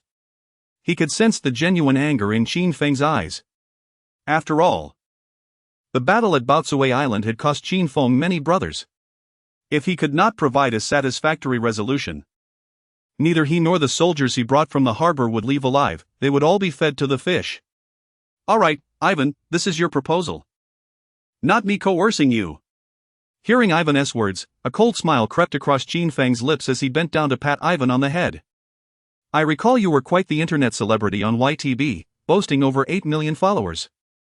In your leisure time in the Golden Triangle, you often went live on YTB to flaunt your persona, attracting hundreds of thousands of viewers each time. So now, go live on YTB and announce to everyone that the Golden Triangle will no longer engage in drug trafficking. From this day forth, we shall sell sanitary napkins. Isn't your YTB account named General Ivan of Golden Mountain? I shall henceforth be known as the Lady Care Specialist, Ivan. The Golden Triangle will now stand as the world's largest wholesaler of sanitary napkins. Return promptly and produce 10 million packages for me. Should you fail to deliver within a week, I, Chin Fong, shall come to the Golden Triangle and make you regret it." With a puff from his cigarette, Chin Fong pointed at the other man with his right hand, still holding the smoke. He pronounced fiercely, as the saying goes, "Face is given by others, but shame is one's own to bear. Ivan, that pompous general of the Golden Triangle, foolishly parades here at the harbor. And he shall undoubtedly pay the price for his arrogance, along with the entire Golden Triangle. Let the region, once renowned across the globe, see its reputation plummet to the depths. From now on, even children will dare to mock at the mere mention of those 3 words. This, indeed, is the cost of his pretense with me, Chin Fong. Please, Brother Fong, if you truly proceed as you suggest, the Golden Triangle will be unable to survive." Ivan, upon hearing Chin Feng's words, turned pale as a ghost, waving his hands in distress. After all, whether in ancient or modern times, in the world of underworld dealings, one relies heavily on face. If Chin Fong were to humiliate the Golden Triangle on such a grand scale tonight, the damage to their reputation would be unimaginable. The golden triangle had long been synonymous with evil, instilling fear across the globe, a symbol of invincibility. Yet, this night would see the nearly century-old myth of their invulnerability shattered by Chen Feng, the formidable leader of the harbor. If news of this spread, even Ivan would find it impossible to navigate the underworld thereafter. Do you believe you have a choice? Ha! Does a defeated general dare to negotiate terms with Chen Feng? With that, Chen Feng rose, seized the green dragon crescent blade from Ma Dong's hands, and forcefully struck it into the ground. The blade embedded itself deeply, standing tall like a war deity before Ivan. Gazing at the weapon before him, Ivan let out a resigned sigh. Slowly, he retrieved his phone from his pocket and offered it to Chen Feng, fully aware that he had no options left. Once Chen Feng initiated the live broadcast, it would not only be Ivan who would face disgrace, but also the elite troops he had brought from northern Myanmar. By the way, what were those advertising slogans for the sanitary napkins? Sophie, comfort your heart? Who knows a woman's heart? Cleansing sanitary napkins? Teach these pretenders to perform a segment in front of the global audience. After accepting the phone from Ivan, Chen Feng extinguished his cigarette but forcefully on the ground, turned to Chen Guangrong at his side, and spoke. Chapter 39, The Reluctant Soldiers of Northern Myanmar Forced to Dance. Live broadcast worldwide. Yes. That's exactly what Brother Feng said. Alright, Brother Feng. This is my forte. Whenever I find myself idly watching television at home, I am bombarded with advertisements for sanitary napkins. Upon hearing Chen Feng's words, Chen Guangrong immediately nodded emphatically, his eyes gleaming with excitement. You lot. Stand up. He commanded, brandishing his machete and pointing menacingly at the nearly 6,000 soldiers from northern Myanmar kneeling before him. He resolutely decided to follow Chen Feng's instructions, compelling these soldiers to film 2 advertisements for domestically produced sanitary napkins, an act he deemed a contribution to the industry. As Chen Guangrong's words sank in, the soldiers stood up in confusion, faces blank, unsure of what was to come. However, among them were a few who understood the dragon language, their faces turning ashen, trembling uncontrollably as they realized Chen Guangrong intended for them, hardened killers, to shoot an advertisement for sanitary pads.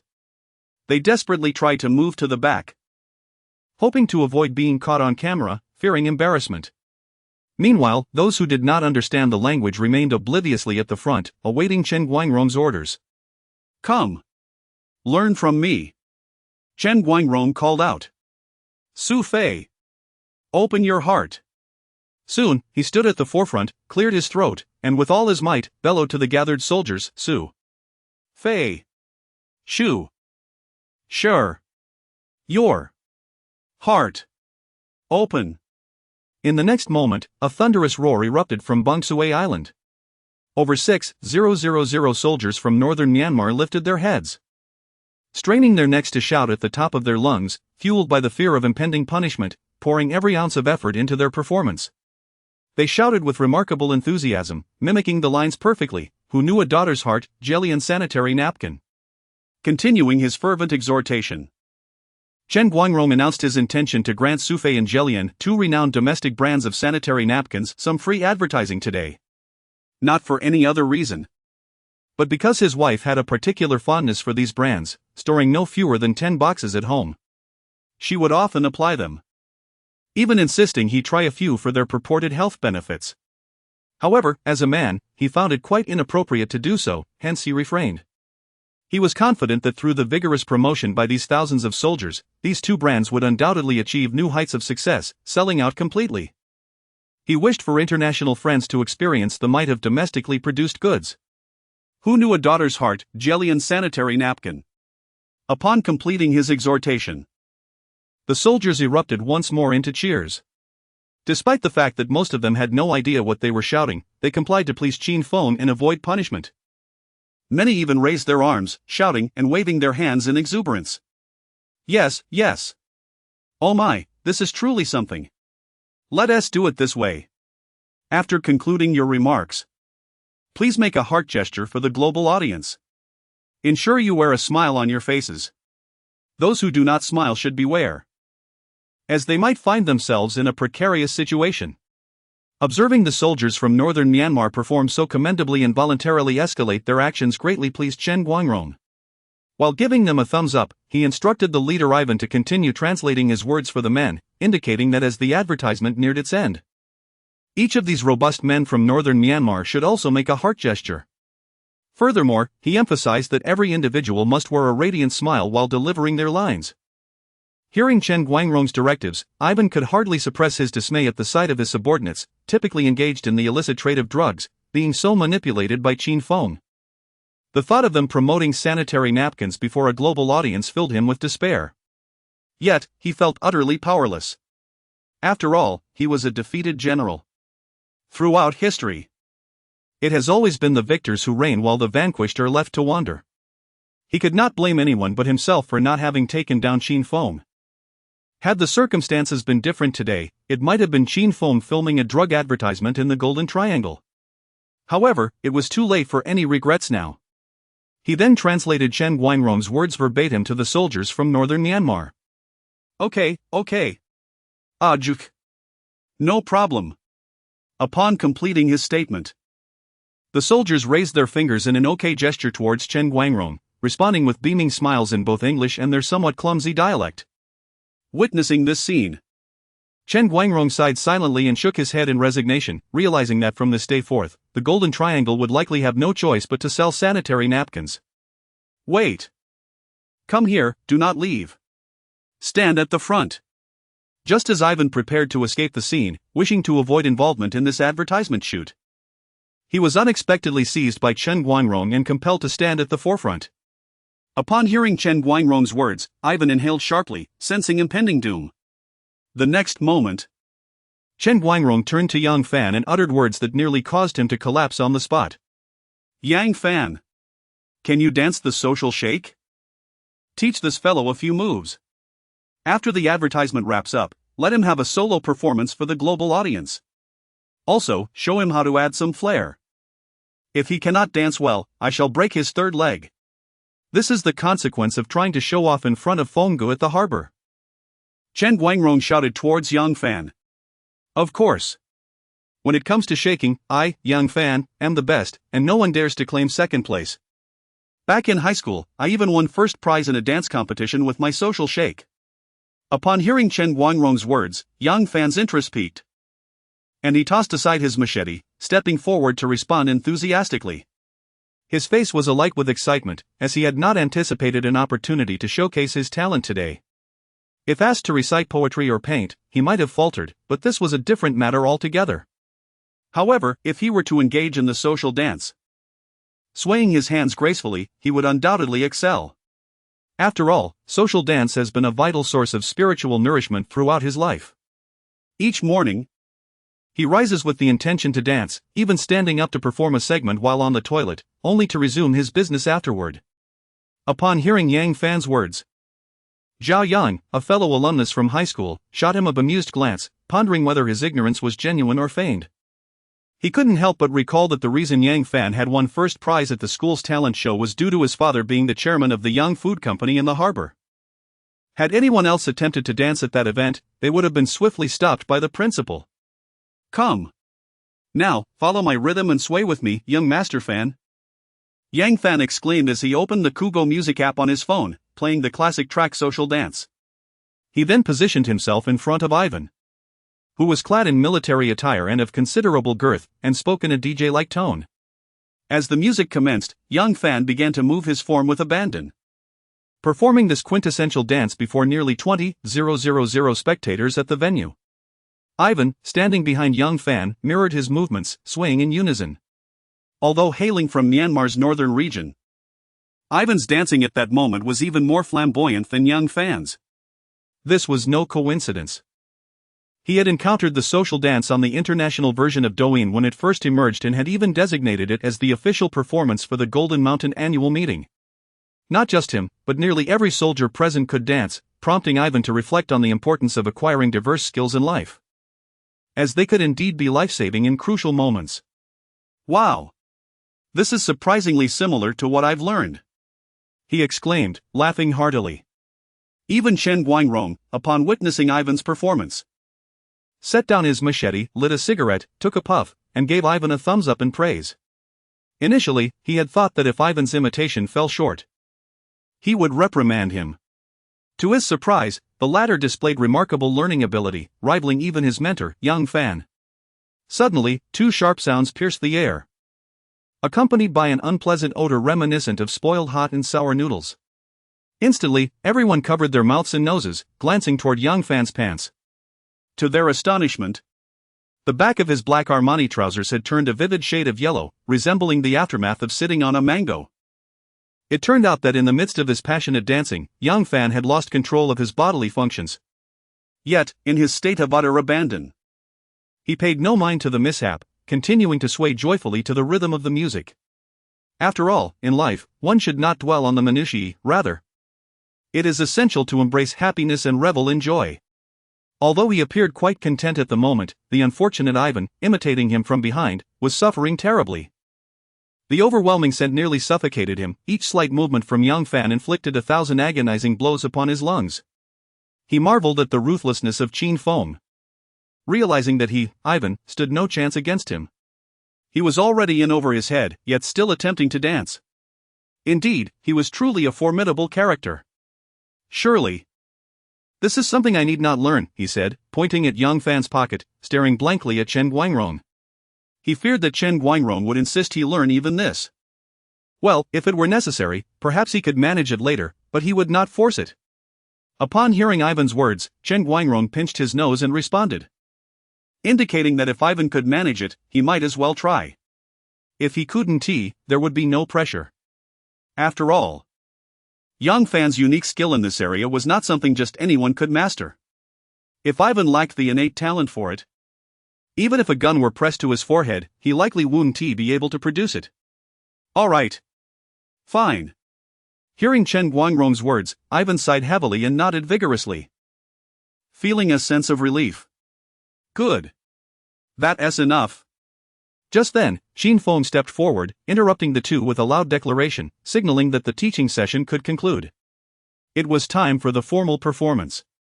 Had Yang Fan not soiled himself, perhaps he could have continued dancing a bit longer. From his vantage point, he had observed many unworldly members of the Hongmen and Hellion society covering their mouths and noses, their faces contorted in extreme discomfort, as if they were on the verge of vomiting. If he allowed Yang Fan to continue for much longer, it was likely that the entire 160,000 members of the Haoxiang Second City would be rendered sick by the stench. Brother Feng, I haven't had enough of dancing yet. Please let me continue for a bit longer. However, Yang Fan still felt a twinge of yearning, hoping Qin Feng would permit him a few more moments of dance. All right. Enough. You can dance more at home later. I have serious matters to attend to. Qin Feng waved his hand, quickly instructing Zhao Yan to take Yang Fan for a stroll by the seaside. Once Yang Fan departed, the surrounding air instantly returned to normal. Everyone around dropped their hands and took deep breaths of fresh air, feeling as though if Yang Fan lingered any longer, they would all be on the brink of asphyxiation. Qin Feng then retrieved Ivan's phone from his pocket, unlocked the screen, and opened the YTB application. To his surprise, Ivan had amassed quite a following on YTB, surpassing 10 million fans. If his memory served him correctly, just last month, the count was only 8 million.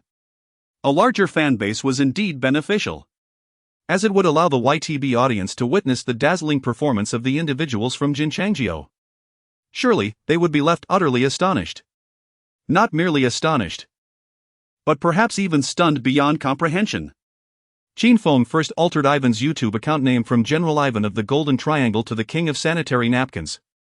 Following this, he retrieved a Longhua cigarette from his pocket, placed it between his lips, ignited it, and activated the live stream button.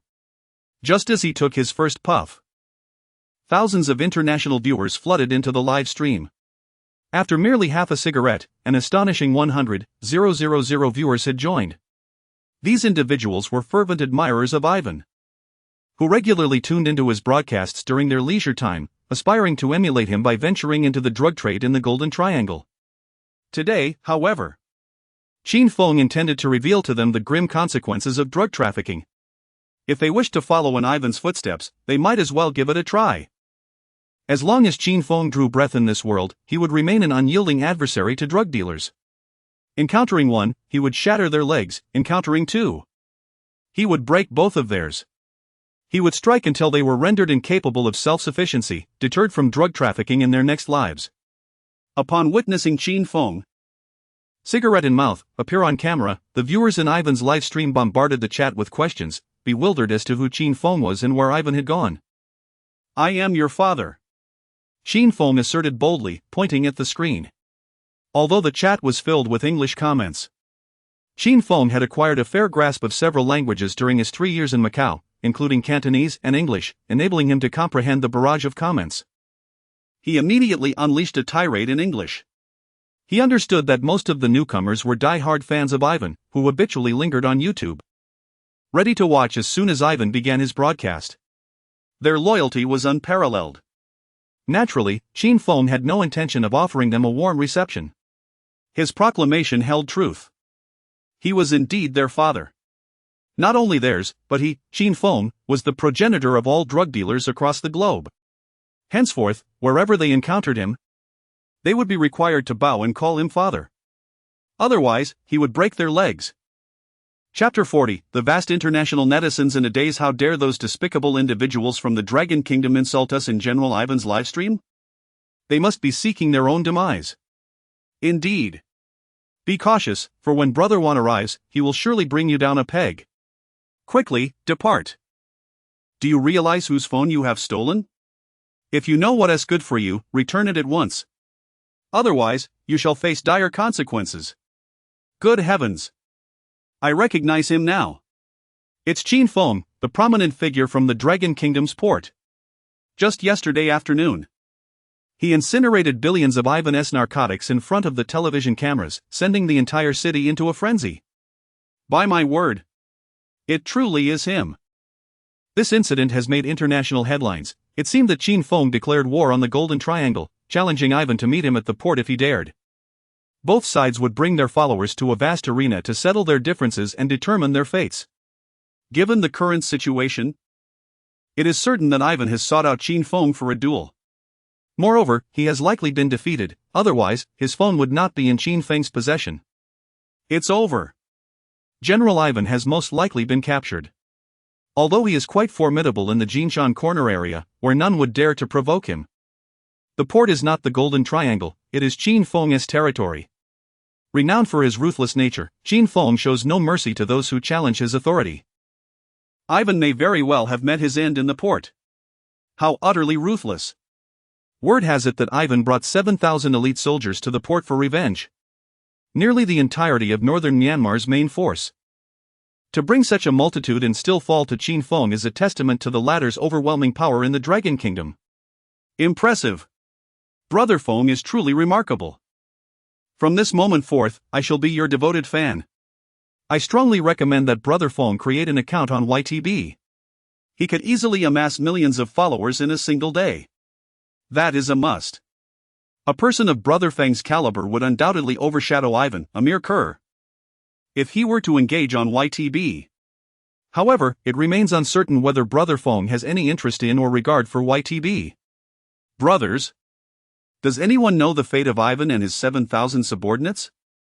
I am utterly curious. +1. Brother Feng, what have you done with them? Are those individuals still alive in this world? At this moment, due to Qin Feng's sudden appearance, within merely 3 minutes, the popularity of Ivan's livestream surged beyond 700,000 viewers, and it continued to escalate at a visible pace. The threshold of 1 million viewers was tantalizingly close. As the audience grew, an increasing number of individuals began to recognize Qin Feng, realizing that the one wielding Ivan's phone in a livestream was none other than the notorious leader of the port. Renowned as the most ruthless figure in Longnan, Qin Feng. During his years at the port, Qin Feng had already established a formidable reputation internationally. Even the citizens of the United States and France, along with others from the European continent, are familiar with this name. In the vast realm of the Dragon Kingdom, it appears that Qin Feng possesses formidable prowess. In the affluent regions of Longnan, he is regarded as a dominant figure. As long as he remains in Longnan, no drug trafficker from any corner of the globe would dare to operate there. After all, Qin Feng's ruthless methods from those years left an indelible mark on everyone. The first time he apprehended a drug dealer, he shattered their legs. The second time, he severed their hands and gouged out their eyes. And the third time, he simply tossed them into the river to be fed to the fish. During that period, these traffickers feared nothing, not even the 6 doors. But they trembled at the mere mention of Qin Feng's name. The moment they heard those 2 characters, their legs would turn to jelly. However, after Qin Feng departed from the port city on a mission to Mashan, these traffickers gradually regained their confidence and dared to resume their narcotics trade in the harbor. Yet on the very first day of Qin Feng's return, he personally annihilated 100 traffickers from the Golden Triangle, leaving them utterly devastated. This group was paralyzed with terror. Realizing that Qin Feng remained the same resolute adversary in the war against drugs as he had always been, the traffickers hiding in the port city hastily packed their belongings and fled under the cover of night, fearing capture by Qin Feng. Once it became clear that the individual who had abruptly begun live streaming with Ivan's phone was indeed Qin Feng, an increasing number of international viewers rushed to join the broadcast. Within 5 minutes, the viewership surged past 1 million, propelling it to the top of the YTB live streaming charts in South Asia. Everyone clamored to inquire about Ivan and his companions, wondering whether they still drew breath in this world. Given Ivan's audacity to confront Qin Feng in the harbor, they speculated that those individuals had most likely already descended to the underworld to share a drink with King Yama. However, the next moment, upon hearing Qin Feng's words directed at them and seeing the individuals on screen, they collectively exhaled in relief. They understood that Qin Feng had not exterminated the traffickers from the Golden Triangle, they were still alive. Yet soon, they recognized a grave concern, given Qin Feng's character. If he had not sent Ivan and his associates to hell, it could only signify that he intended to employ a far more brutal method of punishment. Indeed, there exists a method in this world that is 100 times more merciless than killing, namely, the torment of the heart. Realizing this, everyone gasped in horror, eager to witness how Qin Feng would exact his punishment upon this group of traffickers from northern Myanmar. Would it be as astounding and formidable as they imagined? Come on, Wan Zi. The viewers in your live stream are eager to see you greet them. Suddenly, Qin Feng forcefully tossed his cigarette to the ground, extinguishing it with a fierce stomp. He then beckoned Ivan, who stood beside him like a dog, to approach. Upon hearing Qin Feng's command, Ivan trembled uncontrollably. His face flushed with embarrassment, and he took hesitant steps toward him. With each step, his basket quivered, bracing himself to face a punishment that would rival the tortures of Ling Chi. For him, standing before the vast audience of YTB, being grasped like a dog by the formidable Qin Feng was undoubtedly more agonizing than 1,000 cuts. He would rather wish for Qin Feng to mercifully end his life than suffer the humiliation of losing face. Brother Feng, perhaps you should just kill me. With that thought, Ivan clenched his fists and shouted at Qin Feng with fervor. He resolved that he would rather die than endure disgrace. Between life and dignity, Ivan chose the latter. Although he believed so at that moment, the next words spoken by Qin Feng made him involuntarily shudder. He realized that when compared to life, face was utterly insignificant. Merely a trivial concern. Very well. You asked for it. Glory, bring me his basket. Let him witness his own bloodshed. Without hesitation, Qin Feng tossed a sharp knife to the side and commanded Chen Glory with gravity. All right, Brother Feng. Chen Glory nodded vigorously after receiving the knife. Rest assured, Ivan. During my days in the countryside, I often dealt with pigs. So I possess some skill, ensuring a painless experience for you. A swift strike. He then turned his gaze toward Ivan, excitement gleaming in his eyes. He mused that in his lifetime, he had only ever dealt with pigs, never with a person. He was eager to discover the sensation. Surely, he would satisfy Ivan. After all, before his foray into this world, he was renowned as a pig expert in the surrounding villages. His technique earned him accolades even from the pigs afterward. While others caused immense pain to the pigs, he treated them as if they were indulging in a spa. With that, he approached Ivan briskly, knife in hand. No, no, no. Brother Glory. Please stick to pigs. Don't come for me. I was just joking with Brother Feng. Seeing Chen Glory approach with a glinting knife, prepared to strike, Ivan instantly deflated. He waved his hands frantically and spoke quickly. Hello, everyone. I am Ivan, a specialist in women's care from the Golden Triangle. I now represent the Golden Triangle to announce a significant piece of news to women worldwide. From now on, the Golden Triangle will cease the sale of drugs. Instead, we will heed Brother Feng's call and start selling sanitary pads. I, Ivan, vow that within 3 years, the Golden Triangle will become the largest sanitary pad hub globally. He then stood before Qin Feng, addressing the over 1 million YTB viewers from around the world, raising his fists and shouting loudly. He was anxious that if he did not comply with Qin Feng's demands, his fate would be sealed. Had Qin Feng chosen to end his life with a gunshot, he would have accepted it with grace. However, Qin Feng's unusual desire to have him witness his own demise was truly terrifying. Originally, he believed himself to be the most ruthless individual in the world, employing any means necessary and surveying the globe with few rivals to match his prowess. However, after engaging directly with Qin Feng, Ivan came to a profound realization. In terms of ruthlessness, he was but a mere novice compared to Qin Feng, unworthy even to carry his shoes. His role was reduced to merely assisting Qin Feng during his moments of convenience. Upon hearing Ivan's words, the live streaming room, boasting an audience of over 1 million, was suddenly inundated with question marks, as if a tempest had swept across the screen. Viewers from all corners of the globe were left in utter disbelief, unable to fathom that such words could emanate from the lips of Ivan, the notorious figure of the Golden Triangle. Historically, Ivan's broadcasts exuded an aura of invincibility, flanked by a cadre of over 100 armed subordinates, exuding an undeniable charisma. He had maintained that in the Golden Triangle, he was akin to a deity, thus amassing a significant following worldwide. Yet, as they witnessed Ivan's demeanor in front of Qin Feng, resembling that of a beaten dog, his most ardent fans were left dumbfounded. Their once unwavering belief in their idol crumbled before their eyes, akin to the collapse of a once mighty edifice. The legendary figure of the Golden Triangle was thus subdued by the hand of a powerful leader from the harbor, publicly humiliated in front of over 1 million viewers. As his dignity was trampled upon and reduced to insignificance. From that moment onward, Ivan was no longer the formidable general of the Golden Triangle, but rather a mere figure of ridicule, likened to a sanitary product expert. How could this not evoke sheer astonishment among his followers? Their internal universe had collapsed unexpectedly, akin to the shattering of the heavens and the earth. As the ensuing events unfolded, Ivan's devoted fans were on the brink of an emotional collapse. Wanzai, come forth and perform for the audience. Listen carefully. Don't blame me for the warning. If you fail to impress, I'll have Chen Guangrong give you a beating. With that, Qin Feng adjusted his camera to face Ivan, calling out loudly. Social. Social. Social. Social. Let us dance. Simultaneously, a lively beat resonated from the venue. Hello, everyone. I am your old friend, Ivan Wanzai. Next, I shall present a classic dance, a must-have for every socialite, from the heart of Longwa. As the invigorating DJ remix of Social Shake commenced, Ivan, clad in military green attire, began to dance in front of over 1 million international viewers. Moving with an unexpected flair that rivaled even the most skilled performers in the bustling squares of Longwa.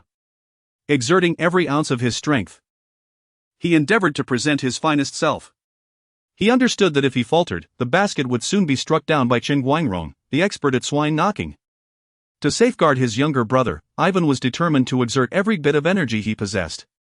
He performed his jumps with utmost precision, striving for perfection. My goodness! This is truly remarkable. Even those like Chen Guangrong and Ma Dong, witnessing this spectacle, were momentarily rendered speechless. They could not help but give Ivan a thumbs up, showering him with admiration. They mused that had Ivan been born not in the Golden Triangle but in the heart of Longwa, he would undoubtedly hold a prominent position in the realm of square dancing. At the very least, he would be a leader, with countless aunties queuing daily to buy cigarettes from him. He would be the undisputed king of the square. At this very moment, the number of viewers in Ivan's livestream had astonishingly surged to 3 million. Observing Ivan's graceful dance and his beaming smile through the camera, viewers clutched their phones, eyes wide and mouths agape, fervently flooding the screen with question marks. For a fleeting moment, The barrage of question marks on the livestream was akin to snowflakes falling from the sky, incessantly swirling about.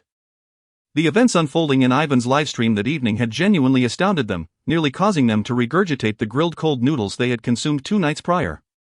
Now, is the advertising team ready? Next, let us allow this band of soldiers from the Golden Triangle, known for their illicit trade, to assist us in promoting our 2 major sanitary napkin brands from Longwa. Chin Fong then directed his gaze towards the 6,000 soldiers from northern Myanmar, who were fully prepared and poised to spring into action, and proclaimed loudly. Chapter 41, Confronting the Yamato Group. A call from Longzhu S. Bai Ling. Let us commence.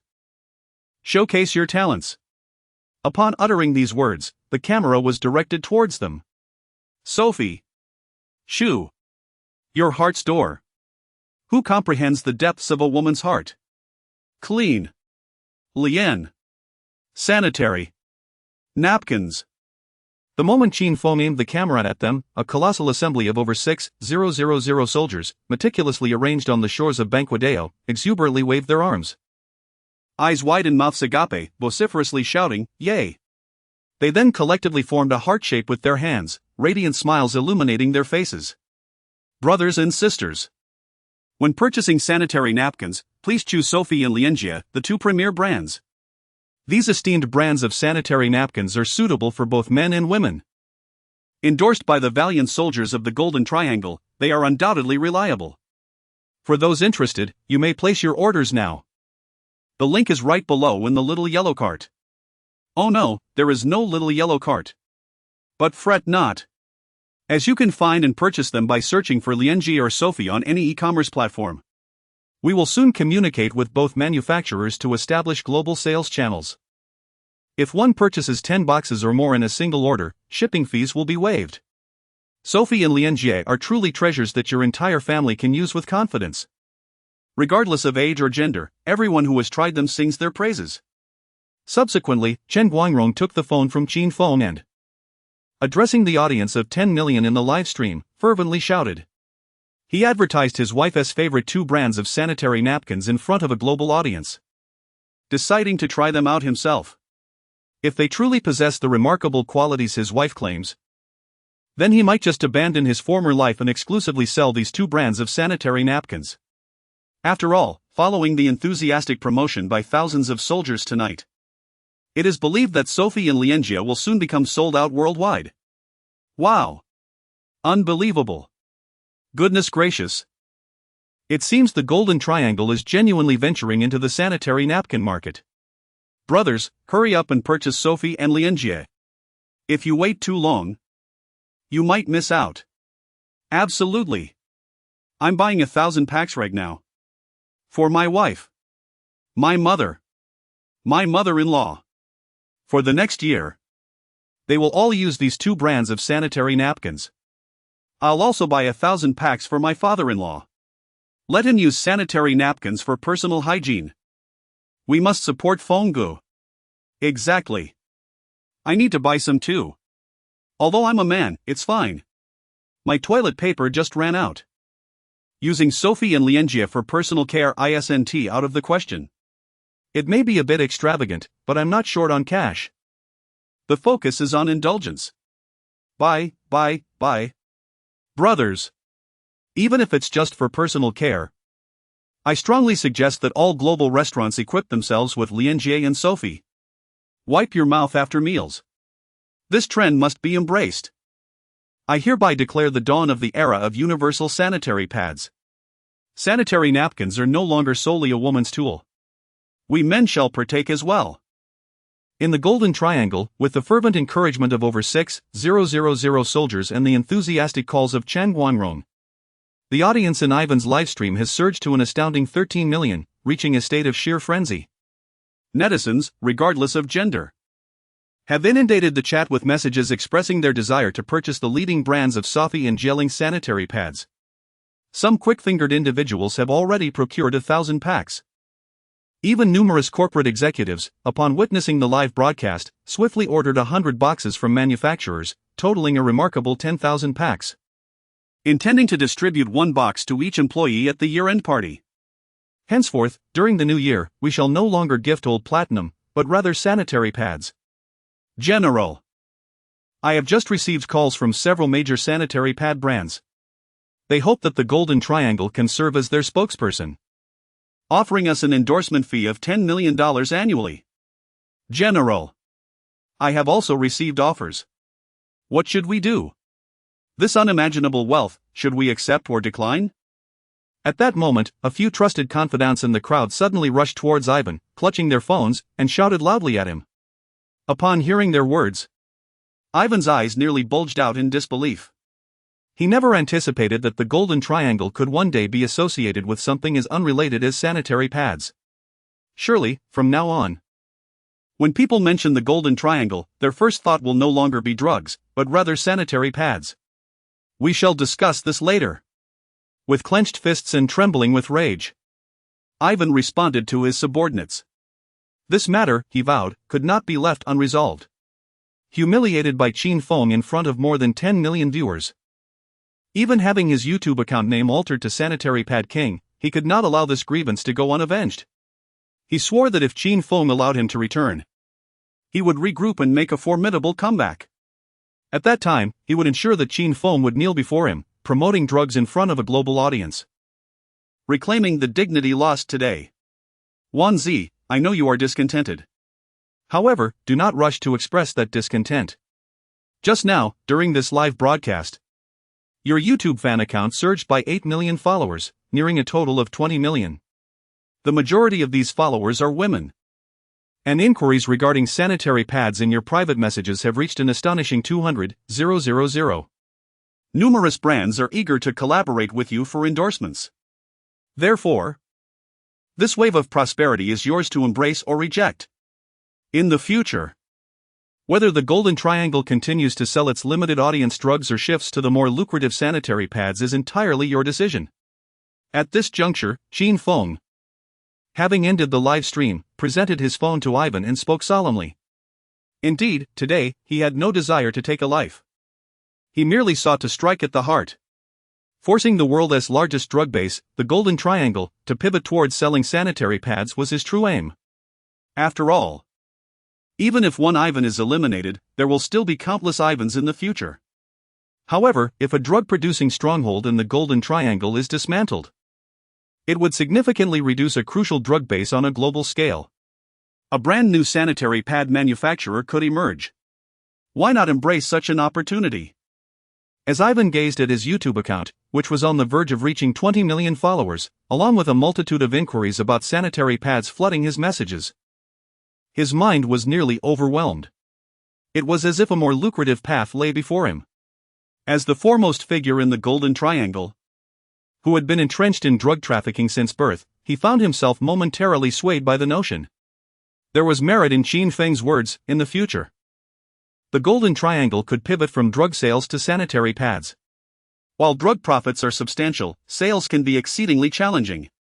Should they face a crackdown, losses could ensue.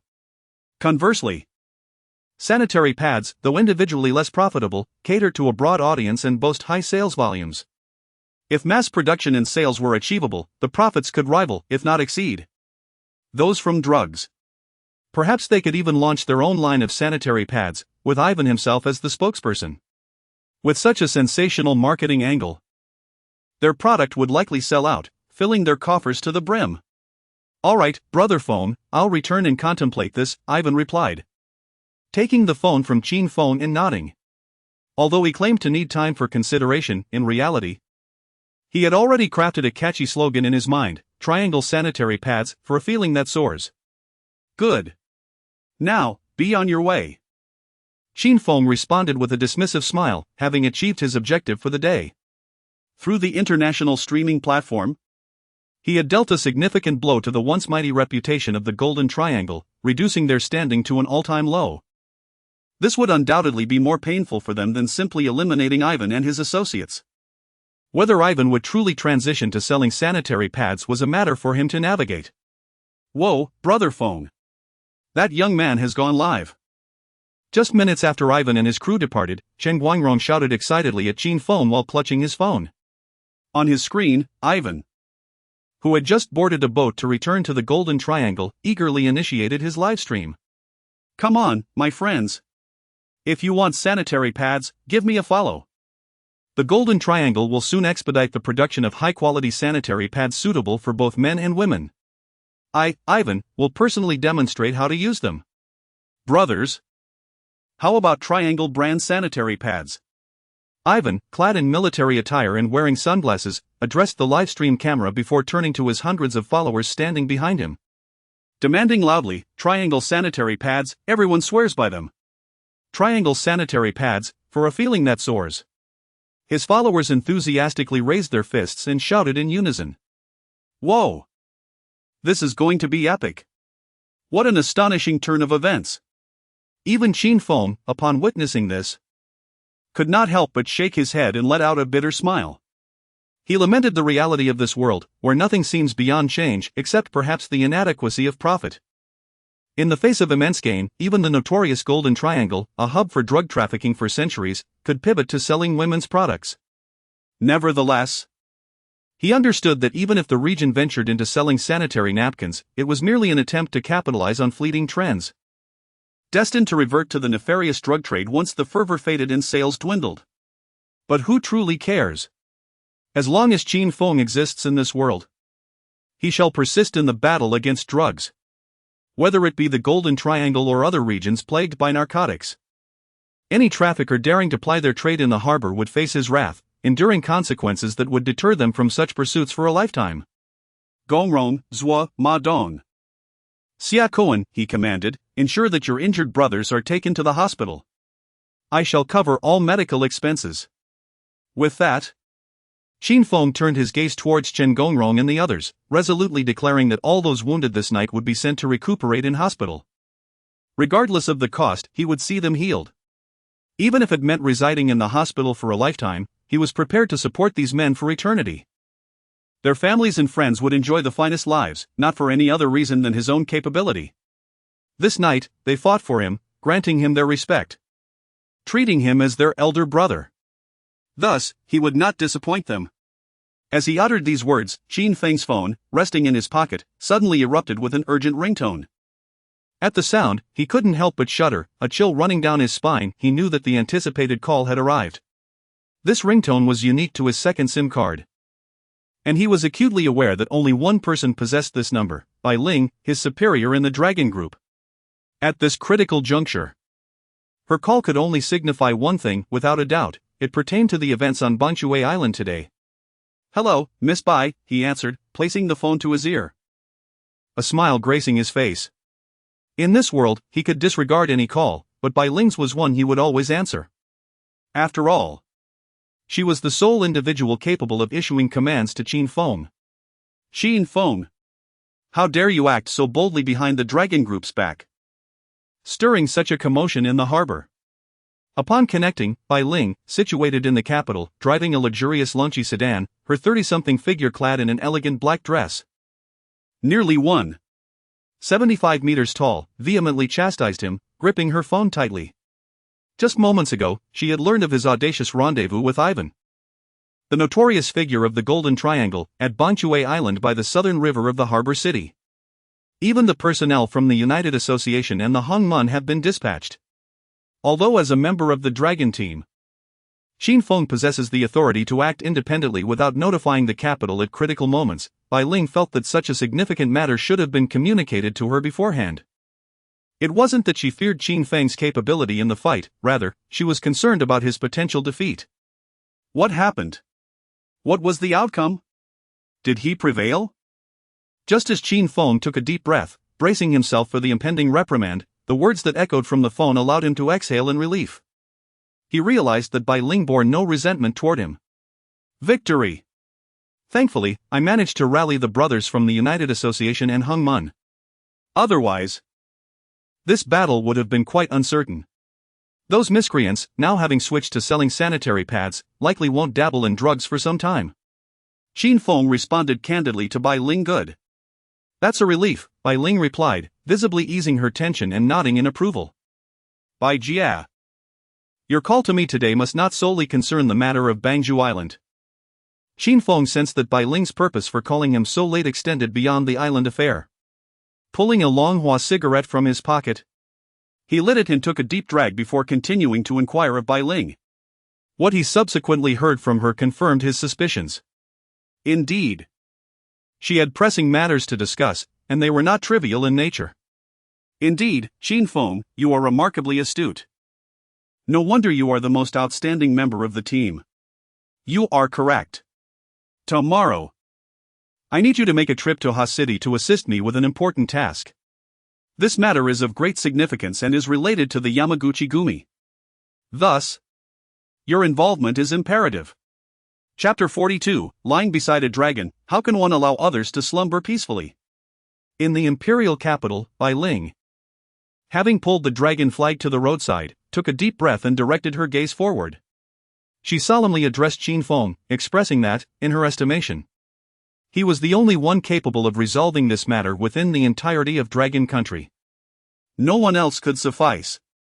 Initially, the Dragon Group had consented to Xin Feng's retirement upon his unification of the two venerable factions, the Helian Society and the Hongmen, allowing him to retire from the tumult of the underworld and lead a tranquil life as an ordinary student at Haigang University. Yet, Bai Ling was acutely aware that she must renege on her promise this time. The truth remained, she was fully cognizant of Xin Feng's prowess.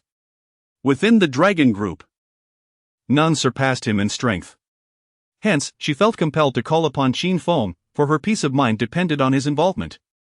Alright, Ling Jie. Coincidentally, I had planned to return to Hastily today. I shall assist you in this matter while I am there. Upon hearing Bai Ling's words, Xin Feng refrained from further commentary, merely nodding. Although Bai Ling had pledged to him 3 years prior that should he unify the Helian Society and the Hongmen, he would command the Red Dragon dual rods, comprising 160,000 men from Haoxiang City, and subsequently retire to a life of stability. Xin Feng understood that whenever the nation called upon him, he would invariably rise to the occasion, irrespective of his whereabouts. As the adage goes, when there is war, one must return upon summons. Such was his resolve, unwavering and resolute. Moreover, earlier, Xin Feng indeed intended to return to Hastily after the conclusion of today's battle. It had been far too long since he had last visited. Many old friends awaited him there, including a woman of paramount importance in his life. With Bai Ling seeking his assistance, it was only natural and reasonable that he embark on this journey to Hastily. Very well, Xin Feng. Rest well. Once you arrive in Hastily tomorrow, I shall give you a call. After imparting this message to Xin Feng, Bai Ling ended the call. Simultaneously, a profound worry welled up within her. Although she held unwavering faith in Xin Feng's capabilities, confident that he could transform into a formidable adversary in critical moments, the perilous nature of this task left her uncertain about whether he would return alive. Yet, apart from Xin Feng, she had no one else to dispatch.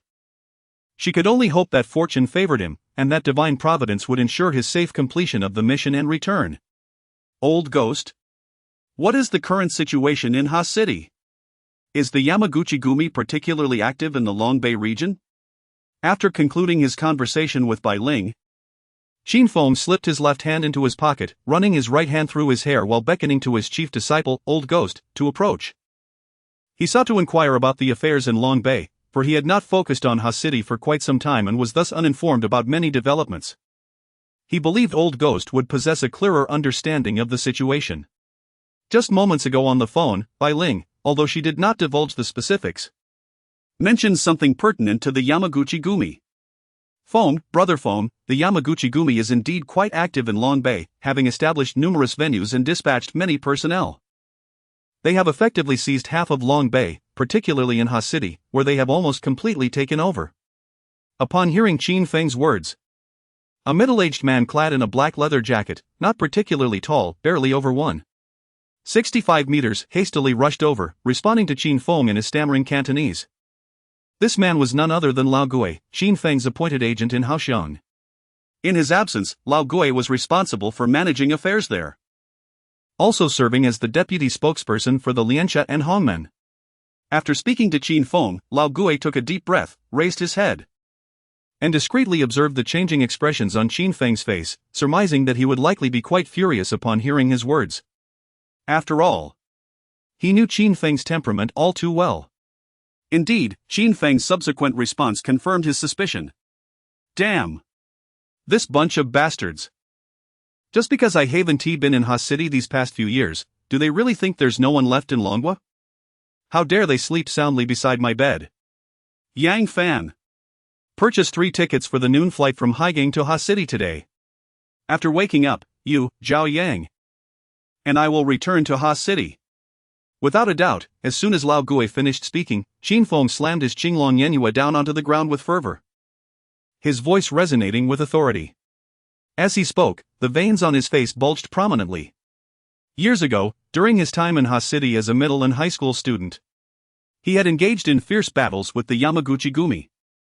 At that time, despite being third in the hierarchy, he was prepared to eliminate his rivals, Jiao Yuannan and Song Yongjia, immediately after graduation and unify hastily. However, regardless of how deep their conflicts ran, they shared a common understanding when it came to confronting the Yamaguchi Gumi: fight.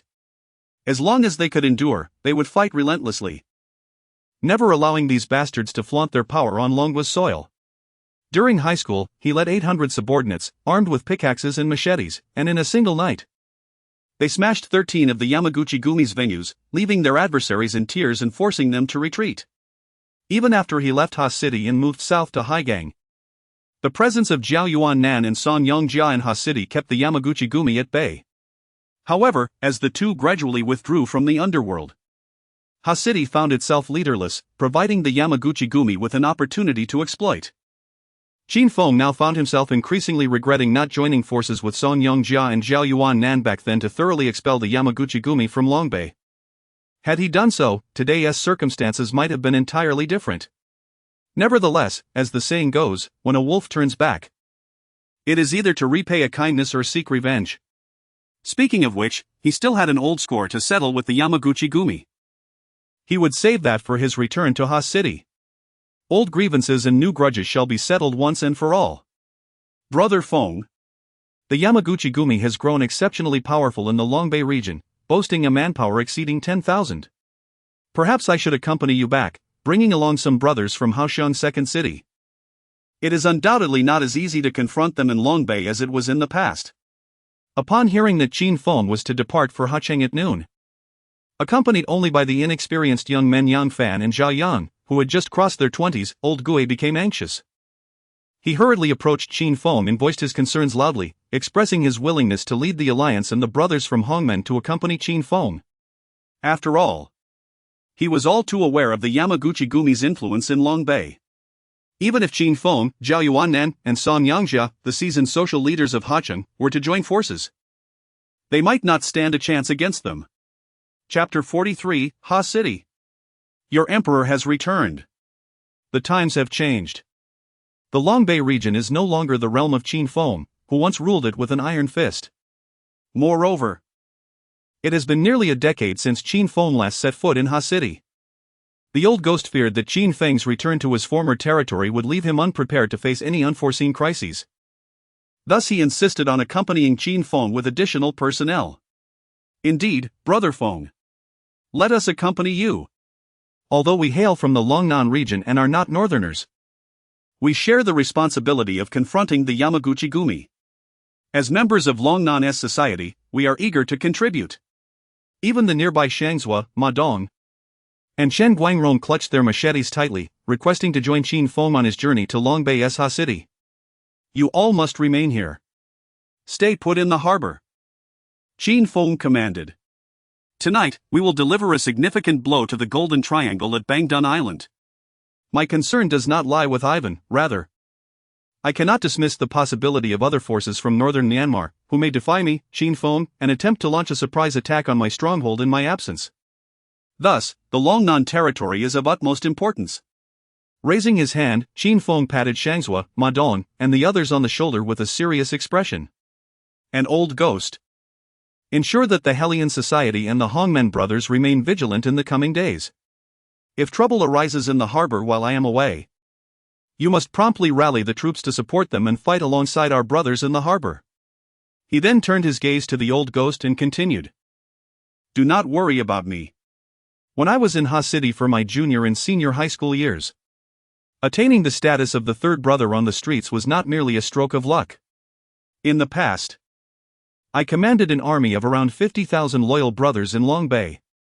Although many may have since withdrawn from the underworld, at the sound of my command, they would once again wield their machetes and stand shoulder to shoulder with me in battle. The affairs of Long Bay will be resolved by its own people. You need not intervene. Rest assured, never underestimate the fighting spirit and valor of Northerners. If pushed to their limits, they would not hesitate to obliterate not just a mere Yamaguchi-gumi, but even the island nation itself. Just as the others were about to speak further, Qin Feng waved his hand, signaling that his decision was final and no additional discussion was necessary. At dawn, I will set off for hastily with Yang Fan and Zhao Yang. I intend to introduce these two newly acquired disciples to the world, aiding their growth while also addressing the matter concerning Bai Ling. At that moment, Yang Fan and Zhao Yang appeared particularly exhilarated. Upon learning that they would accompany Qin Feng to the intricately woven and complex situation of Long Bay's hastily at dawn, Yang Fan could hardly contain his excitement, nearly losing control. He had long desired to explore the Long Bay territory but had hesitated due to fears of retribution. After all, the temperaments of the local society members in Long Bay were not to be trifled with. A mere misstep and gaze could ignite a violent conflict. Certainly, Yang Fan understood clearly that if he accompanied his elder brother, such an occurrence would undoubtedly be averted. Hastily was the place where Qin Feng had made his mark in the underworld, a phase in his life steeped in a formidable aura of menace. Even during his junior high and high school years, he had subdued countless members of the Long Bay society, ascending to the status of the third brother in hastily's underworld. He commanded a legion of fiercely loyal subordinates. 10 years later, the return of their emperor was imminent. Qin Feng's journey northward would herald a seismic shift in hastily. At that time, he would allow his elder brother to introduce him to the enchanting women of Long Bay. It was said that the women of Long Bay were genuinely captivating, spirited, and exceptionally beautiful. The mere thought of this brought an even brighter smile to Yang Fan's face, stretching to the point of near exuberance. The following morning at 10 a.m., after a night of rest, Qin Feng drove a Land Rover, carrying Yang Fan and Zhao Yang, from the Haikao Grand Hotel to the South Airport of Haikao City. Upon arrival at 10:30, they boarded an 11 o'clock flight bound for Long Bay hastily, returning to his homeland. 2 hours later, at 1 p.m., they arrived punctually at hastily Airport. As Qin Feng had chosen not to inform anyone of his return, the airport was eerily quiet, devoid of any welcoming party. This was precisely his intention. He wished to avoid drawing too much attention. Had he leaked the news beforehand, the airport would have been teeming with well-wishers, with the reception line stretching from the airport to the train station. Upon exiting, Qin Feng directed Yang Fan and Zhao Yang towards the Erdeo district. Brother Feng, where are we headed now? Yang Fan and Zhao Yang inquired, puzzled and uncertain of Qin Feng's next destination. Haven't you two skipped lunch? I'm a bit hungry myself. Let us start with a bowl of wontons, Qin Feng replied with a smile, lighting a cigarette, while ostensibly taking Yang Fan and Zhao Yang out for a meal. His true purpose was to reconnect with an old subordinate of great significance from his days of conquest in hastily, Zhang Jian. Prior to boarding the plane, Qin Feng had arranged for an inquiry into Zhang Jian's current whereabouts. Upon learning that, after all these years, Zhang Jian had opened a wonton shop in Erdeo district, Qin Feng felt a wave of nostalgia wash over him. It was disheartening to realize that his good brother might not be faring well. The once invincible Zhang Jian, who wielded dual cleavers and dominated hastily, had now turned to selling wontons. Amidst the sentiment, Qin Feng was also glad for his brother, since he had stepped away from the tumult of the underworld to lead a life of normalcy. This visit was more about nostalgia than any intention of re-engaging him in the fray. After all, Zhang Jian had been his deskmate, standing steadfastly by his side throughout their years in both school and life, together carving out their dominion over half of hastily. Before long, just half an hour later, at 1:30 p.m., the three individuals arrived at a humble establishment situated on the street of Erdeo district in Hacheng, known as Ajian Wonton Shop.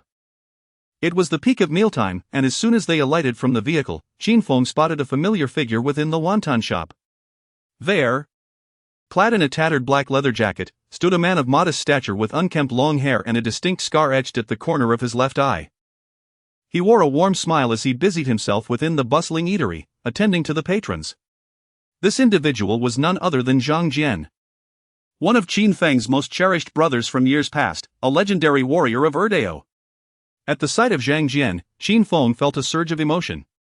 His eyes glistening with unshed tears, and his heart quivered at the unexpected reunion after a decade apart, manifesting in such an extraordinary manner. "Brother! Come enjoy some wontons. Please. Step inside." Just then, Zhang Jian seemed to notice Qin Feng standing outside. Balancing a bowl of wontons in his hands, he enthusiastically beckoned him to enter.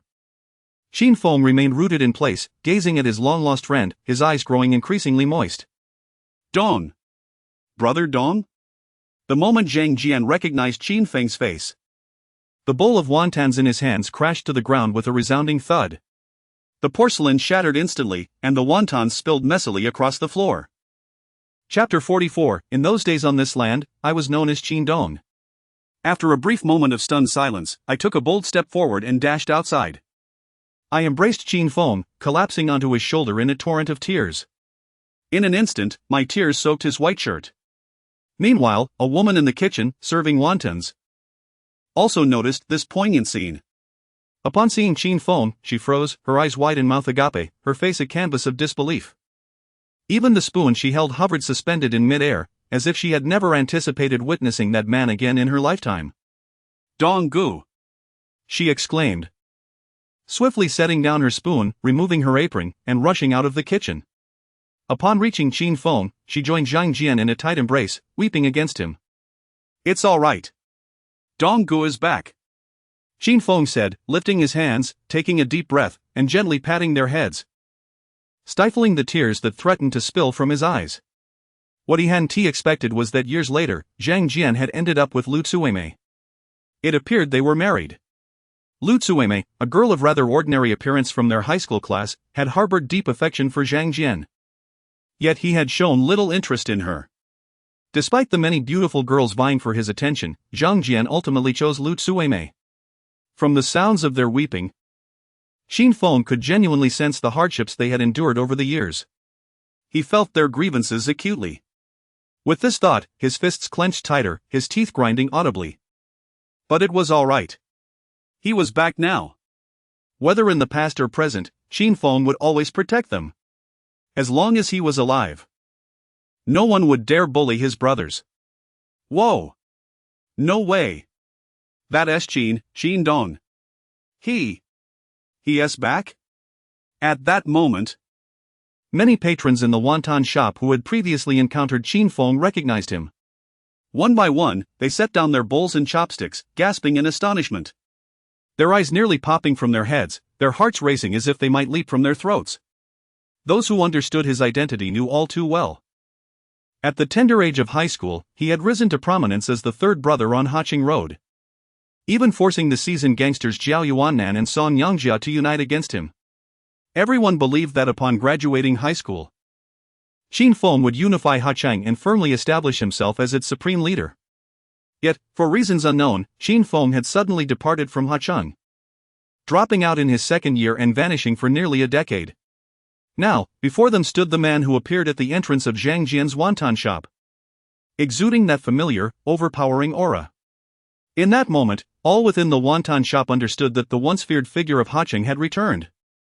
Realizing this, no one dared to continue eating their wontons, nor did anyone dare to interrupt the heartfelt reunion between Zhang Jian and Qin Feng. Money was hastily tossed onto the table. And in the blink of an eye, the once crowded shop was left eerily empty. "Donggu, please come in. Who are these two brothers?" Zhang Jian, wiping away tears from the corners of his eyes, lifted his gaze from Qin Feng's shoulder and pointed at Young Fan and Zhao Yang, smiling as he inquired. "I suspect they are Qin Feng's young subordinates. I didn't expect them to be so youthful, appearing to be in their early 20s, at that age. They are likely still in university. They are my newly recruited brothers from the harbor. This one is Yang Fan, and that one is Zhao Yang. Although they are young, they possess a fierce determination reminiscent of my own past. Whatever tasks I assign them, they execute flawlessly. Qin Feng introduced the two to Zhang Jian. Hello, Brother Jian. Greetings. Sister-in-law.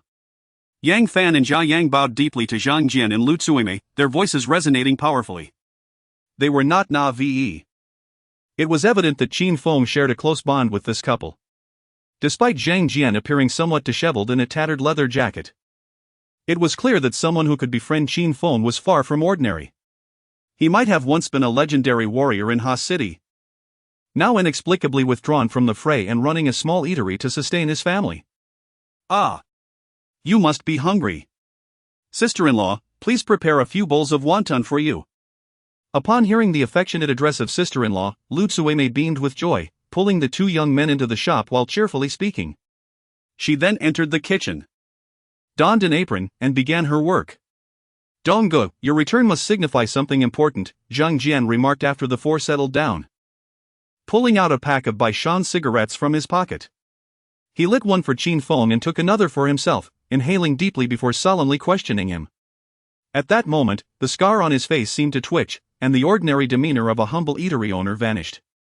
His eyes sparkled with a palpable aura of menace. Over the years, it was not that he had lost his fighting spirit, but rather that he had chosen not to engage. However, should Qin Feng require it, Zhang Jian could readily grasp a blade and transform once more into that formidable warrior of yesteryears. Upon hearing Zhang Jian's words, Zhao Yang and Yang Fan exchanged puzzled glances at Qin Feng, uncertain why both Zhang Jian and Lu Tsuime referred to him as Donggu. Qin Feng's ensuing response provided clarity. I never expected my dear brother had another name in the past. Here, I was known as Qin Dong. Qin Feng is the name I adopted later when I moved to the harbor, he explained with a smile, taking a drag from his cigarette before letting out a deep sigh. When he relocated south, he had chosen to change his name as a means of bidding farewell to his former life, akin to a gust of wind, starting anew and forgetting all that had transpired. Yet, life is unpredictable, and the intertwining of destinies is inevitable.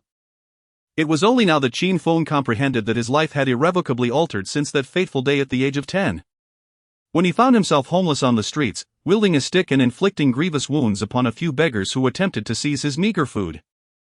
There was no turning back. Now, let us speak of you. I recall that in the year I departed, I bequeathed to you a tiger head car, along with 1 million in cash, intended to support your future business endeavors, did I not? With that thought, Qin Feng directed his gaze towards Zhang Jian across the table, inhaling deeply from his cigarette before continuing his inquiry. Before leaving Ha City, he had ensured that every key member of the Qin Feng group received a sum of money. As his most trusted ally, Zhang Jian had been granted the largest share, an entire million. A decade ago, that sum was indeed significant. It was meant to ensure that, in his absence, his brothers could lead prosperous lives. Yet, upon witnessing Zhang Jian's current state, he realized that the man had undoubtedly endured hardships over the years, falling short of the flourishing life he had envisioned for him. Chapter 45, Now even this basket dares to demand protection fees from you? At this moment, Lu Tsuime, who was bustling in the kitchen, suddenly rushed out with a face of grievance, raising her voice towards Qin Feng as if she had something to say. Silence. Return to your duties. Zhang Jian abruptly slammed his hand on the table and turned to reprimand her sharply. Upon hearing Zhang Jian's words, Lu Tsuime lowered her head in disappointment, biting her lip, and silently retreated to the kitchen. Brother Dong, she began, in the past, my lack of business acumen led to the loss of all the money you entrusted to me, and I even squandered my own assets. Now, I find myself in this predicament, having failed your expectations. Let us not dwell on my shortcomings, all of this is my own doing. Let us instead discuss you. What brings you back to Ha City so suddenly? Turning back, Zhang Jian extinguished his cigarette but forcefully in the ashtray and continued to inquire of Qin Feng. After a decade apart, he wished to spare Qin Feng any further worry. Thus, he preferred to let bygones be bygones, concocting a casual excuse to obscure the events of the past. However, having known Zhang Jian for so many years, Qin Feng could sense a hint of unease in his demeanor, indicating he might be speaking untruths. It was clear that something significant had transpired in Zhang Jian's life during his absence. Yet, Qin Feng refrained from pressing further, knowing that, given Zhang Jian's character, he would be unlikely to divulge anything. He resolved to seek an opportunity to glean some information from Lu Tsueme instead. Damn you, Zhang Jian. Where's this month's protection fee? Why hasn't it been paid yet? If you don't pay up soon, I'll make sure to smash your establishment. Suddenly, a sharp bark erupted from outside the wonton shop. A burly middle-aged man in a black suit and sunglasses strode in, accompanied by two young men in their 20s. One with dyed red hair and the other with green, both chewing gum. Upon entering, he kicked a table near the door with force, nearly toppling it over, and pointed an accusatory finger at Zhang Jian. Since Qin Feng was seated with his back to the door, the middle-aged man did not immediately notice him. Now even this insignificant figure dares to demand protection fees from you, Zhang Jian? Qin Feng, catching a glimpse of the man's appearance through the side glass of the wonton shop, recognized him instantly. He took a drag from his cigarette and directed his cold gaze at Zhang Jian, a wave of intense killing intent emanating from his eyes, threatening to overflow. More than anything, it was a frustration at the state of affairs. He could not comprehend how the once renowned warrior of hastily, who had stood beside him in glory, had fallen to such a dismal state. The man who had just entered was none other than Ma Baoguo, a notorious figure from the Erdeo district, once trampled beneath their feet like a dog. It was worth noting that in the past, Ma Baoguo would not dare to even breathe in Zhang Jian's presence. Alas, Sueme. Zhang Jian did not utter much, merely letting out a heavy sigh. He then turned his head and called out to Lu Tsueme in the kitchen. Hey! Hey! Hearing Zhang Jian's call, Lu Tsueme quickly emerged from the kitchen, clutching 3 crisp 100-yuan bills. She was about to hand the money to the middle-aged man. But as she passed by Qin Feng, a mere glance from him sent a shiver down her spine. She hastily retracted the 300 yuan. What's the matter? Lu Tsueme? You no longer wish to pay this month's protection fee? The middle-aged man, upon seeing her reaction, immediately widened his eyes and shouted at her sternly. Brother Bao, I am afraid you won't be able to collect this money today. Lu Tsueme tightly clutched the 300 yuan notes, her gaze darting towards Qin Feng, who sat in a chair with his back turned, smoking. Her nervousness caused her speech to falter. It wasn't that she feared Ma Baoguo, rather. It was the apprehension towards Qin Feng. She had known Qin Feng since their school days a decade ago, and she was all too familiar with his temperament. Today, Ma Baoguo had the audacity to come to her wonton shop and demand protection money in front of Qin Feng. Under normal circumstances, it would be acceptable. But with Qin Feng present, how could Ma Baoguo be so blind to the consequences that awaited him? She could easily imagine the dire outcome. What do you mean? Lu Tsueme? Have you grown wings? I, Ma Baoguo, collect from the heavens above, the earth below, and even the air in between. Why shouldn't I collect from your establishment today? Ma Baoguo, sensing the situation, became intrigued. He pulled out a cigarette from his pocket, placed it between his lips, ignited it, took a deep drag, and raised his voice, pointing at Lu Tsueme. At this moment, he felt invincible. Convinced that today he must collect Lu Tsueme's protection fee, nothing could stop him. However, the very next second, upon hearing Lu Tsueme's words and noticing the individual seated in the wonton shop, he was taken aback, nearly losing his balance and collapsing to the ground. Brother Dong is here today. Do you dare to collect? If you do, then go ahead. Lu Tsueme nodded towards Qin Feng, handing the 300 yuan bills to Ma Baoguo, her lips curling into a cold smile as she regarded him with contempt, akin to how one would look at a dog.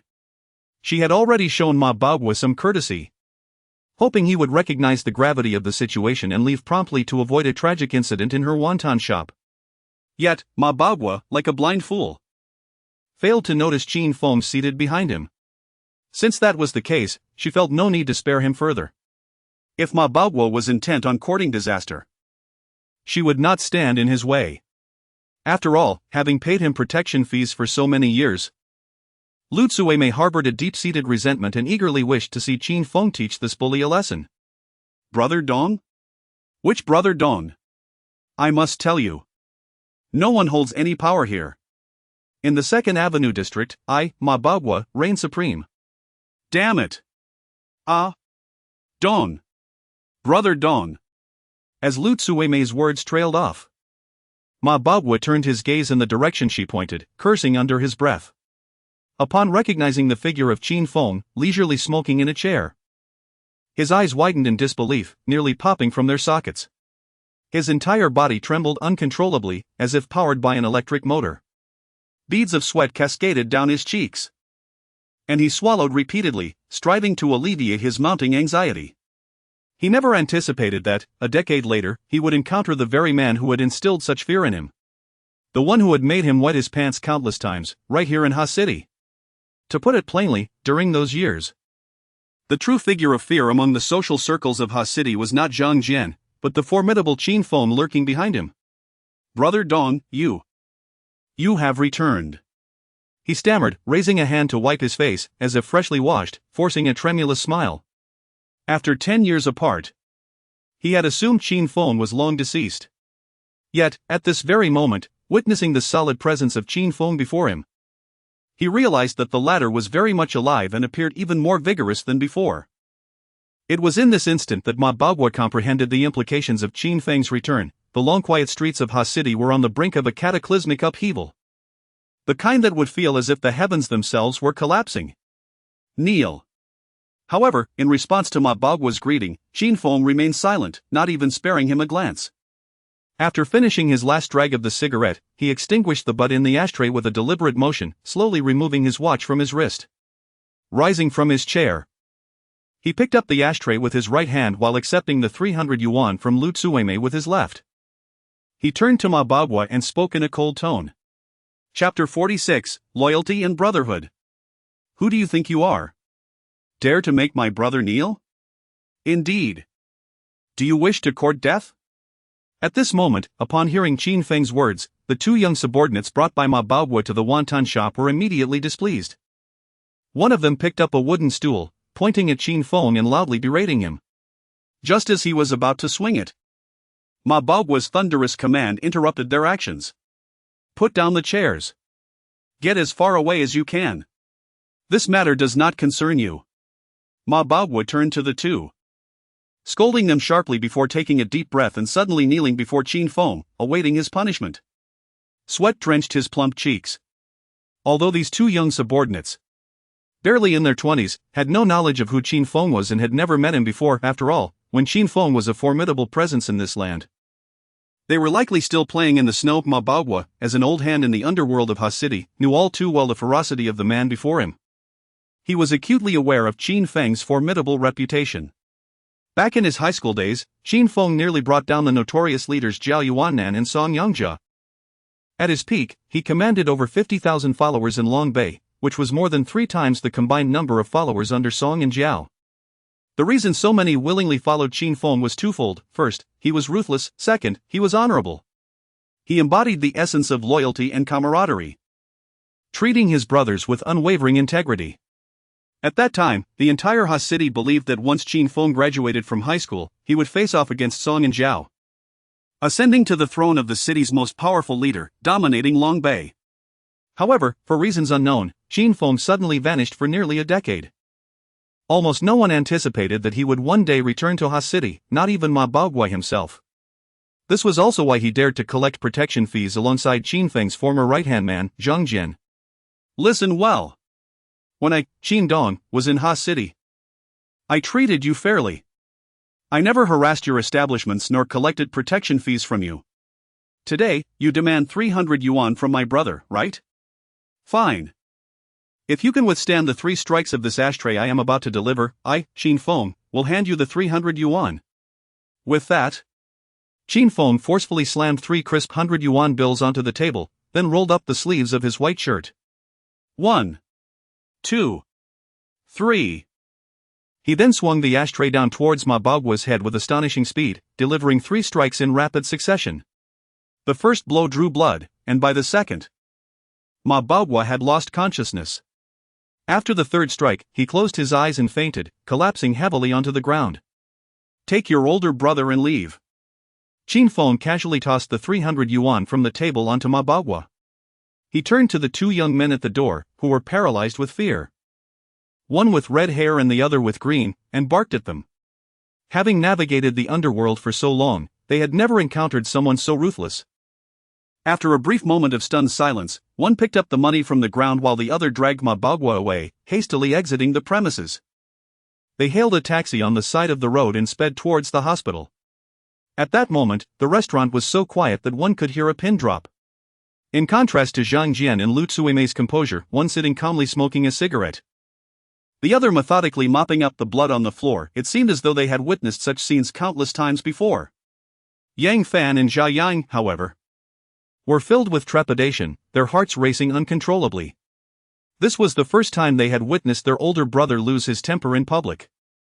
He had used an ashtray to strike down Mabagwa, a notorious figure in Harbin, leaving blood splattered everywhere. It was then that they comprehended why Qin Feng had been able to carve out a place for himself in Harbin and why the seasoned gang leaders, Zhao Yuannan and San Yangjia, felt a chill in his presence. Undoubtedly, one word encapsulated it all: ruthless. Ruthless. Beyond ruthless. Perhaps what they witnessed today was merely the tip of the iceberg of the true Qin Feng, who might be 100 times more terrifying than they could imagine. "Brother Dong, what brings you back this time?" Zhang Jian inquired after a brief silence. Though he had distanced himself from the underworld for many years, he was ready to take up arms again at a moment's notice if Qin Feng asked. Just like a decade ago, when they had swept through the entire Erdeo together during their high school days, Zhang Jian felt that after 10 years, there had to be a significant reason for Qin Feng's return, not just any trivial matter, but something monumental. After all these years, it was not that he could no longer fight, he simply chose not to, as the man he once followed with his life was no longer by his side. As long as Qin Dong was back, he would always stand resolutely by his side, ready to clear the path for him. "It's nothing. I came back just to see you all. Now, I must take my leave. You and Suemei should enjoy your life together." Qin Feng replied with a smile directed at Zhang Jian. He cast a final glance at his dear brother before rising to walk outside. Though he indeed had important matters to attend to, potentially involving a life-and-death battle with the Yamaguchi Gumi, he did not wish to disrupt his brother's tranquil life with Lu Tsuemei. Despite the upcoming conflict and the absence of Zhang Jian's companionship, he felt it was inconsequential. A true brother is one who always wishes the best for the other, considering their well-being. "Donggu, why are you leaving? The wontons are ready." As Lu Tsuemei emerged from the kitchen with 3 bowls of wontons, she noticed Qin Feng preparing to depart with Yang Fan and Zhao Yang. She hurriedly set down the bowls and rushed to Qin Feng, anxious to express her surprise at his swift exit. Zhang Jian remained seated, his gaze fixed vacantly on the table, motionless as he smoked, resembling a wooden figure. "Yes. I am leaving, Suemei. This card holds 10 million, the password consists of 6 sixes. Close this wonton shop and do not linger in hastily any longer. Go to Sanya and find a place to enjoy life. When I have time, I will come to visit you," Qin Feng said, raising his hand to pat Lu Tsuemei's shoulder, smiling as he discreetly slipped a golden industrial and commercial bank savings card into her apron pocket.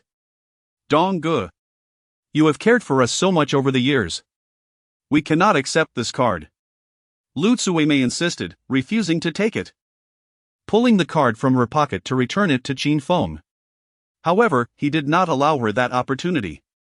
After uttering those words, he hailed a taxi from the roadside and left with Yang Fan and Zhao Yang. Meanwhile, Zhang Jian continued to sit quietly in the wonton shop, lost in thought as he smoked. Chapter 47, Brothers and Siblings, Age is Irrelevant. Zhang Jian. Donggu has departed. How can you not even see him off? Lu Tsuemei appeared exceedingly irate at Zhang Jian's demeanor. Stepping into the shop, she raised her hand and forcefully slammed the golden industrial and commercial bank card onto the table, shouting at him. "Suemei, that machete I used 10 years ago, is it still at home?" Gazing at the card on the table, which contained a substantial sum of 10 million yuan, Zhang Jian abruptly finished his last puff of cigarette, discarding the butt onto the ground with a firm stamp, turning to Lu Tsuemei and solemnly inquiring. Upon hearing Zhang Jian's words, Lu Tsuemei momentarily froze, before throwing herself into his embrace. "Go! If you wish to go, then go. Just like back in school when you were bullied and Donggu stood up for you. Donggu has treated us well. I am aware of the bond between you two. With Donggu in trouble, you cannot remain uninvolved." Tightly holding onto each other, tears welled up in her eyes. Yet she resisted the urge to let them fall. Over the past decade, whenever Zhang Jian contemplated picking up that knife again, Lu Tsueme would dissuade him. Even when Ma Baogua, that former scoundrel, repeatedly extorted protection fees, she would do the same. But this time, she knew she had no grounds to deter him. For that individual was none other than Zhang Jian's esteemed elder brother, the best person Zhang Jian has ever known, without exception.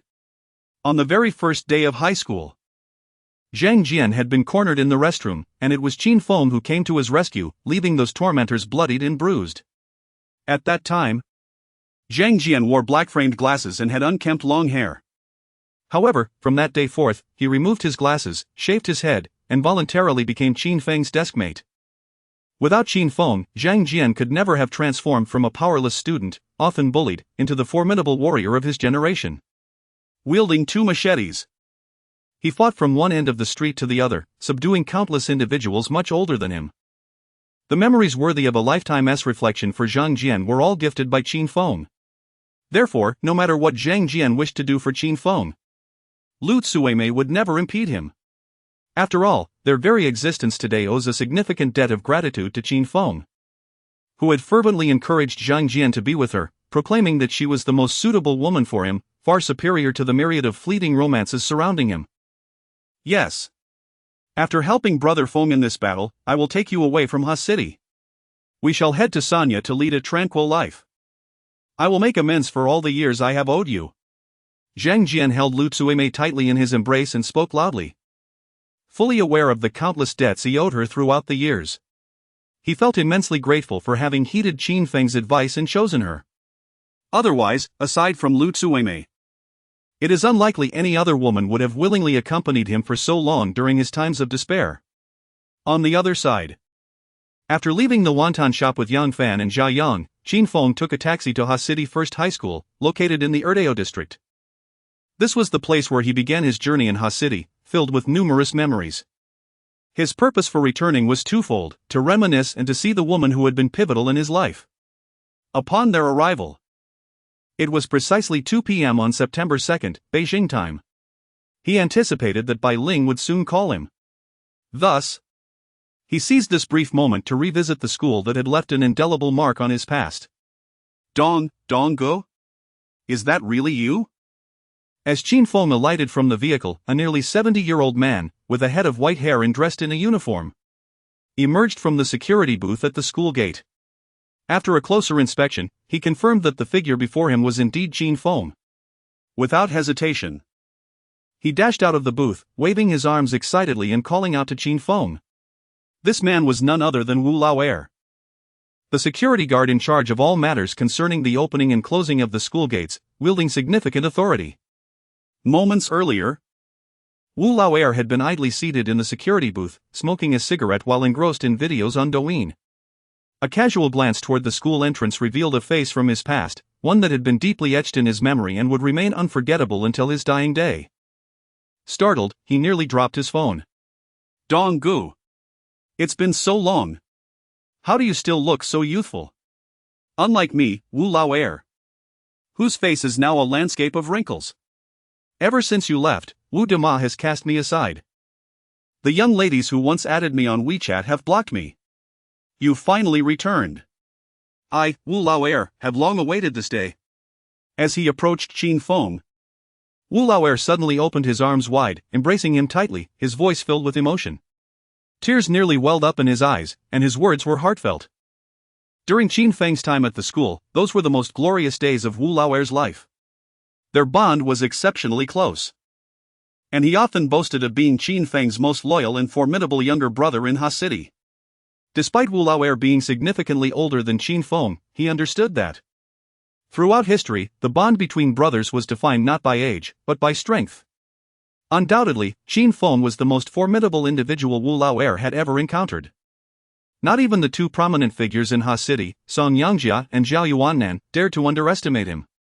Recognizing this, Wu Laoer had taken it upon himself to call Qin Feng his older brother. In those days, many sought out Qin Feng at the school, and luxury cars often crowded the entrance. Any matters needing attention were entrusted to him to relay to Qin Feng. As Qin Feng's unofficial secretary, Wu Laoer had dined lavishly every day. Each time those individuals visited, they brought with them a considerable assortment of fine tobacco and exquisite spirits, accumulating upon the security room's table to form a small mountain. Remarkably, ever since he aligned himself with Qin Feng, even the elusive Madame Wu, whom he had pursued for 7 long years without success, succumbed to his charms that very evening, accompanying him to a hotel where their passions ignited. The encounter nearly unveiled an entirely new aspect of his existence. However, everything changed irrevocably after Qin Feng departed from hastily. Without Qin Feng's protective presence, his life reverted to its former trials and tribulations. Thus, after a decade, the prospect of reuniting with Qin Feng in hastily filled him with overwhelming excitement. He was almost compelled to kneel and pay homage to him on the spot. Meanwhile, upon hearing Wu Laoer's words, Yang Fan and Zhao Yang stood astounded, their eyes nearly popping from their sockets. If they had not misheard, even the nearly 70-year-old security guard at the entrance of the first high school addressed Qin Feng as brother. It is evident that the esteemed figure of Qin Feng held immense power during his time in this land, commanding profound respect and admiration from countless individuals. Chapter 48, A Grand Welcome. The entire faculty and student body of Haching No. 1 High School lined up to extend their warm greetings. No worries, Gu. Dong Gu is back. Let Aunt Wu leave, she is not worthy of you. Another day, Dong Gu will introduce you to several lovely ladies. Qin Feng affectionately patted the balding head of Wu Laoer, treating him like a child, his face adorned with fondness. After a decade, seeing Wu Laoer again, who had once been his most loyal and eldest brother, filled Qin Feng with joy. Reminiscing about the days they spent together in high school, he couldn't help but feel a wave of nostalgia. Though their time together was short, less than 2 years, they had forged countless unforgettable memories. During his school days, when numerous visitors sought him out, it was always Wu Laoer seated at the security booth at the school entrance, with his reading glasses perched on his nose. He diligently recorded each visitor's name and purpose in a small notebook, later presenting it to Qin Feng. Undoubtedly, Wu Laoer had laid the foundation for Qin Feng's success in Haching, serving as his indispensable logistical support. To be honest, when he had just disembarked from the vehicle and saw Wu Laoer striding toward him, he was somewhat taken aback. He had never anticipated that Wu Laoer would still be among the living, all these years apart. Qin Feng had assumed that Wu Laoer had long since departed this world. However, upon seeing him today, Qin Feng realized he had worried unnecessarily.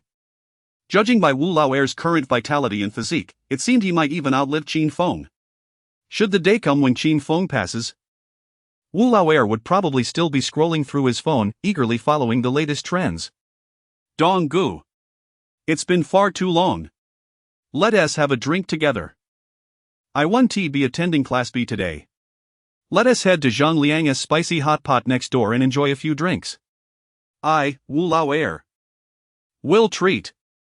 Wu Laoer proclaimed, removing his security hat with earnestness, preparing to enjoy a good drink with Qin Feng, reminiscing about the years since they last shared a toast. Back in the day, every time Qin Feng had physical education, they would indulge in a few bottles of liquor in the security room, paired with spicy snacks, reveling in their camaraderie. Hold on, Laoer. There's no rush. I have some matters to attend to upon my return. I might even have to take action tonight. So, I cannot drink for now. Once this business is settled, I'll treat you to the finest restaurant in Hacheng, and we'll drink to our heart's content. Qin Feng quickly placed Wu Laoer's hat back on his head, affectionately patting him on the bald spot, smiling as he spoke. Dong Gu. Who are you planning to deal with this time? Just say the word, and I'll be right there. In Hacheng, no matter whom Dong Gu wishes to confront, Wu Laoer, will lead the charge. Life and death are trivial. If anyone dares to challenge Dong Gu, they shall feel the consequences. Upon hearing Qin Feng's words, Wu Laoer swiftly dashed back to the security room.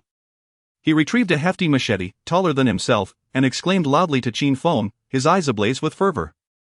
This blade had been kept in the security room since the day Qin Feng departed, a symbol of his readiness to charge into battle upon Qin Feng's return. In the past, whenever negotiations took place in hastily, Wu Laojiu, despite Qin Feng's explicit prohibitions against his involvement in brawls, had always participated, driven by an unwavering desire to support Qin Feng. Laojiu, you need not partake in this matter. Simply stay at school and guard the entrance. I shall call you when it's over, and we can share a drink, Qin Feng said, swiftly snatching the machete from Wu Laozhou and returning it to the security room. There had been instances in the past when Wu Laozhou had indeed wielded a weapon during confrontations, but back then, his hair was not yet gray, and he appeared to be in his 40s. Now, however, his hair resembled the whiteness of snow. If tonight he were to lead Wu Laozhou against the Yamaguchi Gumi, the adversaries might misinterpret Wu Laozhou's appearance as a ruse to deceive them. Come on, Laozhou. Let me into the school, it's been years since I last returned. I truly miss this place. Let us reminisce. Qin Feng continued, eager to stroll through the campus with Wu Laozhou. Be discreet, he thought, yet the very next moment, Wu Laozhou's actions left him utterly astonished, nearly causing him to choke on his own breath. All right, brother Feng. Wu Laozhou nodded earnestly and, clutching a loudspeaker from the security room, darted outside with astonishing speed. Damn it! What on earth are you doing? Donggu is back. Hurry up and assemble to welcome him. Wu Laozhou shouted at the top of his lungs, his voice echoing across the vicinity.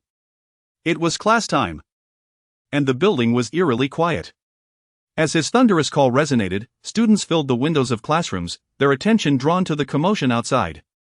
Even the principal, Feng Shifan, who had been smoking in his office, stood up in astonishment and approached the window, peering towards the entrance. Upon recognizing the familiar figure beside Wu Laozhou, he nearly dropped his cigarette in shock. Oh my goodness! Donggu is back! His eyes widened, mouth agape, he let out a startled shout. Swiftly, he adjusted his attire in front of the mirror, bolted out of his office, and hurried down the stairs, losing one of his shoes in the process. He turned back to put it on, then continued his descent with urgency. Years ago, the most remarkable student of our Ha City First High School has returned. Indeed. It is said that during his high school days, he nearly unified the entire Ha City. Even the seasoned social figures, Zhao Yuan and Song Yangjia, had to show him deference. You cannot fathom just how formidable Qin Dong was in this land. From the principal down to the gatekeeper, old Wu, none failed to address him as brother. Meanwhile, within the spacious preparation room of First High School, the return of Qin Feng has ignited a tremendous wave of discussion. Every teacher set aside their books, engaging in hushed conversations. Some of the younger female teachers quickly retrieved their compacts, meticulously touching up their makeup. Though these individuals had never encountered Qin Dong before, they were constantly enveloped in tales of his legendary status within these walls. They understood that Qin Dong was not merely exceptional during his time in Ha City, he was undoubtedly a towering figure in both Ha City and the entire Longbei region, unmatched by any other. Before long, these female teachers, following the lead of their colleagues, rushed out of the preparation room in unison, eager to catch a glimpse of the man who once wielded unparalleled influence over this very land. Chapter 49 I Thought You Were Dead. Accompanied by all the classmates in the classroom, they surged out in a frenzy. Even though the bell had yet to ring, their anticipation was unbearable. When Qin Feng previously attended high school, these individuals were still in elementary school. His name had echoed through the halls, renowned and illustrious. It was not just them. Even their parents often spoke of Qin Dong during casual conversations over tea. They had longed to witness Qin Feng's true visage, yet by the time they matured, he had already vanished from this place for nearly a decade. Now, given the chance to behold the only true deity of this high school, how could they not feel an overwhelming excitement? Many stumbled in their haste, nearly tumbling down the stairs, only to rise and continue their dash. In an instant, the once desolate entrance of the teaching building became a throng of eager faces. Led by Principal Feng Shifan, the faculty stood in the second row, while the entire student body gathered at the back, collectively welcoming the return of their king. As Qin Feng observed the flickering excitement in the eyes of those around him, he could not help but sigh quietly, reflecting on his worthiness to receive such a grand reception from the entire school community. Indeed, his greatest contribution to this institution might have been during that tumultuous era, when it stood as the sole bastion of peace in Ha City. With his presence, no underworld figures dared to demand protection fees here. It was not just the students, even Principal Feng Shifan and the entire staff benefited from his reputation. Any trouble encountered outside could be resolved simply by invoking his name. This, indeed, was the power he wielded in this land back then. Subsequently, under the collective gaze of the audience, Qin Feng moved forward with Yang Fan and Zhao Yang, surveying the teachers present. Yet, he did not see the individual he longed to meet, prompting a furrow of concern on his brow. "Principal Feng, where is Teacher Li?" he inquired, casting a hurried glance toward Principal Feng Shifan. "Donggu, Teacher Li retired 2 years ago," Feng Shifan replied respectfully, bowing slightly. "Oh, I see." Upon hearing this, Qin Feng let out a long, relieved breath, his earlier worry that something unfortunate had befallen Li Yaxing dissipating. After all, if she had retired, there was no cause for concern. It was about time for someone who had dedicated a lifetime to education to enjoy some well-deserved peace. Although Teacher Li is not here, her daughter is present today. Feng Shifan then leaned closer to Qin Feng and whispered. He understood that upon returning to the school, the person Qin Feng most wished to see was undoubtedly Li Yaxing, to whom he owed a great debt of gratitude. At this moment, Feng Shifan's greatest regret was not having invited the latter to school earlier to await Qin Feng. However, he felt it was unjust to blame himself, as he had no prior knowledge of Qin Feng's sudden return. It seemed that no one had been informed of Qin Feng's majestic comeback, and he had heard no whispers of it on the streets. "Oh? You mean Li Yu? Where is she?" Upon hearing Feng Shifan's words, Qin Feng's previous disappointment at not seeing Li Yaxing vanished in an instant, replaced by overwhelming excitement. Turning to Feng Shifan, he eagerly inquired.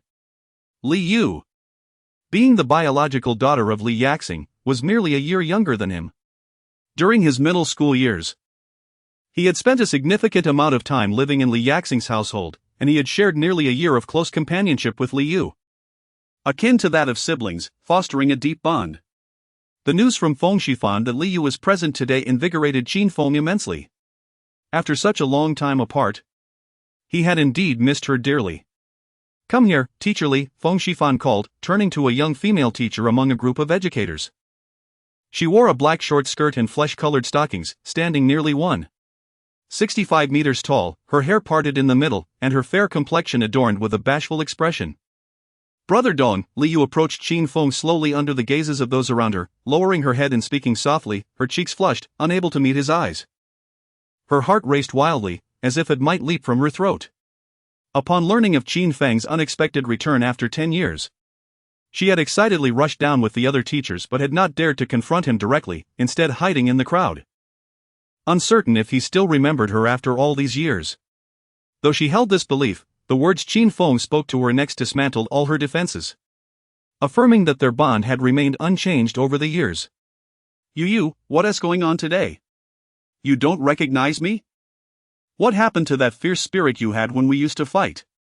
"I still prefer the rebellious you who never took me seriously," Qin Feng said with a smile, momentarily taken aback before responding. To put it plainly, Li Yu was only a year younger than him.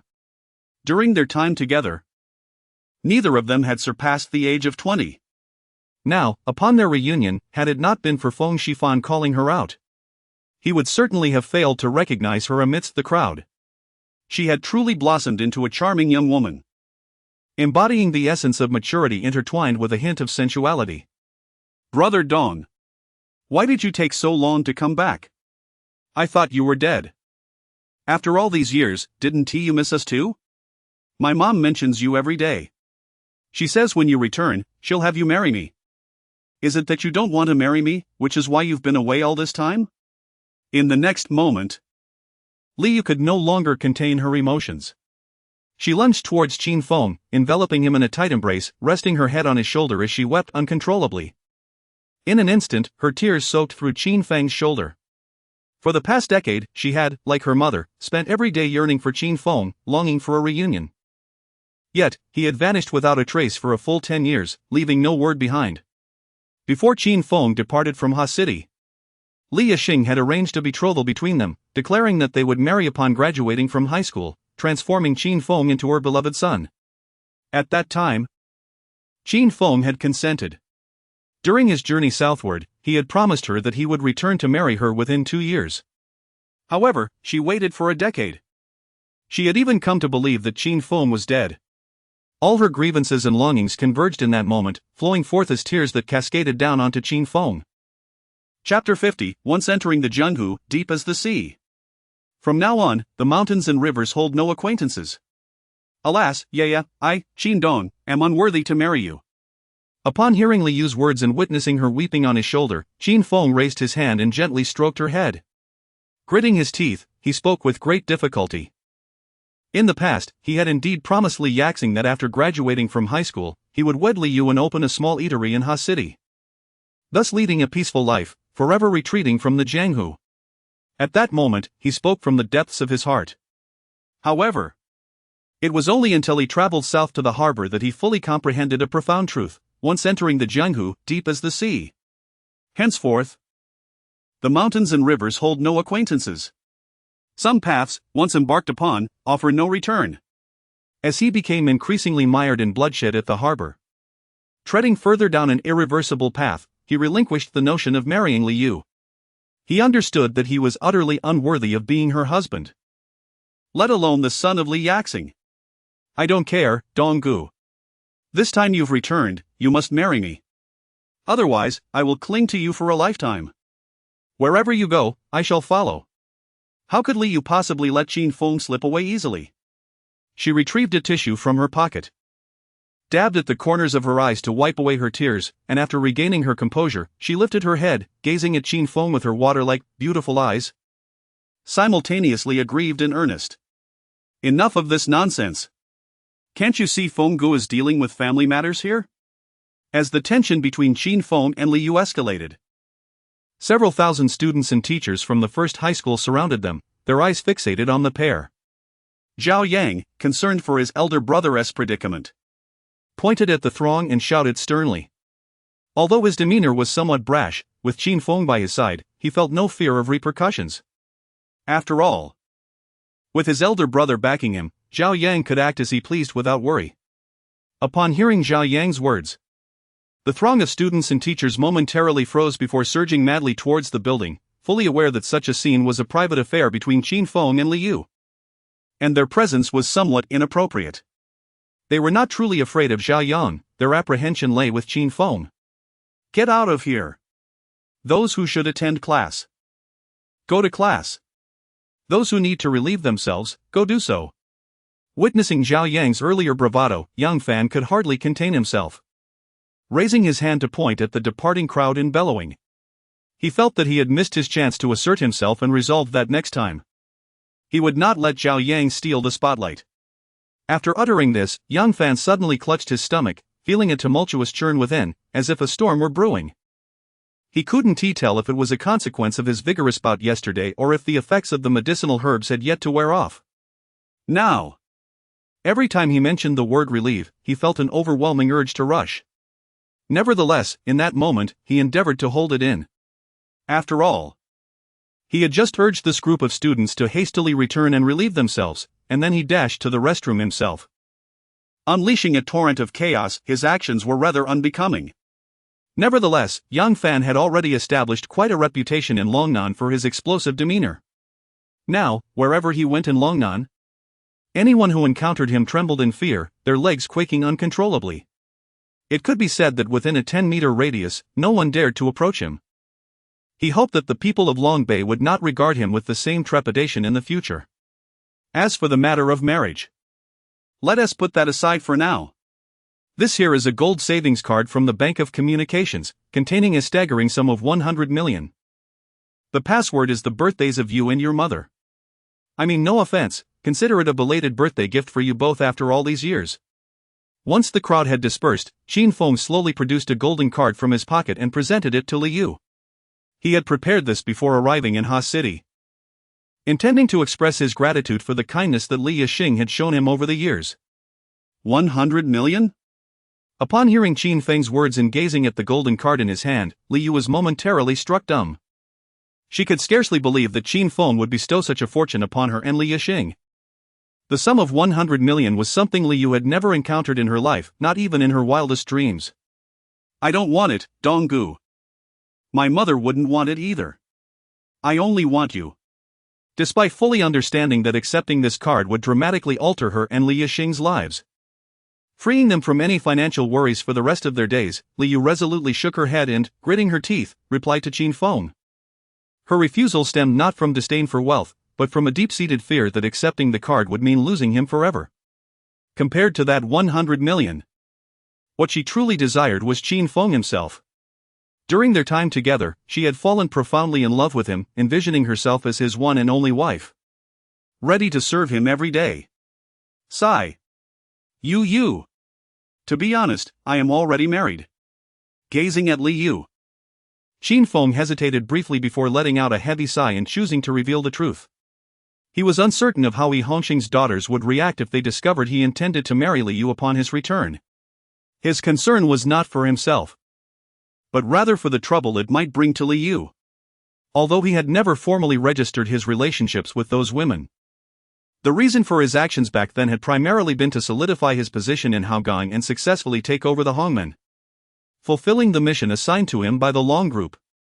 However, knowing the temperaments of those young ladies, it was inevitable that they would come to Ha City and confront Li Yu if they learned of this development. He had initially thought that his revelation would compel Li Yu to abandon her marriage aspirations. Yet, he had underestimated her determination to be with him. It's all right, Dong Gu. I, Li Yu, do not seek a title. As long as you can return to Haching to see me once a month, I shall be utterly content. I care not whether you regard me as your concubine or your legitimate wife. Do you know? The desire to be your woman has been nestled deep within my heart since the very day I first laid eyes on you at the tender age of 16. Suddenly, Li Yu grasped Qin Feng's hand, gazing into his eyes, which sparkled like water. As she spoke these words, tears threatened to spill forth. Upon hearing Li Yu's confession, Yang Fan and Jia Yang, who stood nearby, were instantly overcome with goosebumps. The sentiment was so poignant that it nearly melted their hearts. They marveled at how fortunate their elder brother was in matters of affection. In this world, how many women are truly willing to share his bed? Perhaps these two shall forever be unable to measure up to him, barely able to touch the tips of his toes. Indeed. It is true what they say, exceptional individuals will always shine brilliantly, no matter where they go. And alas, the basket shall forever remain merely a basket. Chapter 51, The long-awaited admiration of the Yamaguchi-gumi princess, Luchuan antimony. As Qin Feng faced the relentless inquiries of Li Yu, he found himself in a rather awkward position. At a loss for how to respond. Suddenly, the urgent ring of his cell phone, nestled in his pocket, provided him with an escape. You? I need to take this call, he remarked to Li Yu before stepping aside to answer. Hello, Qin Feng. Have you arrived in Ha City? The moment he picked up, the anxious voice of Bai Ling from the Dragon Group resonated through the line. I have, Sister Ling. I reached around 1 o'clock this afternoon, he responded. By now. I am certain that more and more people in Ha City, and even Longbei, are becoming aware of my return. Therefore, if there are matters to address, it would be prudent to act swiftly. Delaying may allow the opposition to fortify their defenses, making our task considerably more challenging. As he spoke, Qin Feng glanced at his watch and took a deep breath, replying to Bai Ling. It was now 2:30 p.m. on September 2nd. According to the time in the capital, an hour and a half had elapsed since his arrival in Ha City. And he believed that this time had allowed news of his triumphant return after a decade to spread. This included the Yamaguchi-gumi. So he urged Bai Ling to issue the operational orders if she wished to engage them, as he required time to rally his forces. In his heyday on this land, he commanded a following of over 50,000. This number was more than 3 times that of his predecessors, Jiao Yuannan and Song Yangjia, combined. Although he did not expect to amass such a legion upon his return. Given that many had since settled into ordinary lives, including his dear brother Zhang Jian, he was confident that with just 5,000 men, he could expel the Yamaguchi-gumi from Longbei in a single night. However, contrary to his expectations, Bai Ling's response took him by surprise. Alas, Qin Feng. The circumstances have changed since your reign in Longbei a decade ago. The times have evolved. While you once led 800 followers to annihilate 13 of the Yamaguchi-gumi's establishments in a single night, that approach is no longer viable. In this era, Resolving conflicts requires methods befitting the times, rather than relying solely on brute force. Engaging in warfare will only exacerbate tensions without offering a true resolution. You must employ the strategies you once utilized in Haogang to quell the unrest in Longbei effectively. From her vantage point in the capital, Bai Ling held her dragon group phone tightly, gazing toward hastily. Taking a deep breath, she solemnly conveyed to Qin Feng. Though this is not a course of action I desire, it is necessary. After a night of profound contemplation, I have resolved to make this sacrifice your sacrifice for the greater good. Moreover, it does not necessitate the loss of anything significant on your part, merely the addition of more wives. This is why I hesitated to disclose the plan to you yesterday. What troubles me is that Qin Feng might, upon learning of this matter, refuse to embark on a journey to Ha City. I am well acquainted with Qin Feng's disposition.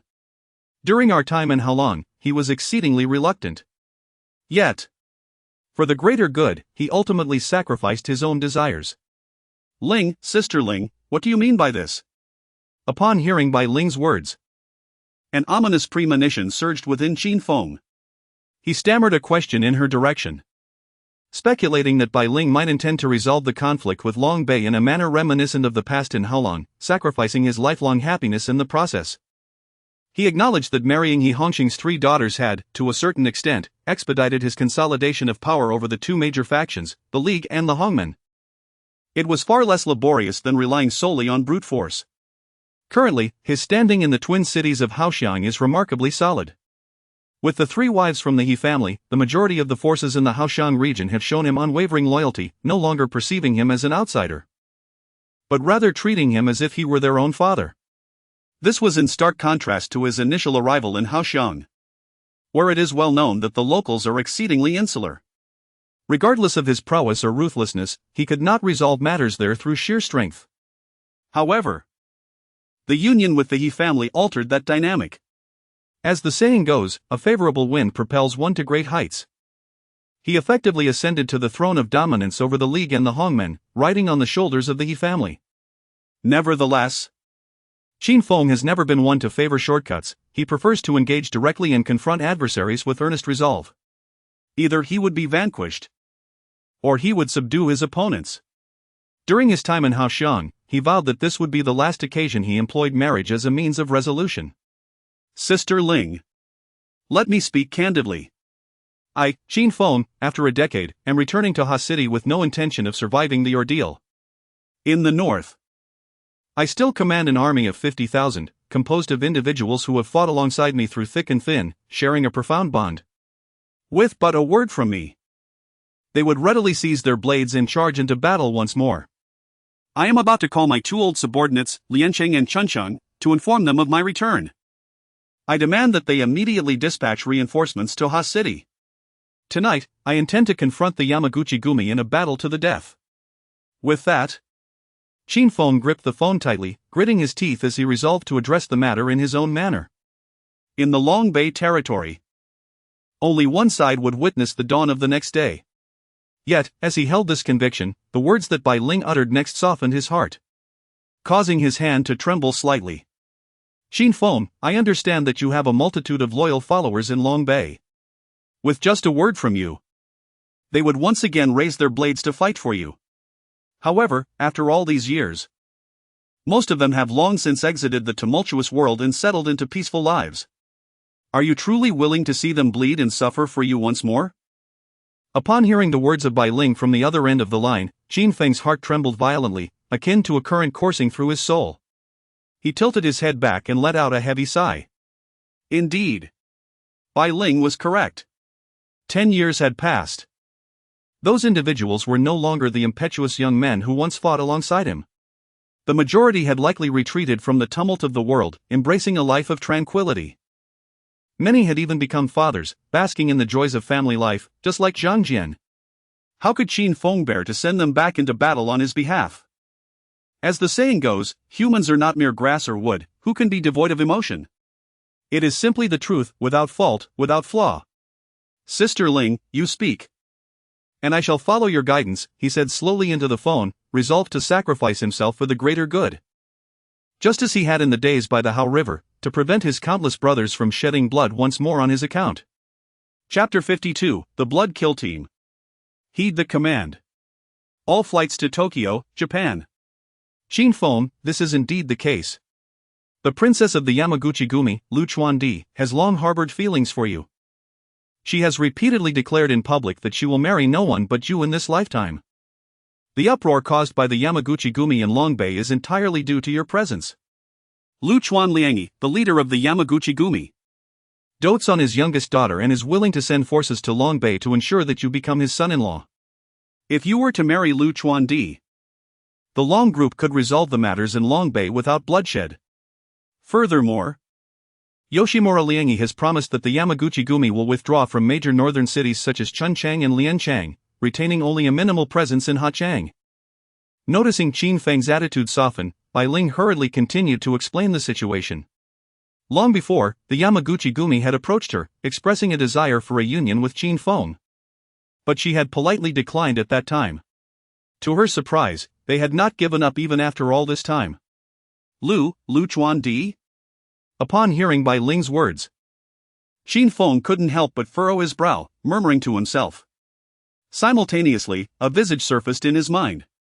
To think that among the many princesses of the Yamaguchi-gumi, the one who harbored affection for him was the youngest and most strikingly beautiful, Lu Chuanti. If he recalled correctly, Lu Chuanti should just have turned 20. He had met her when she was 16, while he was tasked by He Hongxing to host high-ranking members of the Yamaguchi-gumi visiting Haogang, which included the 16-year-old Lu Chuanti and Lu Chuanfangzi, the second princess, who was around 25 or 26 at the time, now close to his age.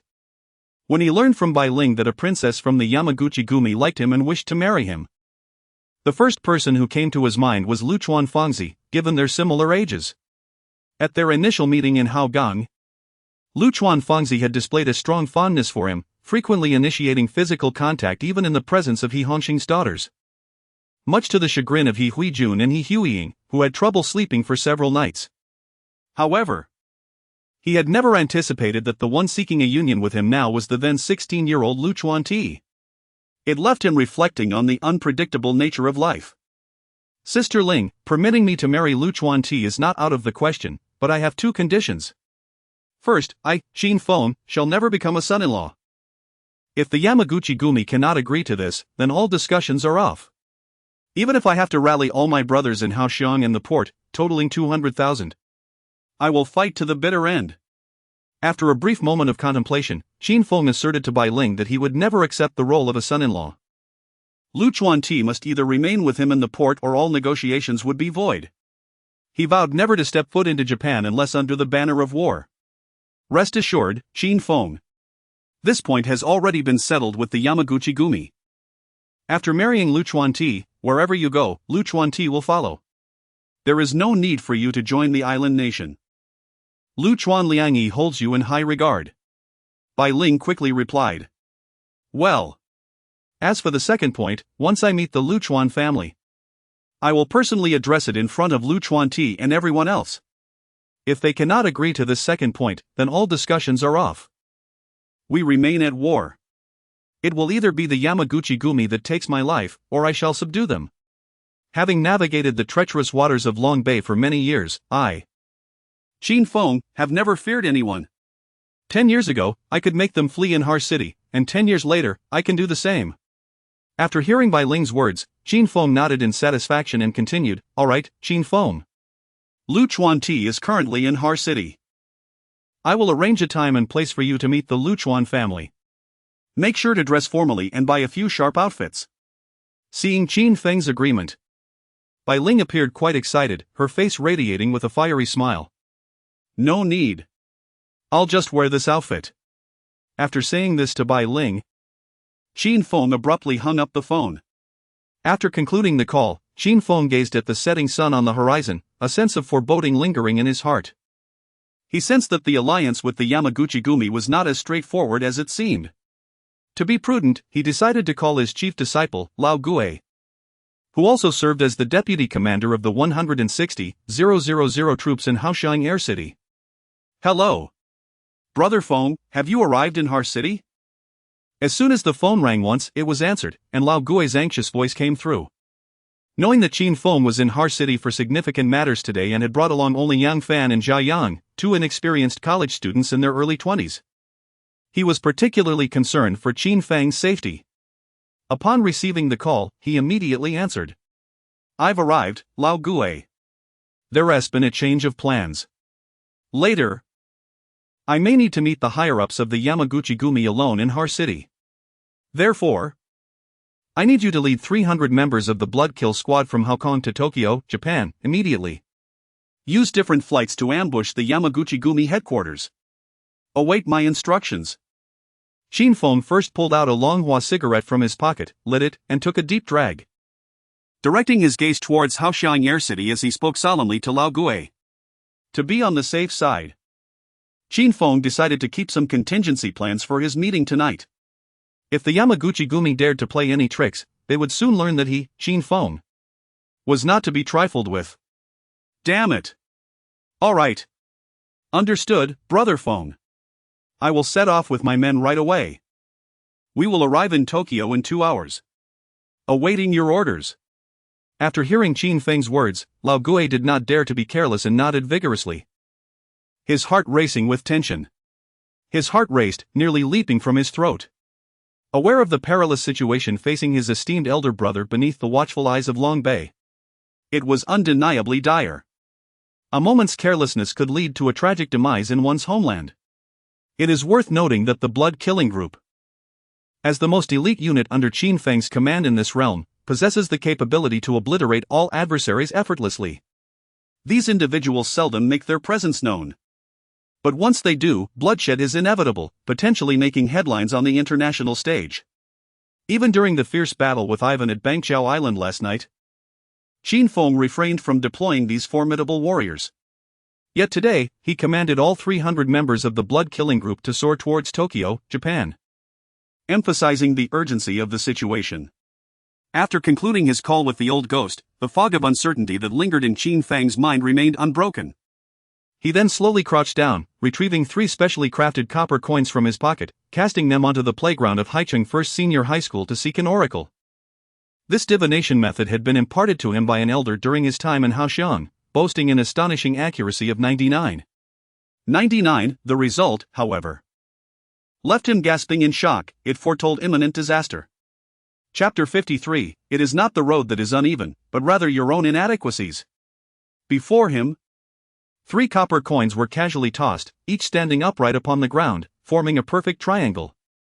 This configuration symbolized an army of countless soldiers encircling him. It represented one of the most perilous divinations, without exception. Years ago, his master had drawn this very omen, only to meet a gruesome fate that night. Mercilessly cut down on the streets, his body dismembered into 18 pieces. Ha! Ha ha ha! Yet, gazing at this ominous sign upon the ground, Qin Feng felt no fear. Instead, he calmly collected the coins, rose to his feet, and tilted his head to behold the setting sun, laughing heartily. Once again, he reiterated his belief, he, Qin Feng, would always trust in fate. However, he understood that fate was not insurmountable. It equally relied upon human effort and intention. Having roamed the martial world for nearly 2 decades, he had faced countless life-and-death battles, rife with bloodshed and turmoil. Each encounter had been surmounted through sheer willpower, each triumph rendering him ever more formidable. Thus, he believed this instance would be no different.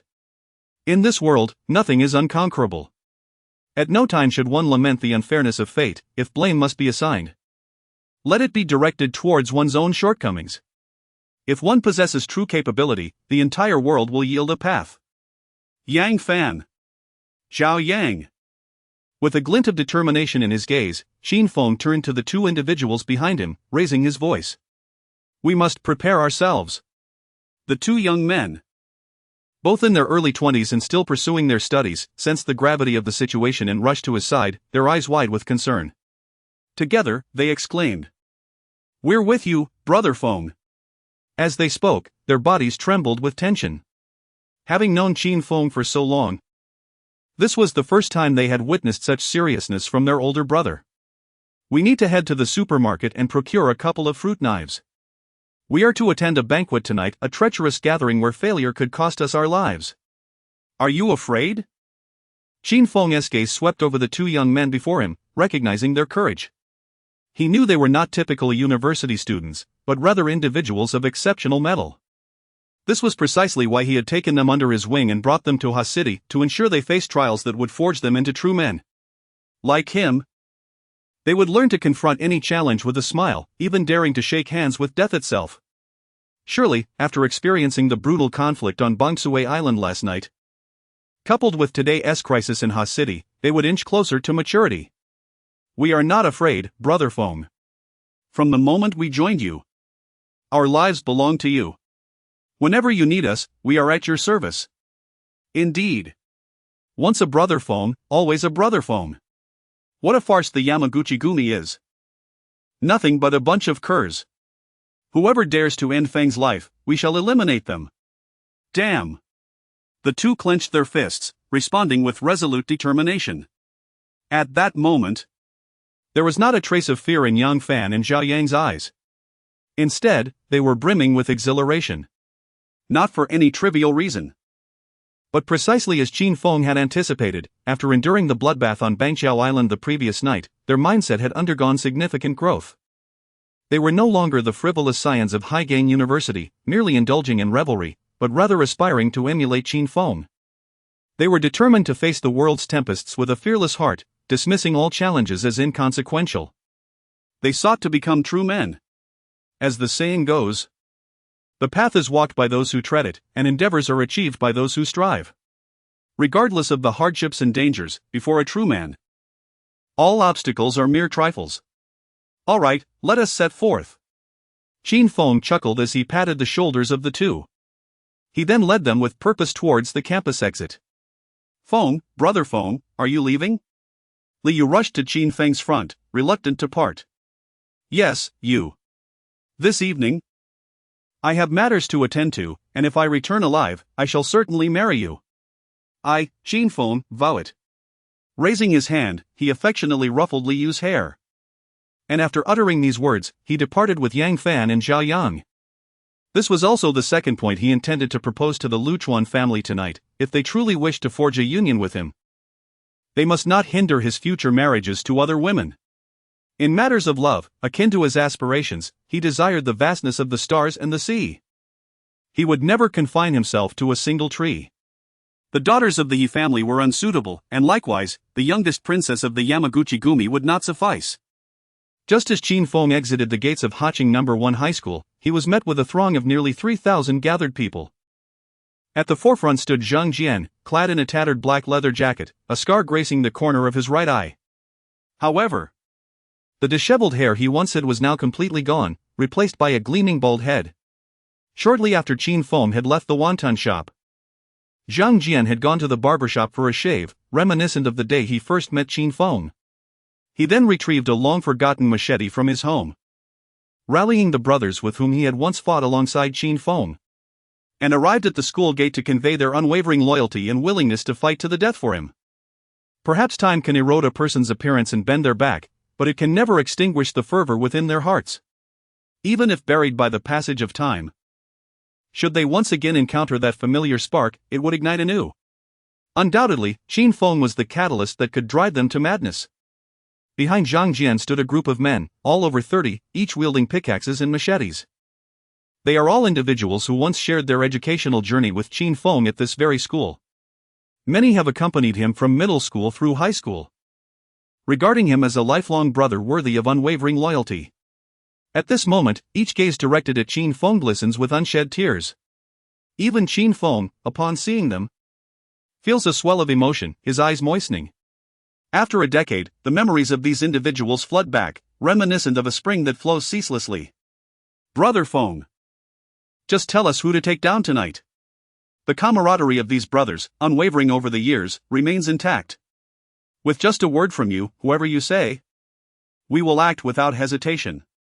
Just like when you led us to conquer hastily back in high school.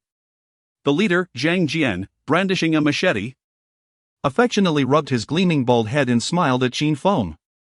The sentiment remains unchanged: true brothers will always have each other's best interests at heart.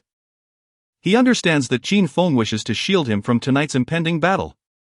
Yet, how could he abandon Qin Feng, leaving him to face the bloodshed alone? Not a decade ago, nor a decade hence, would that ever be the case. Chapter 54, Unfavorable Omens. Upon hearing Zhang Jian's words, Qin Feng initially remained silent. His gaze swept over the gathered crowd, and he noticed three individuals who were not alone. They were accompanied by a small child. What was going on? Observing this scene, Qin Feng nodded towards his three companions and, with a look of confusion, inquired of Zhang Jian. Ah, Brother Feng. Lao Bin and the others just picked up the children from school. They were so eager to see you that they didn't have time to take the kids home. So they brought them along. I've already called the kids' mother to come and collect them. It won't delay our plans, Zhang Jian said, scratching his shiny bald head.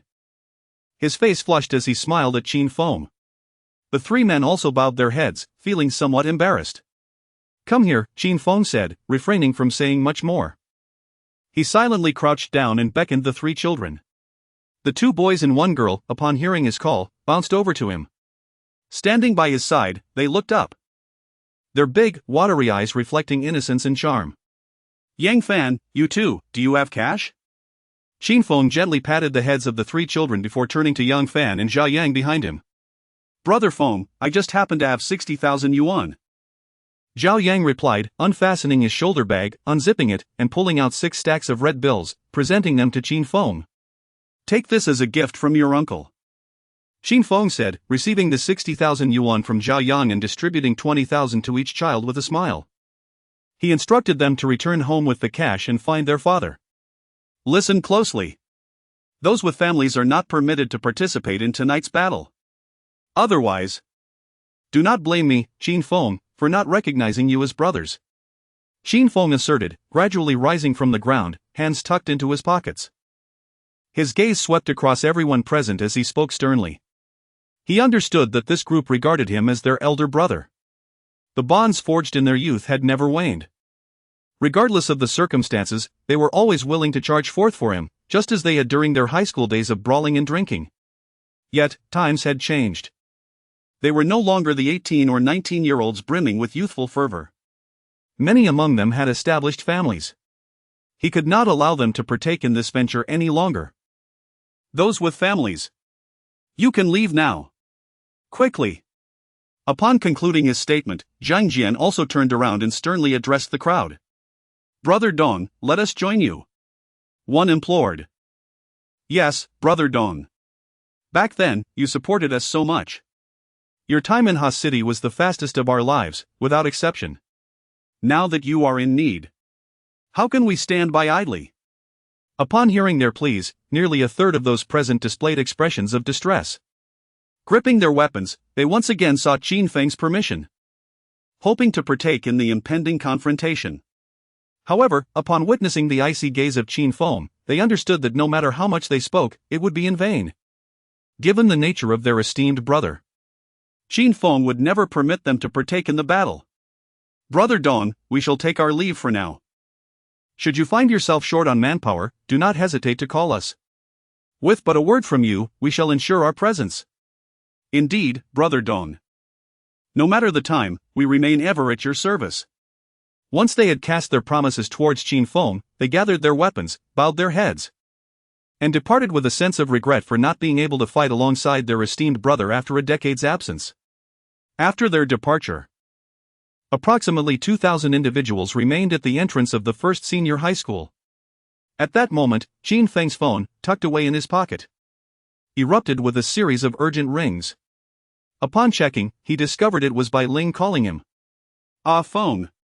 I have made arrangements with the Yamaguchi group. The Luchuan family is exceedingly pleased to learn of your intention to unite through marriage. Luchuanin was so moved that she wept. This afternoon at 5 o'clock. They wish to meet you at the Luchuan family's villa in the northern part of Haching to discuss the wedding arrangements. They have also stated that should you be willing to marry Luchuanin, the family is prepared to provide a dowry of no less than 1 billion dragon coins. Listening to Bai Ling's words, Qin Feng momentarily refrained from responding, instead raising his hand to quietly observe his watch. He noted that it was already 3 p.m. on September 2, Beijing time. He had merely 2 hours remaining before his official meeting with the Luchuan family. And these 2 hours were sufficient for old Gue to lead the blood-kill team of 300 members to successfully arrive at the Yamaguchi Group's headquarters in Tokyo.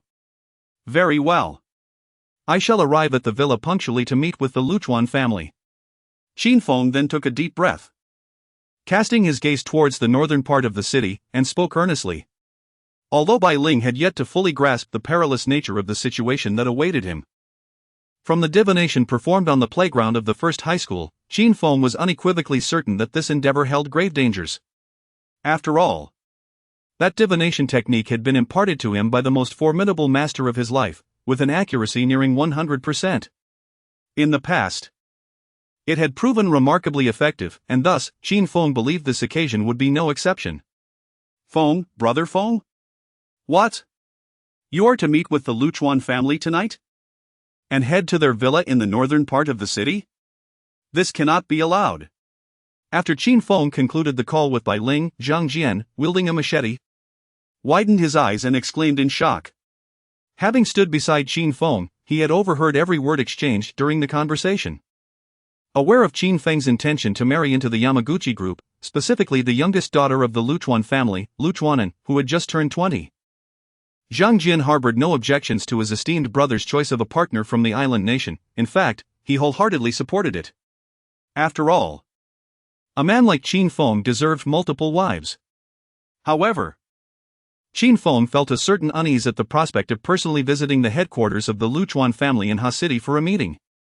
In his view, the members of the Yamaguchi Gumi were inherently ruthless and cunning, and one must never lower their guard against such treacherous individuals.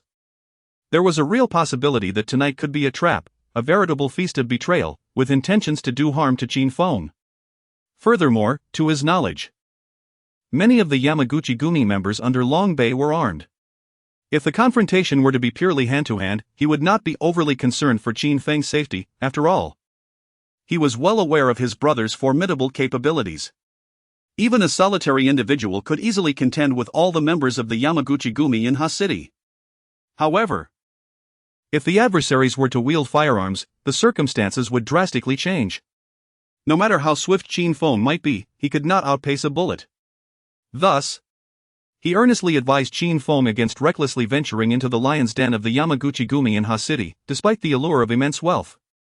Chapter 55, The Undercurrents Within the Luchuan Family. Ah, how I reminisce about my idol, the valiant Guan Yu, who, armed with but a single green dragon crescent blade, dared to venture into the camp of Eastern Wu.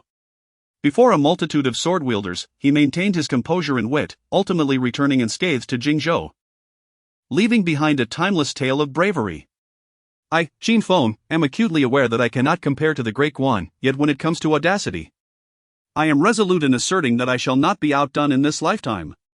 Tonight, accompanied solely by Yang Fan and Jia Yang, I shall head to the stronghold of the Luchuan family in hastily to discern their true intentions, whether they seek conflict or peace. If it is war they desire, then I, Qin Feng, shall not hesitate to respond in kind. This evening, I shall confront them directly. Before dawn breaks, only one of us shall remain in hastily. Upon hearing Zhang Jian's words, a cold smile crept across Qin Feng's face as he spoke slowly. Throughout his life, he has never regarded anyone with reverence. The ruthless individuals from the Longnan region failed to intimidate him, nor did the scoundrels of Longbei's Yamaguchi Gumi. Had it not been for Bai Ling's intervention, he would have already engaged in battle with these rogues. Given that the Luchuan family has summoned him to a meeting in a villa in Hebei, the foremost ruthless figure from Longnan and Longbei could not afford to shy away from such an invitation, lest he be ridiculed by posterity. Thus, Qin Feng resolved to arrive punctually at 5 o'clock, accompanied by his two newly acquired disciples, Yang Fan and Jia Yang, at the Yamaguchi Gumi's stronghold in hastily to uncover the truth. Brother Feng, this is ill-advised. If it proves untenable, we should merely convene in the city. There is no need to venture there. Zhang Jian attempted to dissuade Qin Feng, but was interrupted by a dismissive wave of Qin Feng's hand. Jian, there is no need for further discourse.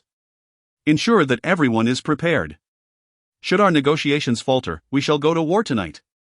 As he spoke, Qin Feng retrieved his mobile phone from his pocket and dialed the numbers of his two trusted subordinates in Longbei, Liang Zhenhua, the formidable leader of Chengchang, and Zhong Jianlin, a prominent figure on the Zhengchang road.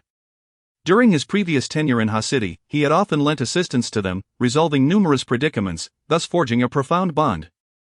Upon connecting, both men expressed their surprise and delight upon learning that Qin Feng had returned to hastily. He instructed them to gather their forces, indicating that a life-and-death struggle was likely imminent. Once the conflict commenced, they were to be ready to provide immediate support. Qin Feng understood that he must prepare for both possibilities this evening, peace or war. If negotiations with the Yamaguchi-gumi failed, only one course of action remained: battle. As long as he endured, he would fight with all his might. Upon receiving Qin Feng's call to arms, Liang Zhenhua and Zhong Jianlin showed no hesitation, nodding resolutely, expressing their willingness to stand shoulder to shoulder with Qin Feng once more after a decade, ready to repay the unwavering loyalty he had once shown them.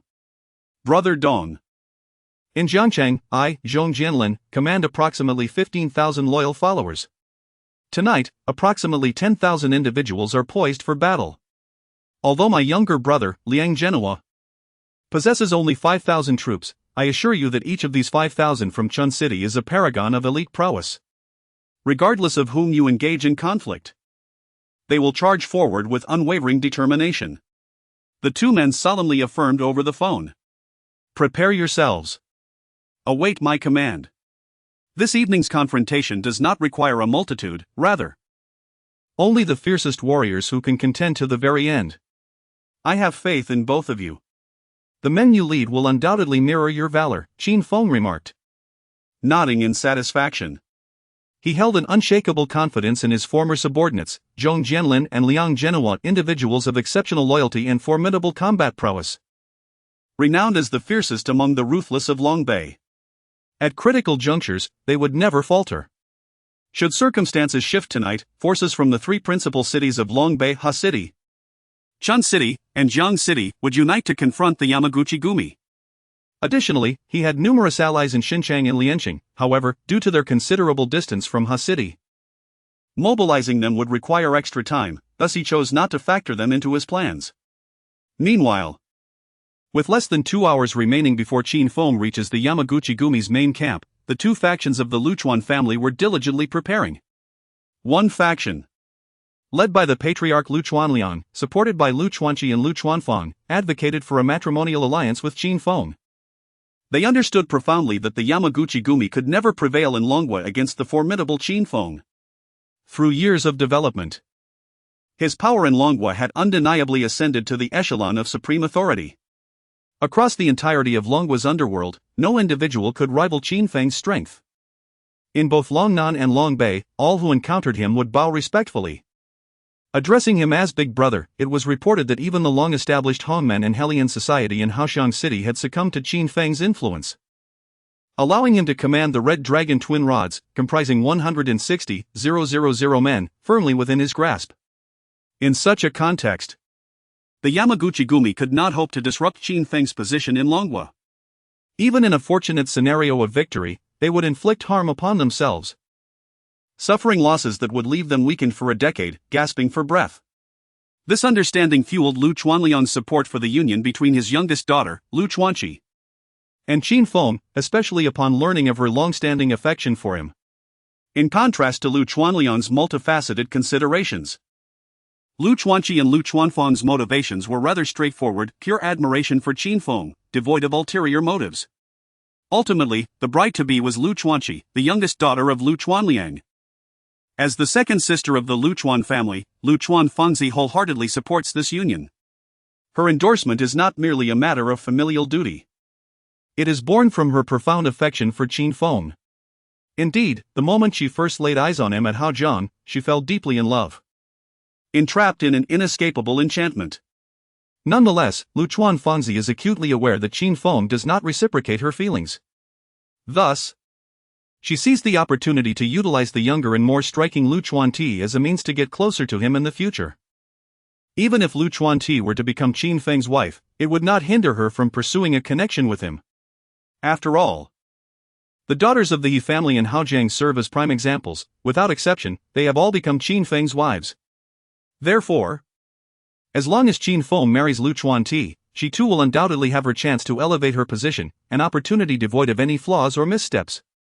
However, Beyond Luchuan Liangyi, Luchuan Ti, and Luchuan Fangzi, there exists a powerful undercurrent within the Luchuan family, represented by the militant faction led by Luchuan Liangyi's youngest son, Luchuan Shu. Chapter 56. The storm approaches, the wind fills the tower. At this very moment, within the grand encampment of the Yamaguchi-gumi in the northern part of Ha-City, a palpable undercurrent was stirring. The news that Qin Feng would graciously attend the banquet at the villa this afternoon at 5 o'clock brought immense elation to the members of the Marriage Alliance faction, led by the family patriarch, Richuan Ryuchi. Among them, the youthful Richuan Reika, barely in her 20s, was particularly overjoyed. Clad in a pristine white kimono, standing nearly 1.7 meters tall, with rosy lips and pearly teeth, her countenance was as radiant as a blossoming peach flower as she sat before her mirror. Upon hearing this delightful news from her elder sister, Richuan Yoshiko, her heart raced, and a vivid blush adorned her cheeks. Ever since their first encounter 4 years ago at the banks of the river, Richuan Reika had secretly harbored affections for Qin Feng, aspiring to one day become his beloved. Despite the fact that he had already taken several daughters of He Hongxing as his wives, Richuan Reika remained undeterred.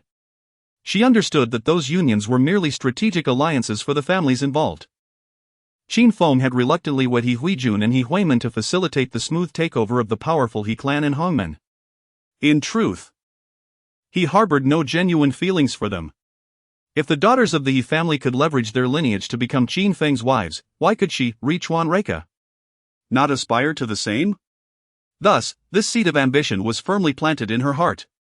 Over the years, she had steadfastly pursued this goal, ultimately convincing her father, Richuan Ryuchi, to facilitate her destined union with Qin Feng.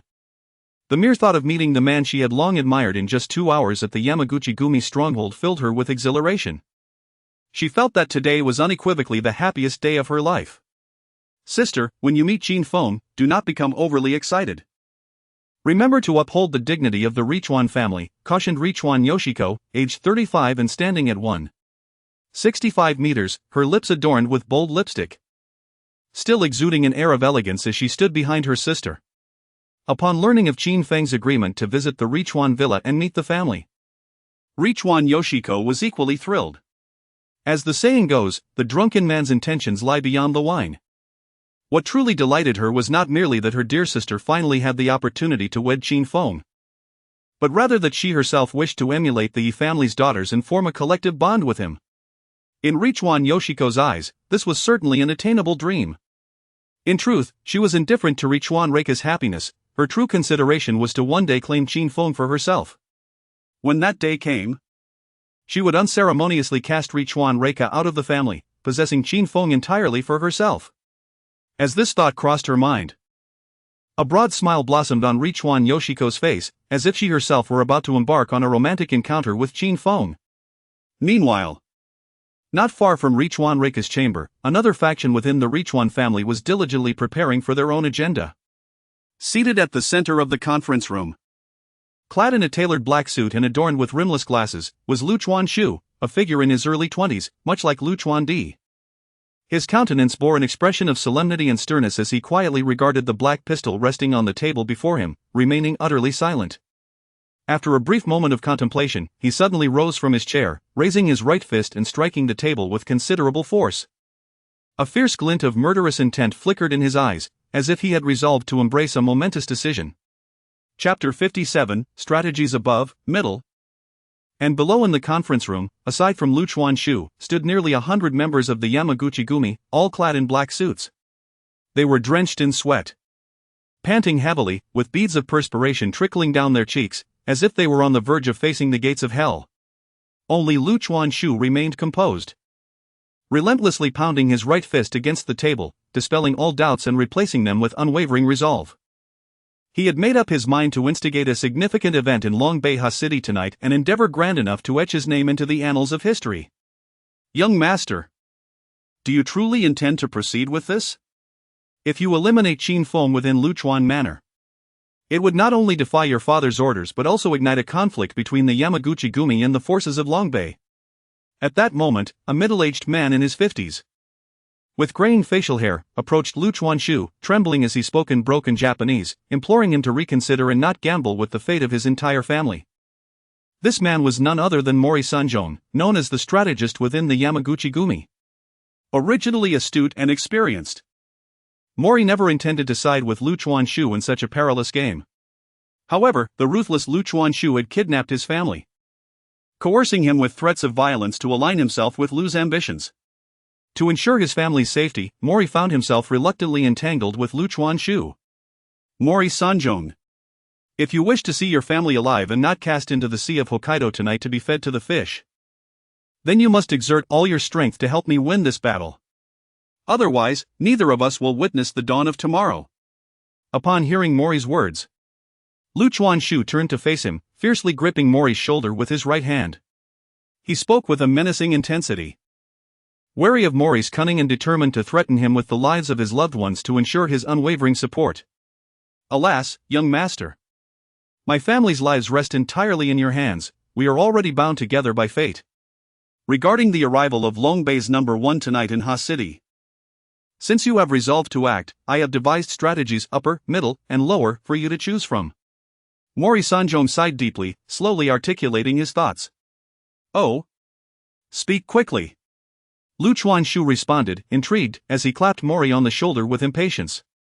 The lower strategy is this: during the banquet with Qin Feng and the Yamaguchi family, you should have your trusted subordinates discreetly surround the restaurant. At the moment my cup shatters, everyone must act without hesitation. Rush in and eliminate Qin Feng with a single shot. As for the aftermath, we shall address it later. A glint of cold light flashed in Mori's eyes as he spoke to Lu Chuanshu. Your lower strategy aligns perfectly with my initial intentions. And what of the middle strategy?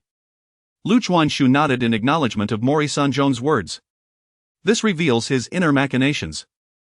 He intends to orchestrate a grand banquet for Qin Feng in the Yamaguchi-gumi's camp in Harbei, under the pretext of a marriage alliance, aiming to eliminate the illustrious Qin Feng, a figure of great repute across the entire Long Kingdom Road. However, what perplexes Lu Chuanshu is why the meticulously devised strategy has devolved into a suboptimal plan in the hands of Sun Sanjong. Then, Sun Sanjong's subsequent remarks provided clarity. Currently, the call for a marriage alliance within the organization is fervent, with many advocating for a peaceful resolution to the issues in Longbei. Your actions would place you squarely against the entire clan. If you were to assassinate Qin Feng during the banquet, you would surely face dire consequences thereafter. Not only would loyalists to Qin Feng across the Long Kingdom Road seek vengeance upon you, but many within the organization would also regard you as an adversary. It is also conceivable that group leader Liang Yi might take drastic measures to atone to the forces of Long Kingdom Road, even at the expense of familial bonds. Sun Sanjong analyzed the situation with a serious demeanor, gritting his teeth. He lamented that Lu Chuan Liang Yi, despite his remarkable prowess, lacked the requisite intellect. His actions are driven solely by fervor, with no regard for the repercussions. What, then, is the middle path? Please, continue. Yet Lu Chuanshu was acutely aware of the potential fallout, even knowing that setting a trap for Qin Feng would bring monumental trouble upon himself and his entire family. He remained resolute in his unwillingness to see his sister, Lu Chuandi, wed to Qin Feng, even if it meant eliminating Lu Chuandi. Sending her to the depths of hell, he would staunchly oppose her becoming Qin Feng's wife. To him, such an outcome would be a profound insult and affront in its rawest form. The mere thought of his own sister lying beside Qin Feng each night was akin to being fed excrement. The middle path is this: refrain from action tonight. Pretend to flatter Qin Feng. Then, during the wedding of Qin Feng and Lu Chuandi, orchestrate a blood-soaked ceremony. Capture Qin Feng and all his elite forces from the Long Kingdom in one fell swoop. I am confident that should Qin Feng marry, all the prominent figures from Hagang, the harbor, and indeed the entirety of Longbei will be in attendance. If you can eliminate Qin Feng's comrades as well, you shall be free from the threat of retaliation. Otherwise, merely removing Qin Feng while leaving his brothers alive will render the Yamaguchi-gumi restless for decades to come. After pondering for a moment, Sun Sanjong continued to address Lu Chuanshu. Although this scheme is infinitely more perilous and grand in scale than the previous one, he could not deny that it is undoubtedly a more prudent approach. He merely wondered if Lu Chuanshu possessed the courage to orchestrate such a bloody wedding for Qin Feng. After all, at that juncture, he would have to contend not only with Qin Feng himself but also with all of his elite forces. Upon finishing this statement, Sanzhong turned his gaze toward Lu Chuanshu. The latter's evasive eyes betrayed a lack of such courage. And the upper path? Lu Chuanshu bit his lip, inhaled deeply, and slowly replied. The reality of the situation indeed bore this out. Although tonight he dared to eliminate Qin Feng, who had come to the banquet alone at the headquarters of the Harbei Mountain Group, he truly lacked the courage to confront Qin Feng with his men by his side. Qin Feng alone was formidable enough, not to mention his brothers. As far as he knew, Qin Feng's trusted allies in the Dragon Country were exceptionally ruthless, known for their reckless approach to tasks. When it came to a life-and-death situation, they would become utterly ferocious. If these individuals were truly pushed to their limits, it would be uncertain who would meet their demise.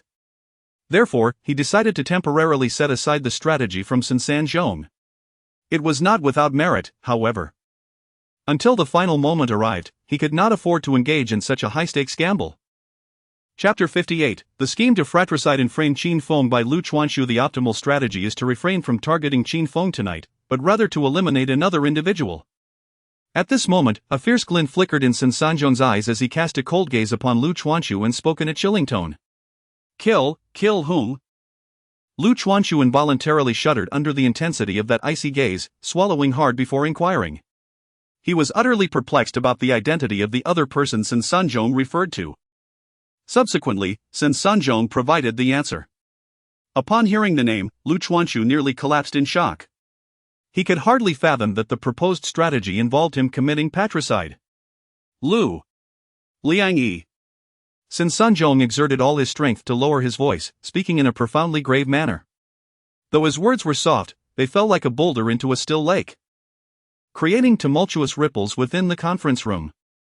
Not only Lu Chuanshu but also the other members of the Yamaguchi-gumi present were struck with a shiver, gasping in disbelief, their eyes wide as they turned toward Sanzhong, questioning whether they had misheard. Sanzhong. You want me to eliminate my father? After a brief moment of shock, Lu Chuanshu hurriedly pressed Sanzhong for clarification. He could never have anticipated that Sanzhong's supposed optimal strategy would be so foolish. Should he truly carry out the act against Lu Liangyi tonight, it was certain he would not survive the night himself, nor would he successfully inherit the family business. The entirety of the Yamaguchi-gumi would never entrust power to one who had slain their own father. Young master, Sanzhong urged, as the saying goes, one must be willing to sacrifice oneself to bring down the emperor. Have you not always aspired to be the future leader of the Yamaguchi-gumi? Today presents your singular opportunity. If you can discreetly eliminate leader Liangyi and frame Qin Feng, while simultaneously sending your elder brother Lu Chuanyu, the foremost heir, to his demise, then starting tomorrow, you shall seize control of the Yamaguchi-gumi and ascend as the indisputable leader. Otherwise, with your abilities, the chances of rising to power are painfully clear to you. Sanzhong grasped Lu Chuanshu's shoulders firmly, gazing intently into his eyes as he spoke with fervor. He understood deeply that in this perilous game, one must either abstain entirely or commit fully, otherwise, both he and Lu Chuanshu would face dire consequences. If Lu Liangyi were to discover his involvement, the punishment he would endure, considering Lu Liangyi's methods and temperament, was all too easy for Sanzhong to imagine. Being dismembered and fed to the fish would be a merciful fate. Thus, the only viable course was to compel the reckless Lu Chuanshu to decisively eliminate Lu Liangyi. Well, young master, are you afraid? If you find yourself faltering, it would be wise to abandon all plans for this evening. Once the banquet begins, you should accompany Qin Feng at the table and indulge in a few more drinks. After all, you two shall soon become family. Ah! Ha ha! Sanzhong observed Lu Chuanshu's indecisive demeanor with a cold smile, removing his hands from the latter's shoulders and disdainfully remarking, "You, allow me to ponder this for a moment." Lu Chuanshu's gaze was fixed firmly on the ground, his fists clenched tightly, engaged in a fierce internal struggle. As the youngest son of Lu Chuan Ryochi, devoid of any qualifications, he was acutely aware that his chances of ascending to the position of leader were virtually non-existent. Undoubtedly, if he wished to eventually command the Yamaguchi-gumi, this evening presented his singular opportunity. However, Sanzhong's scheme was insidiously cunning, urging him to eliminate both Lu Chuan Ryochi and Lu Chuan Yg, two pivotal figures within the Yamaguchi-gumi who also happened to be his blood relatives. Should he succeed, all would be well. But failure would undoubtedly plunge him into the depths of despair, and his mother would be implicated as well. Young master, you must act swiftly. Indecision invites chaos. The time in the imperial capital was 3:30 p.m. on September 2nd. Qin Feng would arrive at the Yamaguchi-gumi's headquarters in Harbei in less than 2 hours. If he intended to act, it was imperative to assemble his forces while the group was unsuspecting.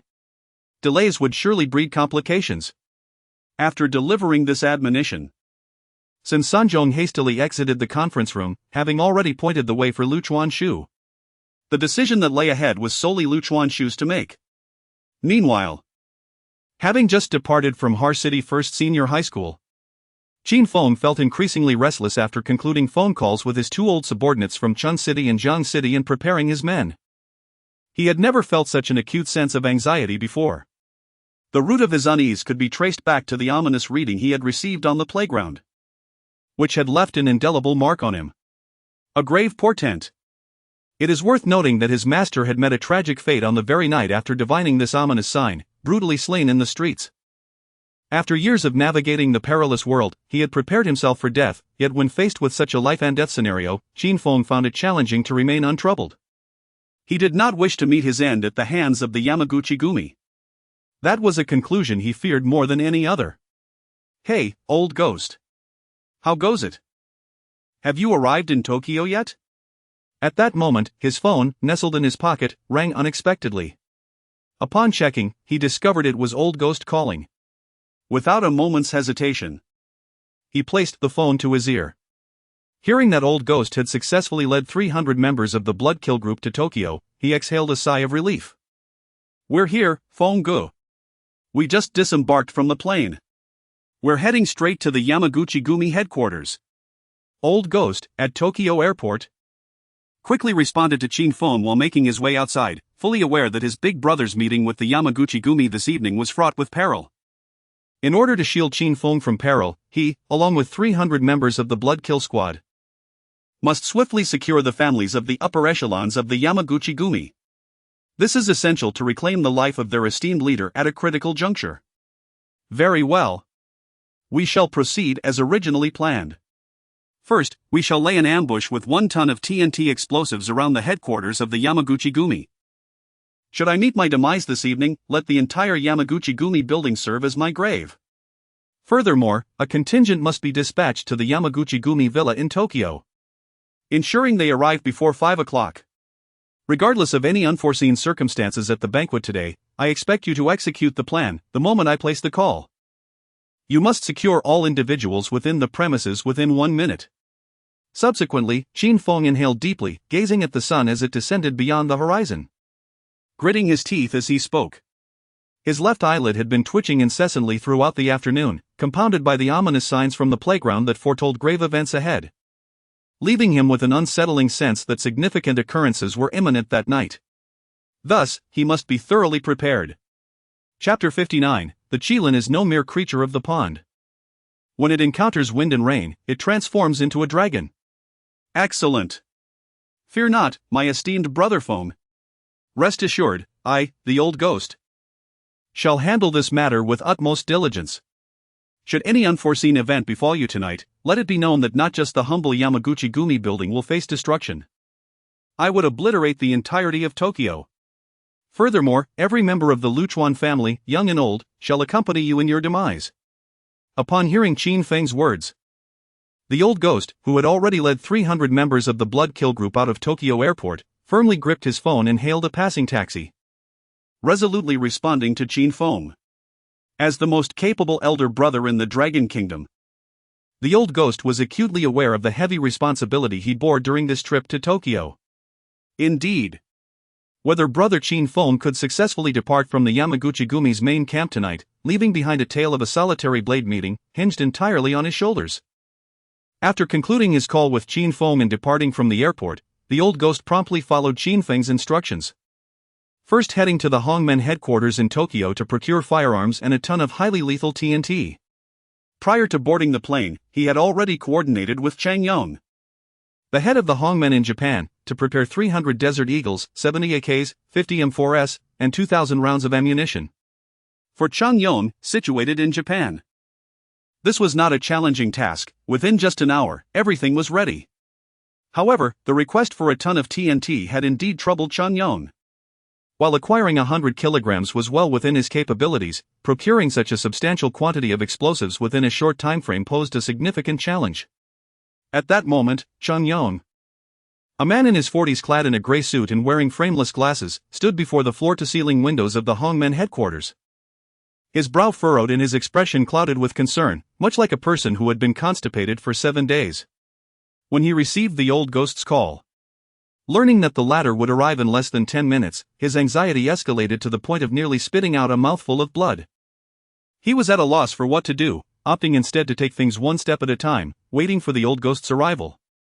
Soon, at 4 p.m. Tokyo time, the old ghost, leading the most elite 300 subordinates of Qin Feng, reached the Hongmen headquarters building. Changyong, along with the primary responsible parties, promptly stepped out to greet them. Is everything ready? Without hesitation, the old ghost fixed his gaze upon Changyong, posing his soul-searching inquiry. Yes, all is prepared, brother ghost. Changyong replied, his heart tightening at the old ghost's words. He hastily wiped the sweat from his forehead and nodded in affirmation. Subsequently, he escorted the group to a sealed warehouse within the Hongmen headquarters. Upon entering, the old ghost surveyed the room filled with firearms and ammunition, nodding in satisfaction. With these items at their disposal, he and his 300 members could transform into harbingers of death. Not only could they take down the Yamaguchi-gumi, but they could also lay waste to all of Tokyo without hesitation. However, when his gaze fell upon the mere 100 kilograms of TNT lying on the warehouse floor, his brows furrowed into a straight line. Changyong, wasn't it instructed to procure a ton of explosives? How could it be just this little? He seized Changyong by the collar, demanding answers with a voice laced with fury. It was imperative to obliterate the entire Yamaguchi-gumi building tonight. And the meager amount of explosives prepared by Changyong seemed utterly insufficient, likely barely enough to demolish this warehouse. It was impossible not to feel incensed. Brother Gue, time is of the essence, it is all I could manage under the circumstances, Changyong stammered in response. Alas! Notify all members of the Hongmen in Tokyo to prepare for an evacuation from the island nation. At the moment I issue the command. You must ensure that all our men depart from here, old Gue said, gradually releasing his grip on Changyong's collar, exhaling a heavy sigh. The veracity of old Gue's words was undeniable. Procuring TNT was inherently challenging. Given the urgency of the situation, the over 100 kilograms Changyong managed to secure was indeed a testament to his exertion.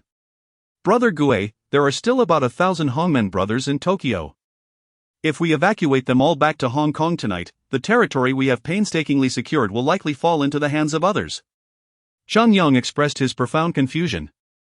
Turning his gaze toward old Gue, perplexed by the sudden order to prepare for evacuation from Tokyo. After years of relentless struggle, the Hongmen had established a significant presence in Tokyo, managing numerous bars, KTVs, and other entertainment venues. A retreat would mean irrevocably losing the territory that countless brothers had fought to secure, rendering years of effort futile. Although Changyong struggled to comprehend old Gue's reasoning, the next words from him sent a shiver down his spine. Old Gue was not jesting. Tonight, all Hongmen members in Tokyo must be prepared for immediate evacuation. Otherwise, they will undoubtedly face grave danger. Changyong, what holds more value, territory or life? If you wish to avoid witnessing our 1,000 brothers slaughtered in the streets tonight, you must follow my directives. Old Gue exclaimed, his eyes wide with intensity. He had no intention of returning alive, alongside 300 members of the Blood Kill Group. But the survival of the over 1,000 Hongmen brothers was paramount. The moment they engaged in battle with the Yamaguchi-gumi, it signified that the Hongmen had relinquished their business in the island nation, becoming irreconcilably opposed to the Yamaguchi-gumi. Understood, Brother Gue. I will arrange tickets for the brothers at once.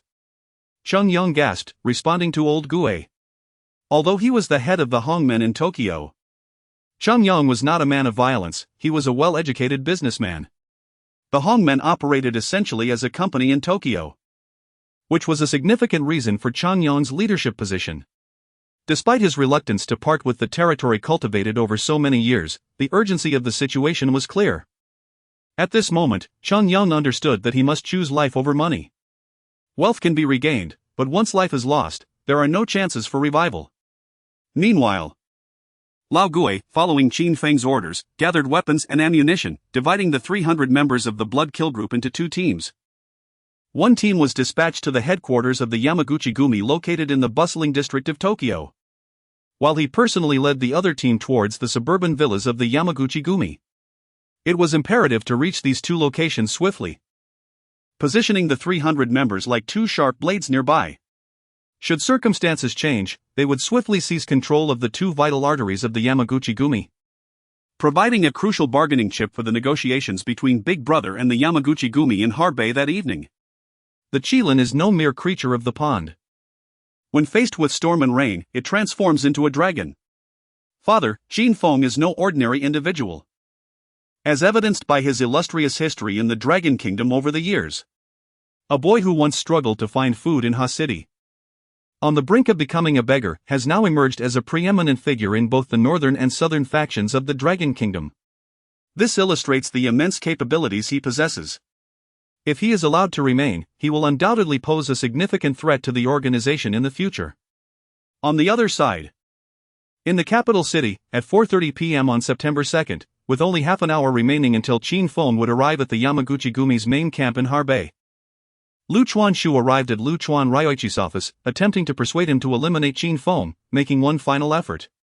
Standing before Lu Chuan Ryoichi, he spoke with the utmost seriousness, addressing him with a raised voice. He had prepared for both outcomes. If Lu Chuan Ryoichi agreed to his request to send Qin Feng to hell during the banquet, then there would be no repercussions today. However, if he did not, he would follow the superior strategy provided by Sun Sanzhong, leading all his loyal subordinates to commit patricide and frame Qin Feng, initiating a grand purge within the organization and ascending as the supreme leader of the Yamaguchi-gumi. Chapter 60, Tonight, you shall kneel and toast Qin Feng. Ha ha. Chuan Shu. You speak the truth, a person's reputation is akin to a shadow cast by a tree. Who is Qin Feng? I am not oblivious to his stature. It is precisely because he is no ordinary man that he alone is worthy of becoming my son-in-law, Lu Chuan Liangyi. Upon hearing Lu Chuanshu's words, a man resembling the notorious Yongba of the island nation, who had been seated at his desk, stood up slowly and approached Lu Chuanshu. He lifted his hand and patted Lu Chuanshu on the shoulder, smiling as he spoke. Once he finished, a fleeting glimmer of lethal intent flashed in Lu Chuanshu's eyes, and his fists clenched with a resounding crack. Without a doubt, Lu Chuan Liangyi's words only solidified Lu Chuanshu's resolve to eliminate Qin Feng at the banquet. This determination stemmed from Lu Chuanshu being the least favored among Lu Chuan Liangyi's children since birth. The prospect of ascending to the position of the Yamaguchi-gumi's elder brother was diminishingly slim. Should Qin Feng indeed become part of the Lu family, his status within the clan would undoubtedly surpass Lu Chuanshu's significantly.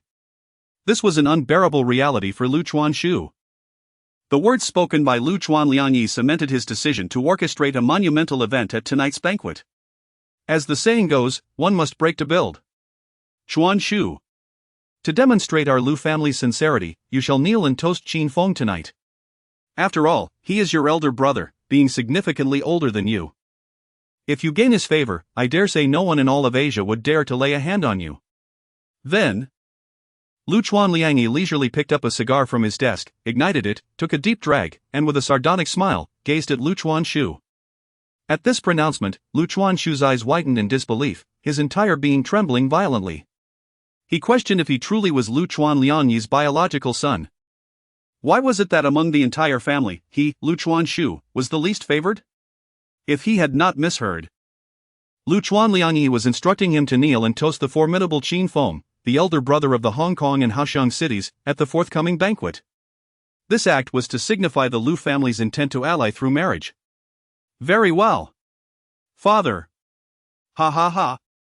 Moments later, Lu Chuanshu threw his head back, laughing heartily. His face was adorned with a smile that was difficult to decipher. Was it a bitter smile, or the relief of understanding after making a resolute decision? At that moment, all his previous doubts vanished, and he prepared himself for a bloody reckoning. Having uttered these words, he swiftly departed the room. Once outside, his smile completely evaporated, replaced by a dark cloud of foreboding. How did it go, young master? Did the leader agree to eliminate Qin Feng at the banquet? Yes, young master.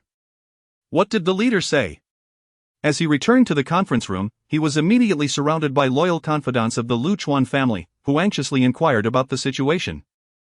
Everyone, prepare yourselves. We shall act according to the pre-arranged plan. Once Qin Feng arrives at the villa and the banquet commences, we shall first eliminate my father. Next, we will dispose of my elder brother. Afterward, we will notify Tokyo. Announce that I, Lu Chuanshu, am the newly appointed leader of the Yamaguchi-gumi.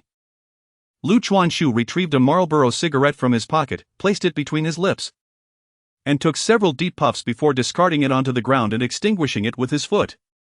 He then cast a steely gaze over all present, declaring emphatically, I have decided to adopt the superior strategy suggested by Sansan Zhong.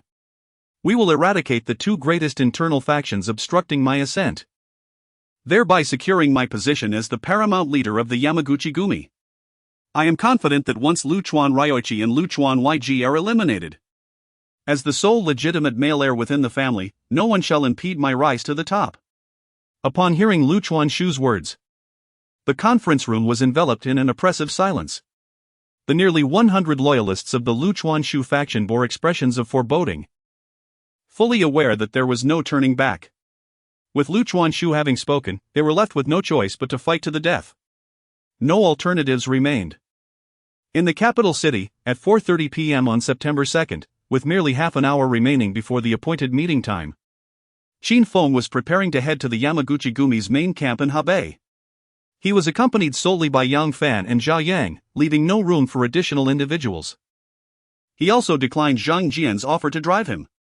Instead, he summoned a rideshare vehicle from the city center, heading straight to the northern part of the city.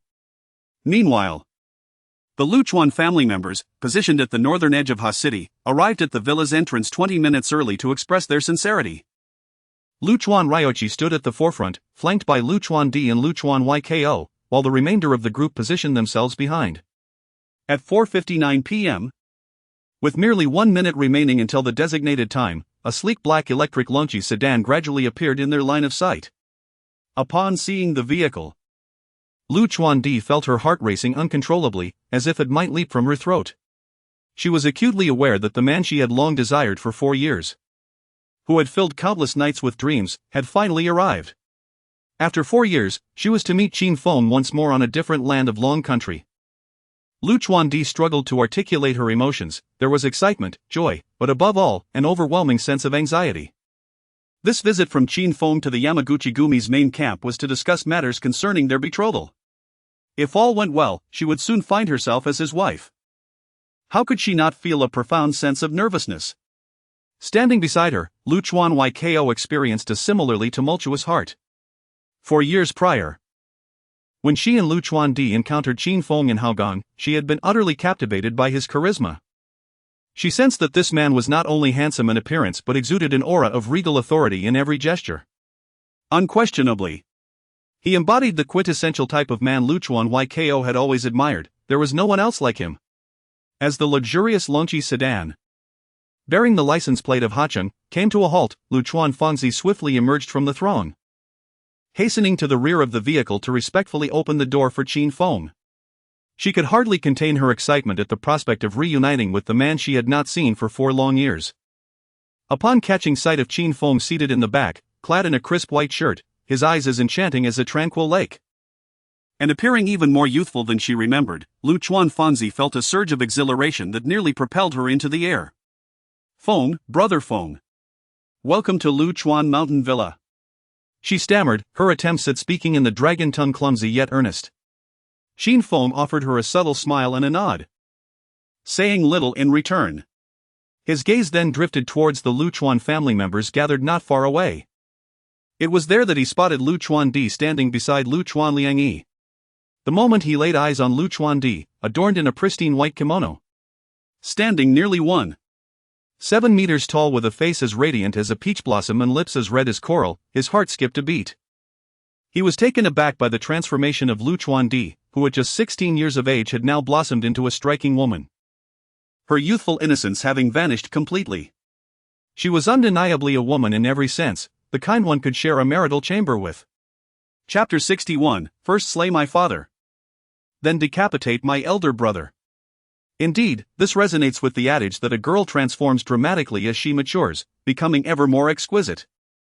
Lu Chuandi's appearance starkly contrasts that of her second sister, Lu Chuanfang. The latter, though born into the most prestigious family in the island nation, embodies the essence of a worldly seductress in both her looks and demeanor.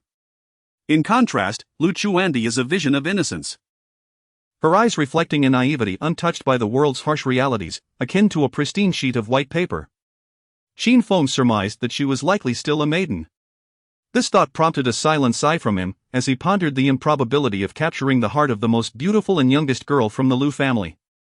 If he were to marry Lu Chuanfang, the seductress, he would bear less guilt. However, the notion of Lu Chuandi was entirely different. At that moment, as Qin Feng's gaze lingered on Lu Chuandi, she, too, focused her attention upon him. Their eyes met, igniting a spark at precisely 5 o'clock at the entrance of the Hastily Mountain Group's main camp. Lu Chuandi's already rosy complexion flushed even deeper, and she instinctively lowered her head, too bashful to continue gazing at Qin Feng. Witnessing this scene from the back of the crowd, Lu Chuanxu felt a surge of rage that made his teeth grind. The thought of his younger sister entering marriage with a man from Longhua filled him with a visceral desire to consume Qin Feng whole. The root of his ire lay in his deeply unsettling and perverse feelings towards his own biological sister. This was precisely why, upon learning of the family's plan to wed Lu Chuandi to Qin Feng, a prominent figure from Longhua, he resolved to eliminate the rival. Naturally, for Lu Chuanxu, a man from the island nation, such thoughts were not entirely unexpected, given the myriad of perverse elements woven into the historical culture of his homeland. However, for Qin Feng, this revelation was entirely unforeseen. He never imagined that the person who would orchestrate such peril for him today would be Lu Chuandi's own brother. Yet, upon catching a glimpse of Lu Chuanxu's hostile gaze amidst the crowd, he sensed an undercurrent of animosity directed towards him, one potent enough to potentially upend everything. Qin Feng, my dear friend, welcome to Lu Chuan Manor. After so many years, I scarcely recognized you, you appear even younger than before. At this moment, as Qin Feng officially stepped into the main camp of the Hastily Mountain Group, Lu Rioichi, the leader, paused momentarily to take in Qin Feng's appearance. In an instant, he leaped forward, beaming with delight, and extended his right hand in accordance with Longhua customs to shake hands with him. Why sure. Come here quickly. You and Qin Feng are old rivals, as the ancient saying in Longhua goes, one does not truly know another until they have fought. From this day forth, we are family. He turned around and waved at a robust man from the crowd, standing at a height of 175 centimeters. With a buzz cut and dressed in an immaculate white suit. This individual was none other than Ryoichi Yanagawa's eldest son, Yoji Yanagawa. Qin Feng. It has been a long time, Yoji said, stepping awkwardly out of the crowd and approaching Qin Feng, forcing a smile onto his face. He then raised his hand, scratching his head in embarrassment. The sight of Qin Feng, who reappeared before him after a decade, left Yoji in an extreme state of awkwardness. This discomfort stemmed from a past encounter 10 years ago, when Qin Feng was still a student at Harbin No. 1 High School. They had engaged in several fierce confrontations, each ending in Yoji's defeat. The most humiliating moment came when he found himself with a knife to his throat, held by Qin Feng's most formidable ally, Zheng Jian, who was renowned as the god of war. Under duress, he had to kneel and address Qin Feng as grandpa. This incident was the crux of Yoji's embarrassment upon seeing Qin Feng again. He had never knelt before his parents, yet he was compelled to kneel publicly before Qin Feng. Yoji had no doubt that had he defied Zheng Jian's demand back then, he would likely be 6 feet under by now. Yoji, I hope you can let bygones be bygones. It is all in the past. As group leader Ryoichi said, from now on, we must prioritize peace between the Longhua North and South factions and the Yamaguchi-gumi. We should refrain from the endless conflicts of yesteryears, Qin Feng said, smiling gently at Yoji, hoping to alleviate the tension and encourage him to forget their unpleasant history. This was also the reason for his visit to the Yamaguchi-gumi stronghold in Harbin, to resolve their grievances through peaceful means. Should discussions fail, they could resort to violence later. However, Xin Feng understood that this was merely a gesture to placate Bai Ling from the Longhua faction. Had he not been a member of the Longhua, he would have never considered negotiating with the Yamaguchi-gumi. He would have chosen the path of bloodshed in decisive confrontation. For he had always relied on his fierce nature to carve out his position in the underworld. Yet, now that he held an official status, he could no longer act with reckless abandon. Sometimes, one must consider the greater good. Come on, Xin Feng. Let us head inside. The banquet is ready. Tonight, enjoy some drinks with Chuan Di and catch up. My little daughter has long admired you. It is truly fate that you two meet today, Ryoichi Yanagawa said, pulling Xin Feng's arm and leading him into the estate. The crowd parted, creating a clear path for them. Once everyone had dispersed, only Kazuki Yanagawa remained. Watching the departing figures, a glint of murderous intent flashing in his eyes. Wait for my signal with the breaking of the cup. At the moment I shattered the cup, you rushed in with firearms, first taking the life of my father, then my elder brother. Even my second sister, Luchuan Fangzi, must not survive in this world. Today, aside from Luchuan Di, all others shall be mercilessly slain. Do you comprehend? Following this, I swiftly drew a walkie-talkie from my waist and spoke decisively into it. Received. Young master. The brothers are already prepared. Upon the completion of Luchuan Shu's words, a prompt response came from the other end. At this very moment, in a kitchen not far behind the banquet, 20 men clad in black suits from the island nation concealed themselves, each wielding a pistol with 7 rounds. These 20 individuals were all trusted confidants of Luchuan Shu, nurtured over nearly a decade. With the aim of one day leveraging their strength to ascend to the position of a formidable leader within the Yamaguchi-gumi. Undoubtedly, today marks this crucial moment. Chapter 62, at 7 o'clock tonight, I shall officially take over the Yamaguchi-gumi. Very well. Once all adversaries are eliminated, I shall notify Tokyo at 7 o'clock, declaring that I, Yanagawa Tsu, have officially assumed control of the Yamaguchi-gumi. At that moment, you shall be my foremost contributors to this ascent. In the days to come, each of you will bask in endless wealth, abundant cash, and an abundance of women. As the moment approaches, Yanagawa Tsu clutched the walkie-talkie in his hand and rallied his trusted aide, number 20.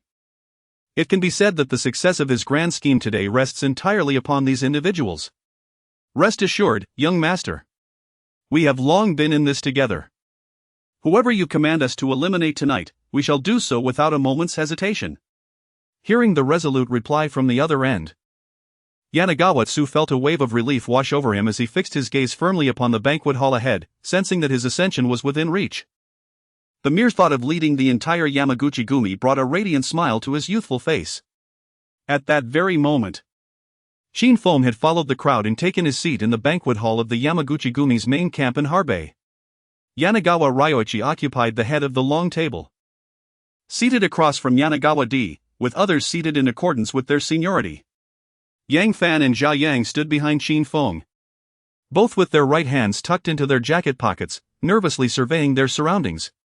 Concealed within were 2 fruit knives, approximately 10 centimeters in length, which they had purchased just before their arrival. Although relying solely on these fruit knives to ensure their elder brother's safety within the Yamaguchi-gumi's camp seemed rather fanciful. They were acutely aware that a significant portion of the Yamaguchi-gumi members were armed. Nevertheless, as Qin Feng's most loyal disciples, they were determined to stand firm and protect him at all costs, even if it meant sacrificing their lives within the Yamaguchi-gumi's stronghold. Group leader Ryoichi. Where is your youngest son?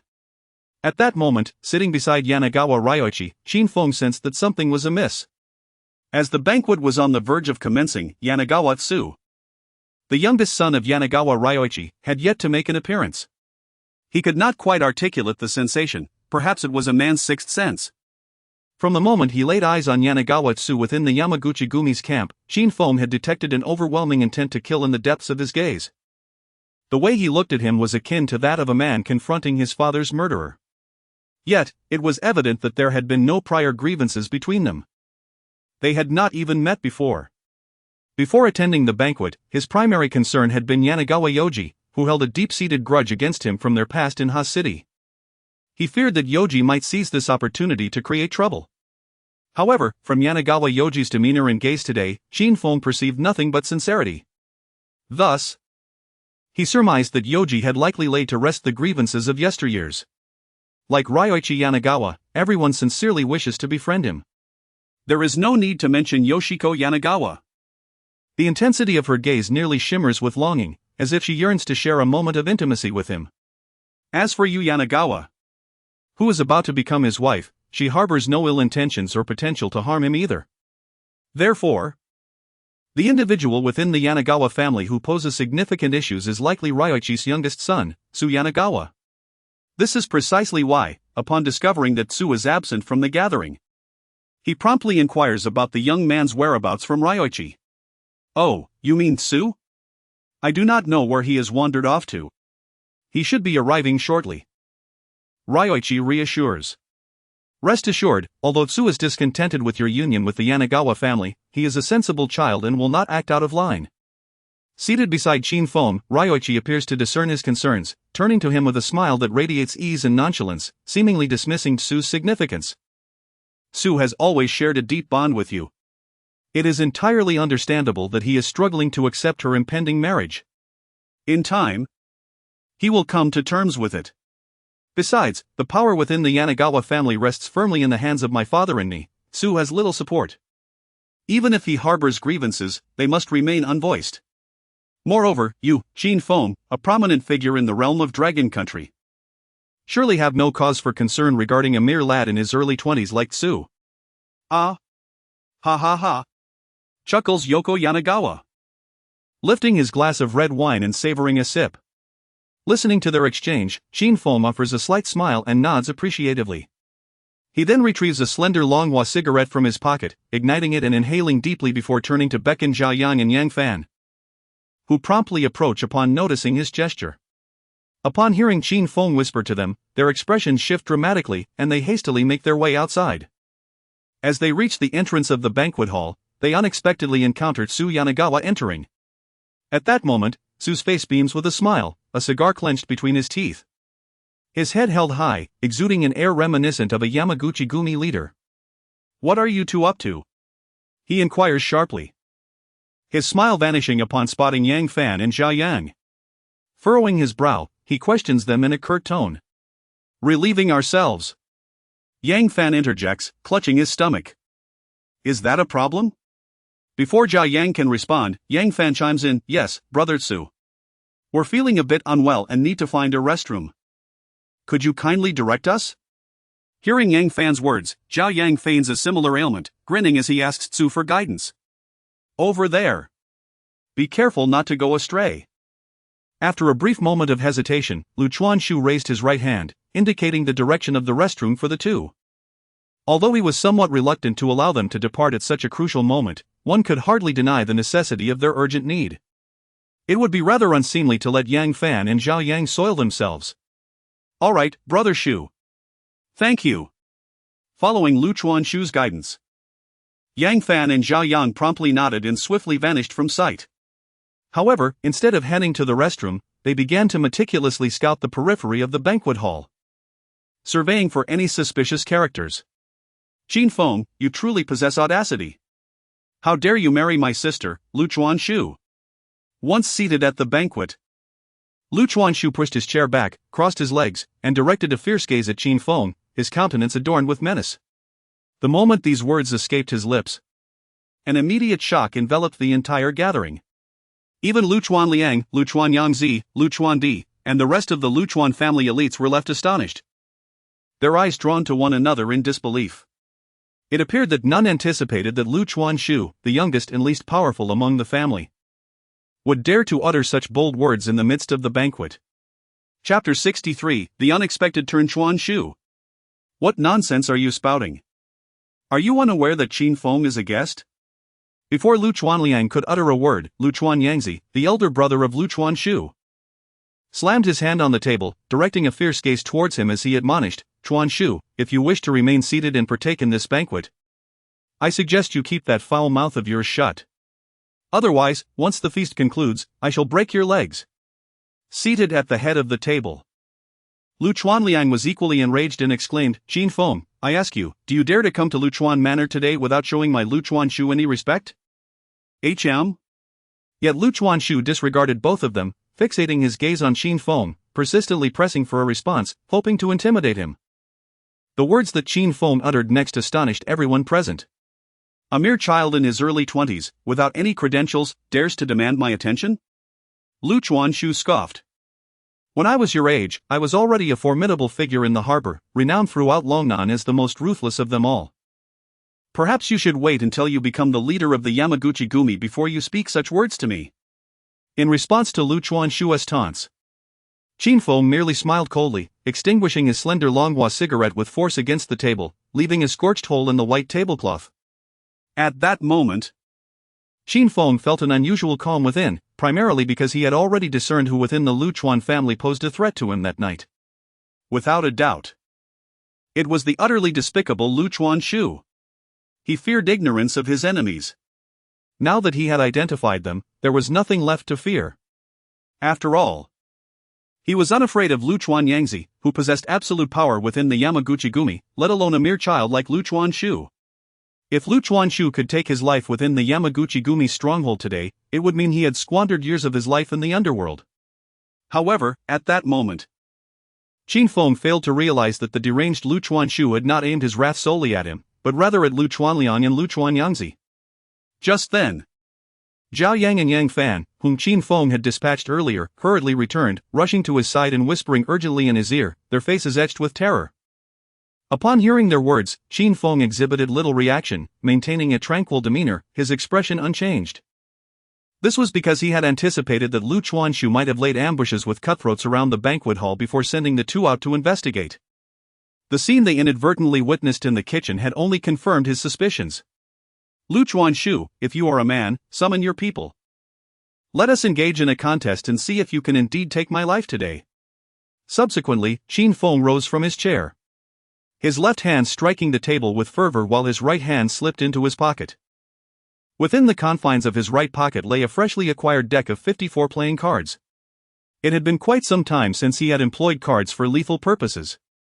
And should Lu Chuanshu dare to provoke him today, he would not hesitate to unleash a massacre before Lu Chuanliang and Lu Chuanyangzi at the banquet. In such close proximity, it would be a matter of whether the adversary's gun was swifter or the cards in his hand. "Ah? What? Chuanshu? How dare you show such disrespect to a guest? Lu Chuanshu, are you tired of living? If it weren't for Chuandi's sake, you, the illegitimate spawn of your father and some wild woman, would have long been expelled from the family. If you dare to lay a finger on Qin Feng today, do not blame me for tossing you into the river to feed the fish."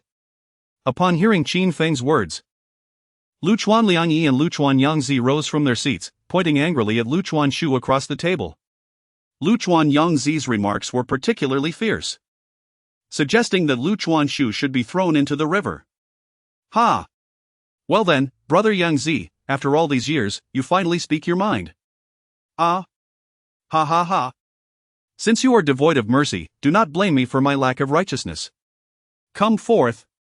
Listening to Lu Chuanyangzi's words, Lu Chuanshu first shook his head, and then reached for a red wine glass on the table.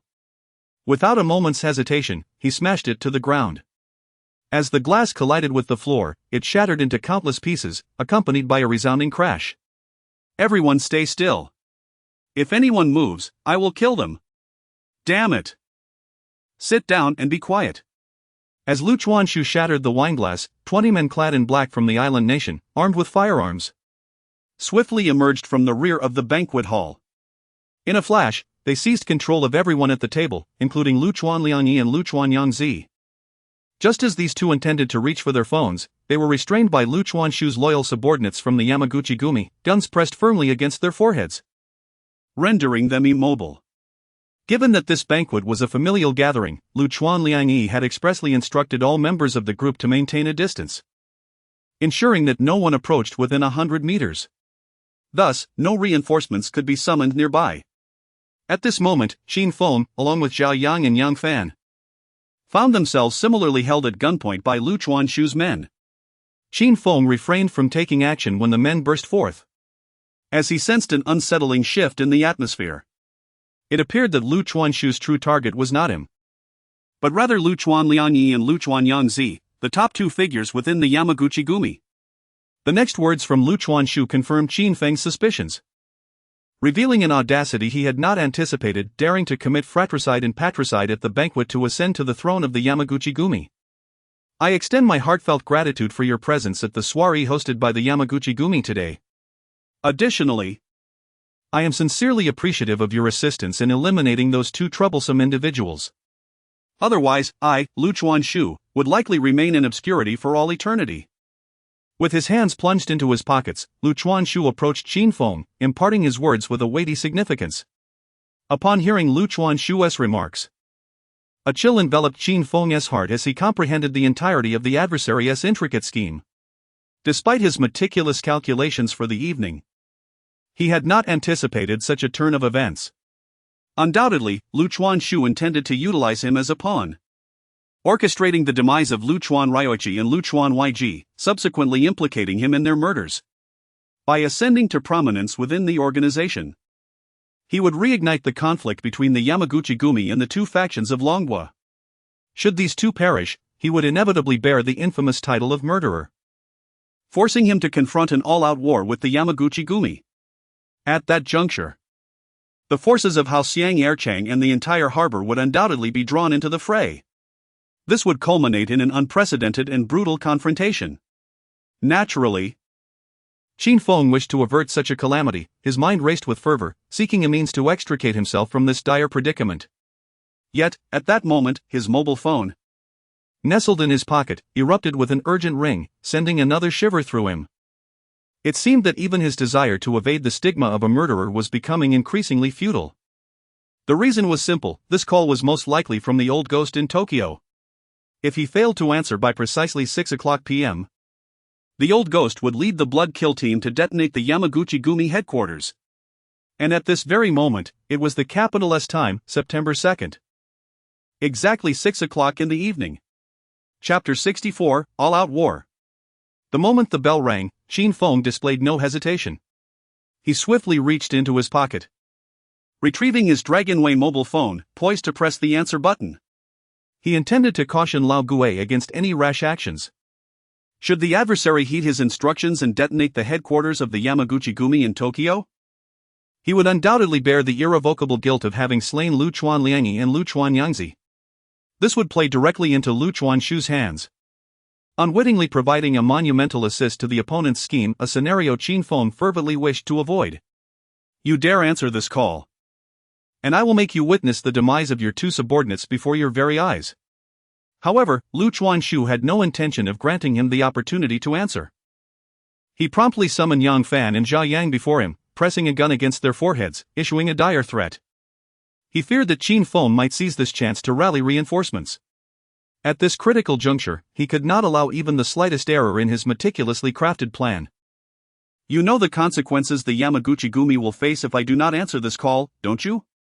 Gazing at the precarious situation of Zhao Yang and Yang Fan, Qin Feng clenched his teeth, inhaling deeply as he gripped his phone tightly. His gaze shifted to Lu Chuanshu, and he spoke with fierce indignation. His true concern was not the Yamaguchi-gumi headquarters in Tokyo, but rather the members of the Yamaguchi-gumi's upper echelons residing in Villa 1007 on the outskirts. Given Lao Gue's temperament, should he misjudge the situation and meet his demise at the hands of the Habe Yamaguchi-gumi today, it was certain that none of these individuals, regardless of age or gender, would see the light of day again. They would undoubtedly be slaughtered without mercy. If he were to perish at the hands of Lu Chuanliangyi and Lu Chuanyangzi today, one could argue that those people would deserve their fate. Yet, the problem lay in the fact that he had meticulously accounted for every possibility. Except for the shocking revelation that the principal actor in this bloody banquet would be none other than the most despicable member of the Lu family, Lu Chuanshu. Furthermore, the adversary sought to commit fratricide and patricide, laying the blame squarely at Qin Feng's feet. Should Lu Chuanshu's plot succeed, even if Qin Feng were to emerge alive from this estate tonight, it would be tantamount to a death sentence. From that moment forth, the forces of Longhua would be irreparably at odds with the Yamaguchi-gumi, ensnared in an unending conflict. Contemplating this, Qin Feng could not help but draw in a sharp breath. It seemed the ominous divination he had drawn on the school playground indeed held its significance. The fate of the Yamaguchi-gumi is of no concern to me. I require you to do but one thing: execute my father and my elder brother in front of everyone. Otherwise, I shall send these two to hell this instant. You, Qin Feng, are known for your loyalty. Surely, you do not wish to witness the decapitation of your two subordinates before your very eyes, do you? With a slow and deliberate motion, Lu Chuanshu drew a black handgun from his waist and presented it before Qin Feng, smiling as he did so. The pistol was loaded with 2 bullets, specifically prepared for Ryoichi Yanagawa and Yoji Yanagawa. In that moment, Takashi Yanagawa resolved to alter his meticulously devised plan. To ensure that the Yamaguchi-gumi would be more convinced by the fabricated lies, he intended to compel Qin Feng to personally execute Ryoichi and Yoji Yanagawa. As he spoke, several subordinates who had been restraining Ryoichi and Yoji Yanagawa cautiously stepped aside, creating space for Qin Feng. Concurrently, one of the lackeys swiftly retrieved a mobile phone, directing its camera towards Qin Feng. Observing the firearm in Yanagawa's hand and glancing at Young Fan and Zhao Yang, who were terrified and nearly paralyzed with fear at gunpoint, Qin Feng let out a silent sigh. Without hesitation, he accepted the weapon from Yanagawa and aimed it at Ryoichi. "I am truly sorry, Leader Ryoichi," he solemnly uttered. Fully aware that the moment he took possession of the gun, the fate of both Ryoichi and Yoji Yanagawa, the Yamaguchi-gumi's paramount leaders, was sealed. Regardless of whether he pulled the trigger or not, their demise was inevitable. "Don't you dare move. If anyone so much as twitches, I will shoot." In the next instant, Qin Feng seized Yanagawa by the collar, pressing the gun firmly against his forehead, and barked at the 20 black-clad men present. Surprisingly, instead of displaying fear, a subtle smile crept onto Yanagawa's face. This was his contingency plan. Should Qin Feng refrain from killing Ryoichi and Yoji, he would undoubtedly opt to abduct Yanagawa while leaving the Yanagawa estate, thereby fabricating the illusion that Qin Feng had committed murder. "Yang Fan! Zhao Yang! Move!" As Qin Feng retreated from the banquet hall with Yanagawa in tow, he urged the stunned duo, who were paralyzed by terror. Despite the knowledge that Yanagawa had laid a trap for him, he found himself with no viable options. If he were to shoot Ryoichi and Yoji, the act would be recorded by Yanagawa's loyalists, forever branding him a murderer. His only recourse was to utilize Yanagawa to escape Harbei first and then decide on the next course of action. Upon hearing Qin Feng's command, Yang Fan and Zhao Yang snapped out of their stupor and rushed towards him. Before departing the banquet hall, Yanagawa exchanged a knowing glance with one of his confidants, who immediately understood his intent. Moments later, 2 sharp gunshots rang out from within the hall. Upon hearing those shots, Qin Feng comprehended the grim reality. Undoubtedly, the 2 most powerful figures within the Yamaguchi-gumi had met their end, and he had been the one to kill them. However, he could not afford to dwell on this revelation. His priority was to swiftly lead Yang Fan and Zhao Yang away from the scene. He has killed. Qin Feng has killed. Ah! As Ryoichi Yanagawa and YG Yanagawa were successfully eliminated, Yanagawa, nestled in the embrace of Qin Feng, immediately raised his voice in a piercing shout. The echoes of his cries, coupled with the gunfire, swiftly drew a throng of individuals from the estate. Nearly 1,000 members of the Yamaguchi-gumi, clad in black suits, stood agape, their eyes wide and mouths agog, as they beheld the scene of Qin Feng holding Yanagawa hostage while retreating from the villa. Their faces were etched with disbelief, seemingly unable to comprehend the unfolding events. Just moments ago, everyone had been in high spirits, and now, within the span of half an hour, the atmosphere had transformed drastically. "Qin Feng, let us depart in my Toyota Land Cruiser. The keys are on my waistband. You have only 10 minutes. Hurry back and gather your men. After 10 minutes, I shall formally declare war against the Dragon Kingdom's northern and southern factions as a prominent leader of the Yamaguchi-gumi." As Qin Feng, surrounded by the crowd, retreated to the entrance of the villa, Yanagawa patted the car keys on his waist and nodded toward a military green Land Cruiser parked at the door, smiling as he spoke. Although his face was adorned with a smile, it concealed a potent blend of ruthlessness and ferocity. At that moment, Yanagawa realized that his plans for the evening had been entirely successful. What remained was to obliterate the northern and southern factions of the Dragon Kingdom. avenging his father and brother. With this thought, the smile on Ri Yanagawa's face blossomed even more radiantly, almost ready to burst forth in exuberance. Chapter 65, Brother. Kill him. Lu Chuanshu, remember this. I, Qin Feng, will not rest until I have torn you to shreds. Damn it! Upon hearing Lu Chuanshu's words, Qin Feng abruptly yanked the car keys from the opponent's waist and declared fiercely. Having roamed the underworld for 30 years, Qin Feng was renowned for his invincibility. Undefeated in battle. No one had ever managed to outsmart him. Yet today, he found himself outmaneuvered by Lu Chuanshu. A mere youth devoid of any social experience or combat skills. How could he not feel an overwhelming surge of anger? Brother! Just shoot him. Indeed. This brat has orchestrated such a grand scheme against us today. Not taking him down would leave our grievances unavenged.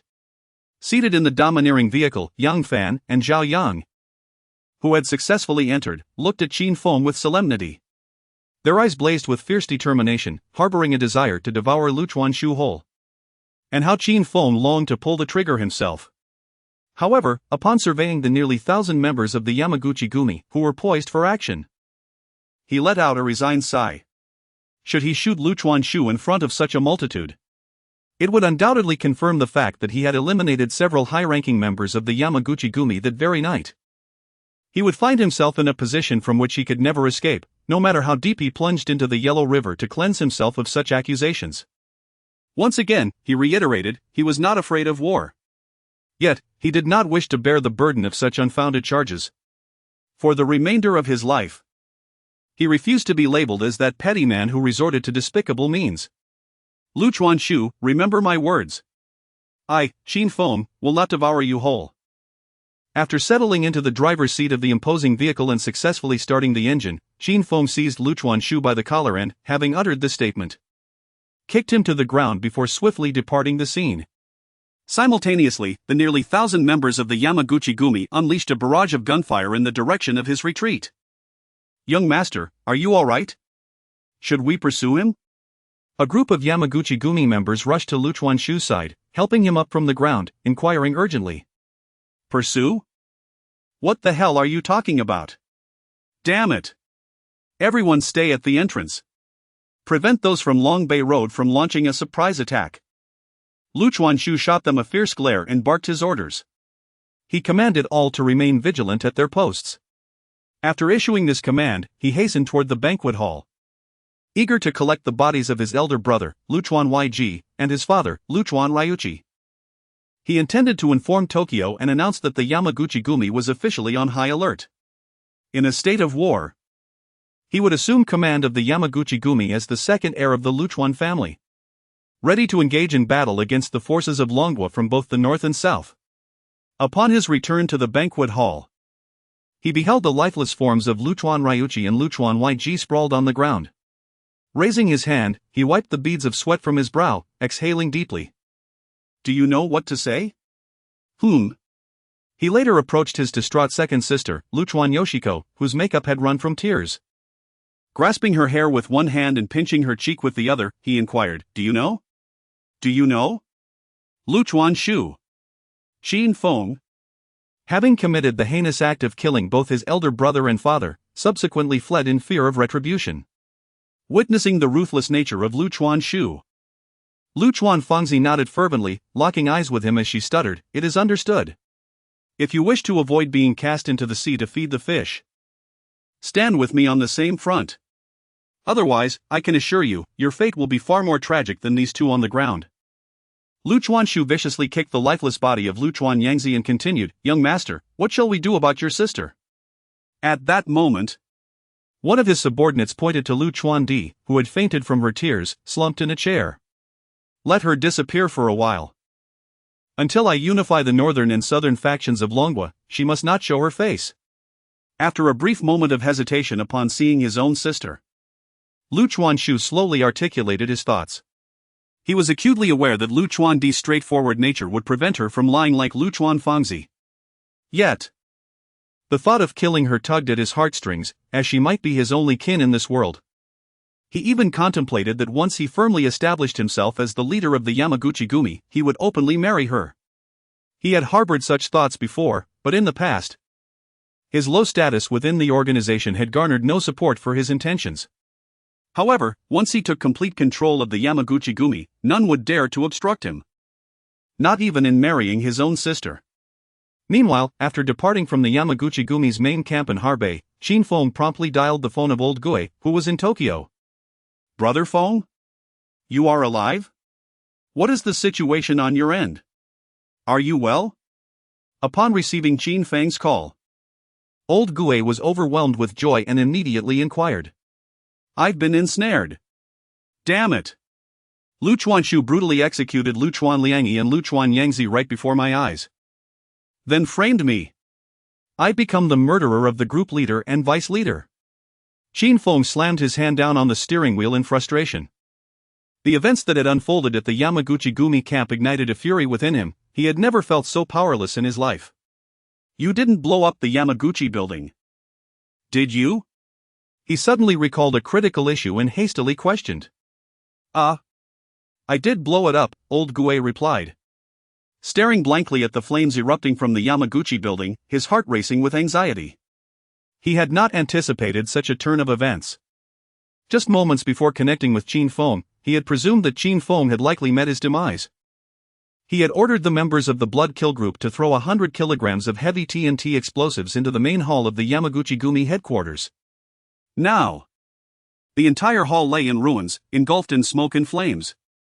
The only solace he found was that Cheng Yong, the head of the Hongmen in the island nation, had been unable to procure sufficient explosives due to the urgency of the situation. Otherwise, the structure that would have faced obliteration would have been the towering 35-story building itself. Alas!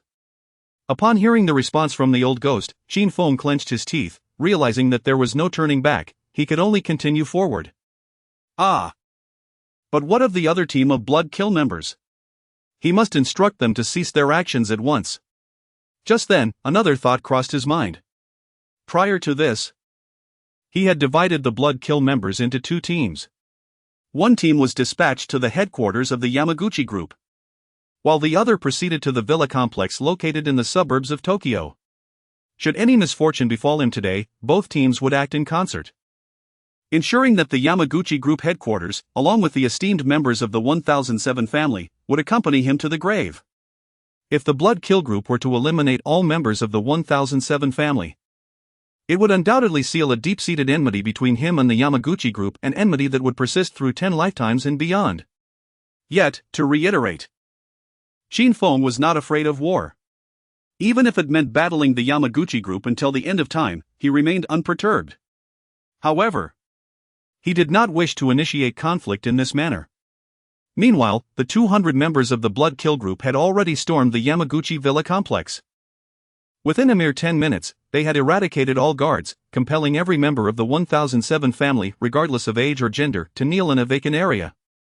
The 200 individuals were frantically loading bullets into their firearms, determined to send these souls to the depths of hell within a minute. After extinguishing this group, they would take their own lives, destined to meet Qin Feng in the afterlife. Chapter 66, The Island Nation's Hongmen Headquarters Encircled. All right. Good, Brother Feng. I shall immediately contact another team and advise them to refrain from any impulsive actions. Upon hearing Qin Feng's words, Old Ghost's heart raced wildly, akin to a fervent dance. After conveying this message to Qin Feng, he swiftly ended the call and hurriedly dialed the number of the team leader from another Blood Kill group. Please pick up. Please pick up. As the beeping tone echoed in his ears, Old Ghost clenched his fists tightly, gritting his teeth in anxiety, fervently wishing for the other party to answer promptly.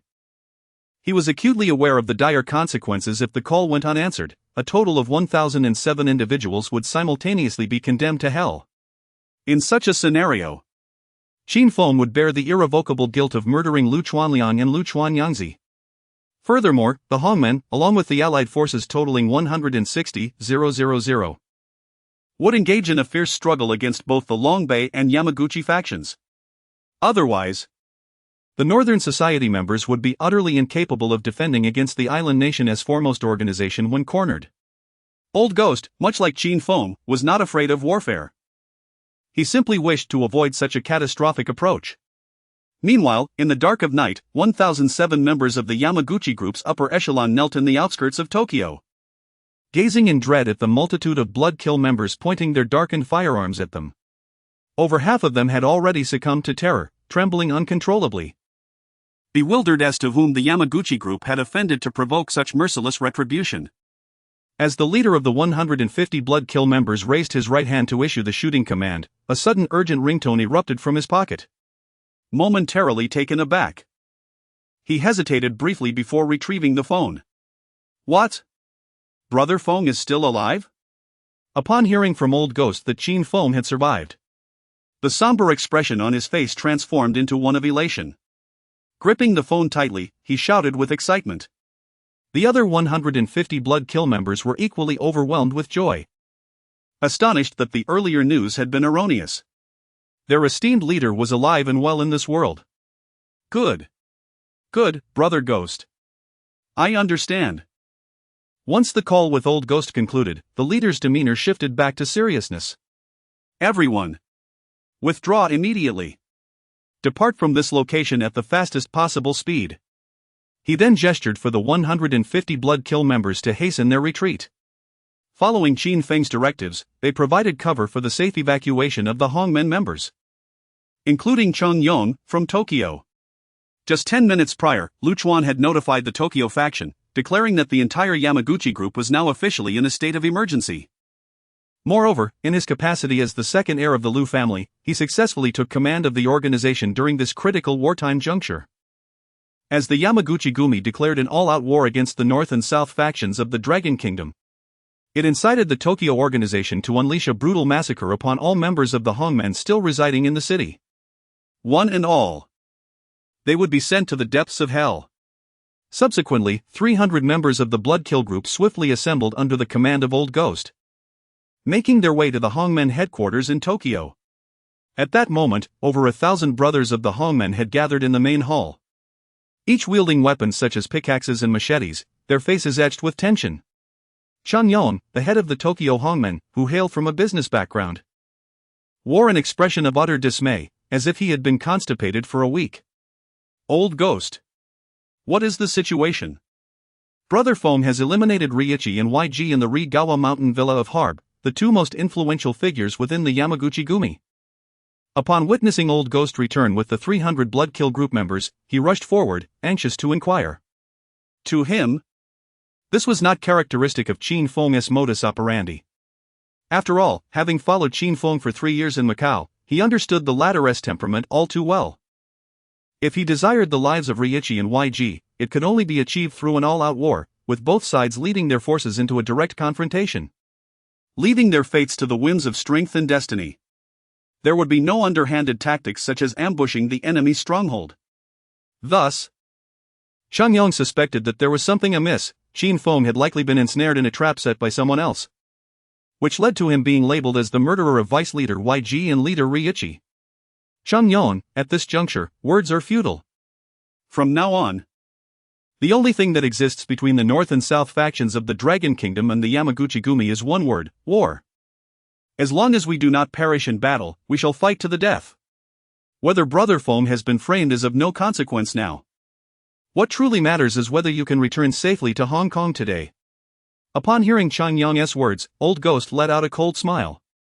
Gripping his sharp mountain knife tightly in his right hand, he raised his left hand to glance at his watch. He noted that it was now 7 p.m. on September 2nd in Tokyo, and Cheng Yong and the others' flight was not scheduled to depart until 10 p.m. These 3 hours would be crucial for their survival.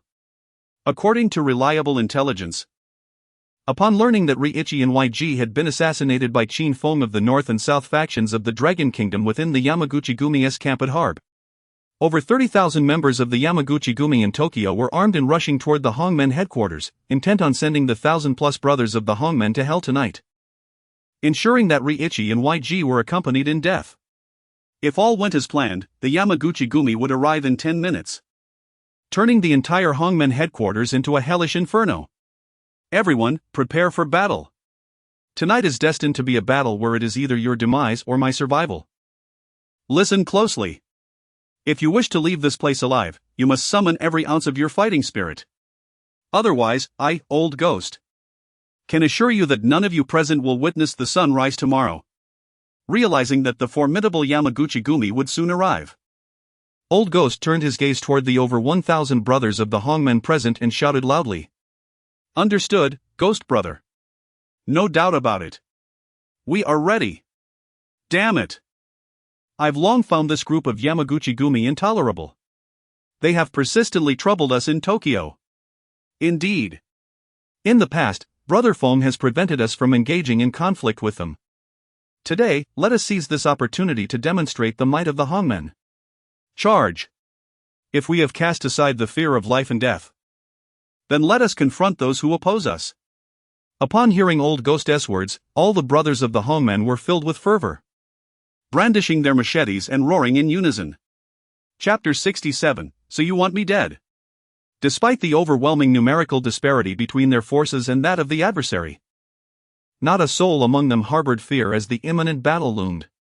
Since the day they were dispatched by Qin Feng to Tokyo, they had steeled themselves for a confrontation with the Yamaguchi-gumi, though none had anticipated it would occur on this very day.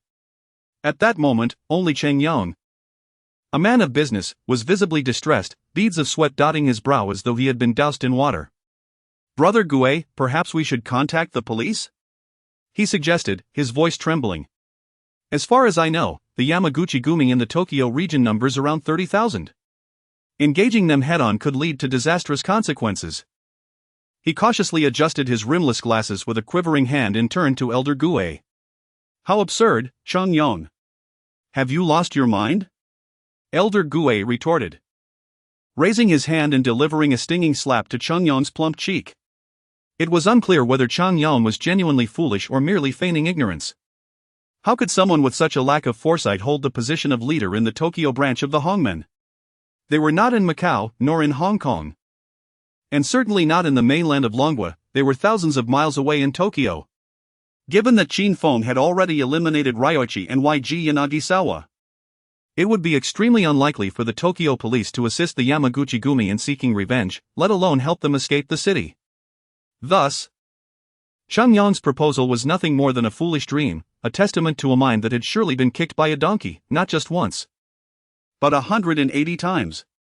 Elder Goei could only imagine that even if they did contact the Tokyo police, the response would be nothing more than perfunctory. With no one dispatched to the scene, the underworld of Tokyo had a vested interest in witnessing their demise. Cheng Yong, if you fear for your life, then raise your hand and surrender. But I trust you understand that the Yamaguchi-gumi will show you no mercy. If you wish to survive, then grasp your weapon and fight. Let these beasts from the island know what the Hongmen truly represent. With that, he threw a cleaver onto the ground before Cheng Yong, his tone serious. Without another glance at him, he turned to organize the remaining men, preparing to resist the impending assault from the Yamaguchi-gumi. Cheng Yong stared at the gleaming cleaver on the floor, hesitating momentarily before gritting his teeth, bending down to pick it up, and gripping it tightly in his hand. Damn it! Let's clash with them! He shouted, raising his head high. With those words, he charged to the front lines of the Hongmen, ready to fight alongside his brothers with the ferocity of a businessman who had weathered 30 years in the trade. Not for any other reason, but because, at this moment, he understood that all present had reached a point of no return. Even if they surrender, given the nature of the Yamaguchi-gumi, they would undoubtedly not spare them. They might even hang them all and systematically dismember them. Thus, the old ghost was right. Today only one word remains: survival. As long as survival endures, one must fight with all their might. Only those who live can witness the sun rise over Tokyo tomorrow. Meanwhile, while the old ghost and his associates prepared for the impending total war, Qin Feng, who had just departed from the Yamaguchi-gumi's main camp at Harbei, was also making urgent arrangements. He intended to immediately contact his two old subordinates in Chunchang and Zhongchang, instructing them to gather their forces and head to Ha City without delay. Tonight, whether in Tokyo or Ha City, a bloody battle is inevitable. Earlier that afternoon, before heading to the Luchuan mountain villa, he had already called Liang Zhenhua, the prominent figure in Chunchang, and Zhong Jinlin, a key player in Zhongchang, urging them to mobilize their men and be ready to support Ha City at a moment's notice. Presumably, Liang and Zhong had already organized their subordinates. Just as Qin Feng was about to proceed with his plans, he suddenly noticed an urgent incoming call on his phone. Upon seeing who it was, he shook his head in resignation and let out a sigh. The caller was none other than his superior in the dragon group, Bai Ling. "Hello, Sister Ling." Despite his reluctance to engage in conversation at such a critical moment, his position as a dragon group member compelled him to answer. "Qin Feng? You have some nerve. To kill Lu Chuanliang and Lu Chuancher at the Luchuan mountain villa and then abduct Lu Chuanmu?" Bai Ling's voice was filled with astonishment and reprimand. Clearly taken aback by the situation. "Sister Ling. I've been set up. Damn it.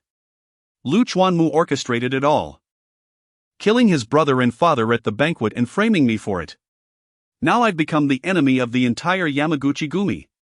Upon hearing Bai Ling's words, Qin Feng's previously restrained fury erupted. Gripping the phone tightly, he shouted in response, having never spoken so loudly to her before. "Qin Feng. Regardless of whether you were framed or not, I need you to promise me that tonight, in both Tokyo and Ha City, you and your men must not engage in any conflict with the Yamaguchi-gumi. Absolutely do not organize your forces to initiate a battle." Bai Ling replied swiftly. At that moment, her concern was not just for Qin Feng's safety, but for maintaining peace between the Dragon Kingdom's factions and the Yamaguchi-gumi. A conflict instigated by Qin Feng alone could escalate into a war, one that would not be trivial and would inevitably result in numerous casualties. "Are you asking me to die?" Upon hearing Bai Ling's words, a profound and bitter smile emerged at the corners of Qin Feng's mouth. After shouting the long-concealed sentiment at the top of his lungs, he abruptly ended the call. To relinquish his resistance was utterly inconceivable.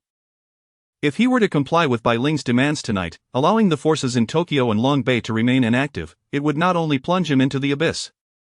It would also condemn Chang Yang and over 1,000 brothers of the Hongmen to an unseeing dawn. Qin Feng could embrace death. From the moment he immersed himself in the underworld, he had prepared for it. Yet, he could never bear to witness the demise of countless loyal followers from both the southern and northern factions of Longhua alongside him. Such an outcome was entirely contrary to his character. For he understood all too well that Lu Chuanshu's scheme tonight sought not only his life but aimed to annihilate the entire cadre of loyalists across the realms of Longhua. Chapter 68, The Shell continues. We are many. As long as Qin Feng exists in this world, the vile schemes of Lu Chuanshu shall not prevail. It is said, "How can one allow another to sleep soundly beside their own couch?" Such is the truth, with not a single flaw to be found.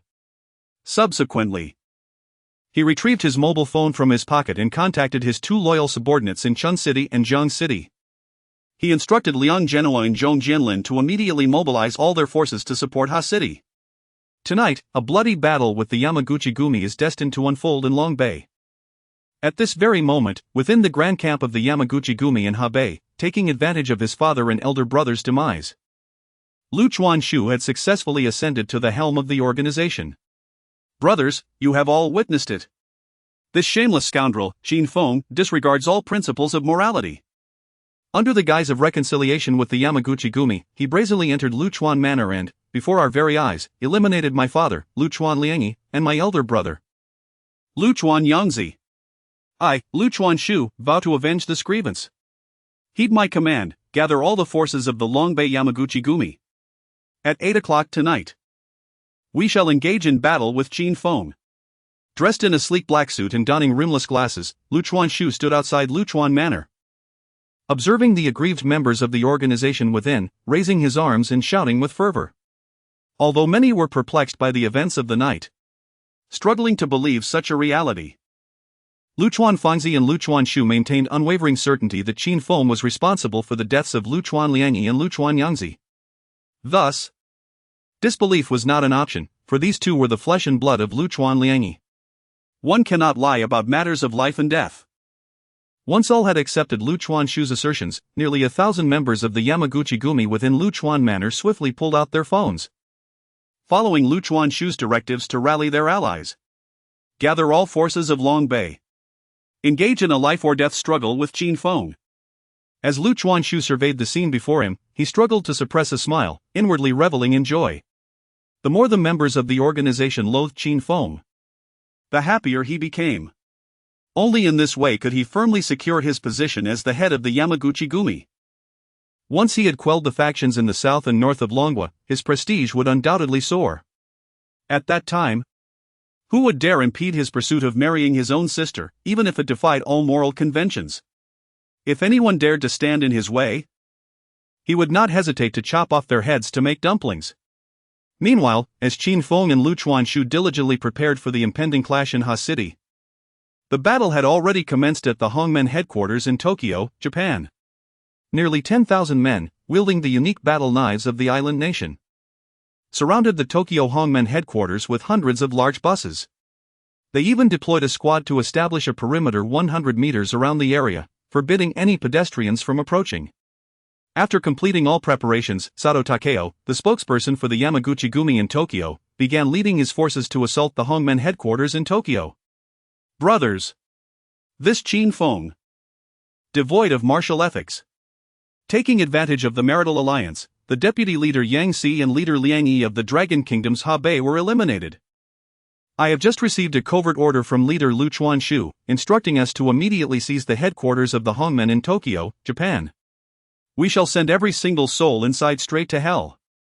Clad in a form-fitting black attire, Edo Takeo, a man in his 50s with a distinctive handlebar mustache, gripped his combat blade tightly. He bellowed to the legion behind him, declaring that they would conquer this place within 10 minutes. Fulfilling the command entrusted to him by the newly appointed leader Lu Chuanshu. In his estimation, the defenders at the Tokyo Hongmen headquarters were merely a meager 1,000.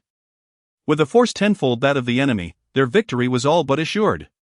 At most, it would take them 10 minutes to achieve victory without shedding a drop of blood. Should it take any longer? He would consider it a waste of his years navigating the underworld of Japan.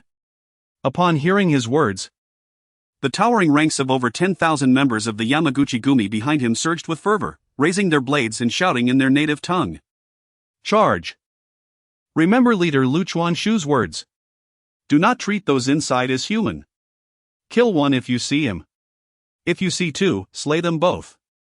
With a swift motion, Edo Takeo brandished his blade forward, and countless warriors immediately surged ahead, weapons swinging wildly as they recklessly charged through the gates of the Hongmen headquarters. Slay these devils. Let's go. However, the seasoned veterans, already organized in formation and stationed at this stronghold, would not allow them to advance unchallenged. With a swift thrust of his long tang sword, the leader of the Haokong blood kill group, flanked by 300 elite members and over 1,000 brothers from the Hongmen, shouted a rallying cry. Without hesitation, he charged forth from the headquarters to meet the oncoming 10,000 members of the Yamaguchi-gumi, followed closely by his elite cadre of 300. While they faced a daunting force of over 10,000, with the potential for even more Yamaguchi-gumi reinforcements arriving, the seasoned fighters had never known fear since their days in the underworld. The defenders at the Tokyo Hongmen headquarters were among the most elite troops under Qin Feng, each capable of facing 100 foes single-handedly. For years, Qin Feng had refrained from deploying this squad on large-scale battlefields, safeguarding them for a critical moment just like this. As fate would have it, that moment had arrived.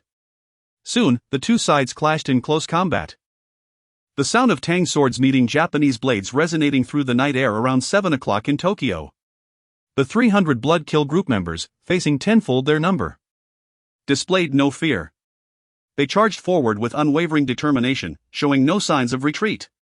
In the blink of an eye, the leading ranks of nearly 1,000 Yamaguchi-gumi members found themselves in disarray, fleeing in panic. President Ito. No, that's not right. What is it about this group that makes them so formidable? They hardly resemble the combat prowess of the Hongmen. Just 5 minutes later, a battle-worn captain rushed to Edo Takeo, reporting the combat capabilities of the personnel stationed at the Hongmen headquarters that night. We have the advantage of numbers. We must seize this location tonight, regardless. Upon hearing these words and witnessing the intense battle unfolding at the headquarters entrance, a shadow of doubt cast itself over Edo Takeo's heart.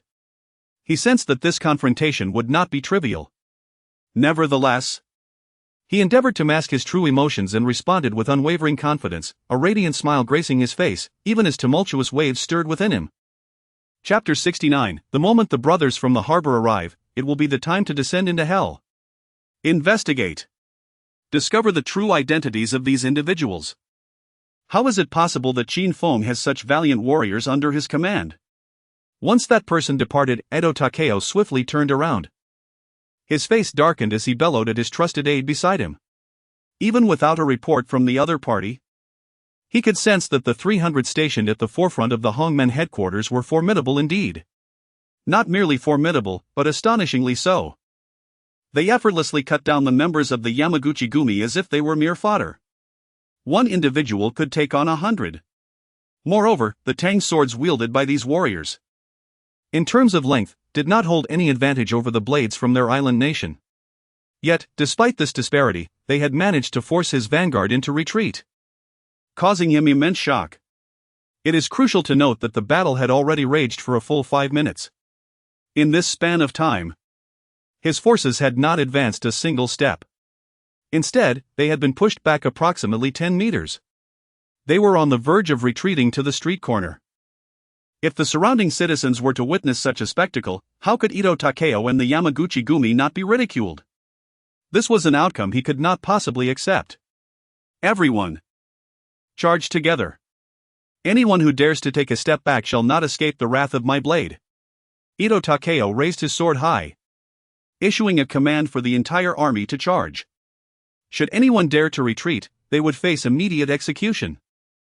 Upon hearing Ito's orders and witnessing the gleaming blade in his hand, the members of the Yamaguchi Gumi dared not retreat any longer. Even though they knew they could not compete against the elite 300 from the Bloodkill team led by the Old Ghost, they could only brace themselves and charge forward. Although Ito had commanded a unified charge, the entrance to the Hongmen headquarters was far too narrow. Only about 1,000 could engage at the forefront, while the majority remained behind, merely spectators. The advantage of numbers became utterly meaningless. Divide 5,000. Follow me to the back entrance.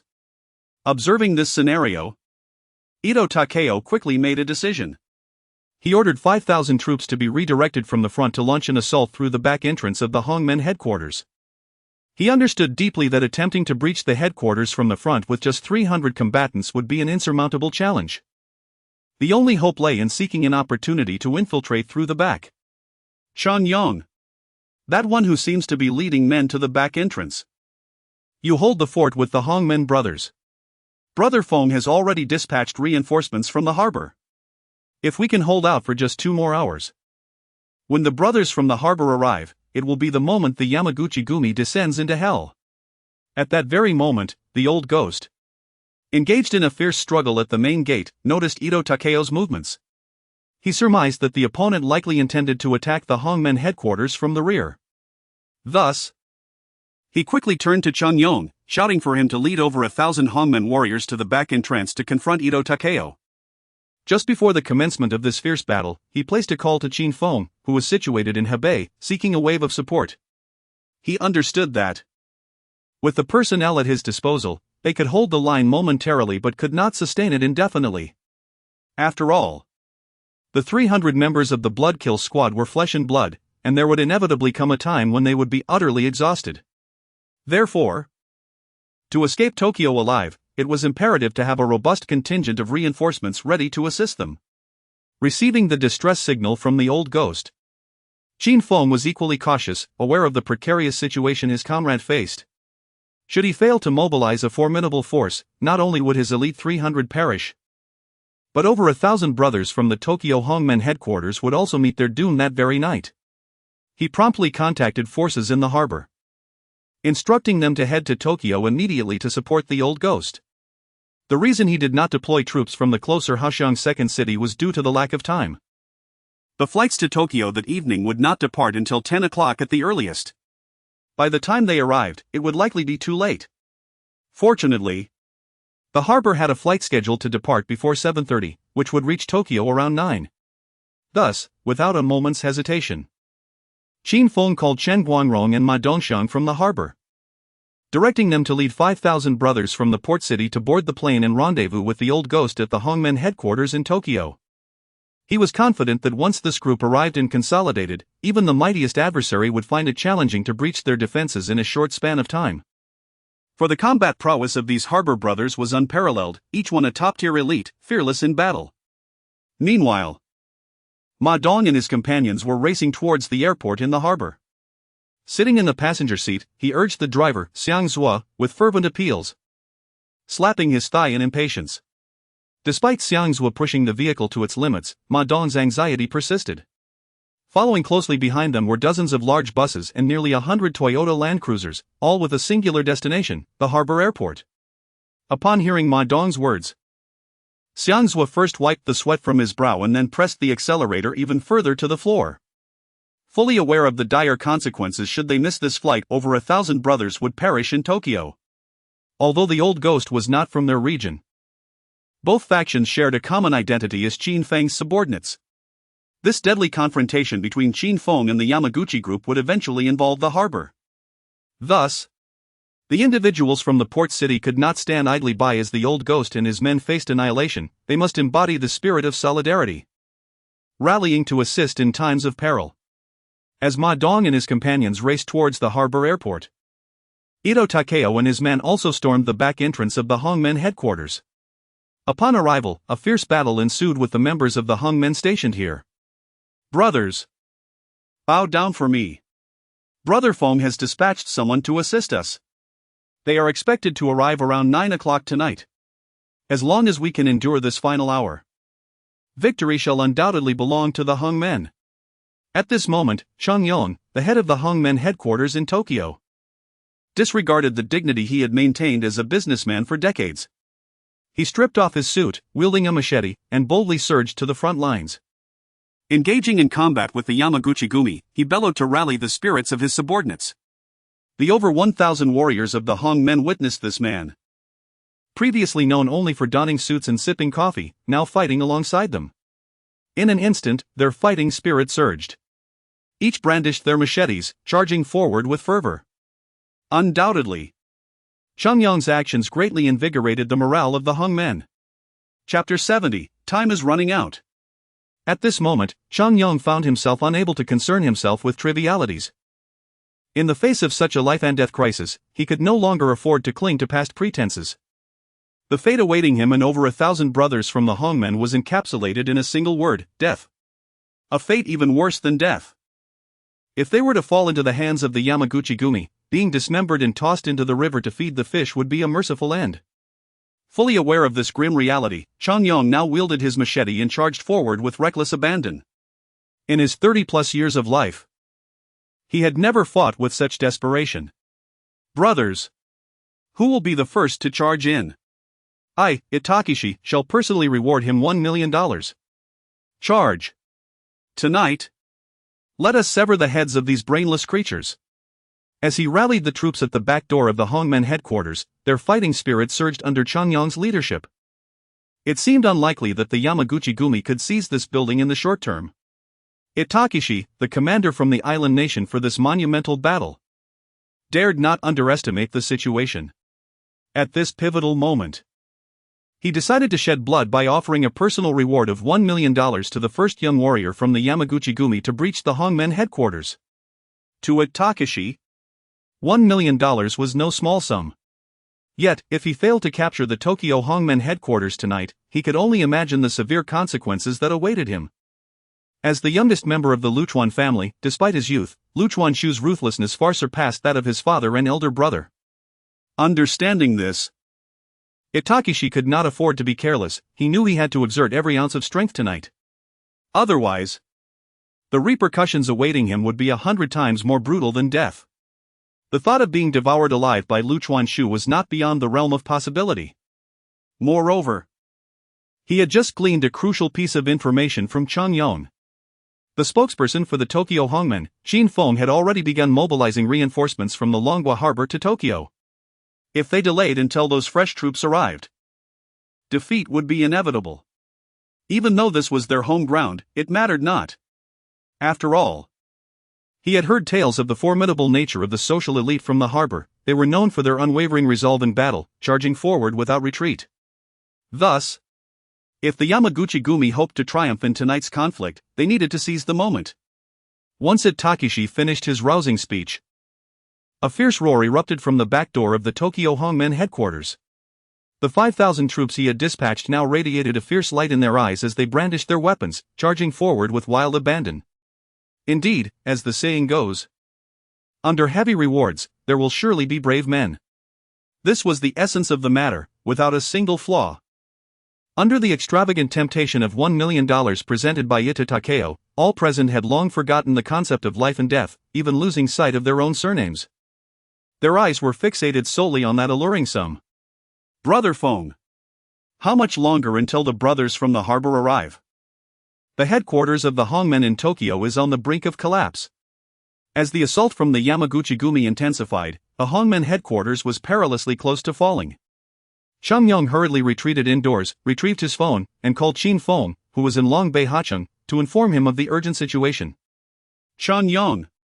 Remember my words. No matter what, you must hold out until 9 o'clock tonight. Even if the Hongmen headquarters falls at 9:01, you will still be a hero. The brothers from the harbor boarded their flight half an hour ago. Your task now is to endure this final hour. Upon receiving Chang Yong's call, Qin Feng, who was simultaneously preparing for the impending battle in Hacheng, raised his hand to glance at his watch and sullenly responded to Chang Yong. It was now 8 o'clock p.m. on September 2nd, Beijing time. Just half an hour prior, Ma Dong and his companions had called to inform him that the harbor brothers had successfully boarded their flight. With only an hour remaining before the harbor contingent would arrive in Tokyo, Qin Feng issued a resolute command to Chang Yong, instructing him to steadfastly defend the Tokyo headquarters for 1 hour and await the reinforcements from the harbor. The fate of the Hongmen, as well as his own reputation as the leader, hinged upon the outcome of the Tokyo headquarters. After delivering this ultimatum, Qin Feng abruptly hung up the phone and returned to his preparations. Despite the dire circumstances facing Chang Yong, one must acknowledge that even Qin Feng's own situation was precarious. Akin to a clay figurine crossing a river, struggling for self-preservation. It had been over an hour since he departed from the Yamaguchi-gumi's base in Heibai. He had just received credible information that in an act of vengeance against him, the newly appointed leader of the Yamaguchi-gumi, Yanagawa Tsu, had amassed a force of 20,000 in Longbei. Meanwhile, his own numbers barely reached 7,000. Facing a 2-to-1 disparity, he saw little hope for victory. Yet, even in the face of despair, he had to fight. For Yanagawa Tsu would not spare him, and he, too, would not let Yanagawa Tsu escape unscathed. Brother Feng. Perhaps it's time to call the brothers in Lianqing and Xincheng. If we rely solely on the 7,000 from Chuncheon, Jiangshan, and Hacheng tonight, I fear we shall all meet our doom. At that moment, Zhang Jian, once Qin Feng's most important disciple in Longbei, recognized the precariousness of their situation. He rushed to Qin Feng's side, earnestly advising his elder brother. His concern was not for his own safety, but for Qin Feng's. If they were to lose this battle tonight, and if Qin Feng were captured alive by Yanagawa Tsu and taken back to the Yanagawa Mountain Manor in Heibai, it would not only leave the southern and northern factions of Longbei in disarray but would also subject Qin Feng to unbearable torment and demise. Thus, it was proposed that Qin Feng should contact the forces of Lianqing and Xincheng, two significant cities in Longbei, to seek their assistance. Currently, Lianqing is under the influence of the formidable leader Peng Chang, while the decision-maker in Xincheng is Zhou Zhiming, both of whom have previously operated under Qin Feng's guidance. Their ascension to power in their respective cities undoubtedly owes much to Qin Feng's support. In this critical moment, where the fate of the forces in Hacheng hangs in the balance, it is inconceivable that these two would remain indifferent. They are certain to dispatch troops for support. However, this proposal was swiftly dismissed by Qin Feng. The rationale behind his rejection was succinct: time was of the essence. He glanced at his watch once more, inhaled deeply, and shook his head, stating slowly that had he reached out to Lianqing and Xincheng earlier this evening, before attending the grand banquet at the Heibai mountain pass, there would have still been time. But now, it was too late. This imminent battle, pivotal not only for himself but also for the fate of his 7,000 troops, must be fought without reliance on anyone else. Chapter 71. Under no circumstances should they be allowed to enter the city. Jian, you are to lead the 2,000 brothers from Ha City immediately to the elevated highway entrance in Hebei. I have determined that tonight, Lu Chuanshu is undoubtedly intent on establishing the main battlefield within the urban area of Ha City. Therefore, upon sighting the enemy forces, I implore you to risk everything to ensure they do not ascend to the elevated highway. Turning his gaze towards Zhang Jian, Qin Feng took a deep breath and spoke solemnly. The impending battle, which would determine the fate of them all, was about to unfold. Qin Feng entrusted this crucial task to his most capable disciple from Longbei, the renowned warrior of the Erdeo district, Zhang Jian. This mission was undeniably formidable for Zhang Jian, after all. The elevated highway entrance in Hebei was less than 30 kilometers from the Yamaguchi-gumi's main camp and was the sole route for the enemy to infiltrate the city. Qin Feng understood that Lu Chuanshu thrived on chaos. Having chosen to engage in this conflict, it was certain he would do so with great fervor, creating widespread turmoil throughout Longbei. However, Qin Feng was determined to prevent such a scenario. The confrontation could only take place in the outskirts. Otherwise, the spectacle of tens of thousands wielding pickaxes and machetes clashing within hastily would have catastrophic consequences for the civilian populace, a disaster that he could easily envision. If they were in an island nation, he might not be as concerned, but they were firmly within the borders of Longhua.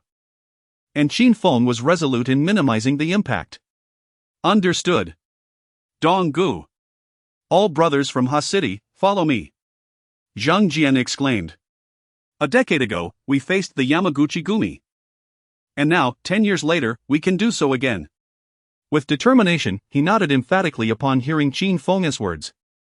Gripping his machete tightly and bellowing to the nearly 2,000 local fighters beside him. These men had fought alongside Qin Feng during his school days in hastily, sharing a profound bond of camaraderie, and they constituted the primary combat force for tonight. Absolutely, Jian Gu. Let us confront them. These island brutes dare to flaunt their might on the soil of Longhua. Tonight, we shall not relent until they are vanquished. With fervent enthusiasm, the crowd echoed Zhang Jian's rallying cry, raising their machetes high in a resounding display of solidarity. Even though they were acutely aware that the Yamaguchi-gumi would deploy nearly 20,000 members, a force tenfold their own, at that moment, not a single one among them exhibited fear. Instead, they brimmed with exhilaration, as if they had long awaited this battle. Indeed, the reality was as such. During Qin Feng's absence from Longbei over the past decade, the people of hastily had endured relentless oppression from the Yamaguchi-gumi. Although they harbored a fierce anger within, they had found no means to express it. After all, as the saying goes, a train runs swiftly, relying on the engine's lead. In the absence of a formidable leader, it is challenging for the factions in Hebei to unite and launch a vigorous counteroffensive against the Yamaguchi-gumi.